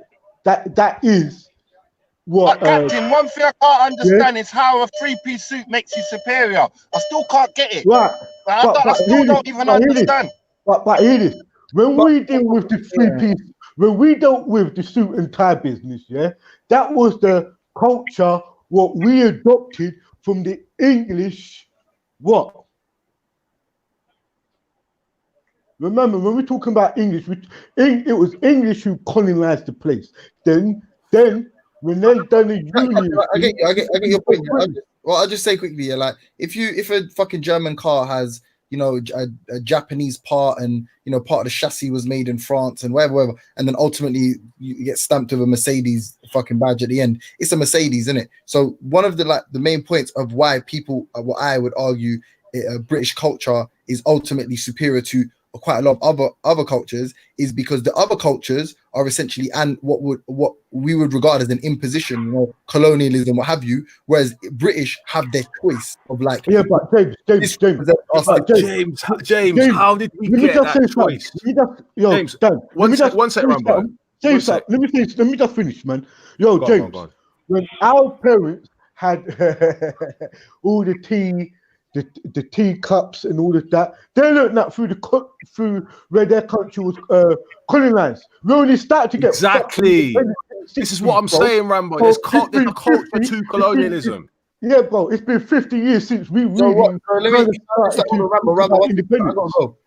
can I understand your argument? Your argument is basically it's not an example. I beg you, James. Before you go, I beg you, Veli, ask him the question. Yeah, ask him the question. Because you're asking me. Veli was asking. Let me ask one question. Can I ask one question, please? Yeah, I'm asking you: are you saying that if colonialism is almost like cheating to prove superiority? So it's like if you just pit two cultures against each other. Don't say. Is that what you're? I need to understand, bro. Okay, cool. Of course, that's what it is. But James, you're not stupid. No. If that hold on, man. I ain't got time. James, what are you acting dumb for, bro? Of course, that's what it is, bro. What are you on about, bro? What are you talking about? Come on. Can I just finish something real quick here? So, all right, if that's your argument, then you don't even know my argument, bro. No. I'm asking Dan because I'm saying, is that so? Are we completely removing colonialism from British culture? So the expansionist ideology within colonialism, are we moving? That's removed from. They wouldn't have a culture without colonialism. No. They You're not wouldn't have a understanding. culture. No. Some people from the Caribbean came here, and when they came to East London, they had open baths. They said you can't bath with so much people in the water. Do you know what I'm trying to show you? And taught them how to. Huh? But I'm trying to ask, yeah. So if I was let me phrase it a different way. If quick first question is, colonialism is part of British culture. You agree with that, Freddie and Dan? Yeah. That's part of British culture. Definitely, because they wouldn't have Vindaloo, none of that shit without it. Then I definitely would agree that the fact that it's so like if you chart the whole arc, the whole history of British culture, I'd say that the fact that colonialism is part of it is definitely in the embryonic stage of any culture makes that culture superior. Because clearly it's worked great for Britain. So yeah, I'd say if we were charting if we were plotting the points in every we come full circle. Full circle again. And now hold on, Rambo. Now you understand the point that I make about once societies reach a certain degree of complexity, slavery is a prerequisite for them to advance. This is the other day when you hold on. So what I'm saying, all right, Vedi, let's just do this before James. JJ, hold on. One sec, Vedi. James, because you were asking Dan, me. hold on, Dan. Because he's making, but you're. Give Dan a chance, Wait, but you're giving. Asking me. You're making points. You're making points, on what he's saying, like he's saying that this is right or this is what he wanted to happen. You know what I'm saying? Like he's just stating the facts of what actually happened. Like, right? No. He's stating his opinion on what happened. Hold on, I agree with you. Subjective. The whole argument is subjective, Bell. I know it might be a little bit uncomfortable for you. James, you're top shooter and all of this, but ask him, James, hold for a sec. Ask him the question: what does he mean when he talks about British culture? What do you mean by British culture? Yeah, what culture? All right, cool. And then you just explain it. Hold on. All right, I can answer quickly. I literally stated I was using it interchangeably with society at the beginning, but yeah, cool. And Veli, do you remember when I jumped on the other day and we was all speaking and you and Rob was talking to Dan about slavery, and I jumped on, I said, I agree with what Dan's saying. Without slavery, we wouldn't have what we had. Did I not just say that the other day? So I wasn't in opposition. Yeah. I literally said it is a part of. Yeah, that's the truth. Yeah, it's not subjective. That's just a fact. But James, you know what you said about a Mercedes car, yeah? Let him finish. But just to directly answer again for the fucking 25th time, I'm using it interchangeably. So I posted in the chat like ideas, customs, whatever. I'm using it interchangeably. So when I come off that little soliloquy I gave when I just jumped back on quickly now, is what I would regard as British culture, be it amalgamation of all customs, values, the fact that we have a culture here that encourages people to migrate and influence it, be it poetry, be it whatever, be it painting. How many fucking have we got? How many Van Goghs and Rembrandts and whatever have we got in all of our galleries? All of this stuff, the fact that we're like a magnet and we attract all this shit through colonialism, through whatever. All of this stuff and the society that it precipitates. You're a fucking robber that thiefs all this shit. Not a magnet. It's an emotional argument. It's just long, man. No, I'm just telling the truth, innit? I'm saying someone you can't do this. You'll do it. Listen, James, you are not susceptible. Listen, you're not immune to these emotional arguments yourself, you know, young man. You know that, I'm not, right? I'm not being emotional. I swear I'm not trying to be emotional. I'm just putting my 2 pence in because I know every artifact in Britain cannot be gathered through magnetic powers. Forget that, bro. If France can field an entirely black football team, yeah, forget a fucking Mercedes car having a Spanish fucking hubcap. Yeah, France fielded an entirely black fucking squad. What are you telling me, James? Is that their culture?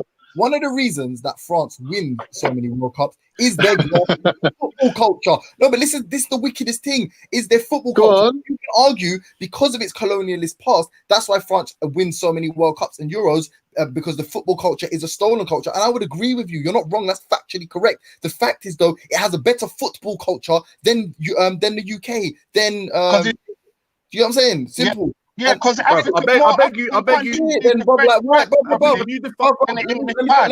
show you that. This is the last thing I'll say. Yeah, people have got so much slappings on G Block that they think this is something like a bone of contention. It's not all this slappings business. That is shit. That is shit. Come on, your arguments, I don't know about anybody else. Let's talk about fucking wins and losses on G Block. Listen, yo, James, you need to be more concerned. Listen, you need to be more concerned with the state of the fucking reality in the world, the global politics, the reality that's existing. Man's up here crying, thinking he's saying wins and some win or loss on G Block is going to make any fucking difference. James. Man needs to be more. Wait. Man saying man needs to be more concerned with the state of today. Man, wait. How are these men going to tell us that we need to be more concerned with the state of today when they're following books from thousands of years ago? No, forget about the book. Let's go back to the book. Let's go back to the topic. Because we got Yo, I don't think you understand what you're defending. I don't think you understand it. Hey, Veli, you're done. No, because hold on, I don't know how that Veli, you can't pretend. Veli, you can't pretend you agree with James. James has some definition of British culture within his head that he's yet to kind of fully flesh out on the panel, and you're co-signing it. Is that what you're doing? Because basically, listen, the argument that Veli, the argument that James is making, the argument that James is making includes slavery. James is saying that superior cultures require slavery. They require that element of colonialism. He just said that. Let me ask you a question, Benny. No. That's my point. That's not what he said. That's not what he said, though. That's not what he said. That's not what he said. He never said that they require. That's what he just said. That's not what he just said. That's not what he just said. Are you gonna let me talk, or like are you just gonna keep saying that's not what he just said? That can I say what I heard? Can I say what I heard then? Yeah, because man didn't say it's required and it has to be so and so. Yeah, man said this is what happened and this is what's put the people on top. So this is what has made British culture on top. Because they've colonized, wives and girlfriends like tonight. That's Friday. Veli, listen, he's tucked into my argument. That's my argument. I'm here. Some shook guy. Look at what I want. I swear. Listen, bro. Listen, you man are funny though, man. It's like man starts to say, this is why I keep trying to say like what we have to try and get hold of. Yeah, is let each other finish each other's sentences, innit? Yeah, and then you'll hear the whole point, innit? Yeah. Like you hear the whole point. Yeah, man. But Veli, let me just ask. Let me finish though. Let me finish, man. Because that happened, yeah, that's what's made the British culture be in this superior position where people are wanting to come to the UK. That's my argument. And so on. That's my argument there, Veli. Not everyone wants to come to the UK, you know. This is what I'm saying. It wasn't that everyone wanted to come to the UK, but there's people that want to immigrate to the UK, innit? Let me ask. Eastern European people, you must be talking about there. Hold on, guys. Let me ask Veli a question. Veli, if I said the word superior, would you say it's a good synonym for superior is dominant? Yeah, because obviously like what? Bro, no, it's not. That's your whole argument. Yo, so Veli, he's making this might argument. He's saying superiority is dominant. Hold on, man. Listen, man. It's like man them don't let no one finish a sentence, bro. Man asked man a question. Let me just reply in it here. So if you're saying that if you've had the power to go and subjugate whole other nations and shit, you know what I'm saying? Like, then I'm asking you a simple question, Veli. Are those two words like synonyms to you? They are. You know what? Let me stop with. They are synonyms. Yes, I don't know what anyone else is doing. They are literally synonyms. Yeah, they're very, very similar, isn't it? So what? Yeah. So what I'm saying is when I don't understand, because I think this is what I mean about emotions. I think when these lot say, "Hey, Belly, do you agree with James?" It's like, are you agreeing that you want Britain to be no? Are we saying that Britain is the most dominant culture, or America, the West, whatever, like Anglo-American culture? Is that not the most dominant culture? I'm really interested to know your answer to that. Is that the most dominant / superior culture in the world? Yeah, it's the most dominant through violence. Yeah, but let Belly answer. But let Belly answer, because man are asking him the question. It's definitely the most dominant. Yeah, that's right, but it's not the best. But Freddie, you're not definitely not the best. Yeah, but Freddie, you're not like obviously. Yeah, but that's what I'm trying to say. Man's not trying to say it is the best. It's like so Belly, are you agreeing with this? Might is right. You agree with this? Might is right. Man are saying that because their man have got so much power and able to dominate and go over to other nations, and people are trying to come to their place, and so and so. Yeah, that's what it is. Not that right. England's the best, and we love it, and we want England to be superior. It's just saying, man, saying actually what happened, how they got to be in the positions they are. Yeah, big up England, man, for teething and fucking murdering. No, but the lads, it's a. I don't want. Listen. I'm biased, yeah. I live in London, so this is my culture. This is where I'm comfortable. I already said that my creature comforts are here. But if I'm looking at the world scale and saying what culture has the most influence on other cultures and takes all their good shit, it is England or Britain or Anglo-American culture, America, whatever, Hollywood, movies, TV, all of that. It's here. We dominate the world. The world doesn't dominate us. I say us, but because I'm living for here. now, Phil. Yeah, for now, winning. But bruv, why is man trying to appeal to some to people that are benefiting from Western culture in the chat and all of that? Blood, everyone benefits from it here. So stop it with all this fucking Yeah, I agree. Stop talking about slavery. Stop getting bruv, stop it. Allow it. Stop crying about Muslim slave trade. Stop crying about the transatlantic slave trade. You yourself have just said you're happy. You're happy because you benefit. I'm out, man. This guy's James, this is the other thing, James. You're East African. James, they never took your people into captivity. James, you're East African. You never got colonialized. You never had the same experience. The Italian thing was not the same, bro. It was not the same. Why do you love it? Let me ask one question. You don't know me. Just stop, man. Like, you don't know me. We don't know each other. Stop. I don't fucking know you. What are you talking about? I know where you're fucking from, and I know the history of your fucking talking about James. I don't know you. Hey, man, let me just ask one quick question. Yo, Dan, man, I'm saying obviously because we're dominant, it doesn't mean. Yo, mute up and stop fucking mumbling, bro. Shut up. Bro, 1 second, Dan. 1 second, Dan. Stop, ready? Bro, shut up, man. Listen, James. No one's come to hear your ad lib. Just answer the question. No. I'm gone. Yeah, ready? Hey, bro. Bro, you said you'd come to me. Anytime you want to come chat to me, feel free and do that. Do that then. Don't do it online. No, man. Yo, you ever want to chat? Hold on, man. Shut up, man. Fucking shut up, man. How come everybody shut up, man? Fucking shut up, man. Shut up, man. Don't talk to me like that. No. I'll talk to you how you fucking want, bro. You dumb. Shut up, man. Stop taking up a cool down, bro. Cool down. Why you make? Yo, Belly, talk to your brethren, man. How you making man shut up and spoil the conversation? Dan, anytime you want to come chat to me, and you think you can shut up, bruv. No one's talking about you, James. Anytime shut up. Shut up. We're not. Listen, I'm not talking to you, bruv. Why are people triggered? Anytime. Allow the trigger talk, man. Allow it, bro. James, you should know better, man. Calm down. Hey, my man. Hey, my man. On a level of all the people. No, stop, please, bro. I'm not fucking talking to you. Stop doing that. Stop doing that when I'm talking. Listen, all the time when I'm trying to talk sense, you make it like this, you know? Man, finish your sentence, though, man. It's like every time I go to someone's chatting over it, bro. Let me talk. I've been talking for 10 minutes. But you're talking over it, bro. You're talking over it. He's a big man. He's like, I don't let him talk himself, man. Belly, who's going to be talking? Belly, who's going to be talking? Is it James? Let them chat to each other, man. Yeah, listen. You get me? I don't know what. Some man. Listen. Yeah, you get me. I hear what I'm saying. Hear what I'm saying, yeah, bro. I'm not gonna be rude to you or whatever.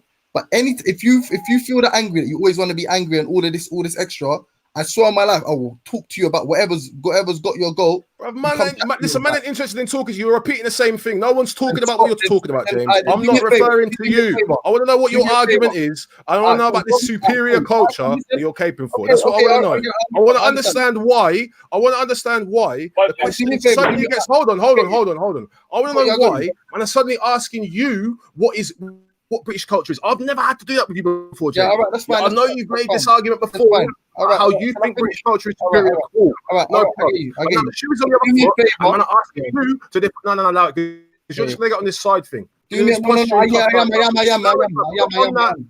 On that, yeah, you do that. You do that. Ready? You can't calm your guy down. Calm him down, bro. What's going on? We having a conversation about this or not? You can't answer the question. Listen, we pose this question all the time, bro. We pose this question to other people all the time. Find British culture. If you're going to claim it's more, I'm going to finish what you couldn't do that, and then you came back on the panel and said, "Oh, I may well have gotten it wrong, and I may have been using the two interchangeably." Right? You've come back and you've said that. So I'm going to ask you again: if you're not talking about culture and you're talking about society, please tell me what it is apart from this might which you're talking about, which includes the violence and the slavery that you were lashing out at the other day. What is that? But just break it down, James. Are you saying that might is right? Is this your new position? I'm a chat to Veli. I see what you're doing now. Veli, what I'm saying is, I'm speaking to my man, but I have to speak to you because he's just moving nuts. Yeah. Don't push the conversation. Don't push the. I'm speaking to my man, but I'm just doing it for you. Don't push the conversation left. Then you want to bring it back because I'm saying whatever's whatever. Yeah. Don't keep doing this with me. Yeah. Don't just stop doing it. Shut up, bro. Fuck off, man. We're talking about. Listen, we're discussing, and it's you jumped on. I was talking to Rob. You jumped on to Cape for Rob. Yeah. You're triggered. Come knock on my door, pussy. This is what I'm saying. Knock on my door, pussy. Knock on my door, Oxford, pussy. Come to my house. Knock on my door, pussy. Knock on my door, then, pussy. No one cares. You lose the fucking argument. Come knock on my fucking door, pussy. I don't care about you. Fuck off, James. Fucking pussy. This is what I'm saying. Yeah, so what I got on though? Right, now he's off now. Can man talk now? Go on. Yo, Vedi, can I talk now? Yeah, go on. Fuck's sake, man. Why did man chat? You know what, Vedi, just big up yourself, man. I'm done, man. I don't know why James has done that. He's cut out and all of them thing there. Boy, sometimes G-Block has I think he was leaving anyway. He just ran out of time. Exactly. He's got to take Yo, James, you got to take that L, mate. And boy, Billy, don't let me start talking, bro. Yeah, about fucking British culture, and you know what British culture is, and you know from the age group you are, yeah, and the environment you grew up in through the music and everything. You know what when we say British, you're talking about British countries who they colonized, contributed over here. If you're talking about jungle music, pause. Because it's like man have got hard ears and don't listen to what man is saying. Innit? Yeah, the brother said through all the places that they've colonized and all the stuff that they've gathered and got together, which has made the British culture in the position that it is. That's what man said. Yeah, Dan said the same thing. So I don't even see. Very. Listen, how did we get? Listen, let me just say, yeah. Let me finish what I was saying. Did you hear? No, hold on, because I thought G-Block. No, listen. Because listen, a man's just very. A man's just told me he's gonna come knock on my door. Yeah. A man's just listen. No, Vedi, I beg you, listen to what I'm saying. I beg you, listen to what I'm saying. I beg you, listen to what I'm saying, Vedi. Yeah, but I was already talking. Yeah, listen. Yeah, but Vedi. You're taking what I was saying to say what you were saying. That don't even make sense, bro. Yeah. So because I'm trying to cut through. But you was already saying that how the British culture went around, done their colonizing thing, and then that's how they ended up in the position they ended up in. Yeah. James said the fucking same thing, yeah, in a different way. I don't even see how you even got into an argument like that. Bro, listen, that wasn't what happened, bro. Listen, I came on, Vedi. Let me explain, Vedi. I beg, Vedi. I beg you, let me explain, yeah? I got on to pick up a conversation I had with Rob the other day about democracy, right? I went away and did my research and I realized, hold on, it looks like democracy seems to lead inevitably to slavery. It leads to this, right? There's lots of people who've written about it. Tolkien, I just reeled off the list of people. This goes back to Aristotle. This has been a problem with democracy since its inception, right? Slavery seems to emerge. That's just what happens. Now, James said that any culture that we're going to talk about in terms of their superiority at the start, somewhere along their history, somewhere in their line, there's going to be slavery. There's going to be that inequality. That's the argument that I've made. Man, I've been hearing me make that argument for months now. Yeah, that's my argument. That's what I kept saying, bro. That's my argument. James was making an argument about cultural superiority, and then started talking about might is right. And now man's talking about knocking on my door. This is what I'm saying about moist feelings. Yeah, you see when a man can't discuss things, a man's like, I'm gonna knock on your door. Come knock on my fucking door, then, pussy. I don't business about you knocking on my door because you had a fucking listen. Knock on my door and find out what happens. That's what I'm saying. That's never happened to me yet. I've had an argument with someone online. They're gonna come knock on my door. Come knock on my fucking door. Yeah, if you think you got hotted up in front of 160 people, come knock on my fucking door. It doesn't make your argument any better. It don't. And Veli, to be honest, I'm disappointed because Mama trying to cool that down. Rambo's trying to cool that down, yeah? And you didn't say nothing. Man's talking about pull up. Listen, yo, bro, this is what I'm saying. No, but hold on. What is G-Block? What is G-Block? What is G-Block? What is G-Block? This is what I'm saying. No, because hold on, Veli. If I turned around and I said, yo, hold on. Let me say something. Why are you trying to call me out, yeah? And trying to act like you're all innocent when you was trying to turn up on him like you could step up. Asking. You was talking to him and somehow like you could chat to him like that. So what do you want me to do?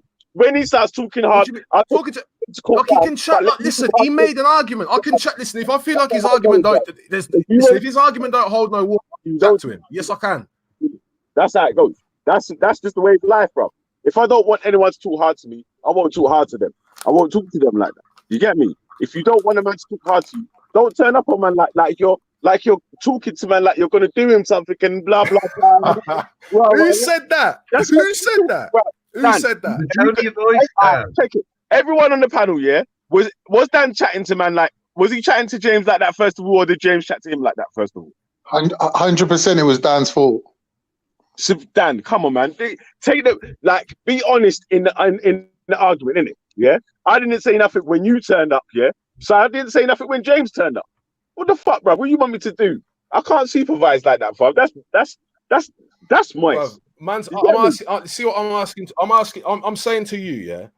We're making an argument about cultural superiority. I just asked you. I said, I beg you, ask James what he's talking about. Make him define what he's talking about. I asked him, but he already gave his answer before I needed to ask him, though, when he was saying about the colonization thing and all the same sort of stuff that you was talking about. He already gave his answer. So why did I need to ask him again? Hey, Dan. He's the same answer. You could have given him a bit more of a chance, though. You know what I'm saying? You could have given him a bit more of a chance. You know that, innit? Give him a bit more of a chance when? Dan.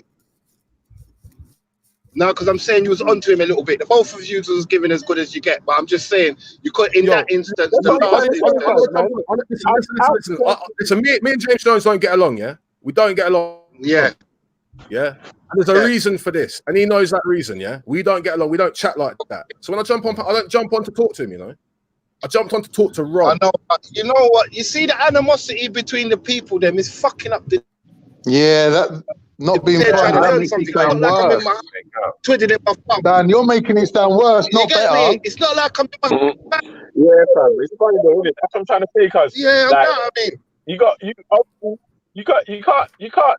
You can't turn up on man, yeah, and then ask me to like cool him down when he's turning back up, bro. It's like, bro, that can't run though, cuz. That's not even right, fam. That's like, bro, I wouldn't want man to do that to me. A man turning up on me. I'm not saying nothing, and then when I start turning up, you start to cut me and say, "Oh, you know that Veli and James Jones, they're engaged."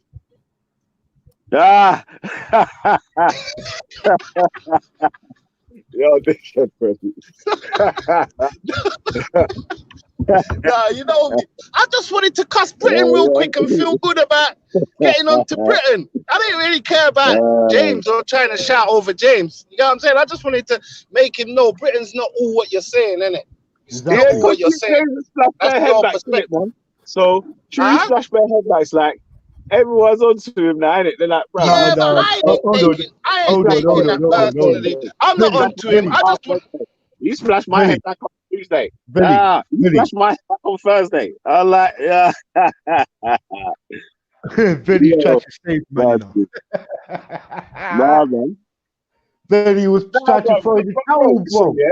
If the two brothers are turning up on each other, yeah, and it is what it is, yeah, like, come on, man, fucking hell. It's like, what can I do? Cause like you two men are fully grown men, bro. It's not even gonna it's not even that. But Anyway. bro, listen, if it was me doing that, yeah, you'd be like, feelings. You're in your feelings. It's just moist feelings. Yeah? That's all moist feelings to me. Man wants to knock on my door because he got angry on a panel. Make him knock on my door. I don't business. You can do that. I know that don't make Yeah, man. He was trying to that don't make no sense. You gotta expect him to give it back.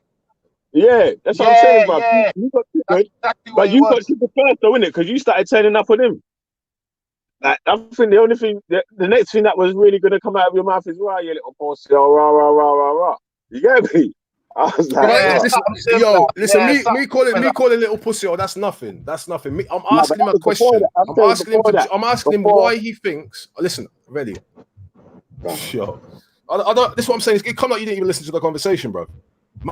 I laid it out fully for Rob. He jumped on to defend Rob. Yeah, I wasn't talking to anyone, and we carried on the discussion. Yeah, he drew me out into a conversation, and when you jump back on the panel, you're asking me, Khan, and Rambo and Freddie what we mean by British culture. Like we were the ones who just said that it was superior. Yeah, that You see what I'm saying? Nah, but that don't make no sense. Anyone said it's superior or whatever. I was asking man to define what we're using to measure these. Whose culture is superior? Whose culture is fucking underneath and whatever. I was saying you had to ask that to James because that's when I said, "Rah, okay." So if you're gonna go by how many churches they got, and I'm gonna go by how many banks they got, that's two different measuring sticks. So you need to define what the measuring sticks are being used which culture is superior by. Nah, I hear you. That you come in on a good tip there. I'm not gonna lie, Phil, because obviously it's pointless having a conversation unless we can get some, you know what I mean? We are agreeing on certain information. Yo, I come in and say, hold on, do you know what you mean by culture? Do you know what? You're cutting out, man. Remember, hey, bro, the debate was. Yes, you know. All right, Rambo, you're in and out, you know. You're under the sea, bro.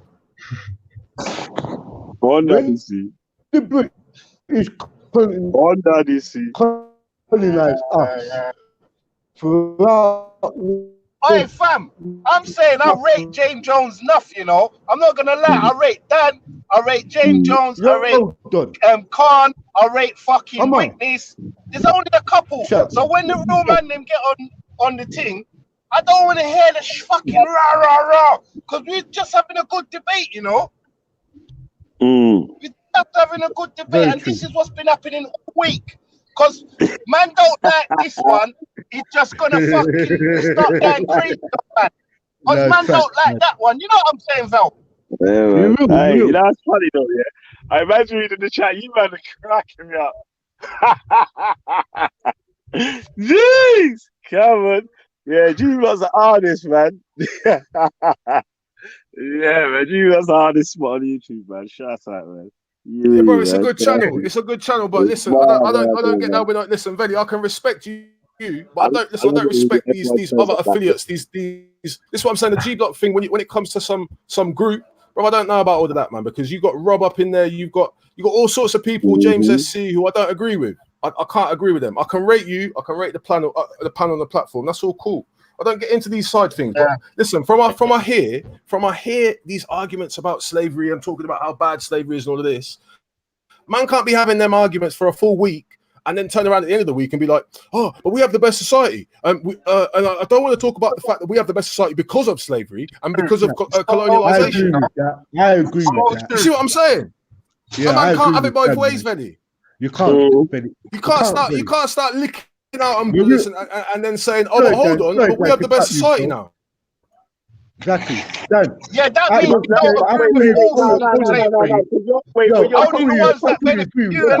you're crossing it though, because like you're saying, you're making out like man was proud of the way that the people got into the top. Yeah. And but he didn't want to acknowledge it, Bell. He didn't want to acknowledge it. He just wanted to make comparisons. This is better because. You didn't say this is better because of. You said it's better because we can dance and we can drink and all this shit. But I'm saying, why is it better? That's all Dan was saying, you know. Yeah, but he did say that it was because of robbery, murder, genocide. Yeah,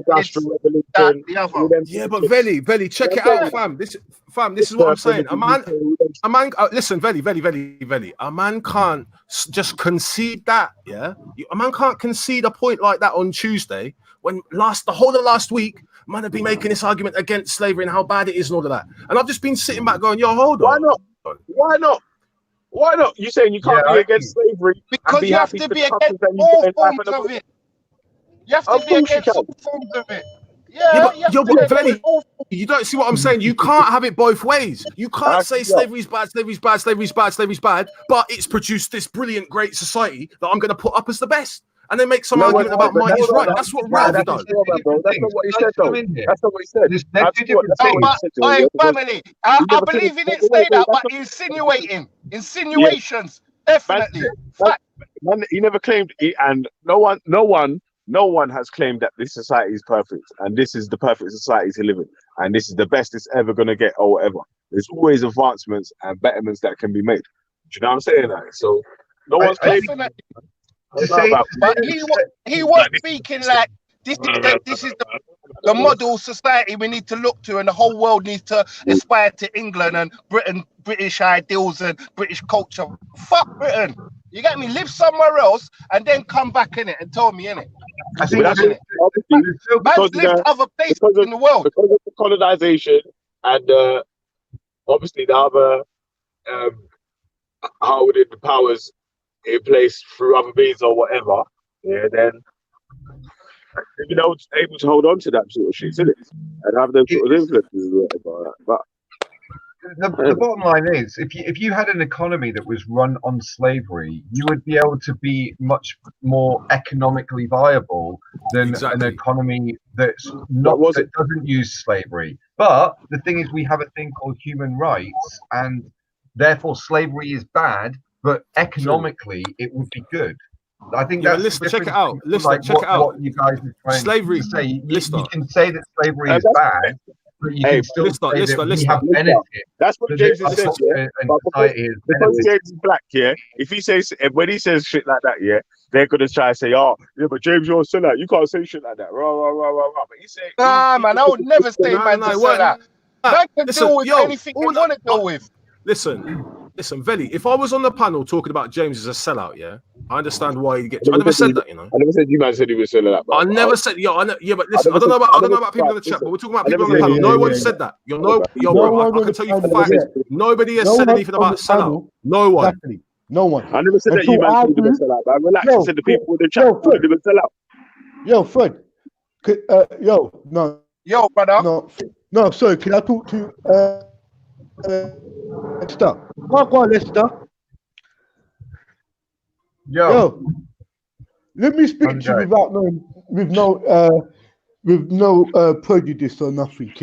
Being in English yourself, or saying being English joke British yourself, where you can say I could look my face in the fucking mirror, Rambo, and picture myself. I'm 100% fucking English, right? I want to ask you that in recent, when I say recent history, I would say let's put it back to 1953 onwards, when the British sent out a telegram to all of the people from the Commonwealth who was under British colonial thing. This is before any country got their independence, right? The indentured labour. Right. So they asked us to come over, right? We come over here. Now, we call this immigration. Now, once we start mixing, a thing called culture started to come about, where most white people used to tell their sons and daughters in the 80s, you're sounding a bit like those black butt cunts, or you're sounding a bit like those Caribbean guys. Or you're sounding cultured. Right. So what I'm trying to put to you, when we say British culture, can we actually be honest and say, we can't say, if we say we could have say two things. Say, British culture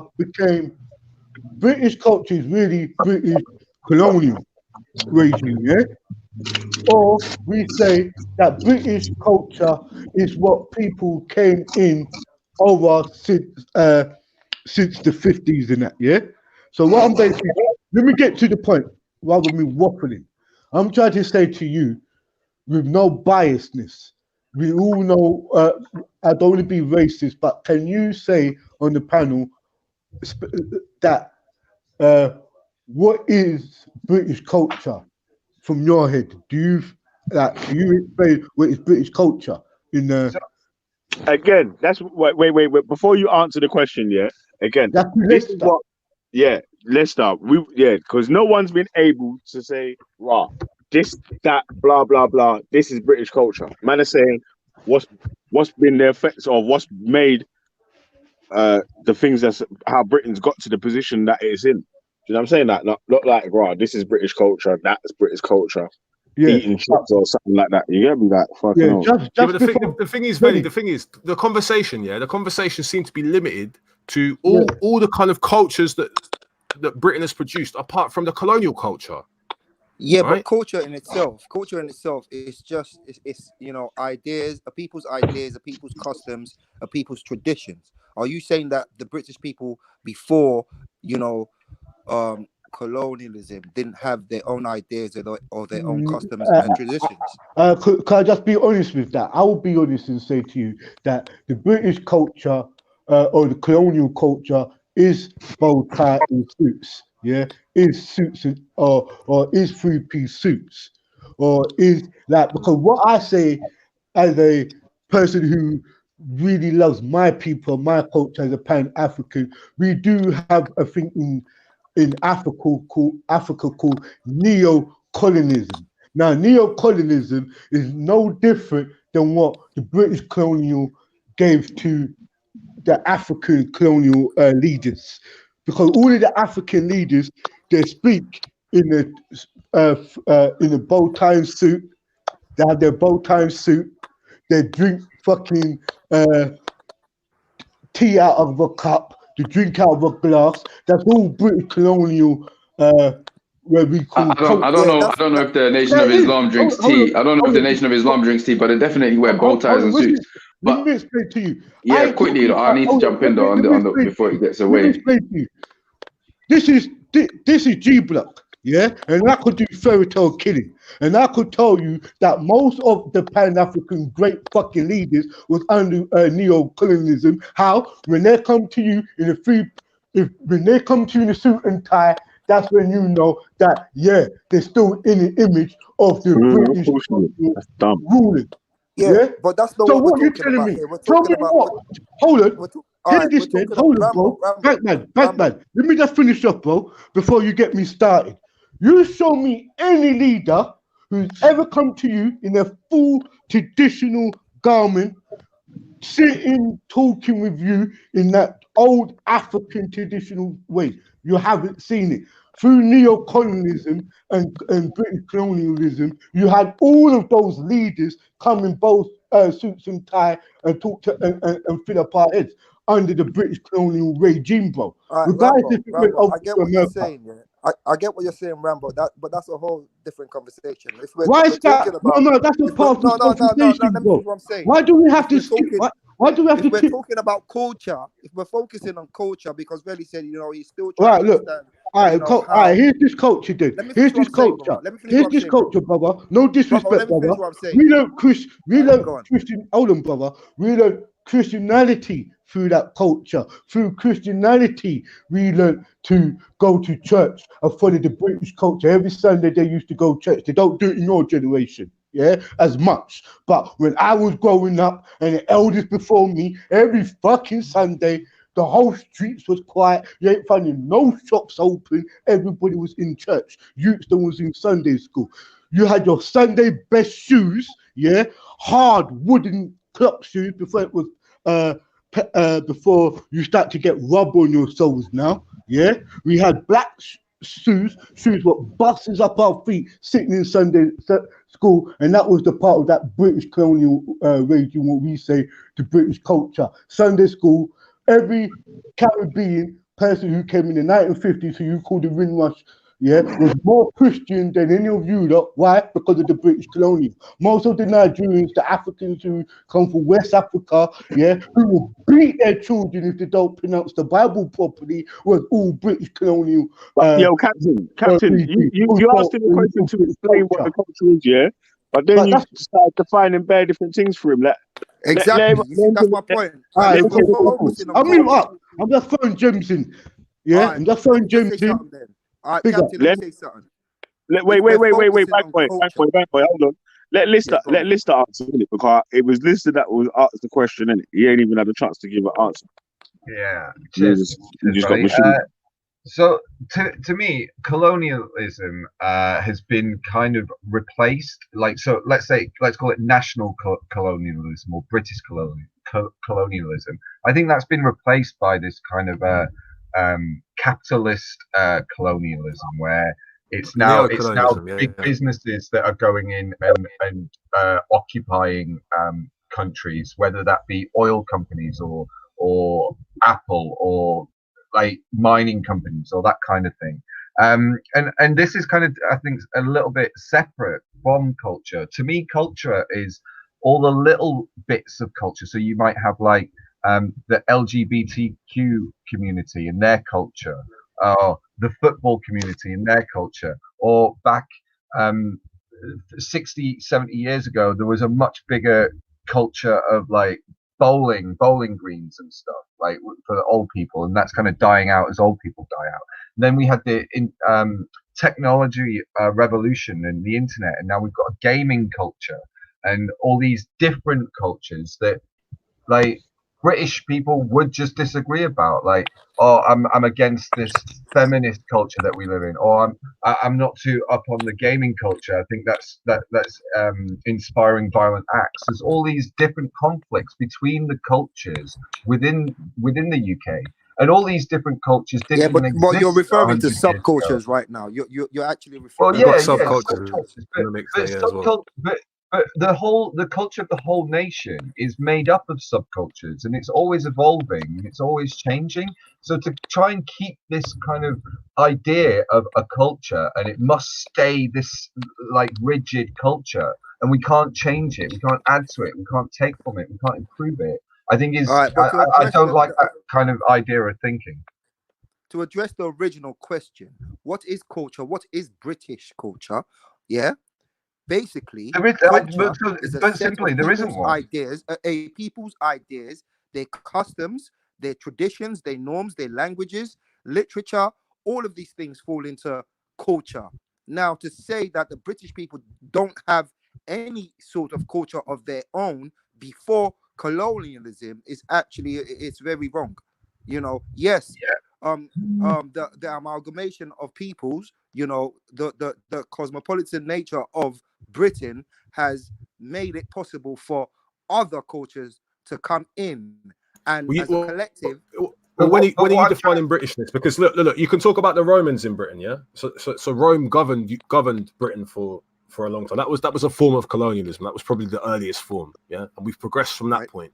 So Britain got a boost when it came into contact with the Roman Empire. They benefited from the security that the empire, the system that the Romans were offering provided. They benefited from the technology that was exchanged. There was some, I suppose, some improvement to the gene pool. So there was like a broadening of the gene pool, and like, you know, there was certain. Yeah, all right, cool. You can talk about Roman colonialization. Yeah, it just means culture is forever changing. It's always in flux. Culture is always changing. It's not going to remain one thing forever. All right, so cool. And I think culture is a natural... But the thing is... Sorry, culture is a natural... I think you'd agree. Go on. I just want to quickly add, for me, culture is a natural phenomenon which just evolves like naturally, progressively, and it's not like forced upon us. As soon as someone's trying to force a culture onto us, then it becomes like this authoritarian. Hold on a minute, I believe in freedom. Like, if I don't want to take part in your culture, or our culture, then that's up to me. Like, if it's our culture to be drinking tea, I don't fucking like tea. I was born here. I shouldn't be forced to be fucking into that kind of tea drinking culture. Like, it's just silly. Like, yeah. No, it's good you said that. It's good you said that because it brings the conversation full. It just so happens that lots of people in this country like to drink tea, and that's the culture because of it. It's not. We were all forced. We're English, and we're all forced to drink tea because that's our culture. on that point, it's good you mentioned tea, yeah, because as I said, it brings the conversation full circle, innit? And it talks about, and we can talk about the opium wars again, and we can talk about how the culture at that time, and this is what kind of speaks to what Veli's point. We have to compare, or we have to almost verify the stated aims, objectives, goals, and propaganda of Britain at that time, and see how it played up to reality, or see how it measures up to reality. So when you have post-Enlightenment people who are talking about progress, people who are talking about equality of man and them things there, but then forcing opium on a country which has decided in China, which has decided to ban opium in its country. Were you listening? When I asked James that point about? I caught a bit of it, and this is what I want. So what I'm saying is that a stated goal or objective and a part of the British culture at that time was quote unquote free trade. Now, what I'm saying is, when we measure that up to reality, we see a situation where Britain was in a very precarious economical situation with China as far as the balance of payments is concerned. So China was exporting all these high quality goods, right? And Britain didn't have enough gold, silver to pay for it. And so there was a massive trade imbalance between Britain and China. Now, what I'm saying is these are the conditions that then led to the decision on the part of Britain to flood China with opium from its Indian colonies. So this is what I'm saying. This wasn't reflective of progress or the equality of man or even a positive free trade. Yeah, exactly. But go through. Can I ask a question quick because I've got to jump off? One sec, Go. One sec, Captain. Yeah, yo, Dan, you there still? Yo. Yeah, Dan's here. You're there. Yo, Dan. So are all cultures equal? Are all cultures the same? I'm not analysing his questions. But we can get into that tomorrow. That's a topic for you tomorrow, bro. You answer the question. No, very. Answer the question because you might have to show it tomorrow. Are all cultures equal? No, I'm biased to my culture. Of course not. If I can say what everything I like, how I grew up in my house is better to anyone else's, isn't it? Because that's what I know. So would you say that people are always going to be biased towards that? Yeah, of course. But people ain't honest though. That's why people lie and try to hide behind their high and righteous and mighty. Oh, I'm balanced. I'm equal. I don't ever say anything. I'd go further than that. I'd go further than that, Veli. I'd say that people believe that I suppose that the achievements that we've got, the system that we've got, like you said, there's this bias.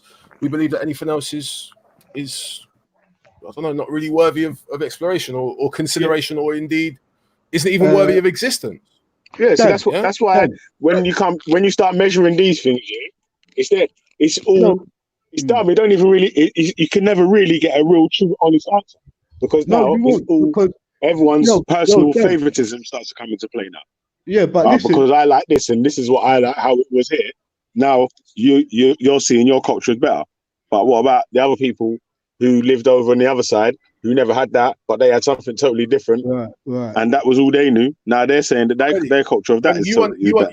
You understand, yeah, at the core of it. We're saying that as a group of people who were basically forced to say that. We ain't got any other position to say. Like we don't know anything else. But can I just say something? The criteria is just who's the strongest. Yo, D. This is what I was gonna put out. Yeah, when we was going through the colonial regime, because a lot of people talk about, oh, we were political prisoners. You damn right. Through that, don't forget when England, when England was teaching their children what they do today, how great they are.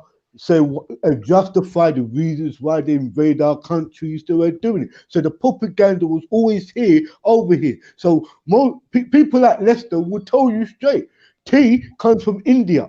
Yeah, we all know that most of the Tetley tea, any type of tea you want, comes from India. We know that most of the sugar or anything like that comes from the Caribbean. We know that all your cotton and all of that comes from South America. England had all that wired up. And all the time, they didn't want slaves over here. They were teaching their kids how great they are and justifying the wars and justifying the reasons why they should go to Sudan and fight in Khartoum in the late 1800s. That's why you had the last. Yeah, Gordon M is a veteran of that war. So when you see, I'm from Jamaica, right? And when I see Clarks, Clarks is the popular shoes what all Jamaicans wear, but it's a colonial. You know about colonial hats and all of that. They're all from Britain, where they're brainwashed South Africa with the Zulus. They trick half of the South Africans with that same crap. Yeah, went over there, colonized them. Now you got a set of white people call themselves Afrikaners. Make sure they stamp themselves in that, and they're told all of the blacks, yeah, even Nelson Mandela, call your blood clot, you're not getting your land back. Because our presidents now is now wearing a British colonial regime. Can I just say one thing though, Rambo? Yeah. I just wanted to make one quick point, big man. I was just gonna say, Veli's so right with what he's saying, you know, because obviously I know African people that they've been home. Do you get what I'm saying? It's only because we ain't got a choice, innit? Like we love England, innit? But I'm telling you, people that have been home, like obviously they've spent a long period of time, they're never gonna pick this over fucking Africa over this. I'll never pick Britain over Jamaica. Everything's better. The food, the women, the culture, everything's better. But to be quite honest with you. Because you're younger, we got our elders like our. In my opinion, that's just my opinion, isn't it? Yo, I hear that, but we got our one sec here. I'm gonna add you back here. 1 sec. I just need to add Issa in 1 sec. Yo, Issa, what go on? Big up my brother. Issa, hold on, Issa. I gotta tell you something. I'm in our business, yeah. You can talk about Sunni slavery, how they involve black people, but you also did it as well, yeah. Don't get it twisted. You was also part of it, yeah. The Shiites also part of slavery. I'm just putting out there. Yeah. Well, let me just correct that. Obviously, the biggest slave rebellion in history, the Zanj Rebellion, was led by Shia. So obviously, that false narrative you're putting out there, I have to shut that down right away. But anyway, I just want to get busy quickly, man. I need to jump off, man. Belly, quick. It's for you. What I wanted to say, Belly, quick, before you go, yeah. In relation to what I heard James saying, he's saying that this is the best culture because they take the best of everyone else's. Whereas this is my input now. I think a lot of other people have held on to their culture more than the British. Do you get what I'm saying? So, for instance, the British were like, you know what? Whatever helps us survive. You know, like when people are desperate, yeah? When you're desperate to survive, you ain't got time to say, well, my ancestors' tradition. The other people that were more confident, more comfortable in their environment because it's hot and they've got bare food, they're talking about ancestral tradition. I must follow their tradition. People that are freezing cold only got plums and apples and pears and stuff to eat, bruv. All they're thinking about is what's the best way to live. But whatever tradition will help them survive, that's what they took on. And for me, that's what I think makes the Britain sort of great in that way and powerful. So in regards to their culture, I think that's part and parcel of who they are. Do you get me? Or at the very least, the ethos of them, and that would be the superior culture in that way of the world right now. What you got to say to that, Mr. Veli?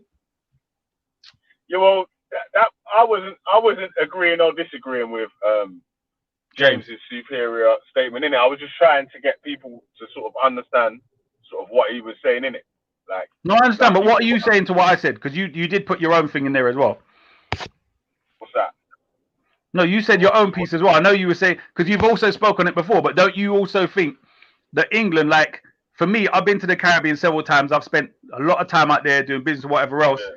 And to be honest, like, unless you're living away from the general people, I don't think you can generally come here and live comfortable over there in a lot of Caribbean places, bro. That's my personal experience and the knowledge I've got from a lot of people that have lived from Canada, tried to come back, America, tried to go back, UK tried to go back, and it just, you know what I mean? There's so, like, we've all come from the past to the future, but we've gone in different directions and different ways. Do you know what I mean? And I'm saying, unfortunately, our Caribbean places have been messed up, bruv.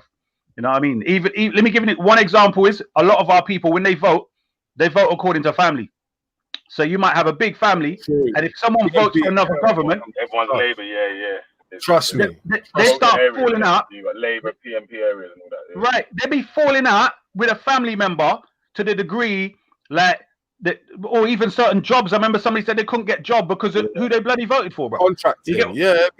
Because you ain't going to get certain contracts if my man gets elected. Yeah, right, that's how it's set. That's how it's been set from time, Esau. No, but that's why my thing. I don't think all this religious shit. People throwing all these religious arguments in. There's hard geopolitics, realpolitik at play here. It's not really about the fucking religion. Really, you go back to Jamaica.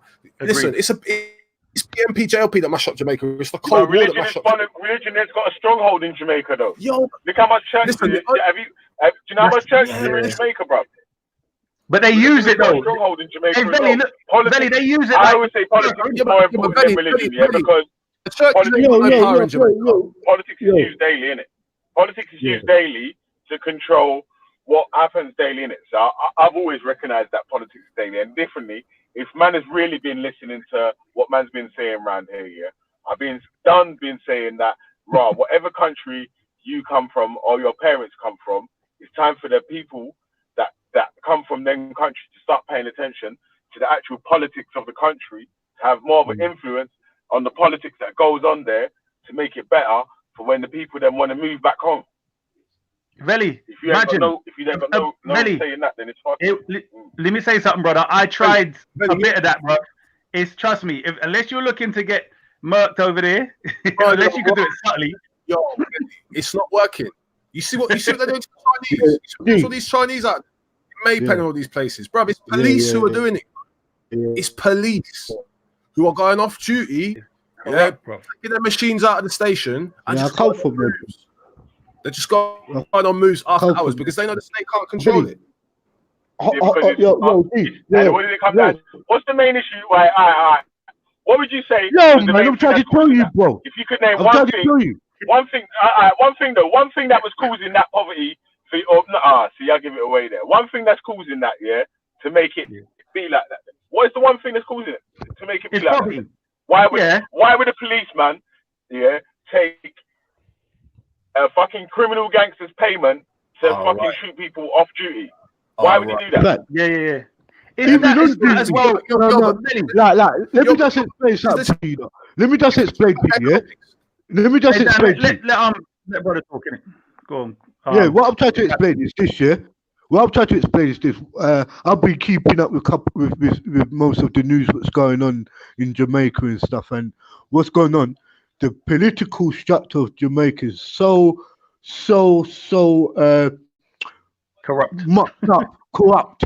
The soldiers, the police, they're all corrupted. And the American government, remember the British, like Jamaica kind of signed away from the British and American government, alongside the Chinese government has funded Jamaica through the IBF. Now through the money, Jamaica's in debt to China and to America, and when the dons, or we would say the presidents of the community, or we would say presidents of the residents, will try to keep the law of the streets to a minimal. The economical structure of Jamaica broke down so that all of the drugs and all of the market, like ganja, that was all radicalized because the American government, the Jamaican government and American government did a ganja trade, because Jamaica is very known for ganja, as well as sugar and aluminium. The Chinese bought out the fucking aluminium, bro. Do you know how much metal? Let me tell you. Hello? Yo, you cut it out, Rambo. You cut out, bro. But I just want to put this down before he comes back here. One of the things I've noticed, if you look at Trinidad and Jamaica, two places which, you know, have got a lot of business going on. Hear me? Yeah, you broke up, brother. Carry on what you're saying.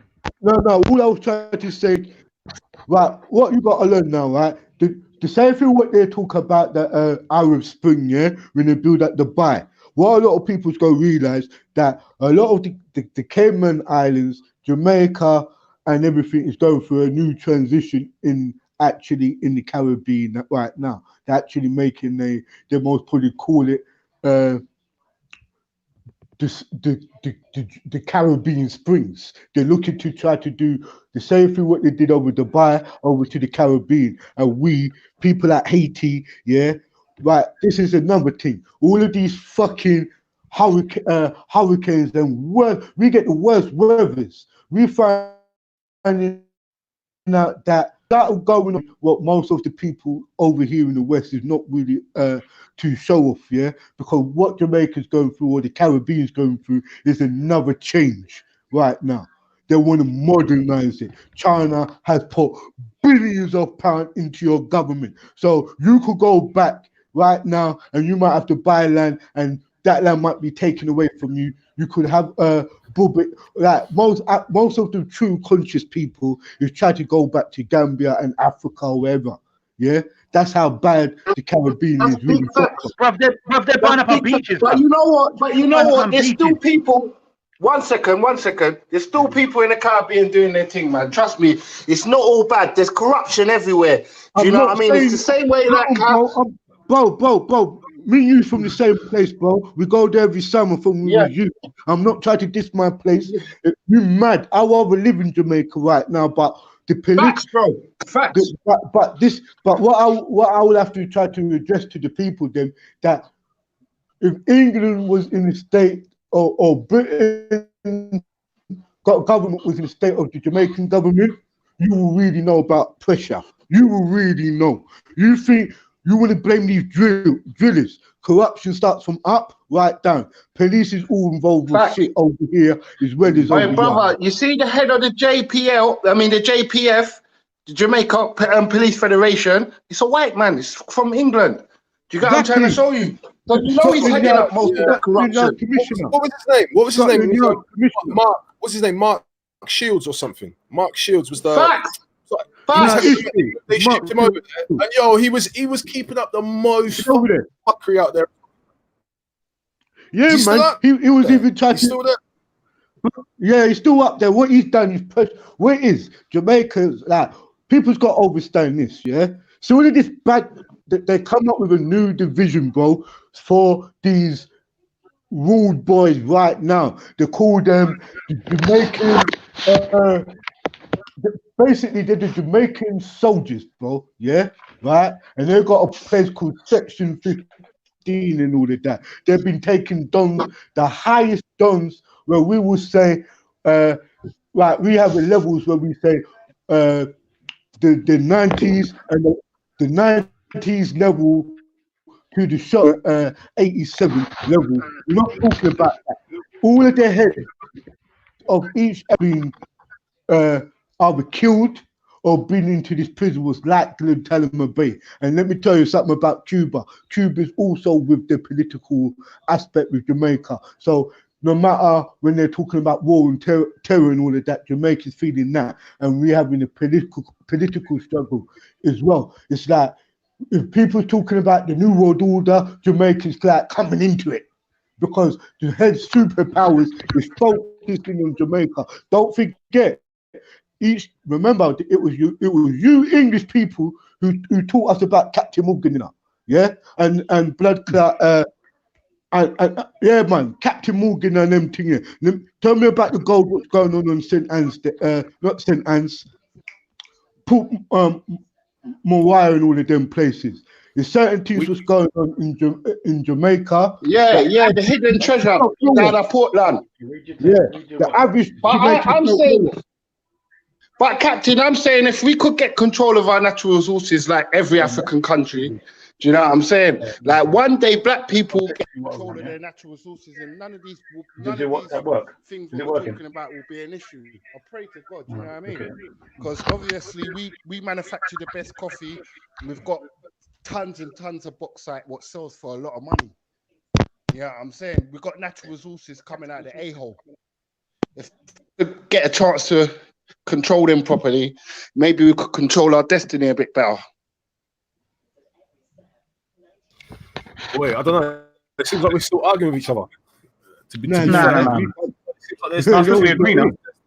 If you, no. I'm talking about. That's not even just Jamaica. That's the whole of the Caribbean. You can't tell Shower Man to go and chat to Power Man. They don't operate on them same unless you're at the highest level. That's the thing. Maybe on right, once you reach top level. Yeah. Then you can go and chat to the man from the other party, and you can have that's why I would have to say this, Dan. From I was growing up, Dan, unmute yourself because you know your shit. Yeah, you know your talk. Unmute yourself. That's why on my day and age, or what I grew up, I would say Dudus was the don for that because Dudus he did things for his father could have. You're cutting out. I heard you saying. You're cutting out, Rambo. Yeah, come through. He got much. Hey, Rambo, your line's mashed up. Avenue, the junglist, and show my neutral chance level. Yeah. I mean, you could. There was definitely certain dons who I think you could move. Yeah. We can hear you. There were certain dons who could move through the politics. Because don't forget. What I'm trying to say to you, Dudus was like that generation, innit? Like he was more of like my era, where he had more newts. He could talk to the youths. He did stuff with the youths where there were, you know what I mean? And he done a lot of peace treaties, but he worked himself to that level. Remember, this is why with him, he had the level of getting both. He was cool with, he was cool with Skengdon, bruv. Them men, they were cool with him. Yeah, the man can function. At that level, Skenk can sit in a room with Dudus, can sit in a room with Willie Hogger, can sit in a room with Josh Punk, whoever it is, Starkey. Any of them, man. There was a point, and even the wickedest thing is that Bob Marley was the first man to really link them man up on that level. He took them all out of Jamaica, took them to London. They sat down in London.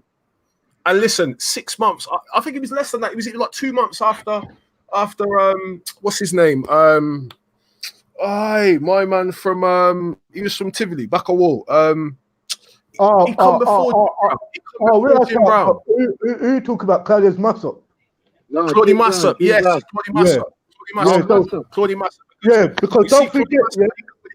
When Claudie come back to Jamaica, he weren't really on the whole. I'm gonna lick down a man from. I'm gonna lick down a man from Rima. I'm gonna go lick down a man from this place. He weren't on that. When he come back from England with Bob Marley, he was on a thing like, yo, all these politicians are playing this, you know. And he went and licked down Edward Seaga. He boxed down Edward Seaga, yeah. And within 2 months of that happening, Jim Brown wiped him out. Jim Brown and the man rubbed him out. And that's how the whole shower thing started. And that's how we become. Yeah, Jim Brown rubbed out Claudie Massop. But Jim Brown was also. They say Jim Brown was the one who went to go shoot Bob Marley as well. Yeah, man. But let me tell you something. Let me tell you something about Bob Marley, though. When Bob Marley was making let me tell you something. When he was making all of the money, he actually went back and really done Trenchtown a good job. He's used his investment to to and build Trenchtown. Trenchtown was a neutral area, and most of the gangs there was coming there on the neutral environment. But what happened? The CIA or the American government did not like what Bob Marley was doing at the time, because Bob Marley was actually trying to deal with things on the root level. Bob Marley was dealing with people who you all consider as very, very powerful figures at that time. A lot of those people there at that time were actually the trendsetter of what you see now. These guys, he was actually the community. Yeah, because I heard the CIA killed Jim Brown in his cell, in his prison cell. Yeah, and remember the extradite moment, you know? Yeah, that's what I heard. Listen, you didn't hear. He come out. They were walking him towards the plane or whatever, and he said the words that sealed his fate. Yeah, he said, "Me have something for Seto." Yeah, that's what he said. Oh, he said, yeah, I've got something I remember that. Dude, you know what he said? He said, "Listen, man." He said, "Listen, man. See when on the one blood clot all right on the thing, man. Stop, man. I talk, man. Stop." He said to on the government them. He was not talking to no youth on road, bro. He was talking to people where, bro, if it came into like, they will lose the political. Yeah, they will lose everything. Jamaica would have went into civil war, bro. It was so touchy, yeah, bro. In the 70s, and like the late 60s, 70s, and early 80s, certain people had to all leave Jamaica, bro, and go places like in Europe and America, because Jamaica got very. Another thing there, Rambo. Yo, you see that the exchange rate. Yeah. The Jamaican dollar and the US dollar were like neck and neck. I think it was. That's right. I was gonna say that, you know. Yeah. Certain people will remember that. Certain people will remember that if you remember it. American, Jamaican, they stabilize the island until the fucking currency is not even worth nothing, and that's what they do with the whole of the Caribbean, bro. Like they always and Africa, bro. They will do it to places like here, you know. Don't get twisted. When England, and then say, "Oh, you come from a shithole." After we destabilized your country and fucked it up and stole all your natural resources, oh, your country's a shithole. Why don't you go back there? I don't understand Freddie and all Rambo, that. can I ask you, man, a question? Do you think that we've got our own part to play in that as a community? Definitely, man. 100%, man. Some of them bribes, we shouldn't have took some of them bribes, you know, Shifa. Come on, and then the man them need to start war with each other. Only by coming together as brothers and sisters, you know, that's the only way we can flourish Shifa, and prosper. If you see if the CIA come through with a lorry load of guns, it's your time, fam, man. Do you know what I'm saying? It's your time to shine. So it's like starving me for 1 week and then say, why did I pick up the cracker off the floor? Do you know what I'm saying? We always get pushed in the cage, and then when the fucking man opens the cage and we bite him, man's like, "Oh, why did you bite? You're uncivilized." You caged me up though. I wanted to be free. You know what I'm saying? I'm not saying it's all. We ain't got no. Go on. Sorry, my bad. No, sorry, King. I'm not gonna say that we ain't got something to blame, because we got a major part to blame. Look what happened with fucking David Cameron. He went down there the other day and fucking had a word with Portia Simpson, and he tried to offer Jamaica 20 million to build new prisons. Do you remember that? But why are they going to build new prisons? Why aren't he offering money to keep people out the prisons, but they want to build new prisons? Because these pagans can't help us. We can only help ourselves. And you think how much Jamaicans there are that's got money? We got way more than 20 million in our community. Shifa, here's the wickedest thing what David Cameron said. Yeah, you've been talking about repatriation and everything like that. We can never give you repatriation, but what we will do is give you X amount of money to build new prisons, and see your prisoners who you got over here, we will send them over there. Yeah?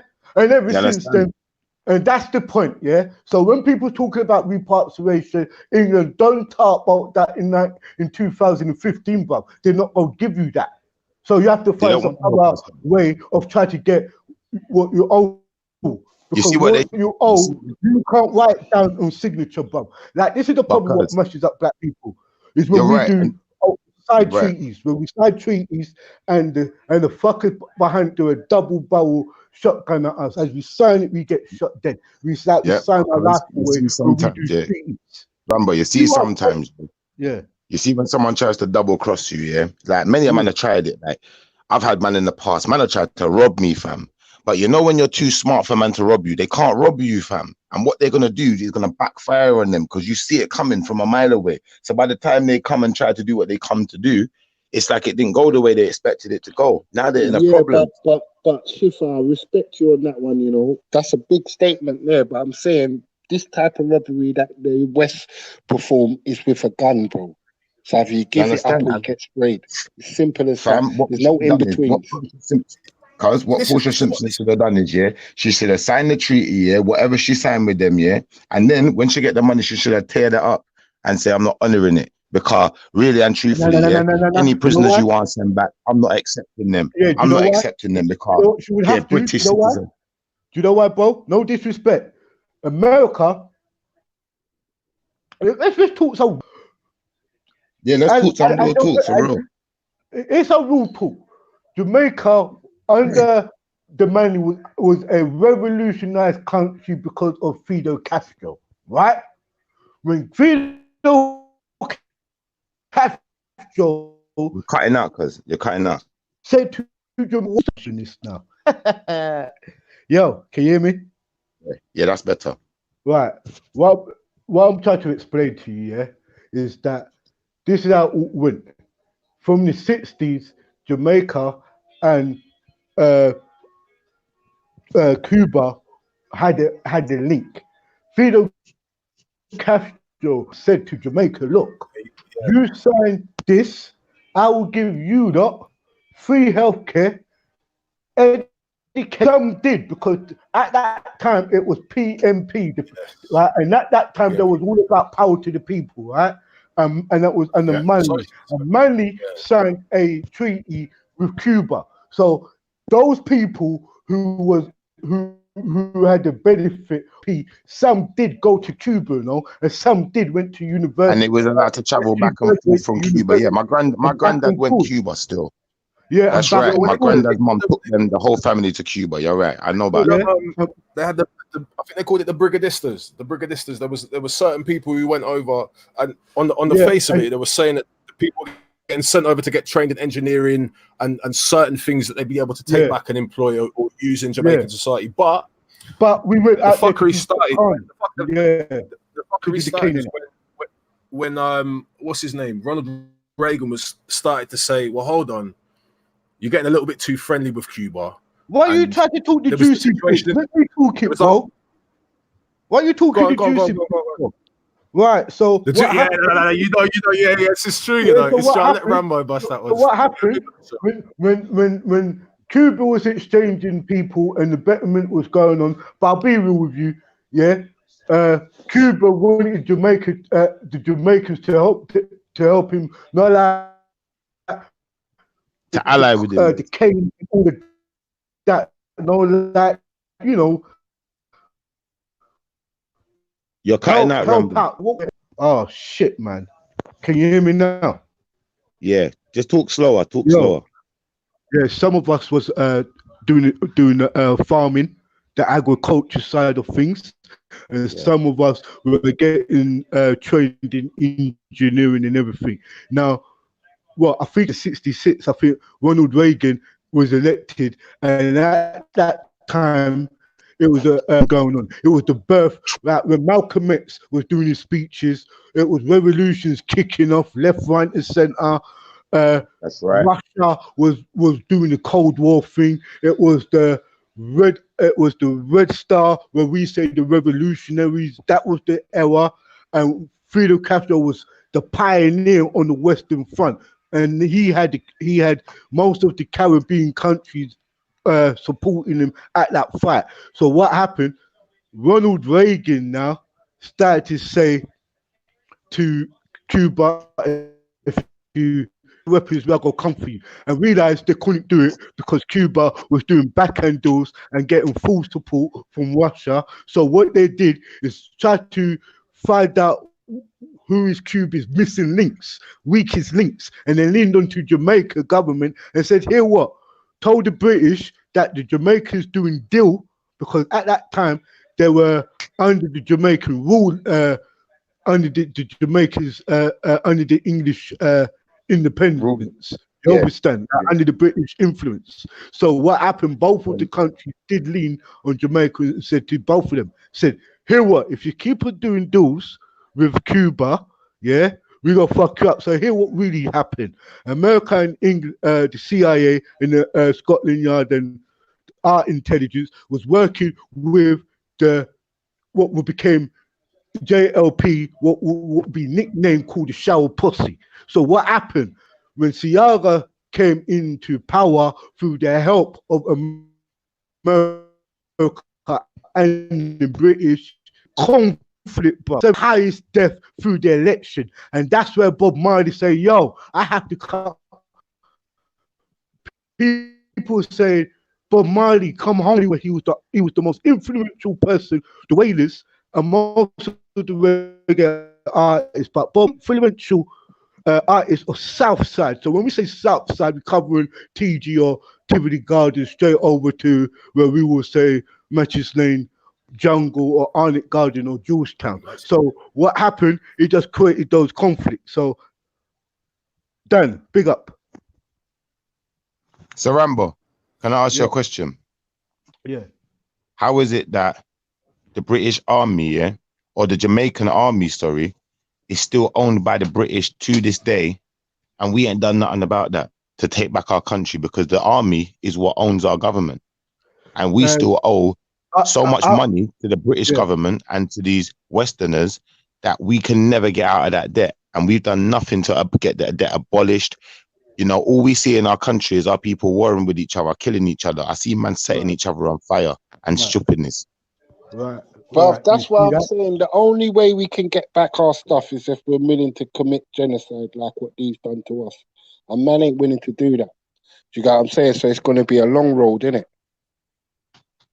Do you know what I'm saying? Think what we have to do, I think, Fred, you see what I think we have to do, yeah? We have to come together as brothers and sisters underneath one banner, just like Marcus Garvey was trying to make us do. And then we have to say, take your army back, take them out of our country and give us back our country. And we have to just not pay the debt.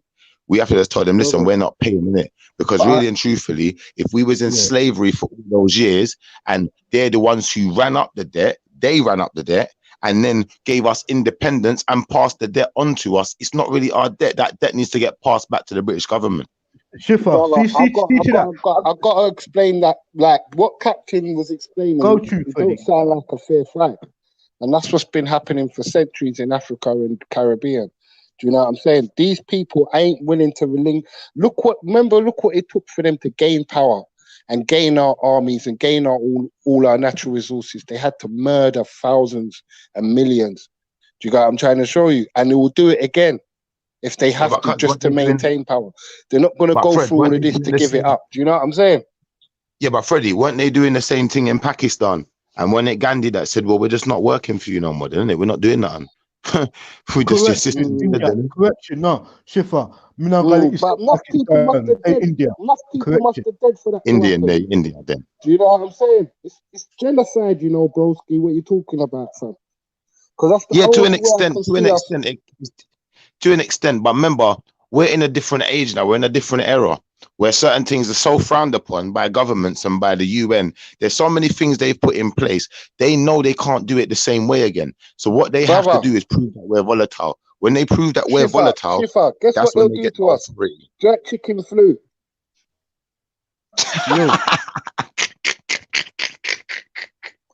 I'm hearing you those. Chicken flu would wipe out nothing, and fish flu would wipe out nothing of us. I put all my faith in the Most High, fam, because I've got little in humanity, because they're wicked and evil. Do you know what I'm saying, fam? All humanity do is know how to fuck up a good thing. Like they get the pure form and they fuck it up. They get Christianity, the pure form, they fuck it up. They get Rastafarianism, whatever religion you say, the pure form of it, and they fuck it all up.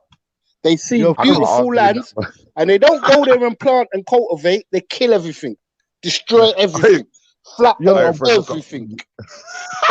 I can't argue with you on that one, you know, Fred, because we're seeing all of these flu and all these engineered virus, and if they can't get you one way, they get you another way, innit? If they can't get you with one tax, they just find another one.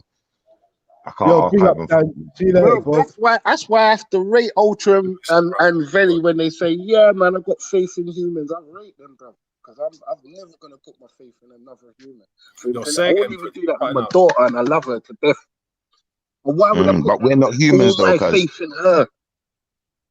But the thing is, Crazy, bro. they know that we're not humans, innit? We're sons of man, and because we're sons of man, they're afraid of us, innit? They can't. They're scared of us rising up. That's why they don't want to share the power in the world. They don't want to share the riches, because they know put us on an equal playing field, they're gonna be vulnerable. They don't. That's what it is. They feel vulnerable, and they don't want no retaliation for all of the fuckery that they done. So they're just scared, innit? Like, I appreciate that.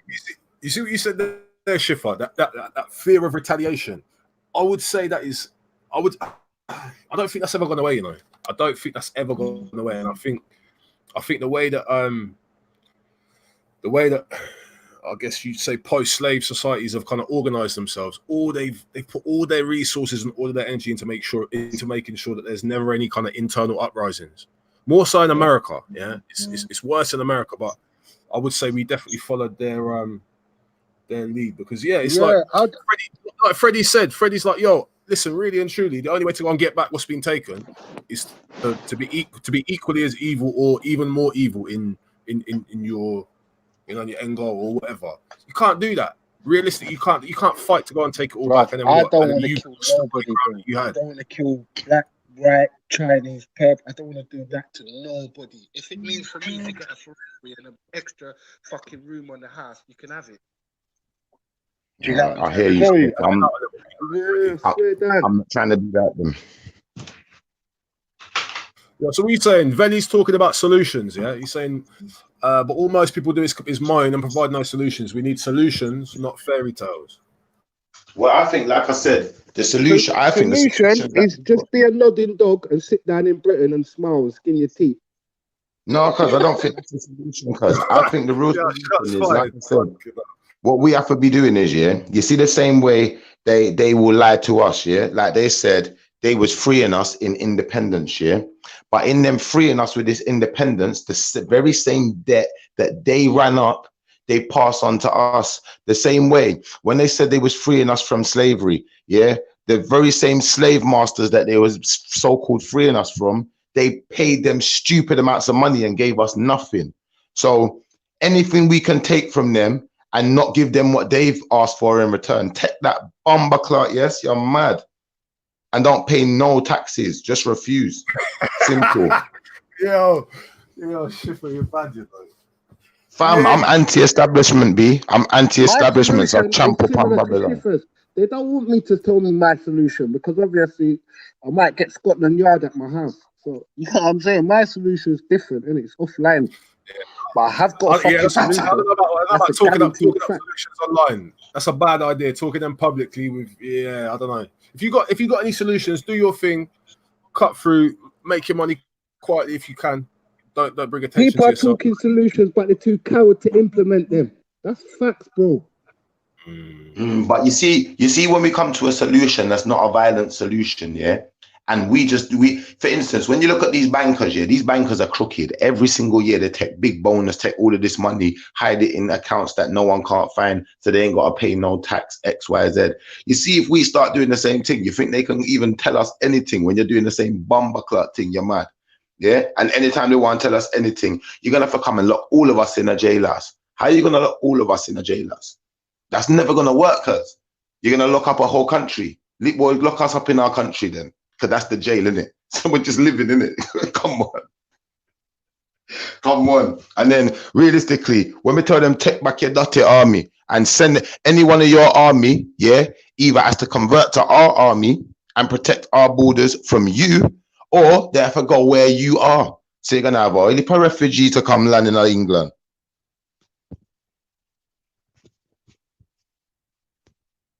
Trust me. But they don't want that. You know, like that. I always say that the cup's half full anyway, man. You get me? That's why I'd always pick up Jamaica as a nice place to live. Even though nice got mad violence, got mad problems, I'd always big it up over this. Because I always believe there's room for well, I don't believe, I know there's gonna be room for improvement in these undeveloped countries like Africa and Caribbean and whatnot. Yeah, but cuz you see, if that Jamaican army is not protecting, if that Jamaican army is not there to protect the Jamaican people and it's there to protect the productivity of the Westerners in our country, that don't make no sense. If I run them out, go to England then. You lot all go and live in England and we'll make our own army and we'll protect ourselves. And we'll take all of your armory, all your weapons, all of that, because it's all ours. Yeah. And after we've been paying their debt for how many years? Nah, take your debt back to. We can't pay that.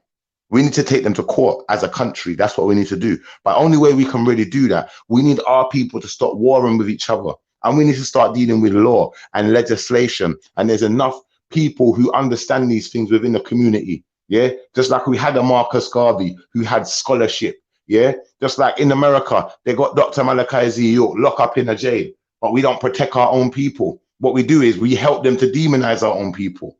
That's what we do. Yeah, and when our own people are going wrong, we don't put ourselves right. Big up everybody. Big up. And that's fact still. That is big fact, man. We always putting down each other. Like, I won't go Africa. Africa's nasty. They got crime over there. This, that. We always trying to downplay each other, and really, if we lift each other up, that's a big start to the thing. You got what I'm trying to show you? More acknowledgement of lifting each other up. Do you know what I'm saying? That's a massive solution to it.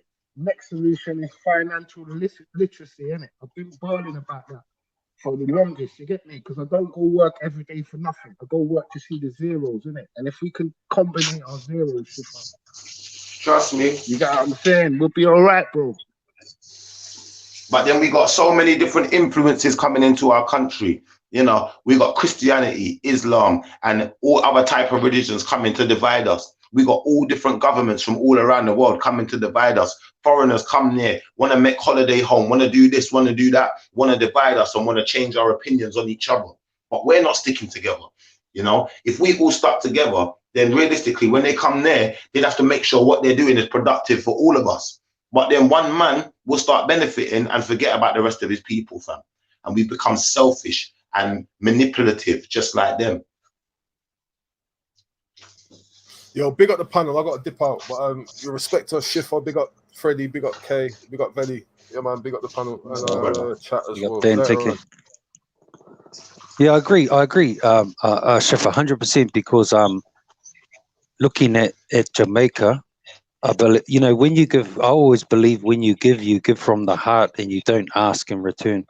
So simple as when you give something, you give something and you walk away, and that's it. You go on with your life. So when I look at Jamaica, if I have a look at the percentage of poor people and struggling people, enough people, tourists come in, and that's good. That's good. Well, they think it's good for the economy, but give something. Give something to the place that you love. Like if you go there, if they want to develop there, give it, but just go. Just give it out of love and go. Don't give it and then demand something else with the other hand. You know what I mean?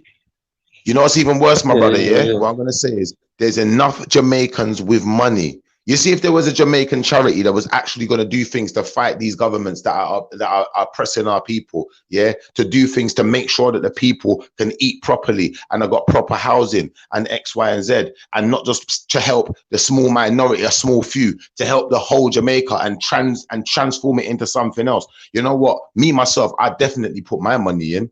You know, and even if there's 2 million Jamaicans, if 2 million Jamaicans put in £10 a year, that's £10 million a year that we can use to transform our country.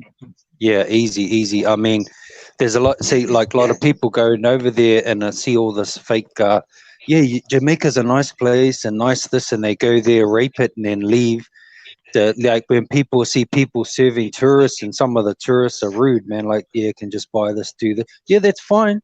Give something back, show some respect, leave something for the next man. Go out to the poor, do something nice on your holiday, and just go.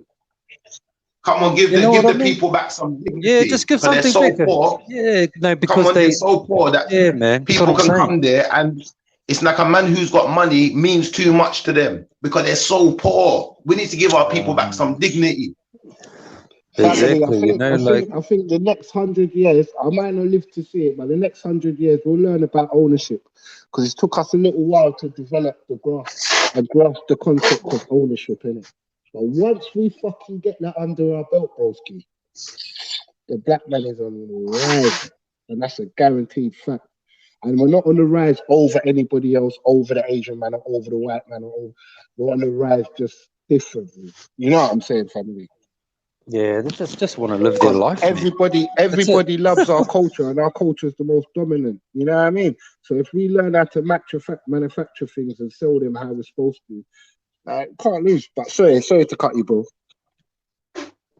Yeah, I don't know about so much about manufacturing. I feel like we've been pushed in the corner to go that way, because that seems to be the way. Okay, if we want to be on top of the game, that's the way it is. Economics, this and that. Like I believe in some things just need to be left alone, outside of economics.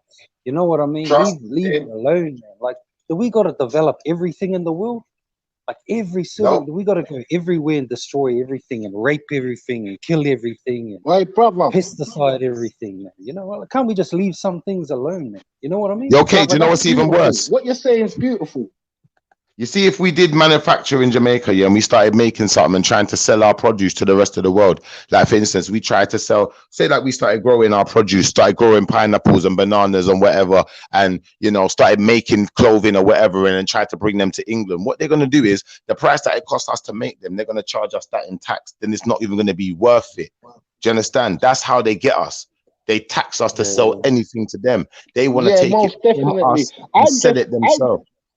I'm just saying, Shift, well, through the way it's already going that way, I'm just saying that in the next 100 years, you won't ever be like every black man will own everything that he possesses, if that makes sense, fully outright. Because I'll tell you what Jamaica could definitely do, If we got 1 million Jamaicans, if we got 1 million Jamaicans to donate £20 for the year, you see that £20 million, that could go towards providing free, clean energy for all Jamaicans, free food, because we got enough food growing wild in Jamaica alone. It would only take to pay some of these people who ain't got no money, ain't got no job, to start cultivating that food and to make it more a more linear system where everyone could eat. They don't have to worry about starvation no more. No one ain't starving. We could be building housing, even if we're going to build like estate buildings or whatever, so that everyone's got somewhere to live, that is got running water,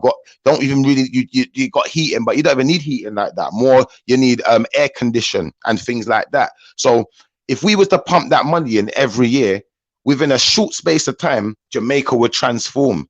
If we said as Jamaicans, you know what, we're not paying your debt no more, that would do a massive damage to the Western government, because they ain't getting our money no more. But second and foremost, it would do a massive justice to us and to our people. And it could put a lot of money back into stopping these youths from running around, killing each other, shooting each other, murder each other, and teach them how to be more civil to their own fellow man. And build up our things and stop mashing up ourselves to make them laugh after us. Because it sickens me to my soul, because when I see us doing things like that, sickens to me to my soul when I see certain man in Jamaica, and I see certain man walking around the street. When I went to Jamaica, the first time I went to Jamaica, I see certain poor man walking around the street, no clothes on whatsoever, butt naked, eating out a dustbin. Sickens me to my soul, cuz. Yeah, I got a friend, I got a girlfriend, the island where I come from. I'm talking to this girl, been talking to this really nice girl. She's telling me that some of the people where I come from, now this is a true story, that it's so poor over there, impoverished, that they're selling their own kids to tourists for meat. You understand? Sickens the soul. It sickens the soul to hear that, my brother. I'm so sad to hear that, man. Yeah, that is. I couldn't believe it. Yeah, brother. Ideally, I would love, in a perfect world, I would love to go cage route, innit? Where we stop destroying everything. We ask these people kindly to leave us alone, and they apply to the request, and then that's it. We just live in love, innit? But obviously, I ain't gonna go that. Huh? Because we can, this is the thing now, yeah. You see, as Jamaicans, we don't realize how powerful we are. Do you know why? Because we're all over the Europes, we're all over America, all over Canada, all over the world, yeah. But they've got us divided. You see, when we come together as a nation and we stop doing this bad man thing to each other and want to fight down and war with each other over shekels, over pennies in the street, yeah. Because that's what's out there in the street. You see, when we start teaching these youths, come off of the street corner. And any of the ones that are a real bad man, what they need to be doing is making these youths go find a bumper clock job and live righteous and make sure you donate your 10 rotted pound. Yeah, because but you see family, that in itself. you see what Come on. societies, you see what, no, that's a big way forward, man, because partner was a thing that bought houses for the Windrush generation. And where everything's gone digital now, it's easier to track the money. So I trust you with £10 every week. That's not a problem, Shifa. Do you know what I mean? Come on. Come on, but we all we need to do, we need to start off somewhere, innit? So even if we had, you know, the communities within London, Manchester, Birmingham, and you know the ones within England, we start it off first. Then we get all the communities in Canada. But Shifa, guess what? The real ones that we need to make this thing happen are happy. Like they're happy in this society because it's superior to other societies, isn't it? So they're happy in their superior society. No, because they got taught to look after it. If they're doing well, the only sign of them doing well is, oh, I'm okay. Look after themselves and their own people, their own family. Come on, You know what fam. I'm saying, I don't know this. Fam, you think I don't know this? You see my mum when she was alive, you think my mum didn't go to Jamaica every year and make sure she bring a barrel of clothes and bringing things for these kids in Jamaica just to go hand out things because she sees what's going on. And I know that bun every single time. Somehow, along the lines, we lost it. You know what I'm saying? Cause if I tell man, look, I got a good job in it, Shifa, but if I say, look, Shifa, we're on this thing tomorrow, innit? We're blacked out, like, you get me? Don't go to work, innit? Everybody's going work, bro. Yeah. You get what I'm trying to show you? But no Fred, one's fucking giving nothing a chance. They just waffle. I like to chat. Yeah, but shit. Fred, You this get is me? why the ones of us that ain't in Jamaica, we're actually a lot more powerful than what we believe. And like I said, we ain't got to stop no one going to work. We ain't got to do it that way. All we got to do Shifa, is what I'm saying, unless we mash down the system, we can't get a chance to change it. Yeah, but here what I'm going to say to you, cuz, you see, if we got all of the Jamaican communities together, yeah, and had everyone donating £20 a year, you see, most charities, they want like £5-10 a week, yeah? We're saying £20 for the year. And if we could get 1 million Jamaicans around the world to do that, yeah? And then we start donating that money back into Jamaica and changing lives and changing things. Do you think these Jamaicans ain't going to get behind us when they're seeing money pumped into their country? When they see the road getting fixed, when they see the school getting fixed, when they see the youth them can go to the dentist and get some free dentist treatment now with their mash up teeth. You think they're not going to all do what we asked them to do? They're going to say, nah, you lot are helping us fund this government. You know, Yeah, but we need to come together drastically. And it's not going to be doing the normal. Like we have to change from the normal. We have to break that chain, man, because it's not working. Whatever the normality is, you're echoing from it. You know, say that again. Yeah, mute yourself, I Kay. was saying that it's gonna have to be a drastic change, Shifa. You know, like when you was a youth and you had some bravery and you used to just go out and do brave shit. Yeah. I think we're gonna have to rewind the clock to them times there, and everyone's gonna have to get brave again. If I had to be honest, I don't think it's gonna be on the Jamaicans themselves, because really and truly, no one really cares. People just go there for holiday, do their thing, go back. I think it's on them themselves, because no one ain't gonna move out for that. No, you're right. This is what I'm saying. There's enough of us with money. That's what I'm saying. Trust me. It's if you go back and if you truly and really care about your people, then you know you go back and contribute to the poor, contribute to the unhealthy, and preach to them, and just walk away and do what you got to do and inspire other people to follow suit like that. I think that's the best you can do, unless you have a plan. Other than that, I'd say yeah, it's on themselves, because it's always been. Do you know what, Kay? It's just come to me how we do this, you know. What we'd have to do, we have to get somebody who understands law, someone who is studious in law, and then we have to establish ourselves as a charity. And then we have to get a Jamaican figurehead for our charity. So you see someone like Ian Wright, yeah, who's an elder, who is a figurehead in the community. He's known already by people. People know him. People know. Yeah, he's got money already. So he's trying to teeth out the money. But even set it up, man. I'm in. Like you come up with a charity, man. You come up with a charity, I'll contribute to that. So let me know, Shiffer, when that goes down. Yeah, but we gotta have the right people. We gotta have the right people as the keepers of it. That's all it is. That's all it is. Yeah. Oh, let me know when that happens, man. We'll contribute a bit here and there, brother. And that happens. So yeah. Cool, yes, cool. K-Man. Yes, K-Man. We got.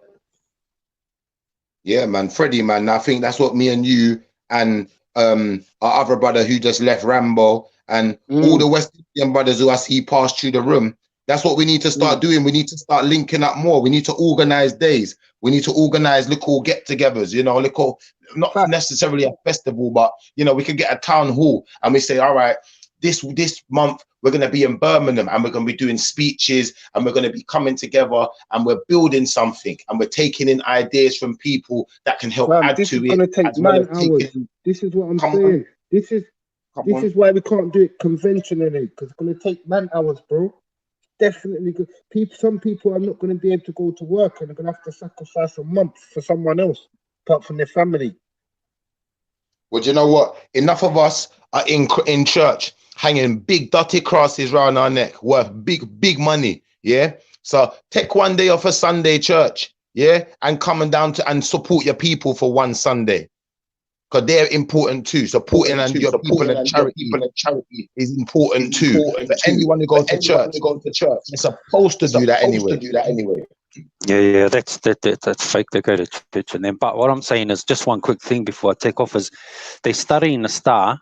So they study a star for 5 years, and it's costing the NASA $5 billion. What's that? What did they find out? Well, we found out after 5 years of research that the star was 5 million miles away, and it has a dot on it. Wow. Very true, $5 billion could have fed that country for 1 million years. Do you understand? And there's poor people starving, but that's nothing compared to what they collected in income tax last year. That's over 400 billion. There you go. Come on. When we're talking about these economies, when we're talking about these Western economies, we're talking about $1 trillion economies. All right, guys, I gotta go to work. Gotta go to work, guys. Big up, Shifa. Big up, Freddie. What's up? See you soon. All right, brother, big up yourself, man. Peace out. Yourself, man. Bless. Yeah, Freddie, man. I think we have to do this link up. I got some background, you know, Batman. Yeah. Okay, mute yourself. Yeah. Mute yourself. Yeah, man, the link up's a must, bruv, man. Like-minded always link up, you know, Shiv. Trust me. You know what I mean? It's going that way, innit? Like-minded can't ignore each other no more, innit? And the thing is, you see, one thing I realize in our community, yeah, although the people are wicked to each other, you know, when they hear goodness and they hear something good, we gravitate towards it because the spirit is on us, you know. Majority of us, you know. Fact. That's so why we I need to joined start. gang. That's why I joined gang, fam. Because I saw something good was going on. I saw a chance to help. You know what I mean? So I joined it straight away. You know what I'm saying? Come on, fam. Like saying speed. I know if we got the right people in the community behind us and we start living a righteous way and doing things in a righteous light and promoting something good, no one can't tell us that. No one can't tell us they don't want to support it. And you're Jamaican. That don't make sense. You're just gonna look stupid. Facts, bro. Trust me, I'm saying it's bigger than Jamaica, you know, because we got Grenada that's been fucked over by the US with the wars and all that. We've had Dominica, we've had a lot of Trinidad, all of us. You get me? We need to come together collectively, like what you're saying. Come together on a money tip. or come together on a striking tip. Either one. Come on, like if you look earlier, yeah, I come in the chat room earlier and I'm trying to promote everyone coming together and, you know, coming up with ideas to make the world a better place for everyone. But what you find is that everyone wants to argue with each other about my thing's better than yours. Well, we should do it my way. Well, we should do it my way. But really, we should do it our Everyone way. wants to argue about bloody slavery and religion and all the things that don't actually help no one move forward. It's Who that bank with? Yeah, of course. Oh, go on, fam. Oh, go on, my G. Yeah, big up yourself, brother. Don't know, Freddie. No, you're right, man. It's all good to talk about. Oh, you said this the other day. I've got it on tape. But that's not going to help, man. It's not Like helping what you at all. said the other day. Everybody makes mistakes online. If I've made a mistake, I'm sorry, my people, innit? But fucking hell, don't hold it against me and pin me up for it. You know what I mean? We're just building, innit? Exactly. We need to be talking about things that are actually productive, things that can actually help people get out of the problems that they're facing in life. You know, That's right. Tangible ideas, my brother. Exactly, tangible ideas, things that help bring the concept or the idea of equality closer to fruition. These are the things that actually need conscious debating. You know, not Facts, about bruv. This is where the best minds in our community need to come out. Instead of reading hadith, read how we're going to economically get out of this situation. You took the word. Fam, why do you think I left the chat earlier, Freddie? Why do you think I just jumped off? I said, nah, do you know what? I'm trying to bring people together. And then the first thing that happens is one man's telling man to shut up, shut up, shut up. Oh, and then it's my thing's better than yours again. Now I'm done with that talk. Yeah, so right now we're talking about our community. This is our community we're dealing with. This is my community. Right. And our community is the world community, the community of the human race, you know. It's not like you feel me? Like it's not like no color thing or no specific creed thing. It's the community of the human race, and a lot of people in the human race are suffering right now. Suffering. All right. Ridiculous. So Bankboy, 1 second, yeah. 1 second, Bankboy, yeah. Veli has put in the question. He's put, what solutions does anyone actually have that don't involve God? Now, hear the joke thing now, yeah. When I was talking about, you know, all the nations coming together, everyone wants to promote their God and their this and their that. You see, right now, Veli, this is the solution. And when we're dealing with our in-house thing, this is how we need to deal with the worldwide thing also. I don't think it's not about whose God is better. You see, online banking, I don't think there's a handbook or a holy book to go with online banking. So I don't know what you're talking about. We've already gone through that. I love that. I'm going to add something there as well. You see, yeah, this God thing. Every person's walk with the Most High, with the Almighty God, is a personal journey. It has nothing to do with, I don't need to tell you about my walk with God. Do you know what I'm saying? But if we're talking about fixing worldly problems that people live with every day, I can still have my own walk with God and, you know, converse with him, pray to him and ask for ideas and guidance. And in reality, I could still be using that to help people in real life. You feel me? Does that make any sense? Remember right now, brother, you're hitting the nail on the head, bruv. Bruv, what you're saying is fucking needed, isn't it? Because right now, the hot topic is religion, isn't it? And everybody knows this is a waste of a topic. This is a bullshit topic. But because it's a hot one, you're going to get 9 hours of fuckery off of the back of it every day. Do you think I need to change anyone's religion, fam? You think I need to change your religion? Keep your religion. Your religion is a relationship between you and God, like Bankboy said. But you see, as far as our community rising us up out of the trenches that we're in, you think I don't need to do that? Of course I need to do that. Of course I need to be part of that. That's all I care about. I don't know if you got a son, Shifa, but I respect him. If you got a daughter, I love her, innit? If you got a son or a daughter, Bankboy, I love them, innit? I don't fucking care about them, bro. I don't care about God and who's God and Java. I'm Rasta, but you never hear me come on there and say, oh, hey, yes, let's bless up and what love it. No, you're not really going to hear me say that, bro, because it's private. Bro, I'm not going to lie to you. See, last week, yeah. I love your team, my brother. Listen, last week, yeah, I stopped coming on Veli for a minute because every time I hopped on, the only thing I was hearing was about Hadith and this and that. I'm thinking, what's going on here? No, fam. Do you see what I'm saying? I'm thinking, but like, there's some serious things we could be talking about, you know. I'm not here to talk to you about your faith and how it's better than mine or yours or whose God is better. Like, seriously, it's a waste of time. It's a complete waste of time. There are so many issues that we could be dealing with, and really talking about solutions. The question Veli asked is very important, you know, but not with the God part.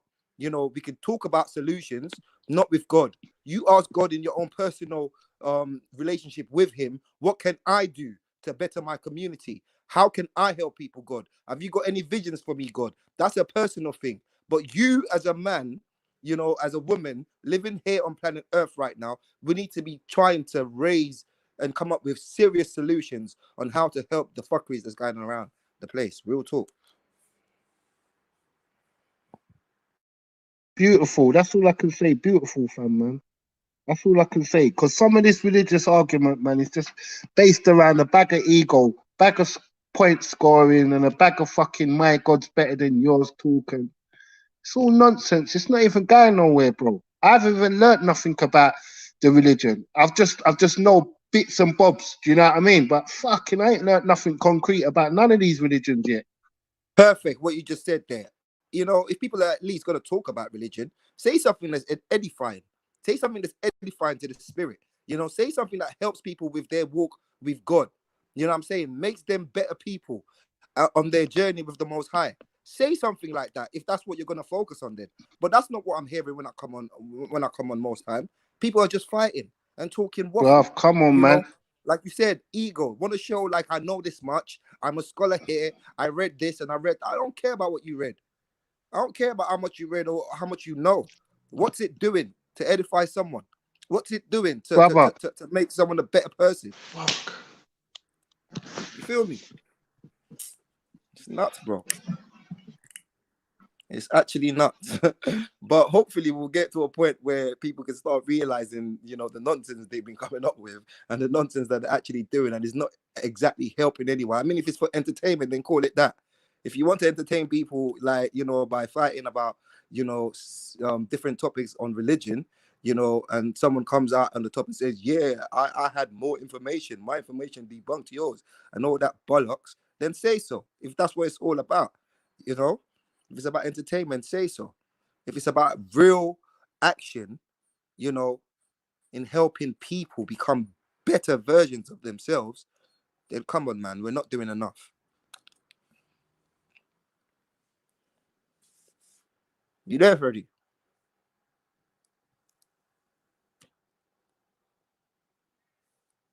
Yo, I'm the only one here for the first time. Oh, God, G Block.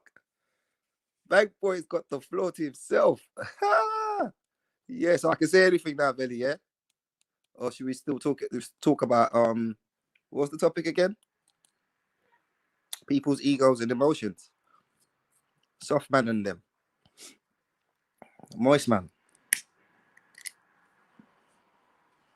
I'm waiting for someone to jump on so I can actually have a conversation. So I'll just stay here and be quiet, Veli.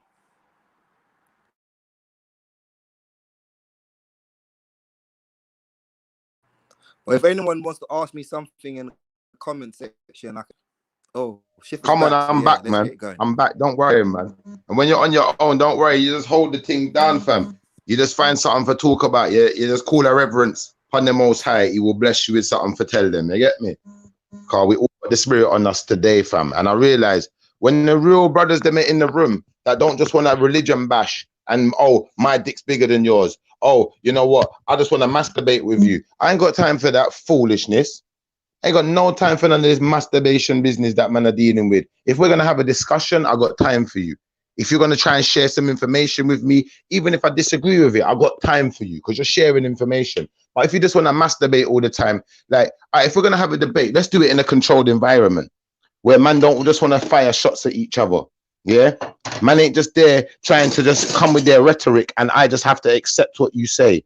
You have to establish what you say in a specific manner. Yeah, we give a specific criteria. Otherwise, it's not really a debate. This is some waste man thing certain times. Telling you.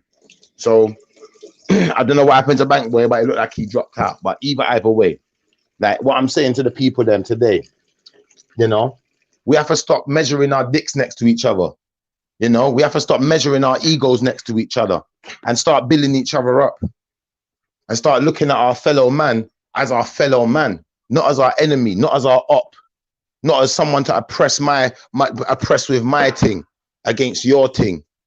Yeah, because that's not how it was meant to be. Especially these men who call themselves religious, yeah, or really John, or however you want to say it. Because if you're really John, if you is really John, then what you're supposed to do, John, yeah, is go by your book. And if your book says to show humility, show humility. If your book says to help others, help others. If your book says to teach others, teach others. If your book doesn't specifically tell you to teach others, then why are you teaching them? Do what your book says.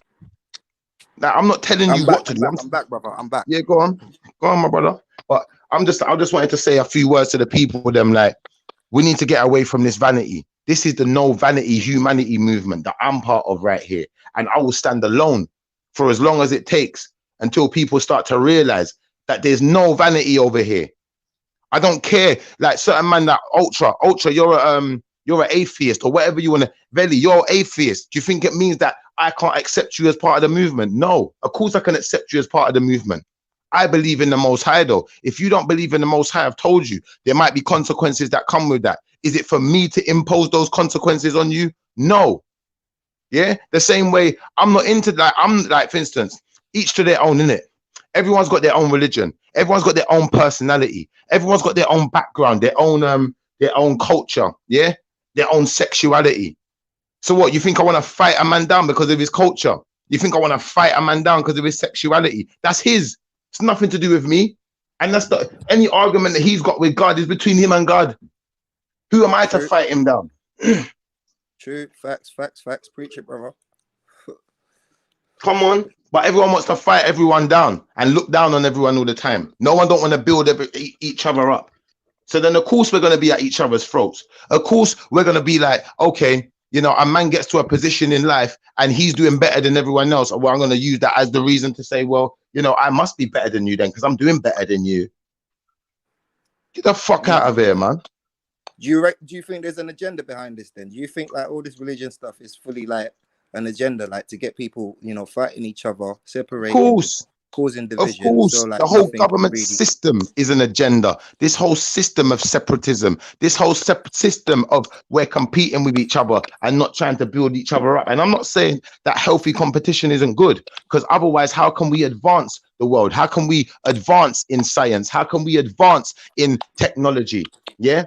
But there's a point where we stop competing and we say, do you know what? If we're making this technology, we're doing it to better the world for all of us, not so that one man can benefit, not so that Tesla can have billions upon billions, and then the rest of the Russians or wherever his people them from don't have nothing. That don't make no sense. Yeah, don't make no sense. American, wherever the hell he's from, fam. I don't even care. Do you think I study these guys like that? You think I idolize any of these man? You think they mean shit to me, fam? The only way you're going to mean anything to me is if those discoveries you made went to better everyone. The money was helping everyone. It's just helping one blasted man who's talking about, oh, I've been to the moon and this, that, the other, but he can't prove the world ain't flat. Get the fuck out of here. Pagan. Get the fuck out of here, pagans. I can't stand them. It makes me sick to my stomach. And how many people are there on the planet? You see the poor people. If just the poor people alone all got together and said, listen, all you rich people, yeah, we're not investing in your companies. We're all going to put £10 together and we're going to make our own company. We're going to build our own car and we're going to build them for free. We're going to buy the land, what's got the resources, and we're going to give everyone a free car. Fuck off. What could they do? The fuck out of our face. That's what they could do. All right, let's talk about some solutions. Like some solutions. What do you reckon? Like some like stepping stones to get into a point of solution. What do you mean? Your recommendation?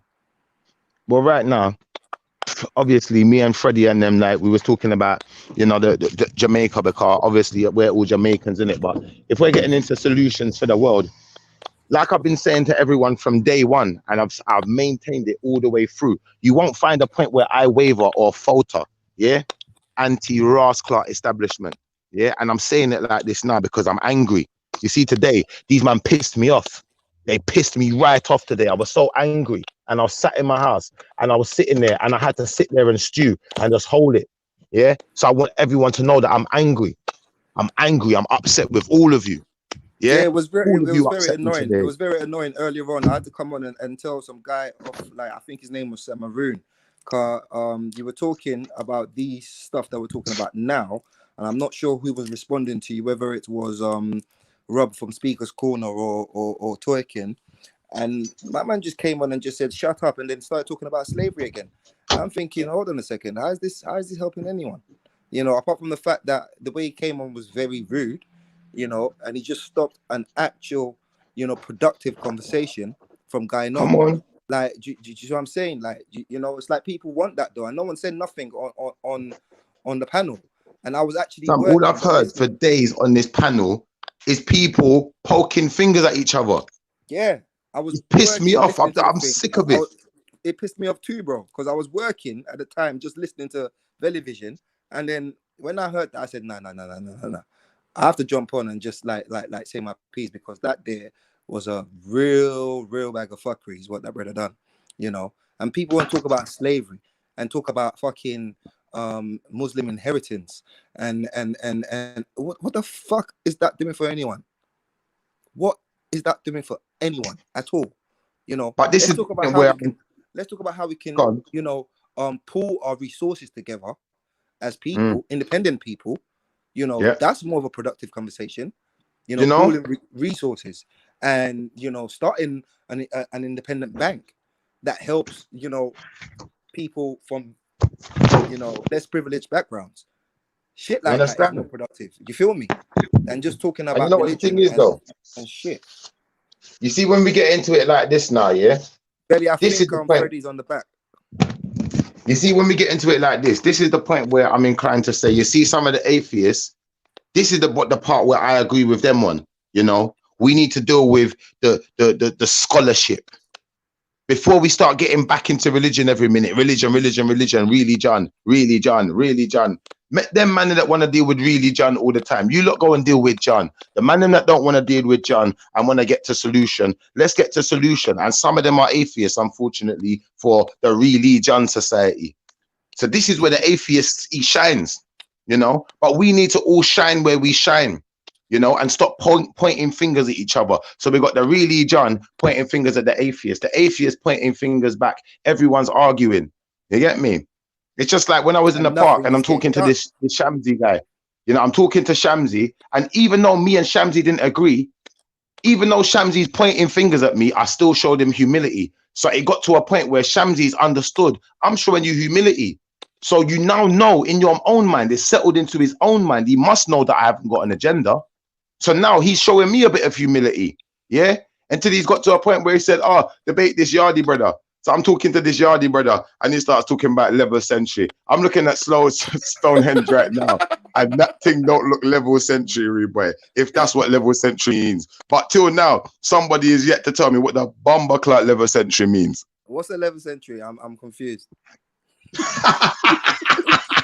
I'm confused. I'm not even trying to be funny. I'm trying to get. Hey, Brenton, go and watch the video. Go and watch the video and see what the brother says. Myself to today, bro. I watched the video. I'm asking myself, what is 11th century?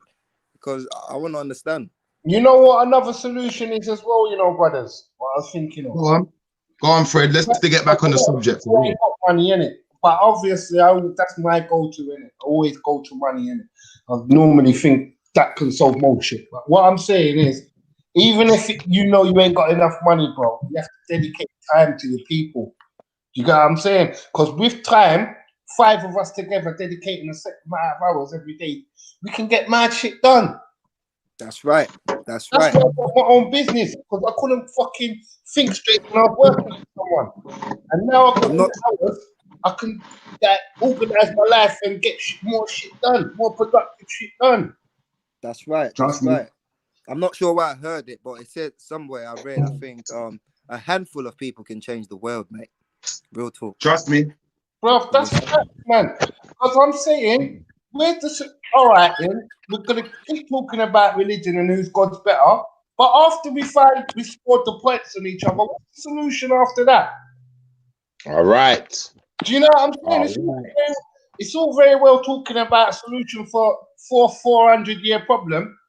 Do you know what I'm saying? In 5 seconds or 2 hours of us reasoning, we're not going to be able to get to the bottom of it in 2 hours. but I know where we can start, and it ain't at fucking hadiths or Psalm or you know what I'm saying, man. Yeah, it's definitely not about no hadiths, man. I don't want to hear no. If I never heard about a hadith again in my lifetime, it would be too soon. Trust me. You know, not having anything against the Muslims or nothing, but seriously, there's better issues. There's more serious issues to be talking about out here. Not no hadiths. Like, it's not doing nothing for me. Facts, it's not doing nothing for anyone. That's on my facts. nerves, actually. Obviously, the only good thing about it is it draws in the viewers, isn't it? It's nice for the channel. But That's what I said. That's what I was talking about earlier, Freddie. You see what I'm saying? That's what I was talking about earlier. So if we want to, if it's about entertainment, let's call it that then. Let's just say, like, okay, you know what? This shit is just for the people, entertainment. It's not really here to edify anyone in any way. It's not to educate anyone in any way. It's just for entertainment. If that's what it's about, then say so. You know, and then you know the people who are on that will be on the channel and on the panel, innit? And the people who are not will find themselves a better place to go and actually try and find resolutions. But I'm gonna watch the play still. I respect Vel so much, man, for even putting up the channel and giving. Of course, but listen, it's not Veli though that's coming on and talking about religion all the time. He's an atheist. It's not Veli though, is it? You know what I'm saying? He's just got a platform for us, and it's a brilliant platform. You know what I'm saying? And with this platform, a lot can be done. A lot of good can be done. Like, trust me, like. You know, but it's not Veli that's coming on and talking about hadiths every 5 seconds. You two, yeah? You man are both in London by the sound of things, yeah? So here what I'm going to say to you. I'm in London back and forth anyway, yeah?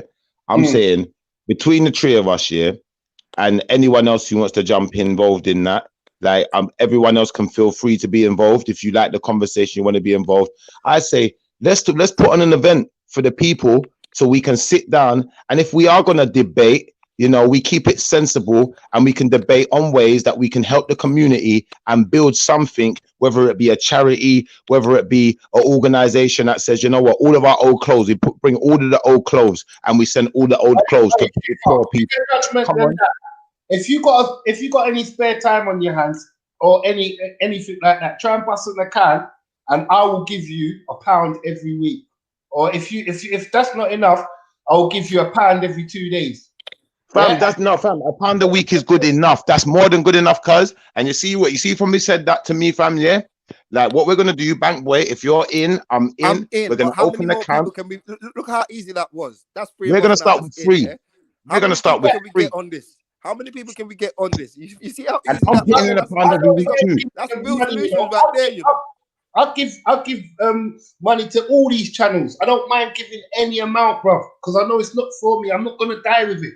All I want is a draw and a couple of bits of cigarette and a couple of sheets of Islam, and I'm good. All right, Freddie, yeah, you see, because us three are the ones discussing it, yeah, and we've decided that we're all in on this, yeah. £1 a week is not a lot of money. There's no one who cannot do that.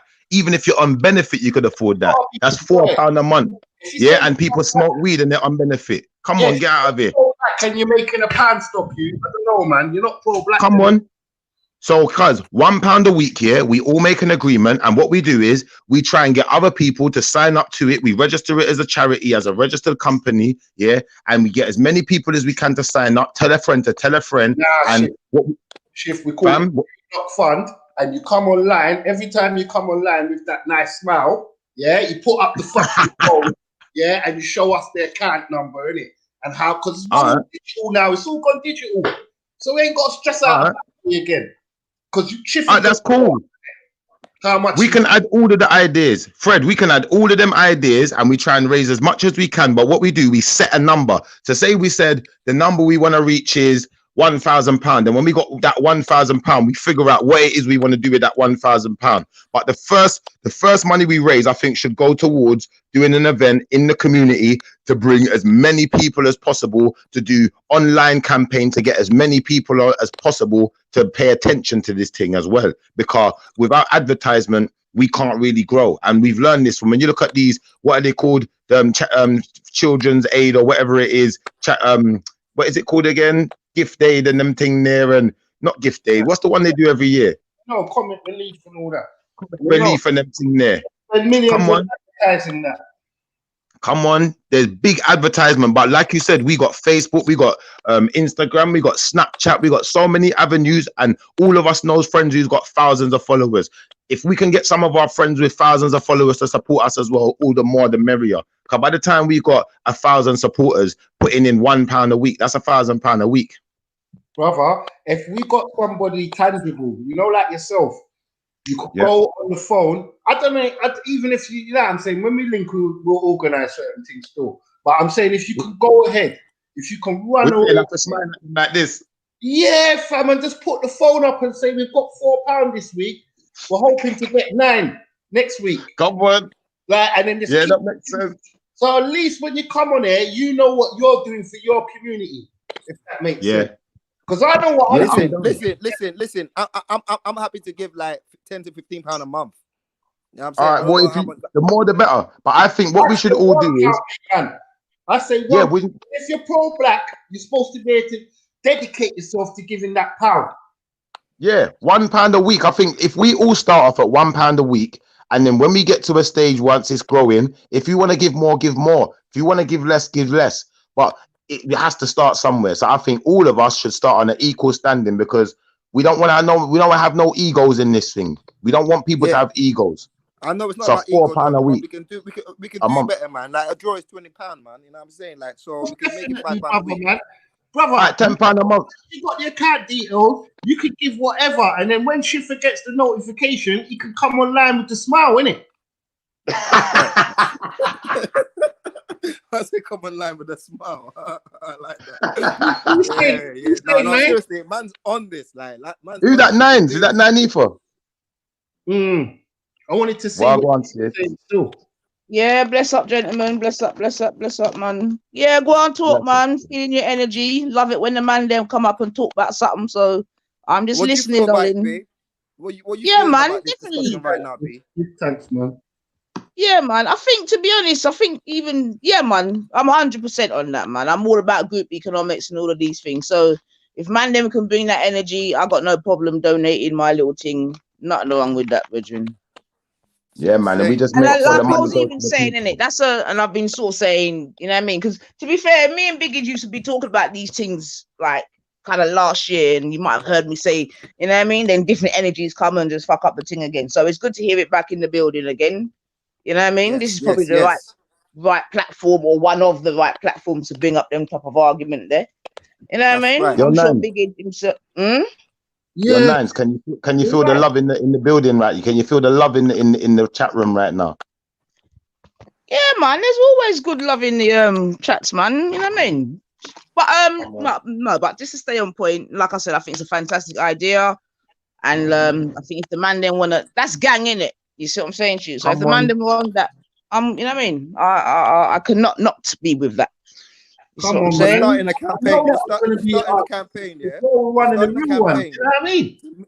To make Valley Vision more about stuff like I knew that was one at a time.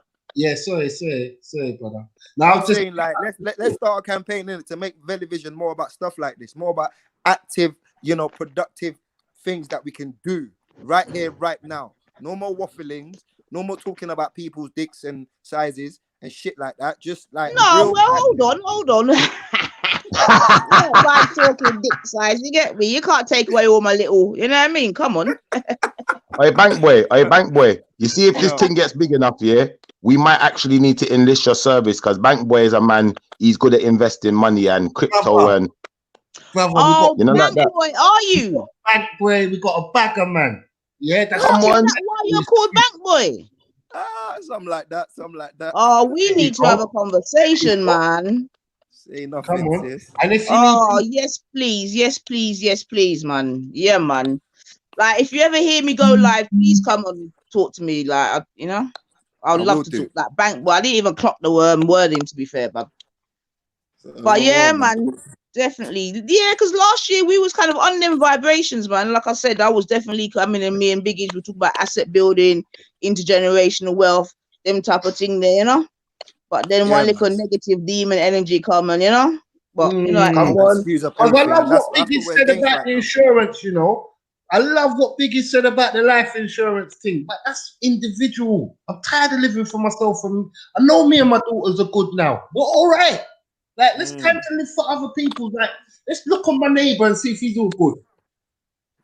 Do you know what I'm saying? But remember, everything's got to start with self still, man. So although you're good, we need to spread that type of knowledge, especially to the younger ones coming up who can, you know what I mean, start slow, low now, you know what I mean? As opposed to when they're older and they got to give more. So I'm definitely all about the knowledge when it comes to, you know, life insurance and these different little things. And like I said, Biggie was really, we was on them thing there last year. I'm not gonna tell a lie, man. And if you listen to Biggie, he's always been about that. You know what I mean? To be fair to the youth, man, he's always been about, you know what I mean, getting people to build up their thing.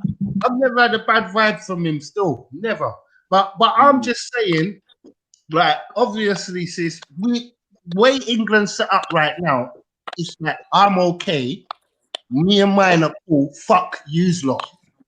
I understand that still, Bab. I do understand that. I've got a good job. I go to work. So fuck yous lot. No. We've got to leave that type of living alone. You know what I'm saying, bro?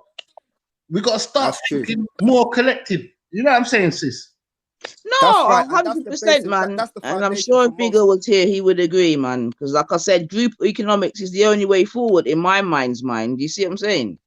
Because one hand can't clap. That's the easiest place to begin. Anything that requires building, the easiest place to begin is to pool resources. Do you know what I'm saying? Because one person can only go so far. You know, and just the concept of, you know, putting one stick by itself, it can easily be broken. You start putting 2 or 3 together, it makes it a bit more harder to break it. You feel me? That's a very, very simple concept. And you know, when we're talking about building foundations and building things, when people come together and pool their resources, not just resources, ideas, energy, all of that, just pooling it all together, it's the simplest way to start any movement. That's what I'd say. And I think we're off to a right start, man. Yeah, like I said, you're not gonna get no argument from me, bab. None at all, man. And like I said, I love it when the man them come and talk up the thing, man. So that's why I don't even mind being silent. But yeah, man. Alongside that, like, I don't mind talking about religion, you know, sis. I love it. You get me? Neither do I, brother. But like, let it edify my spirit. Let it say something that draws me closer to the Creator. You feel me? It's just contentious, and this is not what the thing's built for. Debate ain't built for this type of thing, where we're always in contention with each other. No one can leave it. No one can just let it lie and just fuck that off and go to something else. You know what I'm saying? It's like, but don't stress out too much, Freddie, man, because this is just a cyclical thing. You know what I mean? It's just frustrating, sis. More than I understand you're probably frustrated, brother. But all I'm saying is that, for myself, this has been a necessary, what's the word? Yeah, for me, it's been necessary, innit? You know, like after a big storm, Fredos, yeah? And the place is fresh again. You know that one? Yeah, that's how I see it, Bab. You understand? Because there was a lot of toxicity about. There's no doubt. You understand? So, like destruction before creation kind of thing. What's that, boom? Destruction before creation. You know, to create sometimes. See it like that, man. You see what I'm saying to you? So I understand your frustration, Freddie, but for me, it was a necessity. You know, it had to happen, man. Yeah, definitely, man. Yeah, definitely it had to happen. But what goes up must do what? Come down. And at the end, the truth is it's a offense, but it's not a sin. You know what I mean? If it's the truth, fuck it, you just gonna have to hold that, innit? Whether you like it or not. There you go. So what you guys saying about the topic of the day anyway? Like, should we cater to people's like moist emotional feelings when they start screaming like babies? Well, I say you give what you get in it. That's what I'm saying. So if you give it, expect to get it back. If you don't give it, then you're not gonna get it. Simple things, man. And I talk from experience. You see what I'm saying? So, yeah. And it's good when they get it back because Nuff can't handle it when they get it back. So it's good. Yeah, get it back to them, yes. Give a fuck. All right, I'm done. Nah, I'm gonna jump off now, guys, as well. I'm mad hypocritical with it because I don't like the rascal fuckery. So I'm passive aggressive, innit? I'll just be real chilled until I hear fuckery and then I'll be like, rah! Hey, You know what Freddie, I'm I'm gonna saying? jump off here. Like, big up Freddie, big up sis. Yeah, yeah, bless up, man. Yeah. Bless up. Catch I'm you gonna up cut later. myself soon still. Don't know, Yeah, man. Yeah, man. Veli Vision, come back, man. Can you get a solution there for talk out now? Come back in. You see me?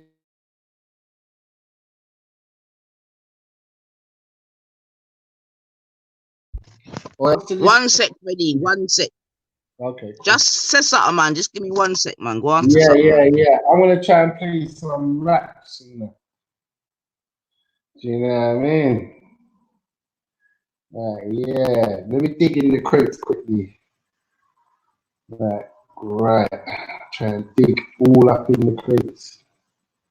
See if I can pull out a banger. 1 sec, you peeps.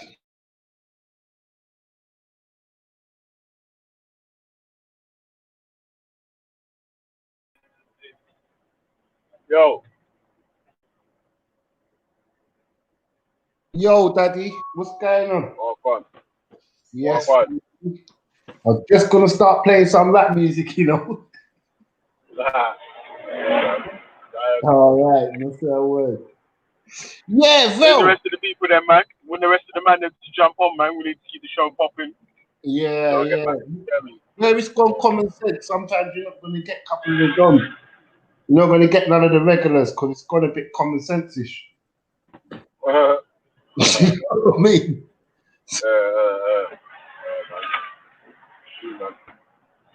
Man, them only want to tune in to see, man, chat shit about someone else or whatever, you get me? Honestly. Man only want to talk about hadith or psalms or Torah or some fucking dumb shit that ain't really gonna make no sense. Because after you find out you're not trying to teach us how to read these books or the good bits in them, you're just giving us everything of the negative, like what the news does. Listen, yeah. The Bible or the Quran don't teach man about no compound interest. Don't teach man how to pay off mortgage quickly. How to have a fucking side income, a side hustle. You get me? So, you say religion for religion. Most definitely. If savings you're not for looking savings. for it, You it's get not me? going to be there, Vel. It's if we look for it. I guarantee you, if you pose that question tomorrow, you'd have a bag of man coming in there with that information. But because no one's looking for nothing positive, we're getting all the fuckery, all the bottom shit, all the stuff that no one wants.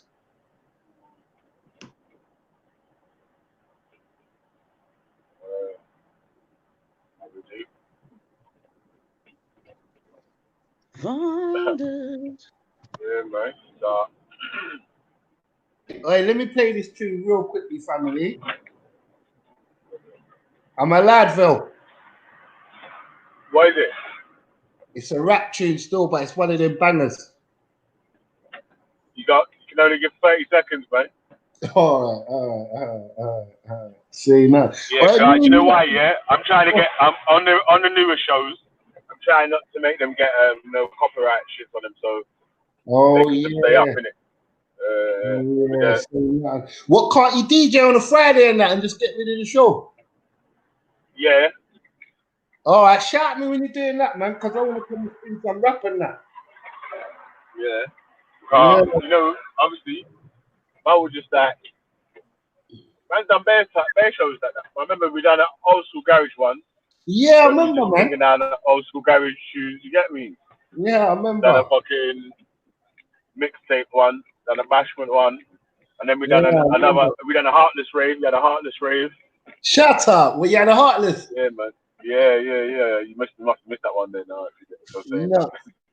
We say pop after 30 seconds. I'll leave it alone. Yeah, you can pop it for 30 seconds if you want, man. All right. My people, just listen to this sister in here, cause she can rap, and this was one of her good ones. You know what I mean?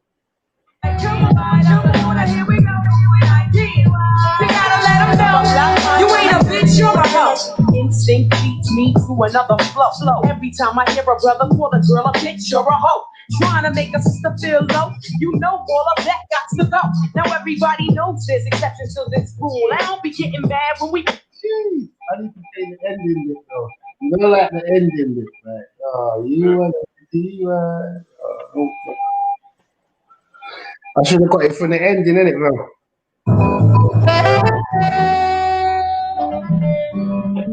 UNITY, that's how you.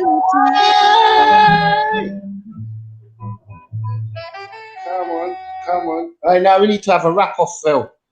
I'm gonna cash you, mate, because I know you're my era. Mm-hmm. Yeah, I think I need a clash, mate. Either you or Schiffer. Because I know you're not good on reggae. UNITY. UNITY stand for unity. Can't hear you chat.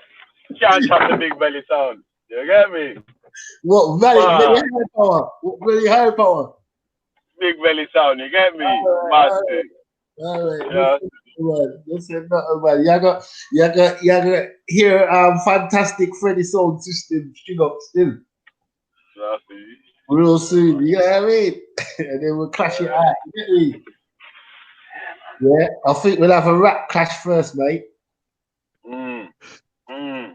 Yeah, 10 minutes each and let the chat decide. Yeah, mate.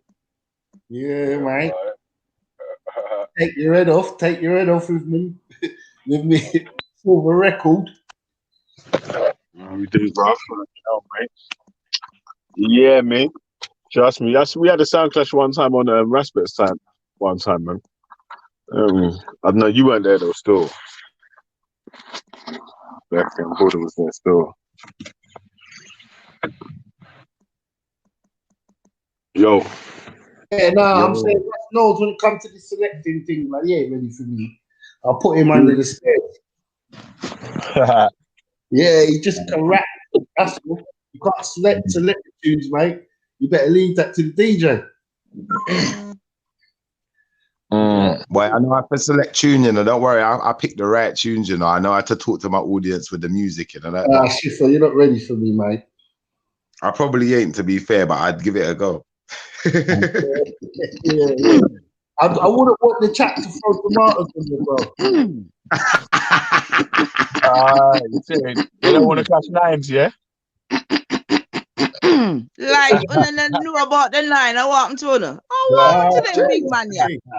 You don't listen to the 90 for sure, man. Listen, You lot are I'm mad. scared of you, man. I'm scared of you. I ain't gonna lie, because you know a bit about reggae. I'm not gonna lie. I'm scared of you. You know what I'm saying? But Veli, Schiffer, get them out of there. I'm gonna beat you up on rap as well, man. I'll definitely beat you. I don't know about rapping. I don't know about the rap music. I don't know. Like, I don't know. Man, them get comfortable around you, because I think you must be being too nice to people right there, because yeah, well, getting like thinking they can come around and boss up the place. Lots got people in their feelings. Everybody's in their feelings. Nah. Nah, mate. Hey, listen, when I'm coming over, I'm coming to take over, bro. 20 sound system attack, bro. You're gonna get. You are. Hey, Freddie. Yeah. Hey, Freddie. You know, man was with Saxon Sound and them man there from Baby Boy, you know. Don't ever get it twisted. Bro, I still go Just Shaka now, bro, sometimes. Okay. So that's my dad's people still. That's my dad's people. Them. I'm in there raving with my seat, brethren. You mad? In there on it, bro.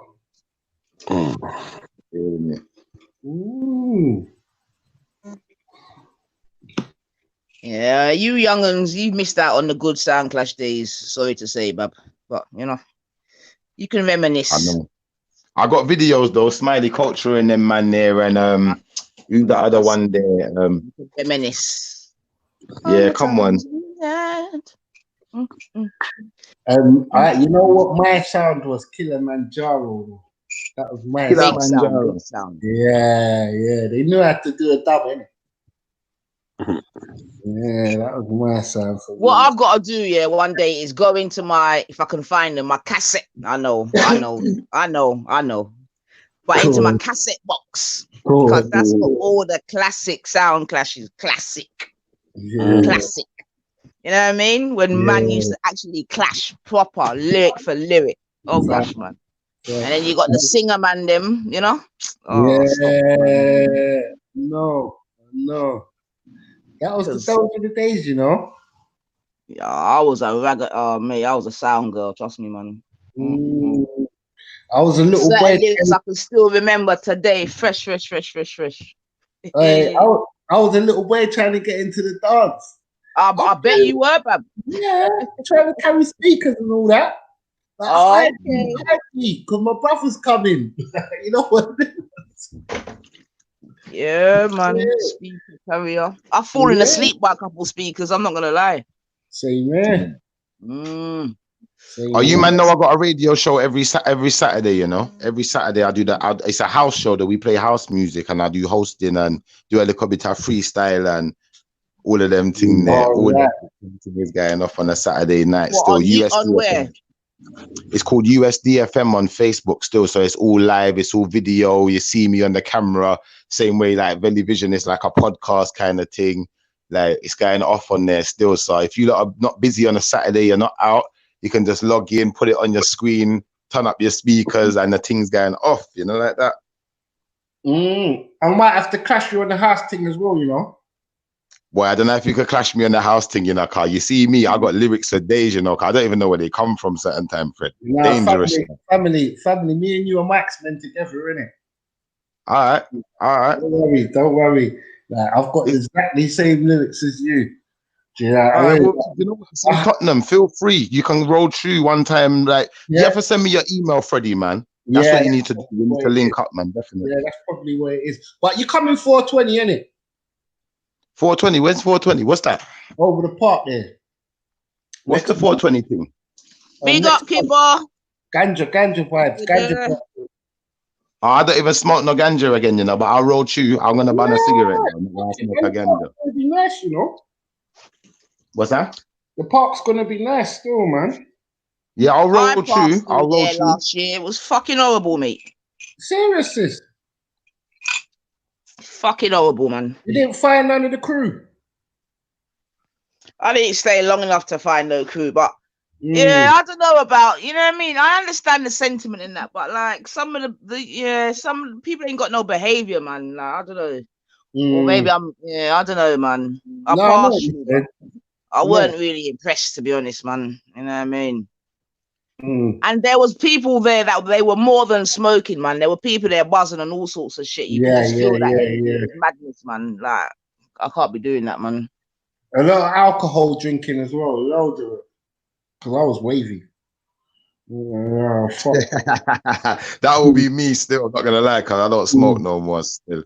Yeah, no, I had a rare nephew. Smoking, but you still drink. Yeah. Talk to me, man. Oh. I'll be honest, yeah. You see, right now, yeah, especially the work I do, you can't smoke no weed, innit? You see that comes up in your system, and you get the test. You're done out here, innit? Like, I have to treat my thing like it's important. You on the tracks, yeah, Shiv? Yeah. Yeah. That's what I'm trying to do still in a little bit. Not trying to do it to change my job. I'm just doing it for a backup thing, innit? Just in case. You got what I'm saying? But I'm on the roadworks, the maintenance and all of that, and the 15. No. I'm talking something else still. Because I got I got a PTS from a long time ago still.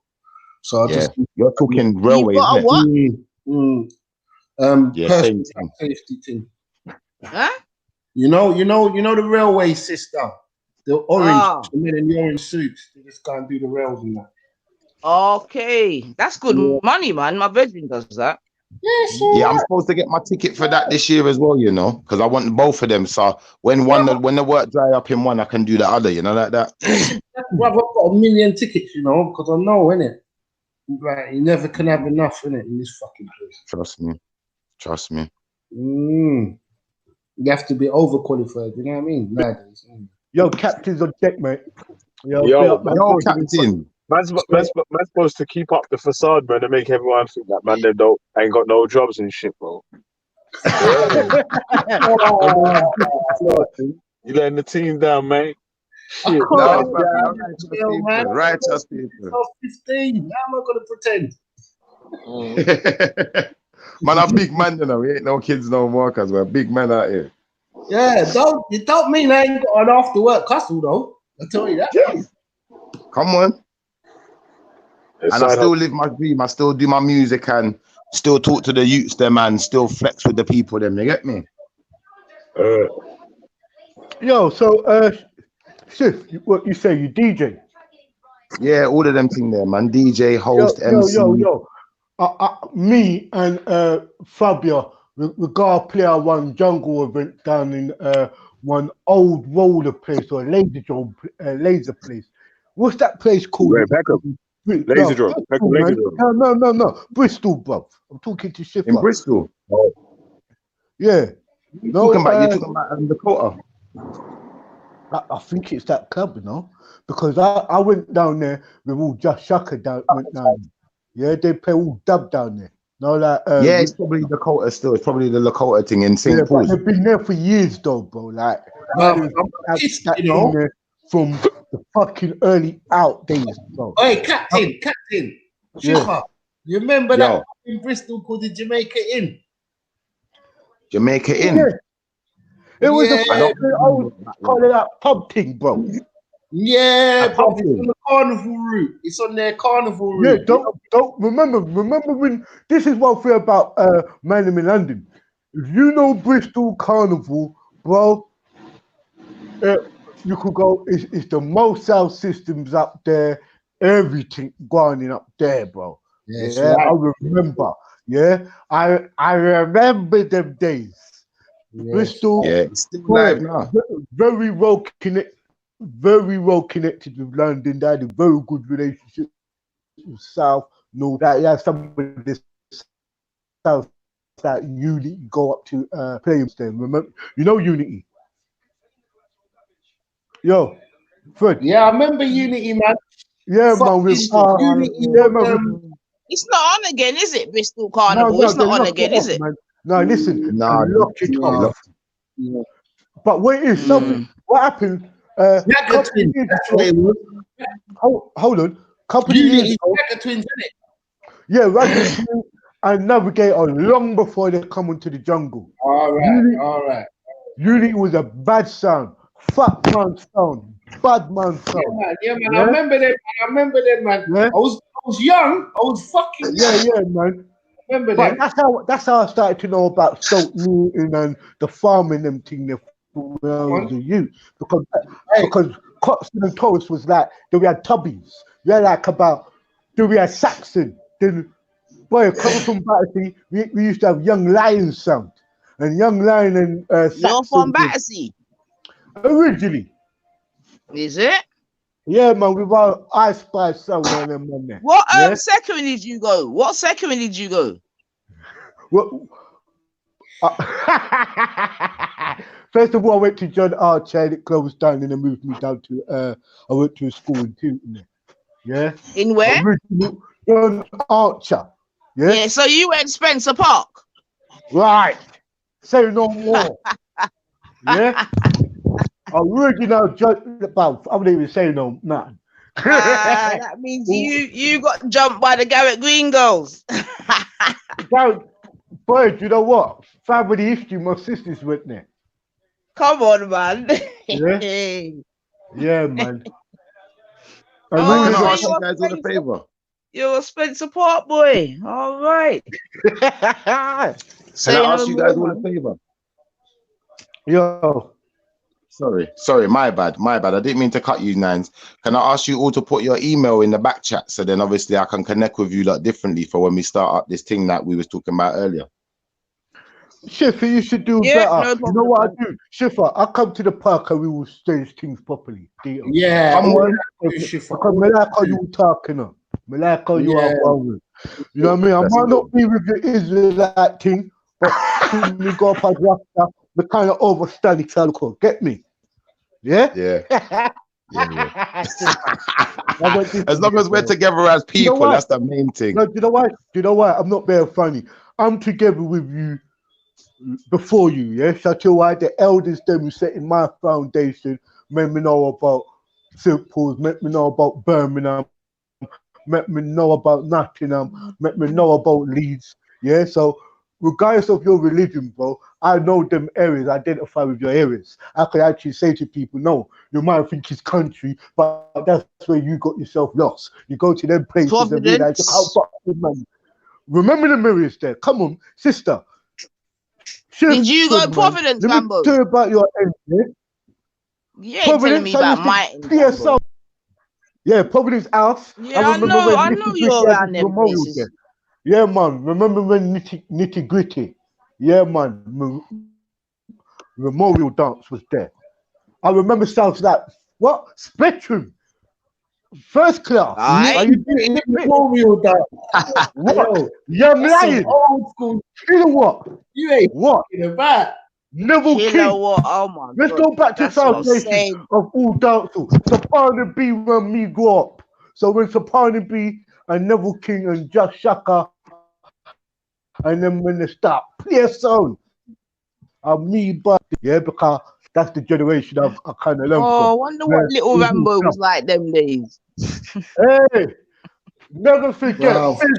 Rambo, did you hold on 1 second? Did you did you used to tuck your socks in? Did you used to tuck your jeans in your socks, Rambo? Let me tell you. You used to do pin rolls, basically. Yo, man, don't know about the diamond socks. I know no fuck sometimes I don't wear like.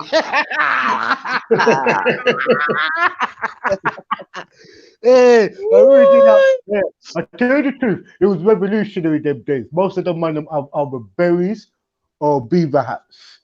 So sometimes I used to see man looking like panthers back in my days. But boy, they were like on the dance hall and them thing, dance hall level now. I think the areas I grew up, London pussy. Oh, big up man, Rodney P. Yeah, Foundation Battersea man, and Cookie Crew. What? You taking the piss? Oh, come on, big up the Cookie Crew. Yeah. Jeez. Remember You're gonna make me start tapping my foot now, you know. Yo, Ultimate Chaos. Right. Then you know you got the burn. That's my people, them. That's my brethren, them. Yeah. I'm talking to you, Foundation. All right, and Elliot, them man. That's my people, them. Yeah, them man went to school with me, all right, and Elliot and them man. Yeah. Trust me. Give you Don't forget MC Light. Yeah, Come MC on, Light. man. Let's go back to the rule when Jungle Bus 5-0. Battersea man. Yeah, Rose. Linford Studio. 5-0, my brethren still, you know. 5-0, my brethren. Yeah, I see 5-0 was standing up with the gag man them in Speaker's Corner. And man was like, yeah, boy, these youngers don't even know who you are. Because this man is a jungle done, blood. Yeah. Yeah, man. All Raggatty, I love them, blood. Hey, see, let me tell you something. See Ragga Twins and Navigator, 5-0, Brocky and Debt, all you North London, East London happening. We go around. Let me talk to you about ends. Yeah, Claps Knockoff. Big up all you dons there. Yeah, Foundation setters. Yeah. And hey, you know who my artist was? Jungle artist of all time. Stevie Hyper. Indeed. And Shabba, big up all. Let me tell you something. I'm gonna tell you straight. Shabba D, you certified North London man. See, back in the early 90s, I'm talking about 93, 4, where we used to go up to Temple, Club UN, bruv. Yeah, go to Lebathy. That was his spot. Yeah, with Man P. Swift. Yeah, and Bassman, big up Bassman and all of them, Anworth man. When they used to come up at Club UN, bruv. Yeah, big up, bro. I could talk, bro. The joke. Come on, man. I DJ Brocky at the community center in Woolwich, cause we had him there. That's how he is, you know. That's how he is. Brocky and Debt is. See those jungle man, them men will come to any of your community and make the youth and feel good, bro. You watch when we bust you watch my birthday dance this year, fam. Yeah, and I got met some of our young artists that rub shoulders with these artists because these are the music what you lot are dealing with.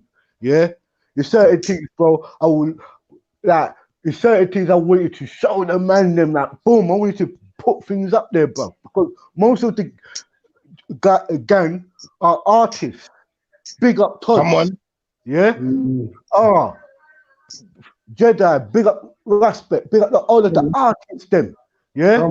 Have you heard my one on the Spotify yet, Rambo? No, I look for you if you want me to, you know, Don, because I'll tell you the truth. Give it out now, shit. Give it out now. Yes, it's been out for a minute still. Yeah, Schiffer, I'm doing a thing in the chip shop in Brixton now. Yeah? Yeah. Well, they say that's the home of British hip hop in London. Yeah, I know about the chip shop. I've done something down there as well. Like I worked with Rodney P on I had a project called the Ghostwriter, so as a group thing. I've worked with Roots Big Maneuver, them Army. people. Yeah, big up Logics. Yeah, big up the People's Army. Bro, Schiffer, come rub shoulders with me, Rude Boy, if you're in the ends. I'm Send me put the email. Look, do you know what? I've put my email in the chat. You man just send me a No, I was only joking. Sorry, man. Sorry. Yo. Sorry, Yeah, bro. so where's my brethren Dan? Because Dan was a youth, you know. You see Dan.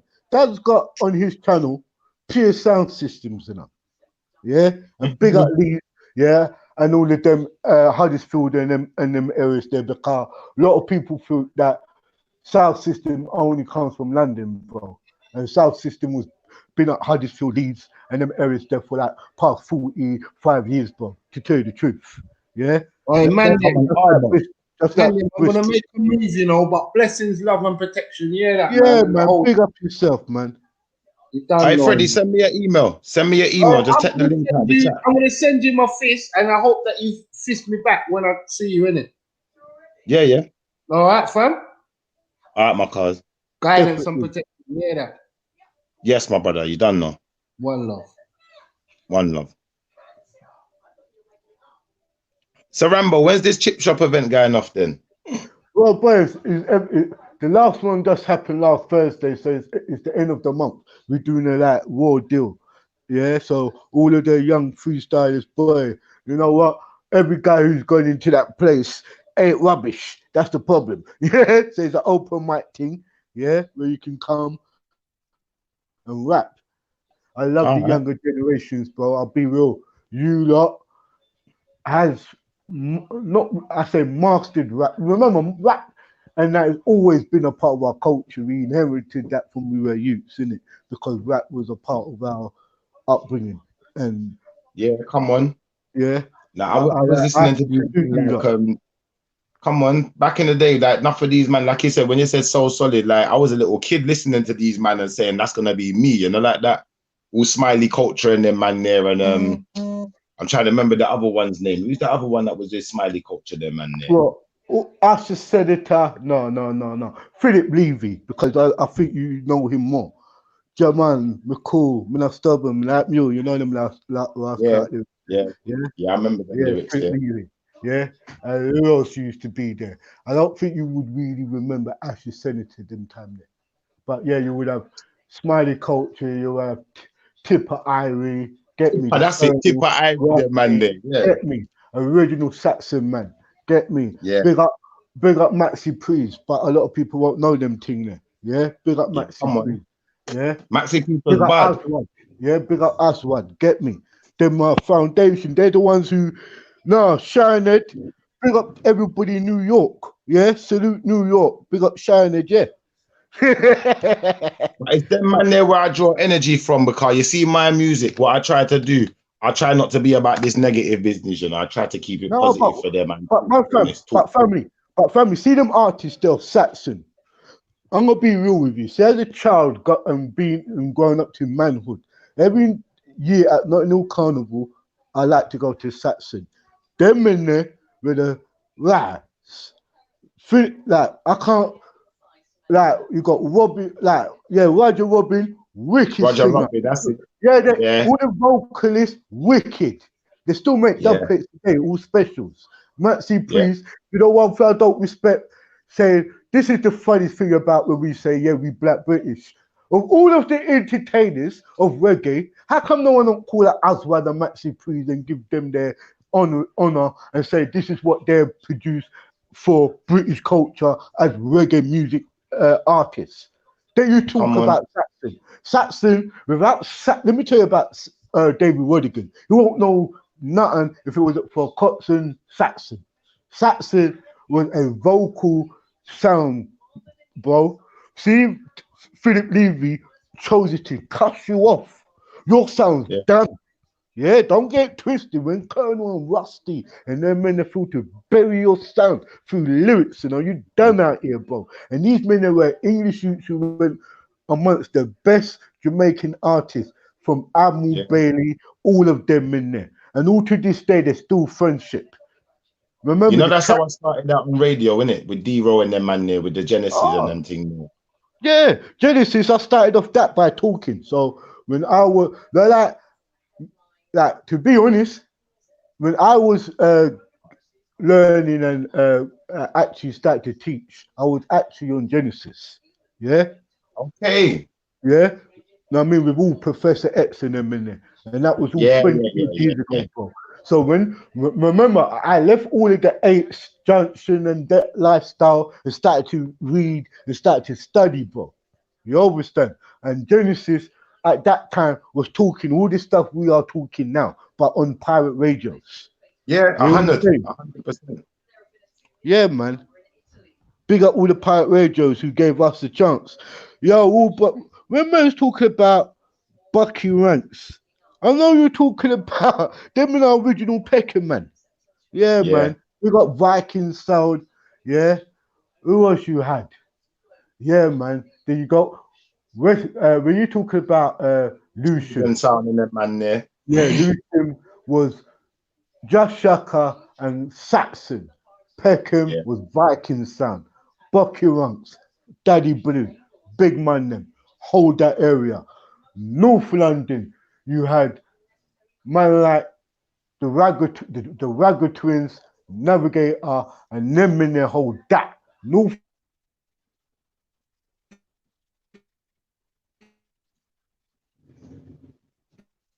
Are you cut out, you know, cuz? Yeah, big up man like Rambo still. When he comes back, I'm sure he's gonna continue for us.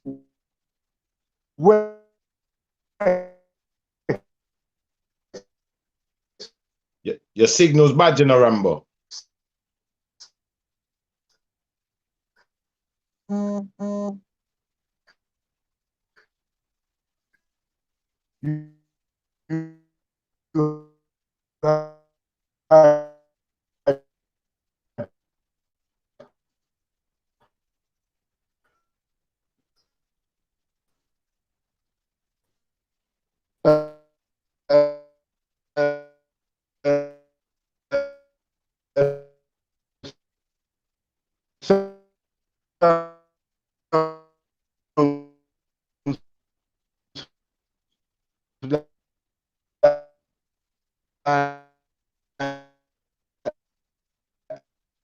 Yeah, Rambo, you're cutting out really bad still.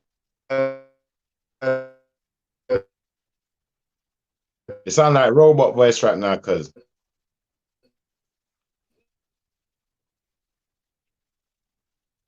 Yo.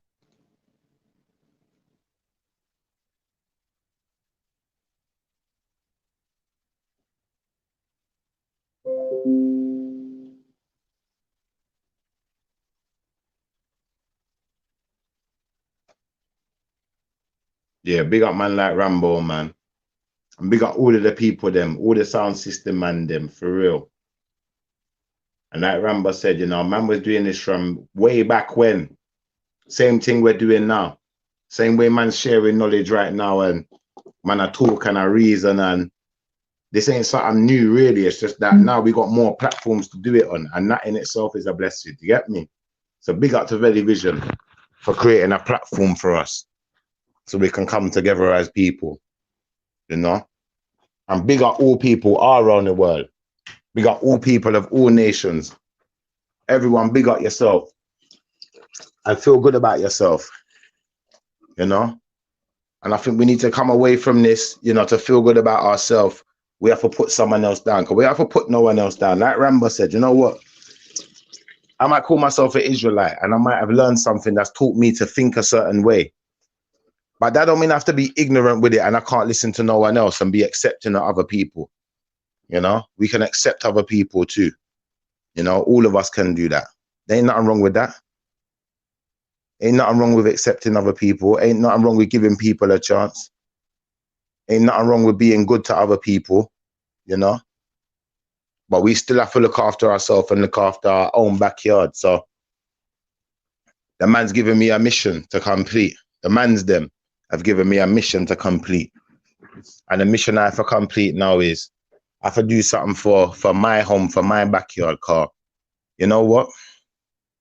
I know the people where I come from, my family, where I come from, I know, you know, my granddaddy would look down on me and smile to know, say I did something like that in my lifetime. Maybe not in his lifetime, but, you know, in any of our lifetime, that's a good thing for the, you know, and we all got connections to back home as well. So if we can do something to start helping them and bring prosperity to our people and to our nations, you know, and most importantly, you know, to help the poor people. Because at the end of the day, although I don't call myself religious, from when I believe in the Most High, I know the Most High smiles on a man who is charitable to the next man, you know, and loves his neighbor like he loves himself. I know that in my heart, even without you giving me a religious book. I know that in my heart, you know. I know that when I see someone struggling, you know, like for instance, today, I did see an old man struggling, you know, and to be honest, at first, I didn't even realize he was struggling. What he did was he was driving his their motor scooter. And then the old man must have been, he's on the verge. He's gone onto the verge where the grass is off of the pavement. And there's like a bit of a slope. So he's ended up in the slope. But these times I'm on the phone rapping with someone. I'm not going to say who or what it was about, but I'm just going to say I was on the phone chatting about something and it was quite important. So my attention was taken for a second. You see, by the time I looked up, the bus driver stopped the bus, jumped off of the bus and come to help he's jumped off and gone to help the old man. So big up to that bus driver, even though I know he's not listening, but you know, I'm going to say a prayers for him still because he done a good thing. And regardless of who that old man is, whether I know him, don't know him, whether me and him could agree on, you know, anything, you know, he still deserves help, innit? You know? And when you go into any of these religious books, and when you look at the like, for instance, even just the way my mum raised me, you know, she would have loved to know that her son was charitable and, you know, will look after people and not look down on people. And like that. And that's all it is, man. Like, we have to look after each other, man. You know, it's not about this selfishness. It's not about this vanity. I'm sure when Veli made this channel, you know, yeah, he's got his own things he wants to talk about, but he give everyone a platform so everyone can talk about what they want to talk about. You know, he don't kick no one out the room, regardless of whether they're whatever they are. You could be racist, you could be anything. You could say whatever you want to say, as long as we can verify who you are, and you're not going to come on here and start showing us your backside and doing weird stuff. You know, that's going to be, you know, cause alarm and distress. You're welcome, innit? You're all welcome. Yeah. So, seeing as you're all welcome, we should all give thanks to Veli, man. Cause like, he's done a good thing, man. Like, regardless, he's done a good thing. He's given us a place where we can air our views. He's given us a Veli Mikal Friday where we can air our beefs and let loose, let our hair down a bit and talk about our arguments with people and discuss some of it and get some of it out in the open and maybe even come to a resolution on occasion. And even if we're not going to agree, we're going to agree to disagree. And sometimes we're just going to agree that we don't like each other. Yeah. But even when we don't like each other, like, I'm going to give you guys an example of what I want to try and say here now. Yeah. Like, for instance, me and there's a guy called Speaker's Corner. Yeah. I think his name's Rob. And me and Rob's had a few disagreements on it. Me and Rob's even gone at each other. But Rob, if you're listening, I just want you to know, like, anything I want for me, I want for you. You know, I want the best for all people, even if I disagree with you, even if I don't seem to like you or like something you said, you know, I still got love in my heart. And I love my neighbor like I love myself, regardless. of religious books. So, you know, I want you to have the same too. I never want to see no one suffering. Yeah. Even people who come in here and, you know, they're feisty and they say rude things, or they might have even said something racist. I don't even want to see them suffer. I don't want to see no one suffer. You know, that's never been my agenda in life, to see people suffer. So for all the people who want to see others suffer and only their so-called people to prosper, you know, good luck to you. For all the people who, you know, they're here to just outdo others and look down on people and just want to feel like they're better than someone, good luck to you too. But I don't want to see you suffer. Even if you want the worst for me, I don't want the worst for you. You know? And the more I come on these platforms and the more I go down to Speaker's Corner, the more I connect with people and start to understand interpersonal skills, you know, I honestly believe it's bringing me closer to the Most High, and anyone's concept of what they say the Most High is. I honestly believe that, because, you know, good is good, regardless. You know, bad is still bad. Don't get me wrong. And if someone's doing badness, you know, and doing the wrong thing or doing something I strongly disagree with, I still disagree with you. You know, I'm just not trying. I'm not about this. Like, I heard a conversation earlier on, and the man they were talking about, you know, if you could have the glove that Thanos had and click your fingers and get rid of all of the so-called bad people in the world, or, you know, get rid of whoever you want to get rid of. I'm not really trying to do that to no one. That's God's work. That's the Most High's work. Yeah. I'm leaving that to the Most High, you know, because I ain't him, I ain't them, or I ain't it, depending on what your religious belief is. So at the end of the day, I'm not trying to do that work. I'm not trying to put that on myself. I don't see myself as God. I just see myself as a man, just like anyone else, regardless of whether you're a human or regardless of whether you're like myself and you're a dark-skinned person. So you may call yourself son of man too, you know, regardless, you know, I want to see everyone prosper. And all of the people who are selfish and don't want no one else to have and want to have it all for themselves, they want to control all of the wealth. Like, I'm strongly against you. The whole establishment, I'm strongly against you. But even as me being strongly against you, I still don't want to see you suffer. You know, so even if you did start share out the wealth properly and make sure everyone can prosper, everyone can eat, you know, if everyone else decided, you know what, we should kill them people and get rid of them for good, I'm not about that. I'm about them people being given the same chance as us and us being given the same chance as them. You know, I'm all about equality. I'm all about the building of our world, you know, into something where everyone can prosper, you know, because how much further would we have got with all of our technology and with all of the things we're trying to do to change the world, you know, if we were all working together, if all nations were working together, you know, if none of us were trying to hold each other back, how much further would the world have advanced? You know, if all of our governments were saying, you know what, if we've got over here and you ain't got over there, then we're going to feed you. And we're not trying to charge you every minute for something and take something from you that you can't afford. We're just trying to make sure that there's not starving people in the world. How much better a place would the world be if we were doing that? You know, if all of these people who own hectares upon hectares of land, yeah, were saying, all right, do you know what? I've got X amount of hectares of land just sitting there doing nothing. You know what? Let's grow some crops and feed the poor and the starving. And, you know, all the governments were getting together and saying, you know what? We got all these army boats and all of these boats going all over the world. You know what? Let's make these boats, when they're going back and forth, you know, carry some food, carry some things that can help the people them, you know, that are in the impoverished regions. How much different would that make the world? You know, if all of these companies, you know, like for instance, just going by Britain alone, because I live in Britain. So if all of these companies that call themselves British Gas, British whatever, you know, that's charging us for this, charge us for that, charge every minute. Then they want to tax every minute. Yeah. But then all of these politicians, when you look at their expenses they're taking out of the money we're giving towards keeping the country going, yeah?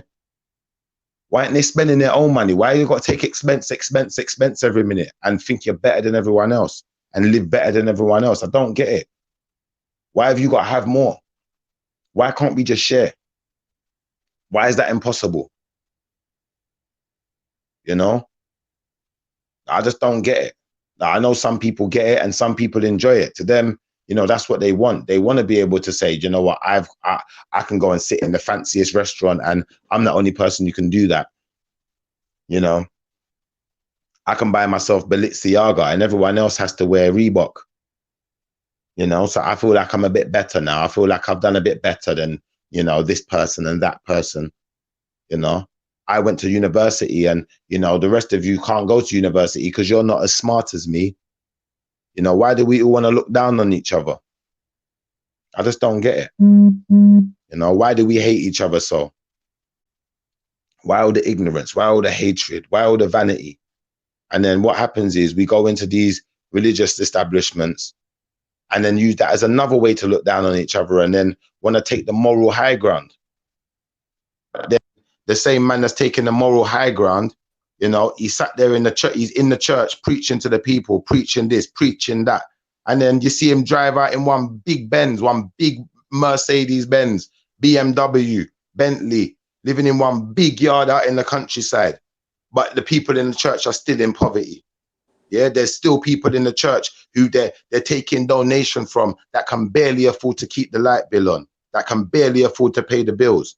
But they're still taking their money and not saying, you know what, let's share with that person, because that person has suffer, you know. Like, I just think it's damaging to my soul. Big up, brothers, man. I didn't even realize you lot jumped in, you know. You see, I'm sitting here rambling, you know. Yo, respect. Yo. Go rumble, man. Rumble on, man. You saying you was enjoying that, yeah? I feel like I'm telling bedtime stories now, but same speed. I'll carry on because, like I was saying, I'll be real with you. It seemed to me you had your dog collar on. I was only joking. No, but you hear what I'm saying? Cause same time, you know, as you know, there's people that's doing that. There are people within those establishments, you know, who are being very charitable and trying to help people. But it's like we need the whole establishment to get involved. And we need them to stop being vain. We need them to stop being selfish. We need them to stop feeding themselves and really start feed the people. So I really hope. I love that, bro. That's what we've been trying to do for years. Yeah. I want to make you really understand this. For us to have a better society or anything, bro, for you to talk about feeding poor people, we need a total revolution, bro.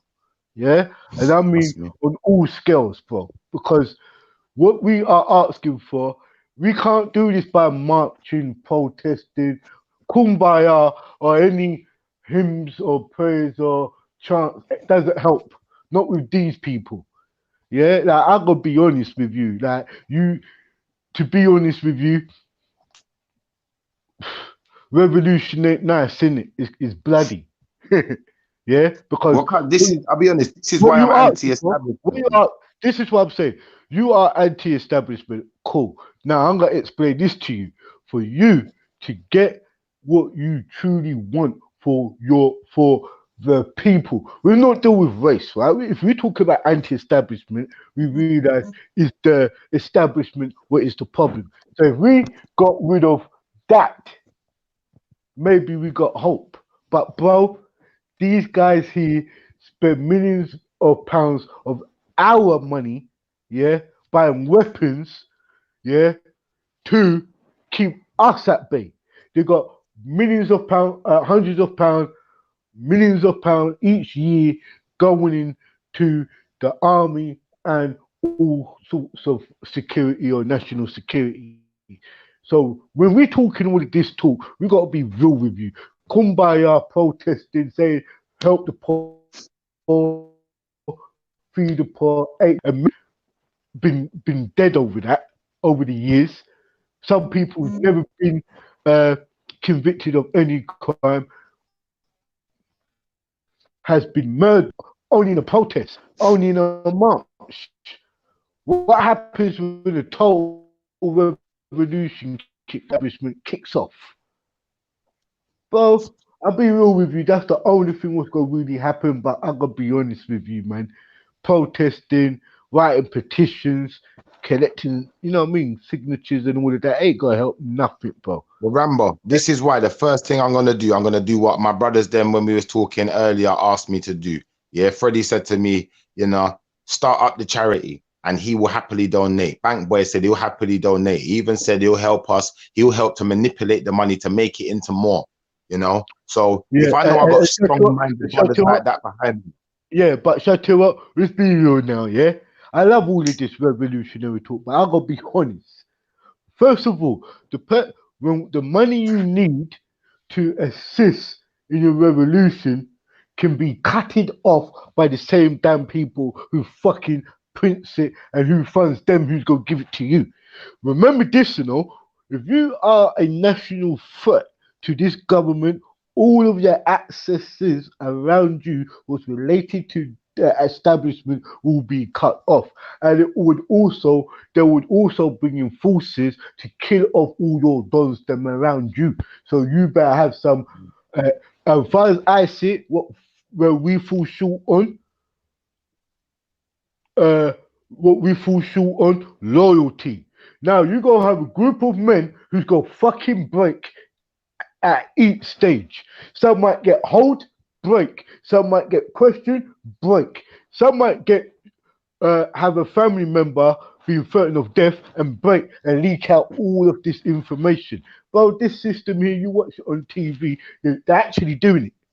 So remember this, you got little people getting fucked up, yeah, on terrorism charges only on fucking suspicion, bro. And that's all anti-establishment. So as an elder, I would like to really say to you, you know what? Certain things is done brutally and certain things can't be done by a kumbaya. We want to unite with this fucking cunt and this people here and unite over that set, get funding from this set. These are going to try to help us over here, because when the real war kicks off and families and everybody's life is at hand, people will break on you, bro.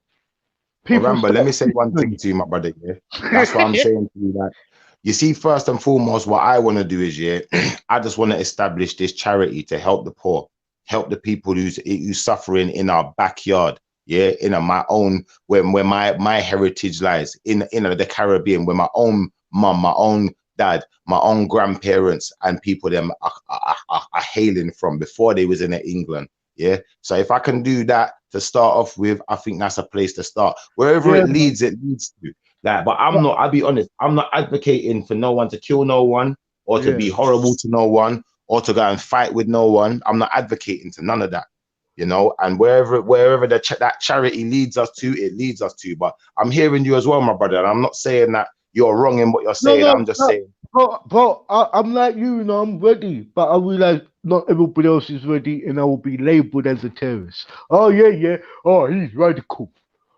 This guy had this view. Bro, I could already see the setup. If you don't have 300, 400, or even 1,000 members strong who really wants this, people will just say, yeah, he's a nut, he's a radical, yeah, he's an extremist. I could see people getting stitched up, especially in Islam, with all of those charges. Especially in religion, people get stitched up. Look at the other way through politics.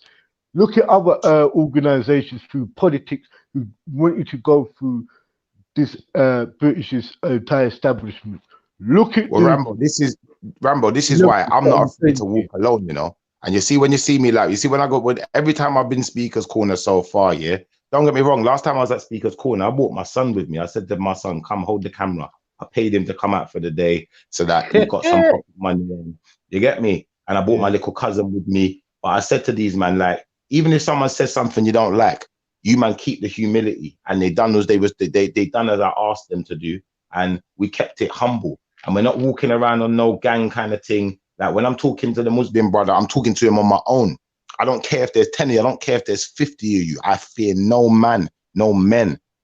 I only fear the Creator. That's it, and I fear the wrath of God only. So you know, I'm happy to walk alone. You know, but fam, I'm there, bro. Listen to me, man. I'm trying to. Yeah, but in me walking alone, look, you're telling me you're there. In me walking alone, I realized, you know what? You see, when these Muslims all surrounded me and they're all trying to protect their brother, all of a sudden I got a whole heap of brothers around me. I got a whole heap of brothers asking questions and saying, nah, you know what? They're not liking the way I'm being dealt with. And they become protective over me. So I realized by walking on my own and just showing the humility and bringing the right energy, asking the right questions and being about the community and trying to bring some goodness, you know, it's going to draw the right attention. Yeah, but you know, we're in the days of time of it anyway. So, but it's just a tick. It's just a ticking clock right now at the moment. With all what you say, other people has felt the same way, bro. Yeah, it's just like a bloody waiting game. Like, who is going to set the ball rolling? Who's going to set the chain reaction? Yo, big up my brother. How are you, fam? Yo. Mordecai. Yo. How are you, bro? Yo, Yeah, step big in, man. respect, Elder Rambo. Respect me here. I was hearing you earlier talk about the sound them from back in the days, Saxon and Coxon and yeah. You know. So because Dad Coxon just had a dance not too long ago. About a couple weeks or a month ago, he celebrated his 55th. Yeah, see? Yeah. And Coxon celebrated his, I swear it was his 60 year in reggae music, but I think it was between 60 and 70. Okay. He just had it done. But you from the States, man. Big up Downbeat, get me a freak. And that's true. You just speak to it, you know. Yeah, Yeah, because Downbeat just have a birthday party same way. Nice. Yeah, man. Yeah, they're on YouTube. Can check for it. Nice. Yeah, man. Rest in peace to great Louis Rankin and them man there. Get me? Because there was original Downbeat sound them, innit? Yeah, man. Big up Bill Pulse and all them man there, you know. Man, Carl Half-Pint and all them man there, you know. Come on, man. You know, see it. Yeah. Now I was telling myself though, anywhere I reach across the pond still, I won't go. Like, is there any shops that got, like out here in New York and Brooklyn, they got enough shops that got enough of them old dance, you know what I'm saying, where you can get enough of them on CD or get it downloaded. Like in England, they got shops where they got old Saxon and Coxon. Yeah, man. But hear this, bro. It's all on YouTube. No lie, man. I hear a wicked Downbeat with all man like Super Cat and Tennessee from when he was alive, from 85 time there. Yeah. Right. Remember, Downbeat was equivalent where you could say as Kotzil was for New York. Exactly. And Super Cat, Shabba Ranks, Linja Man, Bounty Killer was what Bounty Killer in the 90s, Addis. Big up King Addis. Yeah? Addis versus Addis versus man. Well, that's history. Yeah, man. Addis versus Bass Odyssey. Yeah. Addis versus Bass Odyssey, Saxon. Yeah, man. They were the clashes. Good times. Yeah? Good times. Yeah, man. But you gotta be. No, so big up, man. Nice, my brother. Nice up, man. Word, for real. Yo, Veddy, you got more people in the chat, bro. In the back chat. I beg you, let them on. Yeah, man. New York. I remember there was an artist called Mad Lion. He used to move with KRS, yeah. He was down with KRS and them crew. It was wrong with them, but it was into the dancehall level. Yo, Sluggy Ranks. Yeah. Rest in peace. No, when you're talking about singing DJ, he was your New York singing DJ. Sluggy Ranks. 5% black, 5% white. Yeah, man. And the youth them boss. Can't hold the youth them from bus, man. And them tune they reach international star now. Yeah, man. But see, that's one thing about New York. It was the cultures them come together, and even with hip hop, you had the rappers who would go to these sound clashes and that. Yeah, when they're not rapping.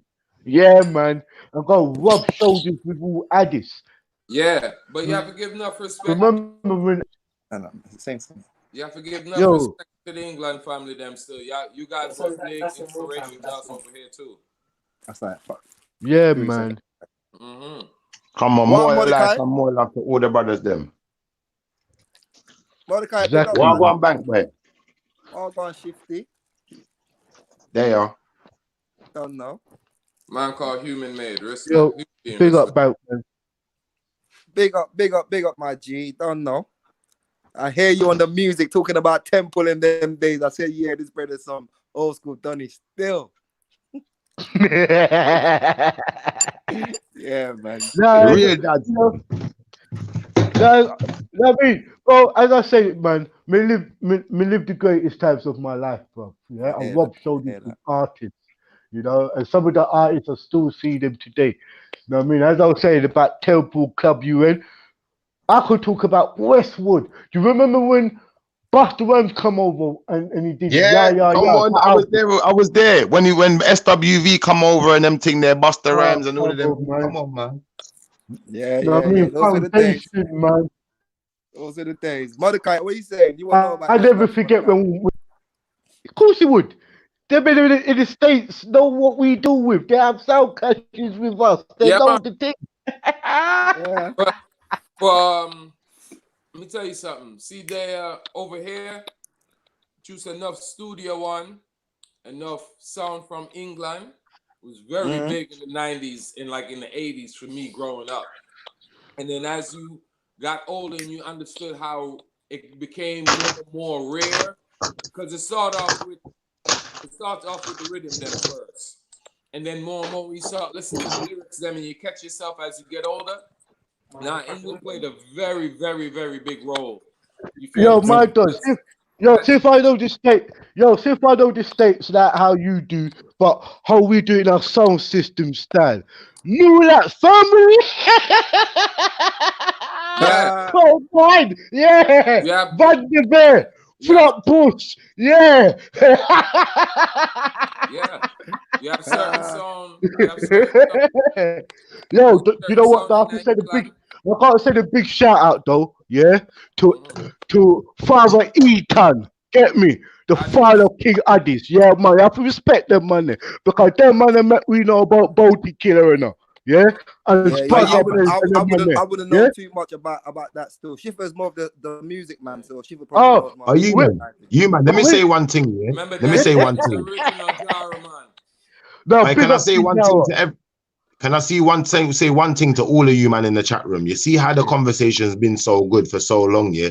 You see, like, I even felt hungry today. It's like this, everything's been feeding me. You see, earlier on when these men are just like arguing with each other and everyone's measuring their thing against the next man, like, it hurts my head. It just made me feel sick, fam. But you see this is like it's feeding me. I didn't even feel hungry because I didn't want to jump off. I hear that, man. I hear that. I tell food for your mind, you know, like that's it. Sometimes you have to feed your mind, you know. Nourish it with some truth and rights, you know. Yes. But yo, my dog, what's your name? That boy. Yeah. Let me come, man, touch me up, man. We don't know. Because you say, I don't really know that.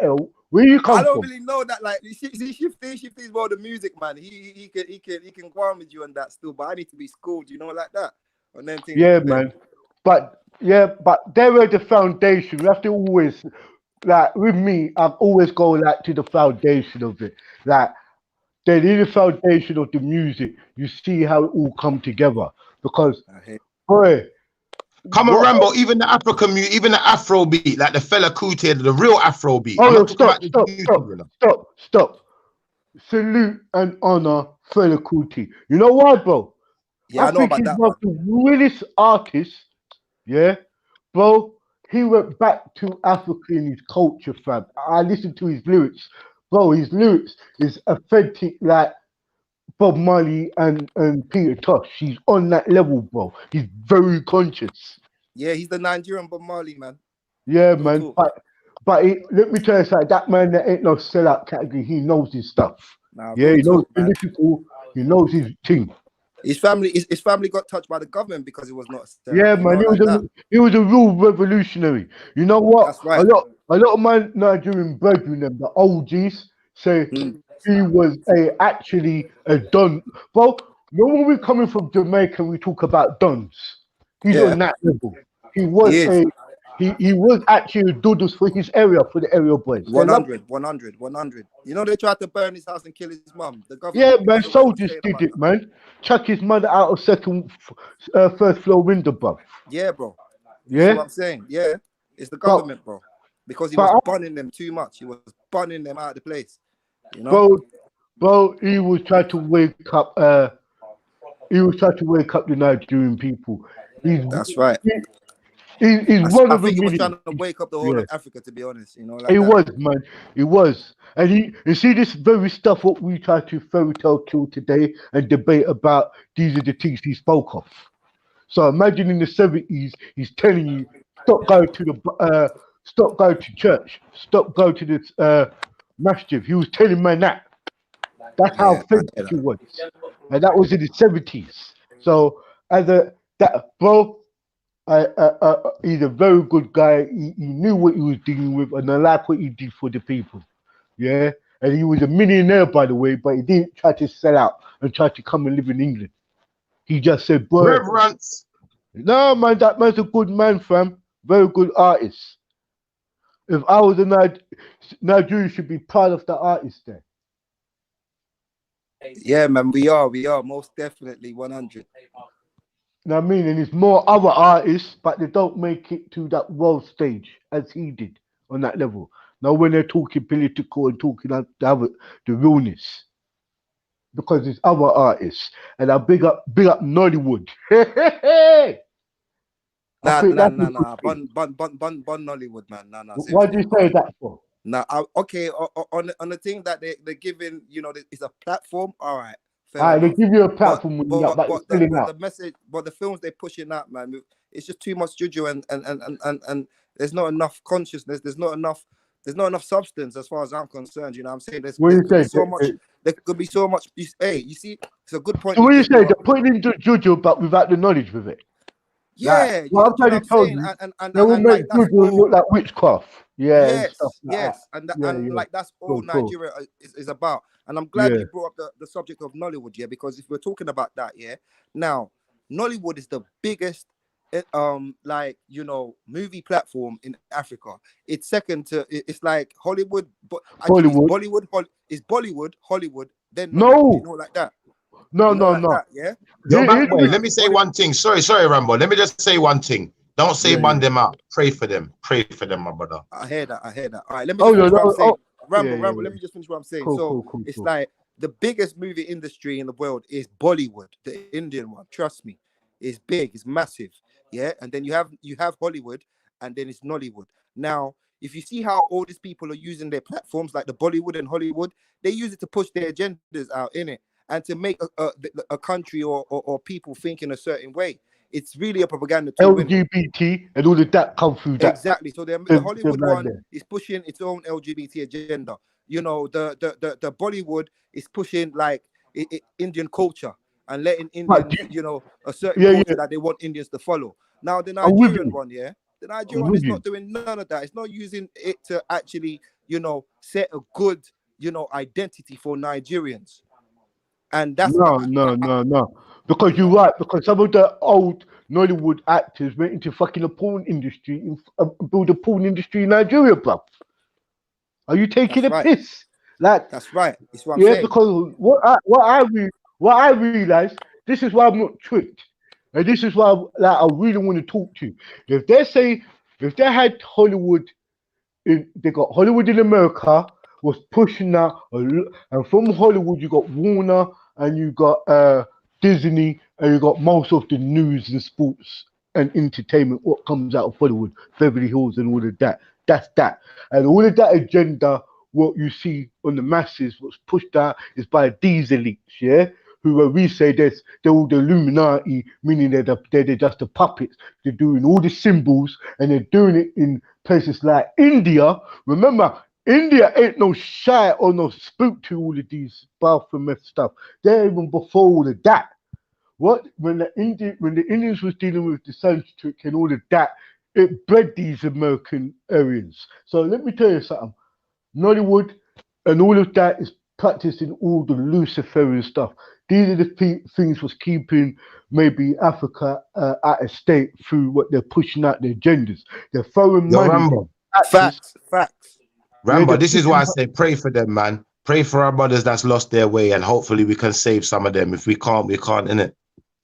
Yo, my dad, me love you, though. Yeah, because me not say, yeah, you try to be a righteous man. You on your thing, me hear you.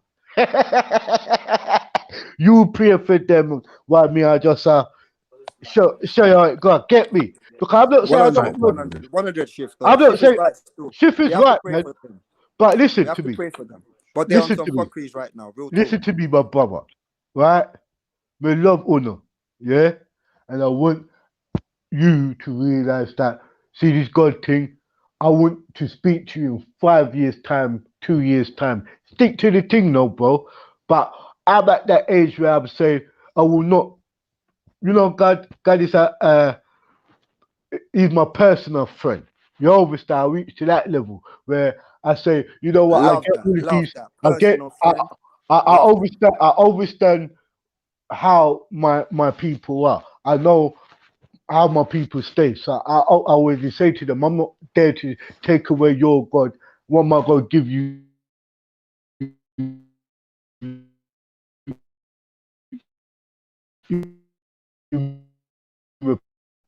Place. Yo, Rambo, you're cutting out. Nah. Hey, Bank Boy, this is why I say the Sabbath is for God. The Sabbath is for the Most High. Yeah? And you are the temple. Yeah? Not for church. Yeah, that halfway to the truth, man. Your body's the church, isn't it? I hear that. I hear that, Shifty. 100. Body is the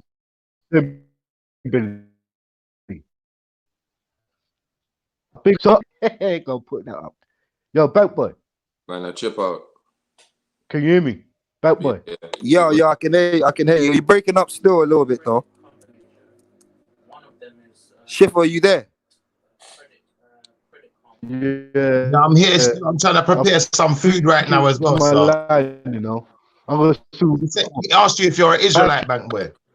Oh, no. I'm a Christian still. Big up yourself, man. Wherever you are, man. Big up yourself. Good conversation. Yeah. Oh, no, my Big up to everybody in the chat. Get me. Yeah. Love. I'm up now. It's through the reception and thing. Yo, big up my brother in the States, you know. Yeah, Mordecai is gang. Mordecai is gang, man. He's part of the family. Yeah, big up Mordecai for real. Big up Mordecai. Big up Mordecai. Mordecai's always big, man. And big up Kemo, get me. Big up Kemo as well.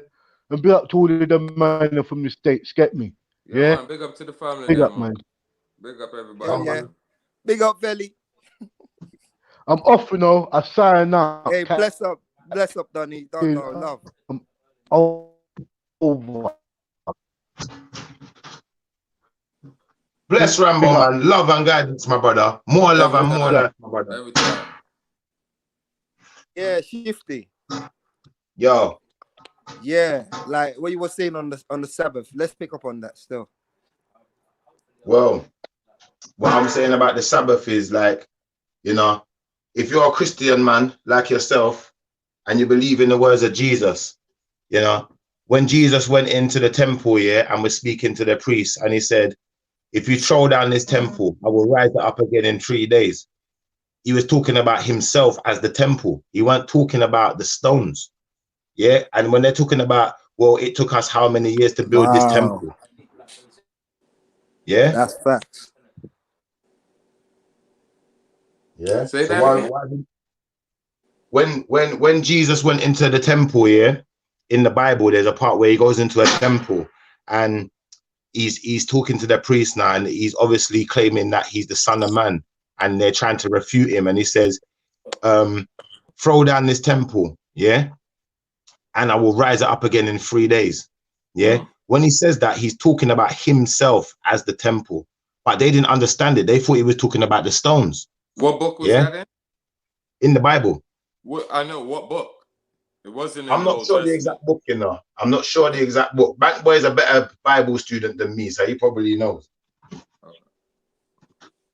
And I only asked that question to be like, if one disciple wrote that part, that means the other other 12 disciples probably got the same story. But depending on, I'm only speaking about those that's in the book. So my whole thing is, it sounds, I'm just asking if is that the only one-off, or is there another version?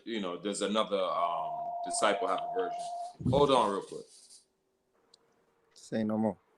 Yeah, but I'll be honest, that's a good question, because I don't actually know the answer to Mordecai's question there, and this is why, sometimes it's good to read and to be knowledgeable of things, so that when we're saying things, and then someone wants to ask a question, we can answer the question. Like I said from the beginning, I'm not really in this thing to debate. I'm not really in this thing for religion. As far as I'm concerned, I pledge my allegiance to the Most High, and I believe in the Son, And from what I've read, that's enough. From what I've read, as long as I keep the commandments and keep the Son's commandment, the Son of Man's commandment, and me as one of the sons of man, acknowledge my heritage and acknowledge where we come from, then I can't be duped, and I can be saved, because I'm not perfect. We're all sinners. And when we start denying the fact that we're sinners, is when we're sinning even worse. I hear that. Which one of us is perfect? He who is without sin, cast the first stone. Which one of us could cast a stone in that situation? I hear that. And people really need to peep, the importance of actually seeing our bodies as temples, on so many different levels. On so many different levels, that has so much importance. You know what I mean? Trust me, but at the same time, even if we are religious, and we're studious men of the Bible or of the Quran or of whatever we're studious of, we can't use it. We shouldn't be using it as a reason to heckle other people or put other people down. And there's too much of that going on in the world right now, where people want to.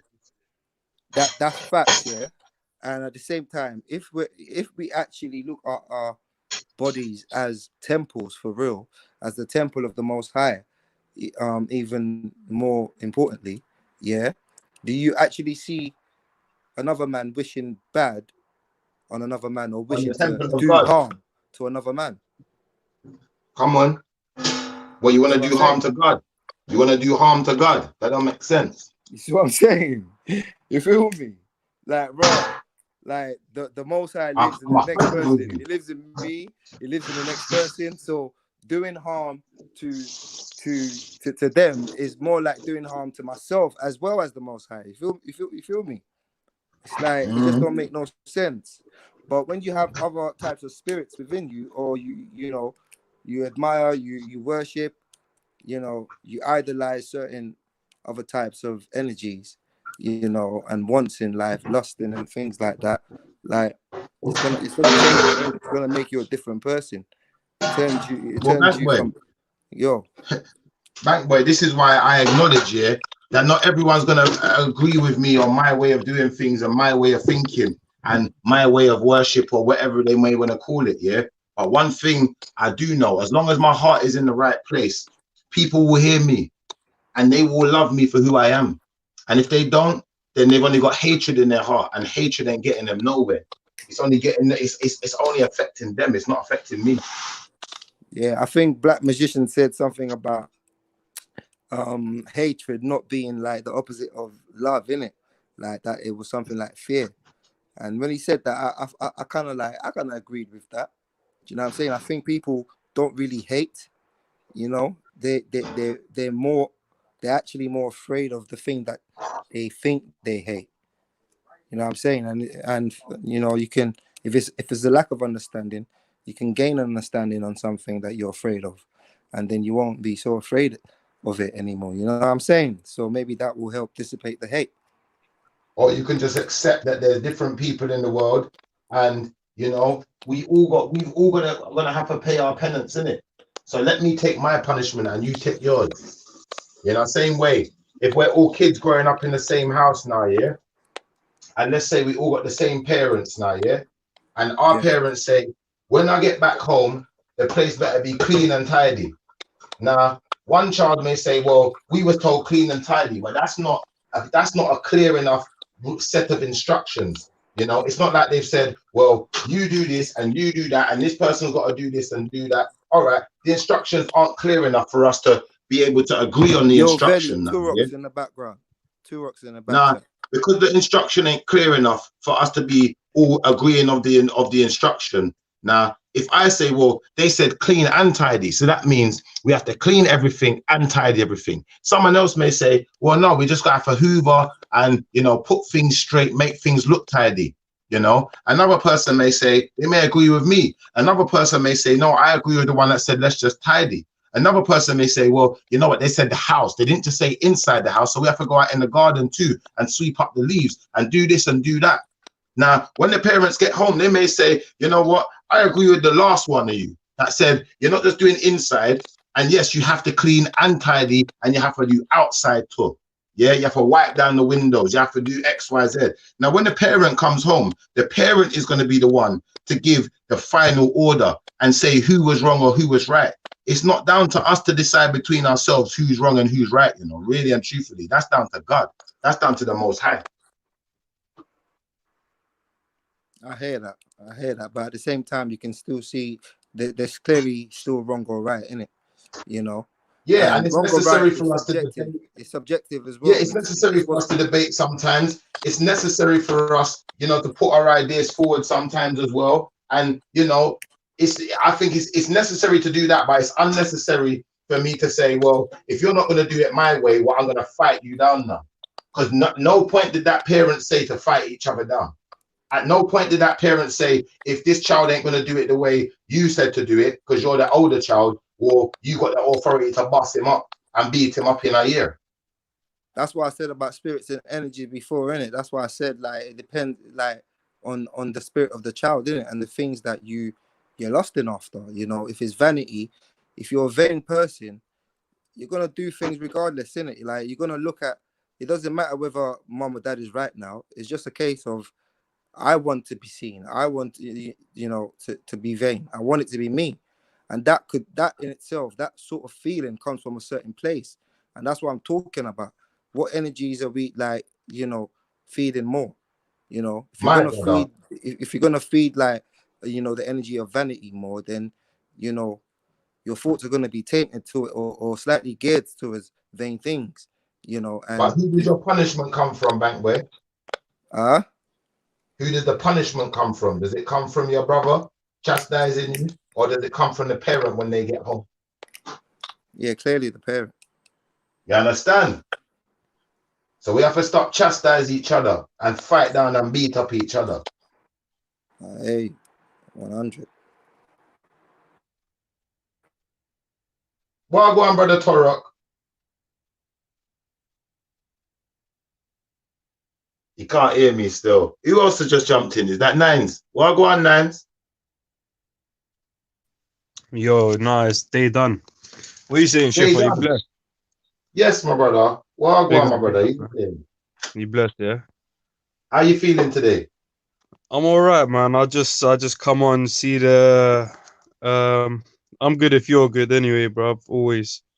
Come on. Today should we tiptoe around people's moist feelings ever? I don't think we should tiptoe around people's moist feelings in certain situations. You should just say the truth. If they don't like it, they don't like it. But sometimes, yeah, when you're like trying to tell someone something, I don't think you should just go tell to their face. If like someone's around, they might see it the wrong way. Obviously, you take them to the side, tell them what they need to know. Like first thing you need to know is time and place, innit?